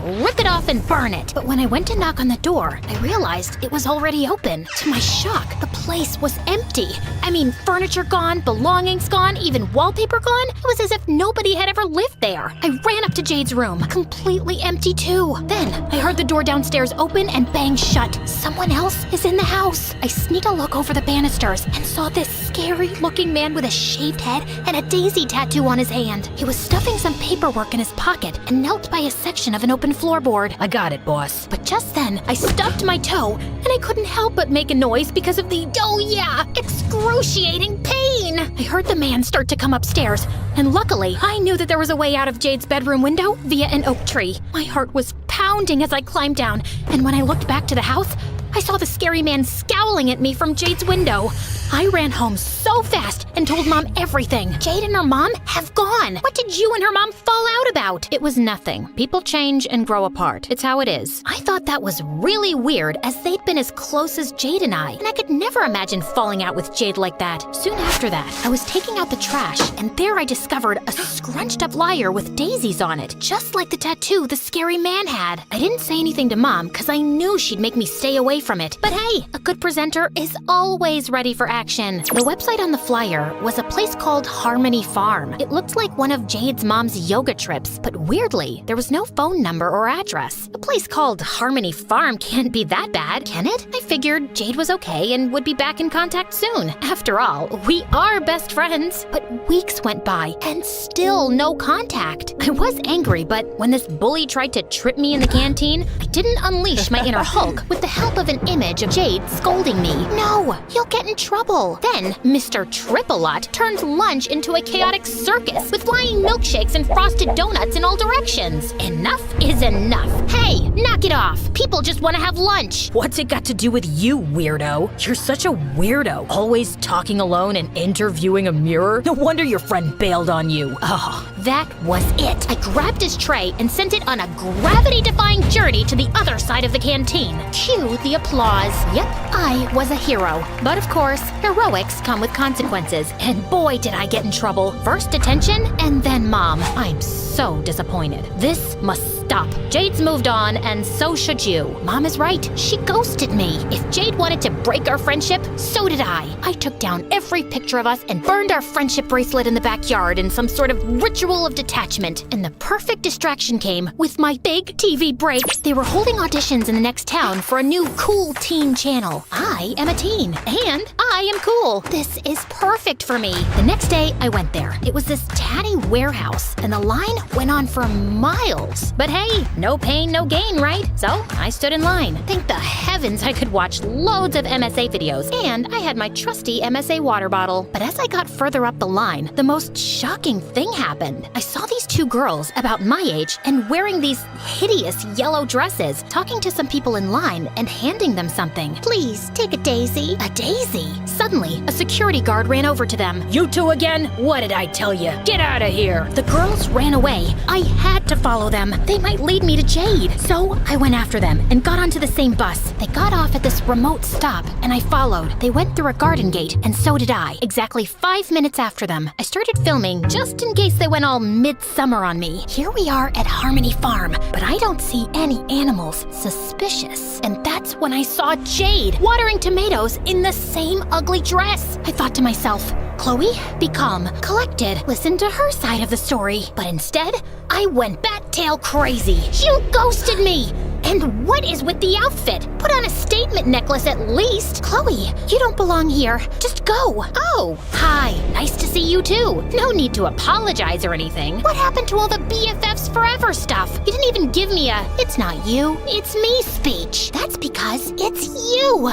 You're so materialistic all the time. I want a simpler life, to be with nature and people like me. I don't want to be best friends anymore. And she just walked away. Fine, she's gonna regret this. The next time she sees me, I will be on TV, and she will still be watering tomatoes. I had to wait an age for the bus, but when I got to the auditions, I looked at everyone there posing like they were famous already. Do I look like that? I can't look that sad. Is Jade right about me? I didn't go to the audition, and when I got home, I looked at my vision board. All designer shoes and red carpets with Jade and me in the middle. Maybe she's right. I realized that we always did what I wanted and never what Jade wanted. Well, there was the time I went with her to help out at a soup kitchen. See, I'm not all about the material stuff. Well, I suppose I did promise to go back and never did. Hey, how was the audition? Jade's in a cult. Why didn't you tell me? Don't try to deny it. I found the flyer in the trash. Calm down. Jade's mom tried to convince me to go, but she got furious when I refused. That's it. That's it? No, that's not it. We need to get an army together and get Jade out of there. Let Jade be. She's where she wants to be. I tried to listen to my mom, Mom, but that night I couldn't sleep. I needed to apologize to Jade. When dawn broke, I went back to the farm. I knew she never wanted to see me again, and I would respect that, but I had to get this off my chest first. Luckily, when I snuck in, this big meeting was in progress, and someone was on stage. Jade was bound to be in there, and suddenly I realized Jade's mom was on stage, giving a speech. I couldn't see Jade, so I snuck out the back, and weirdly, I found a door with Jade's mom's name on it. It was this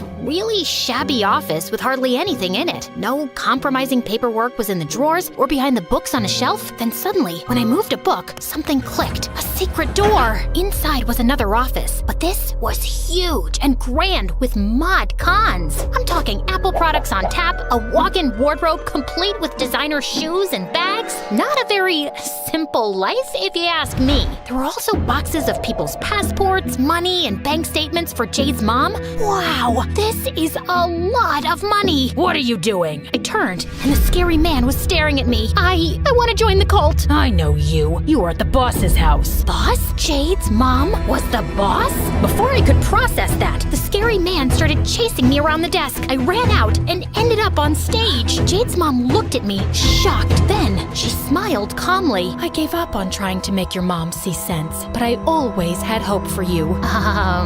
That's a no from me to the weirdy-beardy cult. Sorry. The audience gasped. You were always so angry, Chloe. You still don't understand that materialism is the only distraction from true bliss. Oh, is that so? What about your secret office? It's like the Kardashian-Jenner clan threw up in there. And don't get me started on the passports and the small fortune I found. Well, it's small only by Bill Gates standards. Everyone looked confused at Jade's mom, and she looked panicked. Suddenly, Jade came on stage. She had a face that looked like she wanted to do a TED Talk on the benefits of rage. I had never seen her so angry. There is no secret office. Chloe is lying to get back at me. No, Jade, I promise. I'd never lie to you. We're besties. No, we are not. Why can't you just leave me alone? You know what? Fine, I'll just go. At least I fought for our friendship. I was more than ready to leave that place and never come back. But it wasn't that simple. Jade's mom caught up with me and closed my path. Behind her were loads of Daisy-loving worshippers and the scary man who looked like he was about to whip out some nunchucks. You think you can just accuse me of something like that and just walk away? I was thinking that. Yeah. Well, this isn't your mother's house where you can do whatever you want, you brat. Ouch. Here, trespassers and criminals are prosecuted and punished. I was genuinely frightened. If they could endure wearing those horrendous dresses, who knew what else they were capable of? The followers began to advance on me. I was completely surrounded. They each grabbed some tomatoes. Oh no! At that moment, Jade arrived on the scene. Mom, wait. Oh, Jade, I know you want to be a part of this. Of course I do. Jade grabbed a tomato. But first, everyone, you should know that your donations have been going to my mom. Chloe, my bestie, was right. Jade showed everyone the bags, the shoes, the passports, bank statements, and money that her mother had hidden. Everything turned to chaos then. Jade's mom and the scary man tried to bolt, but they got catched. Or should I say, catch up. Everyone threw their tomatoes at them. It was brutal.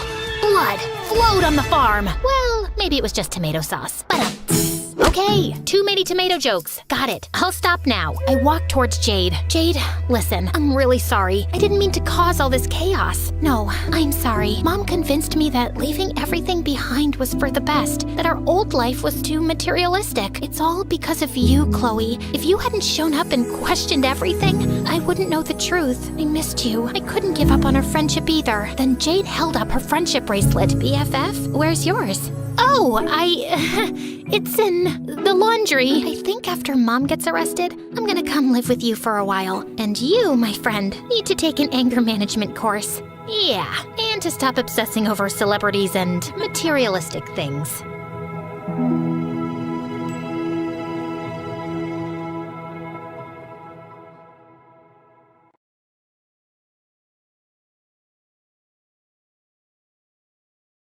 Hi, my name is Diana. I was born into a miserable, poor family as the eldest of 4 girls. And for some unknown reason, my whole family has always hated me. Even as a kid, I knew Dad was kind of a loser. He just sat around in his pajamas all day, barking orders at me. We had an ancient TV set without a remote, and every evening it was my job to stand next to it and keep changing the channels. Even though he was useless, Mom seemed to adore him. In fact, the only person she didn't like was me. When I was 7, Mom and Dad decided to have a proper Christmas for once, and I was really excited. But when I opened my present, I saw my little sister's dirty sweater inside. Ew, Mom, I think you meant to throw this in the garbage. And why would I throw away a perfectly good sweater? Was I supposed to wash it, for your highness? Go do it so you can wear it for the family picture. Mom, it won't even fit me. Not with that attitude. It was so tight on me, I could hardly breathe.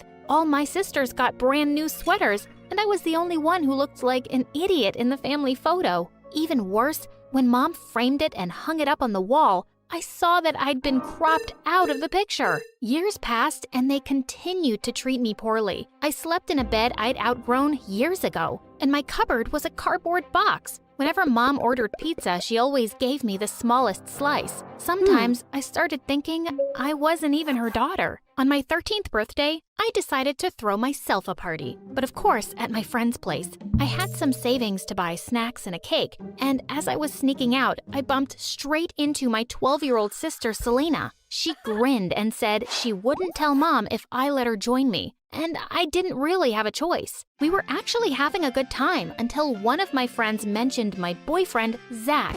Oh no, Mom would kill me if she found out. She always said that having a boyfriend is a red line. I tried to signal my friend to shut up, but she just didn't get it. Wait, you have a boyfriend, Diana? Oh, she doesn't know? Well, your sister is really popular with all the boys, but Zach was the lucky one who finally won her heart. Oh, that's cool.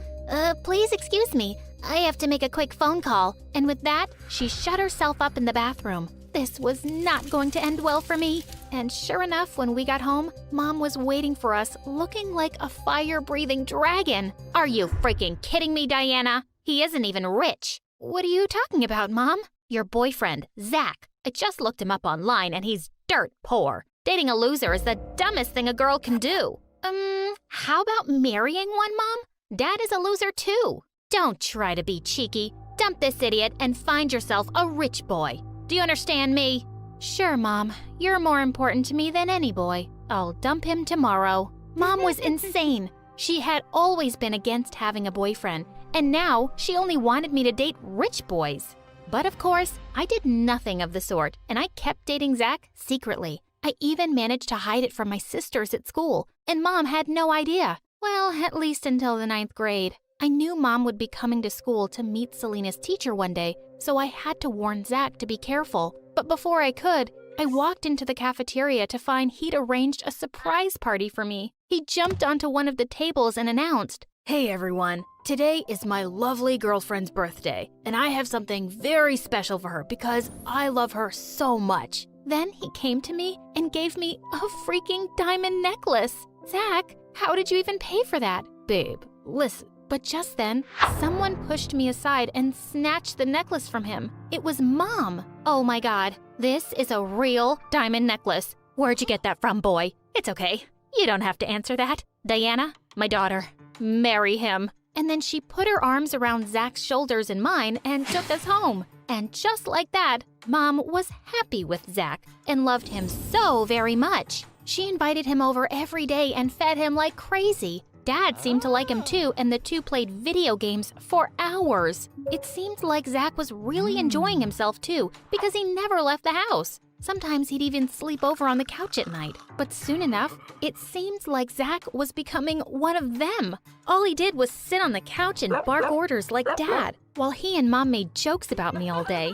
I was getting really sick of everything, until one day someone knocked on the front door, and I opened it to find 2 police officers standing there. Is Zach here, miss? Yeah, what do you want from him? We need to take him with us. We think he stole something. I turned around to look for Zach, but he was already running like a scared mouse. The officers managed to catch him, and it turned out he'd stolen that diamond necklace. So obviously I gave it to the police. I was secretly so happy to be rid of Zach, but Mom went ballistic. Wasn't it enough that you were dating a poor boy, but he's also a thief? Just when I think you couldn't be more pathetic, you surprise me, Diana. Well, Mom, I wasn't born to impress you, And if you're so amazing, how come you didn't land a rich guy and married our dumb dad instead? Just leave me alone. I didn't talk to anyone for weeks. I was so tired of my family. One morning as I was leaving for school, the doorbell rang and I found a sophisticated woman standing outside who smiled and asked if she could come in. You must be Diana, right? Yeah, who are you? I'm your aunt, your dad's sister. I looked at her and then Dad on the couch. Seriously? You're that guy's sister? Sweetheart, didn't your mom ever tell you? That's not your real dad. Wait, what? Just then Mom came running in and she turned pale when she saw the woman. You, what are you doing here? I'm here to take Diana to see her father. Everybody, just hold on for a freaking second. I have a different dad? Well, duh. Can't you see how different you look? It's not really a secret. Everyone in this house knows. My head was spinning. I couldn't believe this. So, what does he want with her now, huh? He just abandoned me when I got pregnant with her. He really wants to meet her, just once. Diana, would that be okay? I was too shocked to refuse. Mom tried to stop me, but I pulled my arm away and followed the woman into the limousine waiting for us. When I got to Dad's house, I had to pinch my cheeks. It was a huge mansion, bigger than my entire school. My dad was a millionaire? A butler and maids were standing at the entrance, and suddenly they looked like they were about to fall, so I ran forward to help them. But my aunt stopped me. Oh, no, sweetie. They're bowing. They're showing their respect. Oh, that was a bow? Someone was showing me respect? That was new. She took me to the last floor and opened a gold door. Then she turned around and left. I stepped in to find a man sitting up in bed. Diana, is that you? Please, come in. I've been waiting for you. The man looked really tired, and he smiled warmly at me and asked me to sit down next to him. I'm very sorry that I never reached out to you before, Diana. I'm sure you can't forgive me right away, but I need you to listen to me. I don't think I have much time to live, and you're my only child. I want you to move in and live with me and your aunt. I don't even know what to say. Thank you for finally remembering me. Diana, I understand you're mad. Please, accept my offer and let me make it up to you.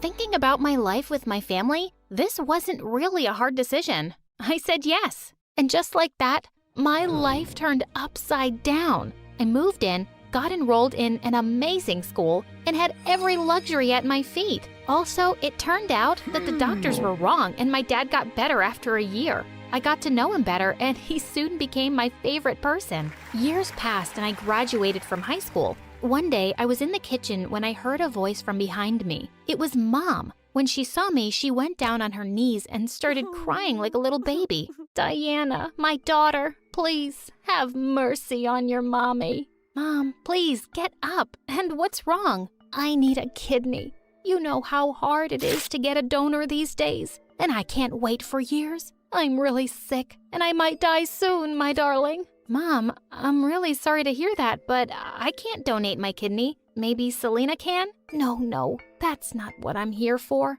I have a donor. It's Zach. He's ready to do it under one condition, that you marry him. He's still so in love with you. Mom, are you crazy?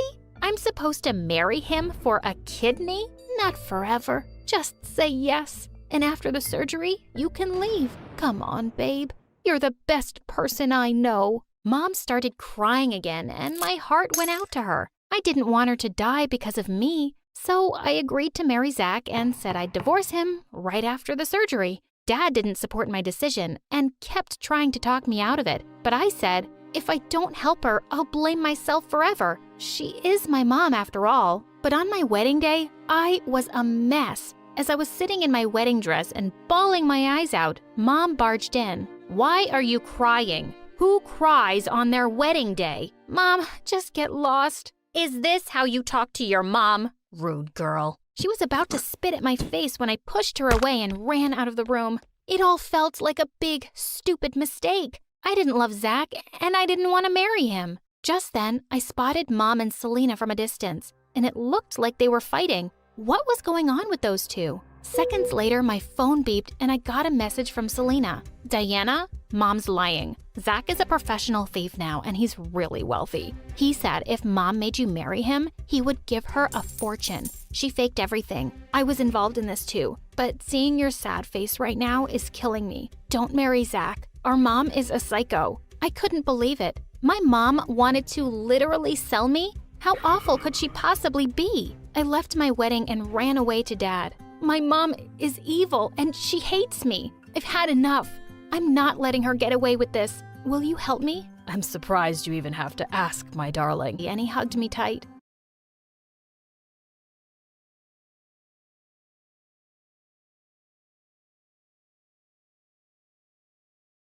Hi there, my name is Tom, and I was just 3 years old when my mom left my dad. He was a major jerk, and she was so much happier without him. The only problem was that we were broke. My mom worked 2 jobs at once, but that wasn't enough for school, clothes, books, rent. The list was endless. I wanted to help my mom so badly that when I was 6, I tried to get a job at McDonald's. All the adults laughed at my application form. It was filled out with crayon. I was so mad. I wanted to be a grown-up. When Mom found out, she said, "Tom, the best way to help me is by doing well at school. You don't need to get a job. Oh, you're so cute." From that day, I started paying really close attention at school. I worked hard at getting the best grades, and by the time I was 12, I was topping the district. That's how I got into the richest, snobbiest school in town. They found me and offered me a full scholarship if I transferred right away. I didn't want to leave my friends, but free school was too much to give up. So, I started going to the rich side of town. Everything was different here. The roads were cleaner, the houses were bigger, and the people were meaner. The meanest of them all was Blake. His father owned the school, and he did whatever he liked. My first day, I saw him push a kid off his bike for no reason. "Hey, stop that!" I rushed to help the kid up and told Blake to back off. "You must be new. Do you have any idea who I am? A massive jerk?" The people watching laughed, and Blake turned beet red. "I'm your worst nightmare." He meant it. He tried to bully me every single day for 4 years. He called me names, stole my books, and spread false rumors about me. One day, he pulled the fire alarm and told the teacher I did it. Obviously, they believed him over me. I got a whole week of detention. Didn't have time for this mess. I had to study hard all day. And now that I was older, I helped my mom by doing a job at night. We were so poor compared to everyone at school, and I did my best to hide it. I lied to everyone when they asked me what my parents do. They sell computers. They're super rich. I made sure I got the best clothes from the donation boxes in town and checked them for any imperfections. One time, I missed a tear on my coat, and Blake caught it right away. "Torn clothes? How pathetic. Are you too poor to afford basic things?" No one laughed with him. You see, other people in school really started to like me over the years. I was funny, friendly, and I didn't bully them. Blake hated this. To top it all off, I beat his grades every single time. The day the school was honoring its toppers, all hell broke loose. "This loser cannot win first place! He's a cheater!" "Excuse me? I beat you fair and square!" Blake ran over to me and tried to yank my medal off my neck. "Give it to me! Give it! No!" I shoved Blake away from me and he fell back. Everyone laughed and he began to yell loudly. "Ah! He hurt me! I sprained my leg! Ah!" He was good at putting on a show. The teachers dragged us to the principal's office, and I got the worst yelling of my life. "I want him out of this school, Dad. Tom is our best student. We can't get rid of him." "How dare you hit my son? Blake attacked me first!" "So what? You should never hit back. You hurt him." "He's faking it! He just wants me to get into trouble." "You're both in trouble. 1 whole week of detention, and you both have to show the new students around the school." Our school was huge, and new people had to have guides for their first week. I really didn't want to babysit with Blake, but I had no choice. We both met the new student the next day, and wow, she was stunning. She had the most beautiful brown eyes I've ever seen. The moment Blake saw her, he turned to me. "You can go. I can help her alone. I won't tell the teachers." "No way! You're a snake!" "Look, that's Lisa. I've known her since we were kids, and her dad is even richer than mine. I want to date her, so just go away!" Obviously, I didn't go away. Instead, I raced up to Lisa first and gave her my best smile. I never really flirted with a girl before, but I gave it my best shot. "Hi, I'm Tom. You're cute. Do you, like tacos?" Yes. I love tacos. Would you like to eat some with me after school? Okay, why not? You're pretty cute too. Blake literally jumped in between us. Lisa, remember me? Blake? Our dads are in the same country club. Kind of, do you want to go with me? Tonight? I'll take you somewhere fancy. Sorry, I'm getting tacos with Tom today. His expression was priceless. That's what he gets for messing with me. Lisa and I went out, and I had a surprisingly good time. She was so goofy and hilarious. Some of her jokes made me choke with laughter. Wow, I'm actually having fun. I'm glad I messed with Blake. What? Oh, Blake has a crush on you, and he's been kind of a jerk to me, so I asked you out first. What? I thought you thought I was cute. Uh-oh. I do think you're cute, but what? I'm just a pawn in your boy games? You just used me to mess with someone. You're a jerk. She threw her taco at me and ran away. I quickly paid the taco guy and chased after her, but she was gone. Dang it. Blake was turning me into a terrible person. I tried to apologize to Lisa the next day, but she wouldn't even look at me. I almost gave up until one day, when we ended up in the same elevator together. I acted on instinct. I pressed the stop button. What are you doing? I want to apologize, but you keep running away. Don't bother. I'm never gonna go out with you again. I don't want you to go out with me. I'm just sorry. I act like a complete idiot, and you have every right to hate me. She looked shocked. Really? You mean that? Yes. I'm really sorry. I was so stupid. Agreed. You'll have to buy me like 100 tacos to make up for it. Does that mean we can be friends? Yeah. Okay. I forgive you. Yes! All 100 tacos were worth it, because Lisa was amazing. She was kind, funny, and most importantly, she was a really good friend. She was always there to help her friends with their troubles, and I felt like I could tell her almost anything. Almost. One day, Lisa asked me what my parents did for a living, and I felt real fear. If she finds out I'm poor, she won't like me. I lied quickly, hoping this would go away. But one day, Lisa wanted to walk me home, and I was trapped. I had to take her to a random mansion and pretend it was mine. I went inside and hid in the bushes till she went away. If that wasn't crazy enough, one night, she walked into the restaurant where I worked. The moment I saw her, I ducked and hid under a table. The manager called for me like 10 times, but I just couldn't make myself get out. Why was I going so crazy over this girl? Suddenly, 3 pairs of legs joined me under the table. My manager had seated women there. I immediately crawled out of the table and all 3 women screamed, sending their food flying all over the floor. My manager caught me by the collar and fired me on the spot. If I wasn't horrified enough, I turned to see Lisa staring at me with her mouth open. Oh no. I just ran home. By the time Lisa confronted me in school, I had a lie ready for her. I got that job so I could learn some responsibility. It's not good to just live off my parents. But why were you under the table? I dropped my phone. I was looking for it. Somehow, the lie worked. And Lisa gave me a big hug to comfort me. Ew, I was close. I was heading home from school that day when I felt someone pull me back. It was Blake. Why were you hugging Lisa at school? None of your business, moron. Didn't I tell you I like her? You better back off before I make you pay. Make me pay? Your dad can't kick me out of school. You have no power here. I stormed away from him with my head held high, thinking I'd won this battle. I had no idea how far Blake would go for a shot at Lisa. She and I were having lunch in the cafeteria one day when Blake came over with his gang. Hey, Tom, your parents are rich, right? Yes. They sell computers. Then why are you wearing clothes that I threw in the garbage? I was in shock. Blake pulled out his phone and played a video for everyone. It was me, searching for clothes in the donation bins. We saw you hunting for clothes like a cheap beggar. We followed you, and you live in a tiny apartment on the bad side of town. Everyone around me was whispering. I couldn't even bear to look up at Lisa. My secret was finally out. So, what do your parents really do? Do they even have a job? Or are they pathetic like you? I couldn't take it anymore. I got off my feet and punched Blake right in the face in front of everyone. I just lost it. Ah! I'm reporting you to my dad. Everyone saw that, right? He punched me! I was suspended for 2 weeks after that, which was just fine with me. Felt like my life was over. I didn't want to go to school. I didn't want to study. And I didn't want to see anyone. I turned my phone off so none of my friends could reach me. I was locked in my room for a whole week until one day There was a knock on my door. Lisa was here. She saw me in my tiny apartment.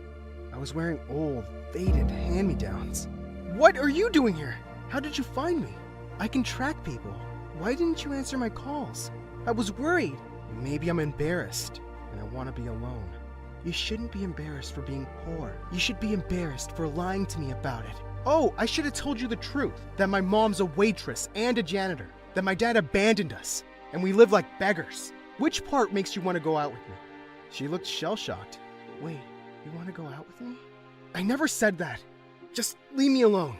Lisa, I went into my room and slammed the door shut. I wanted to be anyone else except me right now. It got so much worse when I opened Instagram and saw pictures of Blake and Lisa together. I guess she found someone who can take care of her the way she deserved. I was in the worst mood of my life when I started school again. Lisa tried to talk to me a few times, but I just ran away from her. I thought I could just avoid her forever, until one day, we ended up on the same elevator, alone. She punched the stop button, and the elevator came to a halt. How long are you going to ignore me, Tom? You're driving me crazy! I don't want to talk to you about my lies. I don't want to hear about your dates with Blake. We're not dating, you idiot! I only clicked those selfies because he literally begged me. I like you. It took me a few seconds to get that. You like me? Are you blind? I've liked you since the first day we met. It doesn't matter. We can't be together, Lisa. I'm poorer than your gardeners. I have nothing to offer you. You have everything to offer me. You're a good friend. You're an amazing son. You're clever, and you're handsome. I was speechless. Lisa grabbed my collar and gave me a full peck on the lips.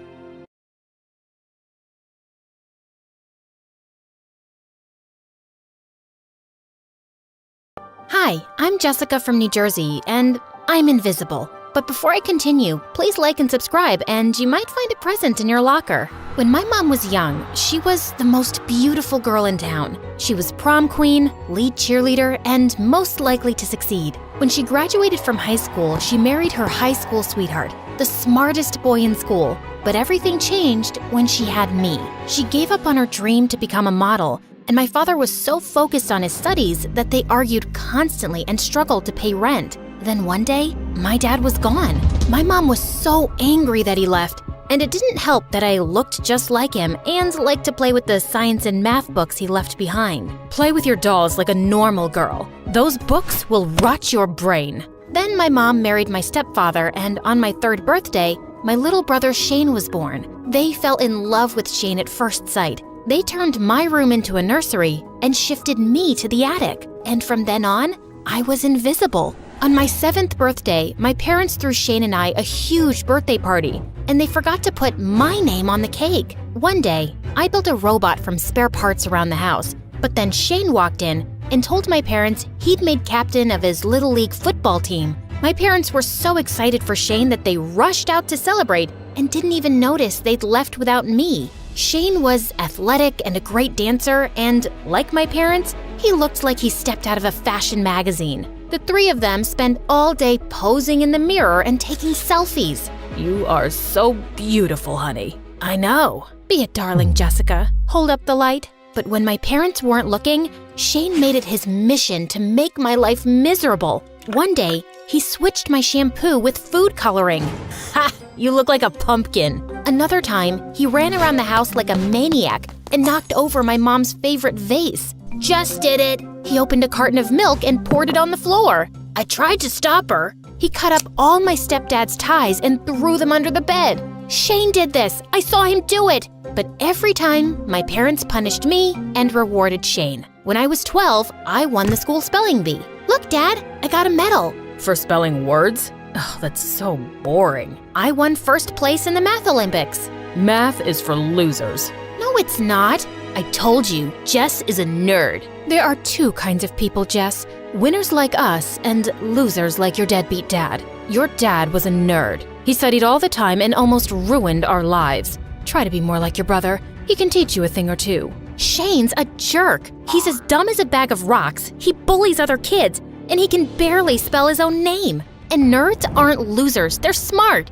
Smart people invented your cell phones, designed this house, and the fancy cars you drive. After that, my parents hid my books and forbade me from studying in the house. They even grounded me when I brought home straight A's on my report card. It's for your own good. This is ridiculous. When I was 15, I secretly entered a national science competition. If I won, I'd get a huge college scholarship and my face would be all over the news. Then it would be impossible for my parents to ignore me, and they'd finally see the value in being smart. I shut myself in my room for days as I worked on my project. What are you doing? Nothing. Mom, Dad, Jess is doing science for fun. The day of the science fair came and I'd made it to the final round. But as the judges came by to look at my project, something went horribly wrong.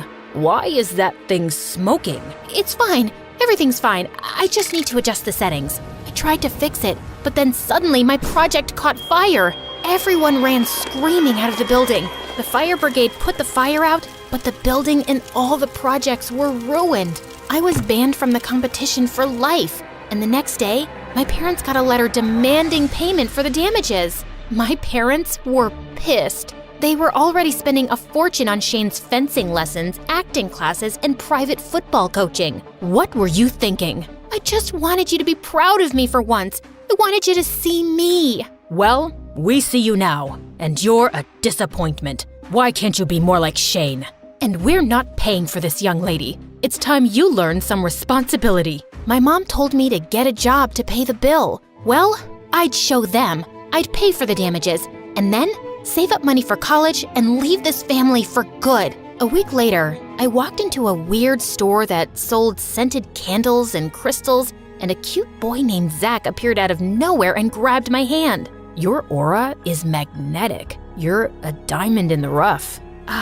Really? Yeah, and everything in the store is 20% off. I don't have any money. Zach dropped my hand instantly and walked off. Then the owner of the store came up to me. Can you start tomorrow? I accepted the job. Zach and I worked the same shifts. I loved listening to him speak to the customers. His voice was silky smooth, and he looked like a Greek statue come to life. One day, he caught me staring. What are you looking at? I was just, You mind getting back to work? Another time, I wore a fancy dress, a pair of high heels, and some lipstick to work to get his attention. He and a bunch of customers gave me strange looks my whole shift. Then I spotted myself in the mirror. There was toilet paper on my shoe and lipstick all over my teeth. A week later, I was riding the bus to work, and I saw Zach in the seat across from me struggling with a math problem. So, what are you doing?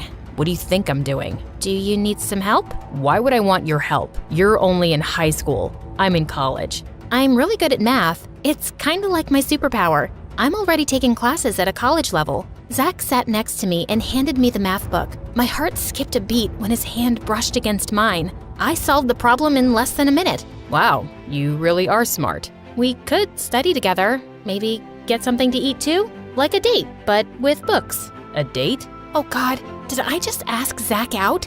Sorry, never mind. Just joking.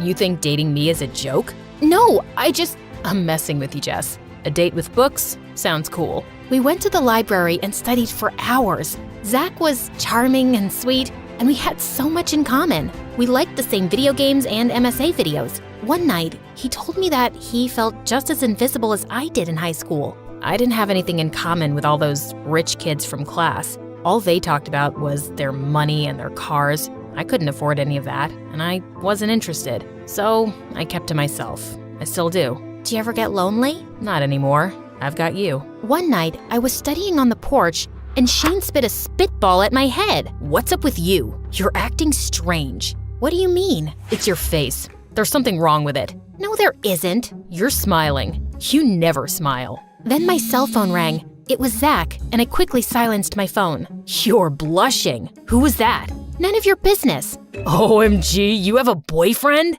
Shane ran off and told my parents. That's amazing. We were so worried about you, sweetie. Being a lonely nerd just isn't healthy. But she's so weird and boring. Who'd want to date her? Be nice to your sister. She's finally done something worth celebrating. They insisted that I invite Zach over for dinner, so I reluctantly did. Wow, these are nice. You didn't need to bring anything. I'm meeting my girlfriend's parents for the first time. Your girlfriend?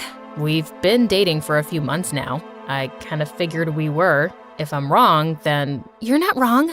Zach pulled me close and kissed me, and I almost melted. When we walked in, Shane and my parents were already at the table. The moment they looked at Zach, all three of them gasped. What is he doing here? This is Zach. He's my boyfriend. I should leave. No, don't be silly. You just got here. I pulled Zach to the table and we sat down. We ate in silence as Shane gave Zach death glares the whole time. My parents weren't much better. Every few minutes, they'd glance at me and Zach and then whisper amongst themselves. I couldn't stand it. I'd finally found someone that cared about me, and my family was trying to drive him away? What's the problem? Why are you all acting so crazy? Your boyfriend's a jerk and a liar. He's using you to hurt us. And Jess is a dumb loser. She fell for it. What? If I knew Jess was related to this toxic family, I would have stayed miles away from her. Then Zach left. I tried to go after him, but my father grabbed my arm. Let him go. You shouldn't have brought that trash into this house. I can't say I'm surprised that you fell for his lies. You've never been good at making smart decisions. When will you stop disappointing this family? My parents demanded that I never speak to Zach again. They wouldn't tell me what Zach had done, no matter how much I begged, and just shut themselves up in their rooms. The next day, I saw Zach at work. Zach, I don't understand what happened last night. Forget it. People like you don't get along with people like me. Just then, Shane and his friends showed up and headed straight for Zach. Stay away from my sister, you liar. I'm not a liar. Yes, you are. You and your stupid loser of a father. Then, Zach lost it. He shoved Shane into a display case, and they got into the biggest fight. Customers panicked and ran out of the store. A couple of security guards showed up and pulled them apart. Shane and his friends left, and then the store owner fired Zach on the spot. Zach stopped meeting me at the library and didn't answer my calls. I went to his college, but apparently, he hadn't come to class in weeks. I was so worried. I had to do something. So I snuck into the office at work and found Zach's address. What are you doing here? I want answers. My family won't tell me why they hate you. You refuse to talk to me. I just don't know what to do. So, I've decided that I'm gonna sit here and stare at you till you tell me. You're gonna stare at me? That's your plan? Yep. I stared at Zach for almost an hour, and he finally caved and invited me inside. Your stepdad and my dad were best friends, and they had a business together. My dad was the brains, and your stepdad had the connections. But once they were successful, your stepdad pushed my dad out of the business. Why didn't your dad fight it? He tried, but your stepdad knew so many big politicians and lawyers that my dad never stood a chance. After that, he changed. He'd come home shouting and angry all the time. Then one day, he left me and my mom. Zach showed me pictures of his father and several of his inventions, some of which were my stepdad's best-selling products. This isn't right. You think? My mom and I took your stepdad to court. I told the judge that I worked on some of those inventions with my dad, but the judge didn't believe me. Or your stepdad paid him not to. My blood boiled. My family's fortune was built on a lie, and they always told me that being smart wasn't special and would never get me anywhere, when the whole time, they'd taken advantage of someone else's intelligence. I went straight home and confronted my family, and they didn't deny a thing. Zach and his dad are losers, and they stood in the way of our success. But you stole their inventions. We did what was necessary. And why are you complaining? If it wasn't for your father's choices, you wouldn't live in this fancy house or have nice things. Stop being ungrateful. They just wouldn't acknowledge their selfishness, and they didn't care about the damage they'd done to Zach and his family. You're going to stop seeing that boy. He's a stupid, nerd jerk. Yeah, a stupid nerd jerk loser. And he's a bad influence. You're a bad influence. Well, you have a choice to make. It's either that boy or our family. I chose Zach. We secretly saw each other for the rest of the semester, even though my parents grounded me and took away my phone. Zach left me love letters in my favorite library books and left me secret messages in my mailbox that only I could decode. Zach got a new job and returned to college. He was even able to make up for the tests he'd missed. Things were looking up until the day I graduated from high school. My family saw Zach congratulating me. We told you to stop seeing that boy. It's my decision. Zach is a good guy. He's honest, he's smart, he's kind, and he's 10 times better than the 3 of you put together. After that, my parents kicked me out of the house, refused to give me money for college, and stopped taking my calls. It's okay, Jess. I've got your back. Luckily, I'd gotten into college on scholarship, and Zach and I moved in together. Money was tight, but we managed to make it work. We started working together on perfecting. Hi, I'm Delilah from Beverly Hills, Los Angeles. Before I continue, please hit like and subscribe. I was 2 when my rich uncle adopted me and took me to his huge mansion. I was bigger than most kids my age, but he accepted me with all his heart. Unlike his son, Rusty. Rusty was 6 years older, and even though he had everything, it wasn't enough because he wanted it all for himself. We shared our birthdays, so when I turned 3, Uncle threw us a joint party. Why does she get the bigger cake? Isn't she big enough already? Don't be mean. It's Delilah's first birthday with us. Now, smile for the pictures. But Rusty just threw the cake and walked off. I felt so bad. I don't think he likes me. Oh, sweetie, don't worry. He'll come around. But he never did. If anything, Rusty became more bitter. I did great at school, while all he did was laze around. So Uncle started paying me more attention, and he hated that. When I was 10, I won the state spelling bee competition, and Uncle took me to an amusement park to celebrate. I was very excited, till the operator refused to let me on one of the rides. This is not for teens, it's for kids only. Yeah. Of course, I knew that. I just wanted to see how the rides worked. I'll leave. Did he think I was a teen? I'm only 10. I darted faster than a bullet as the crowd stared. And after that day, I started getting more conscious of my height. I was 13 and almost 5 feet 11 inches, which was weird for my age. I was taller than most boys in my class. I didn't let that get to me, but it gave Rusty a chance to pick on me. He would call me giant, Bigfoot, whatever came to his mind. To make up for his behavior, Uncle gave me the biggest room in the house and stuffed it with gifts and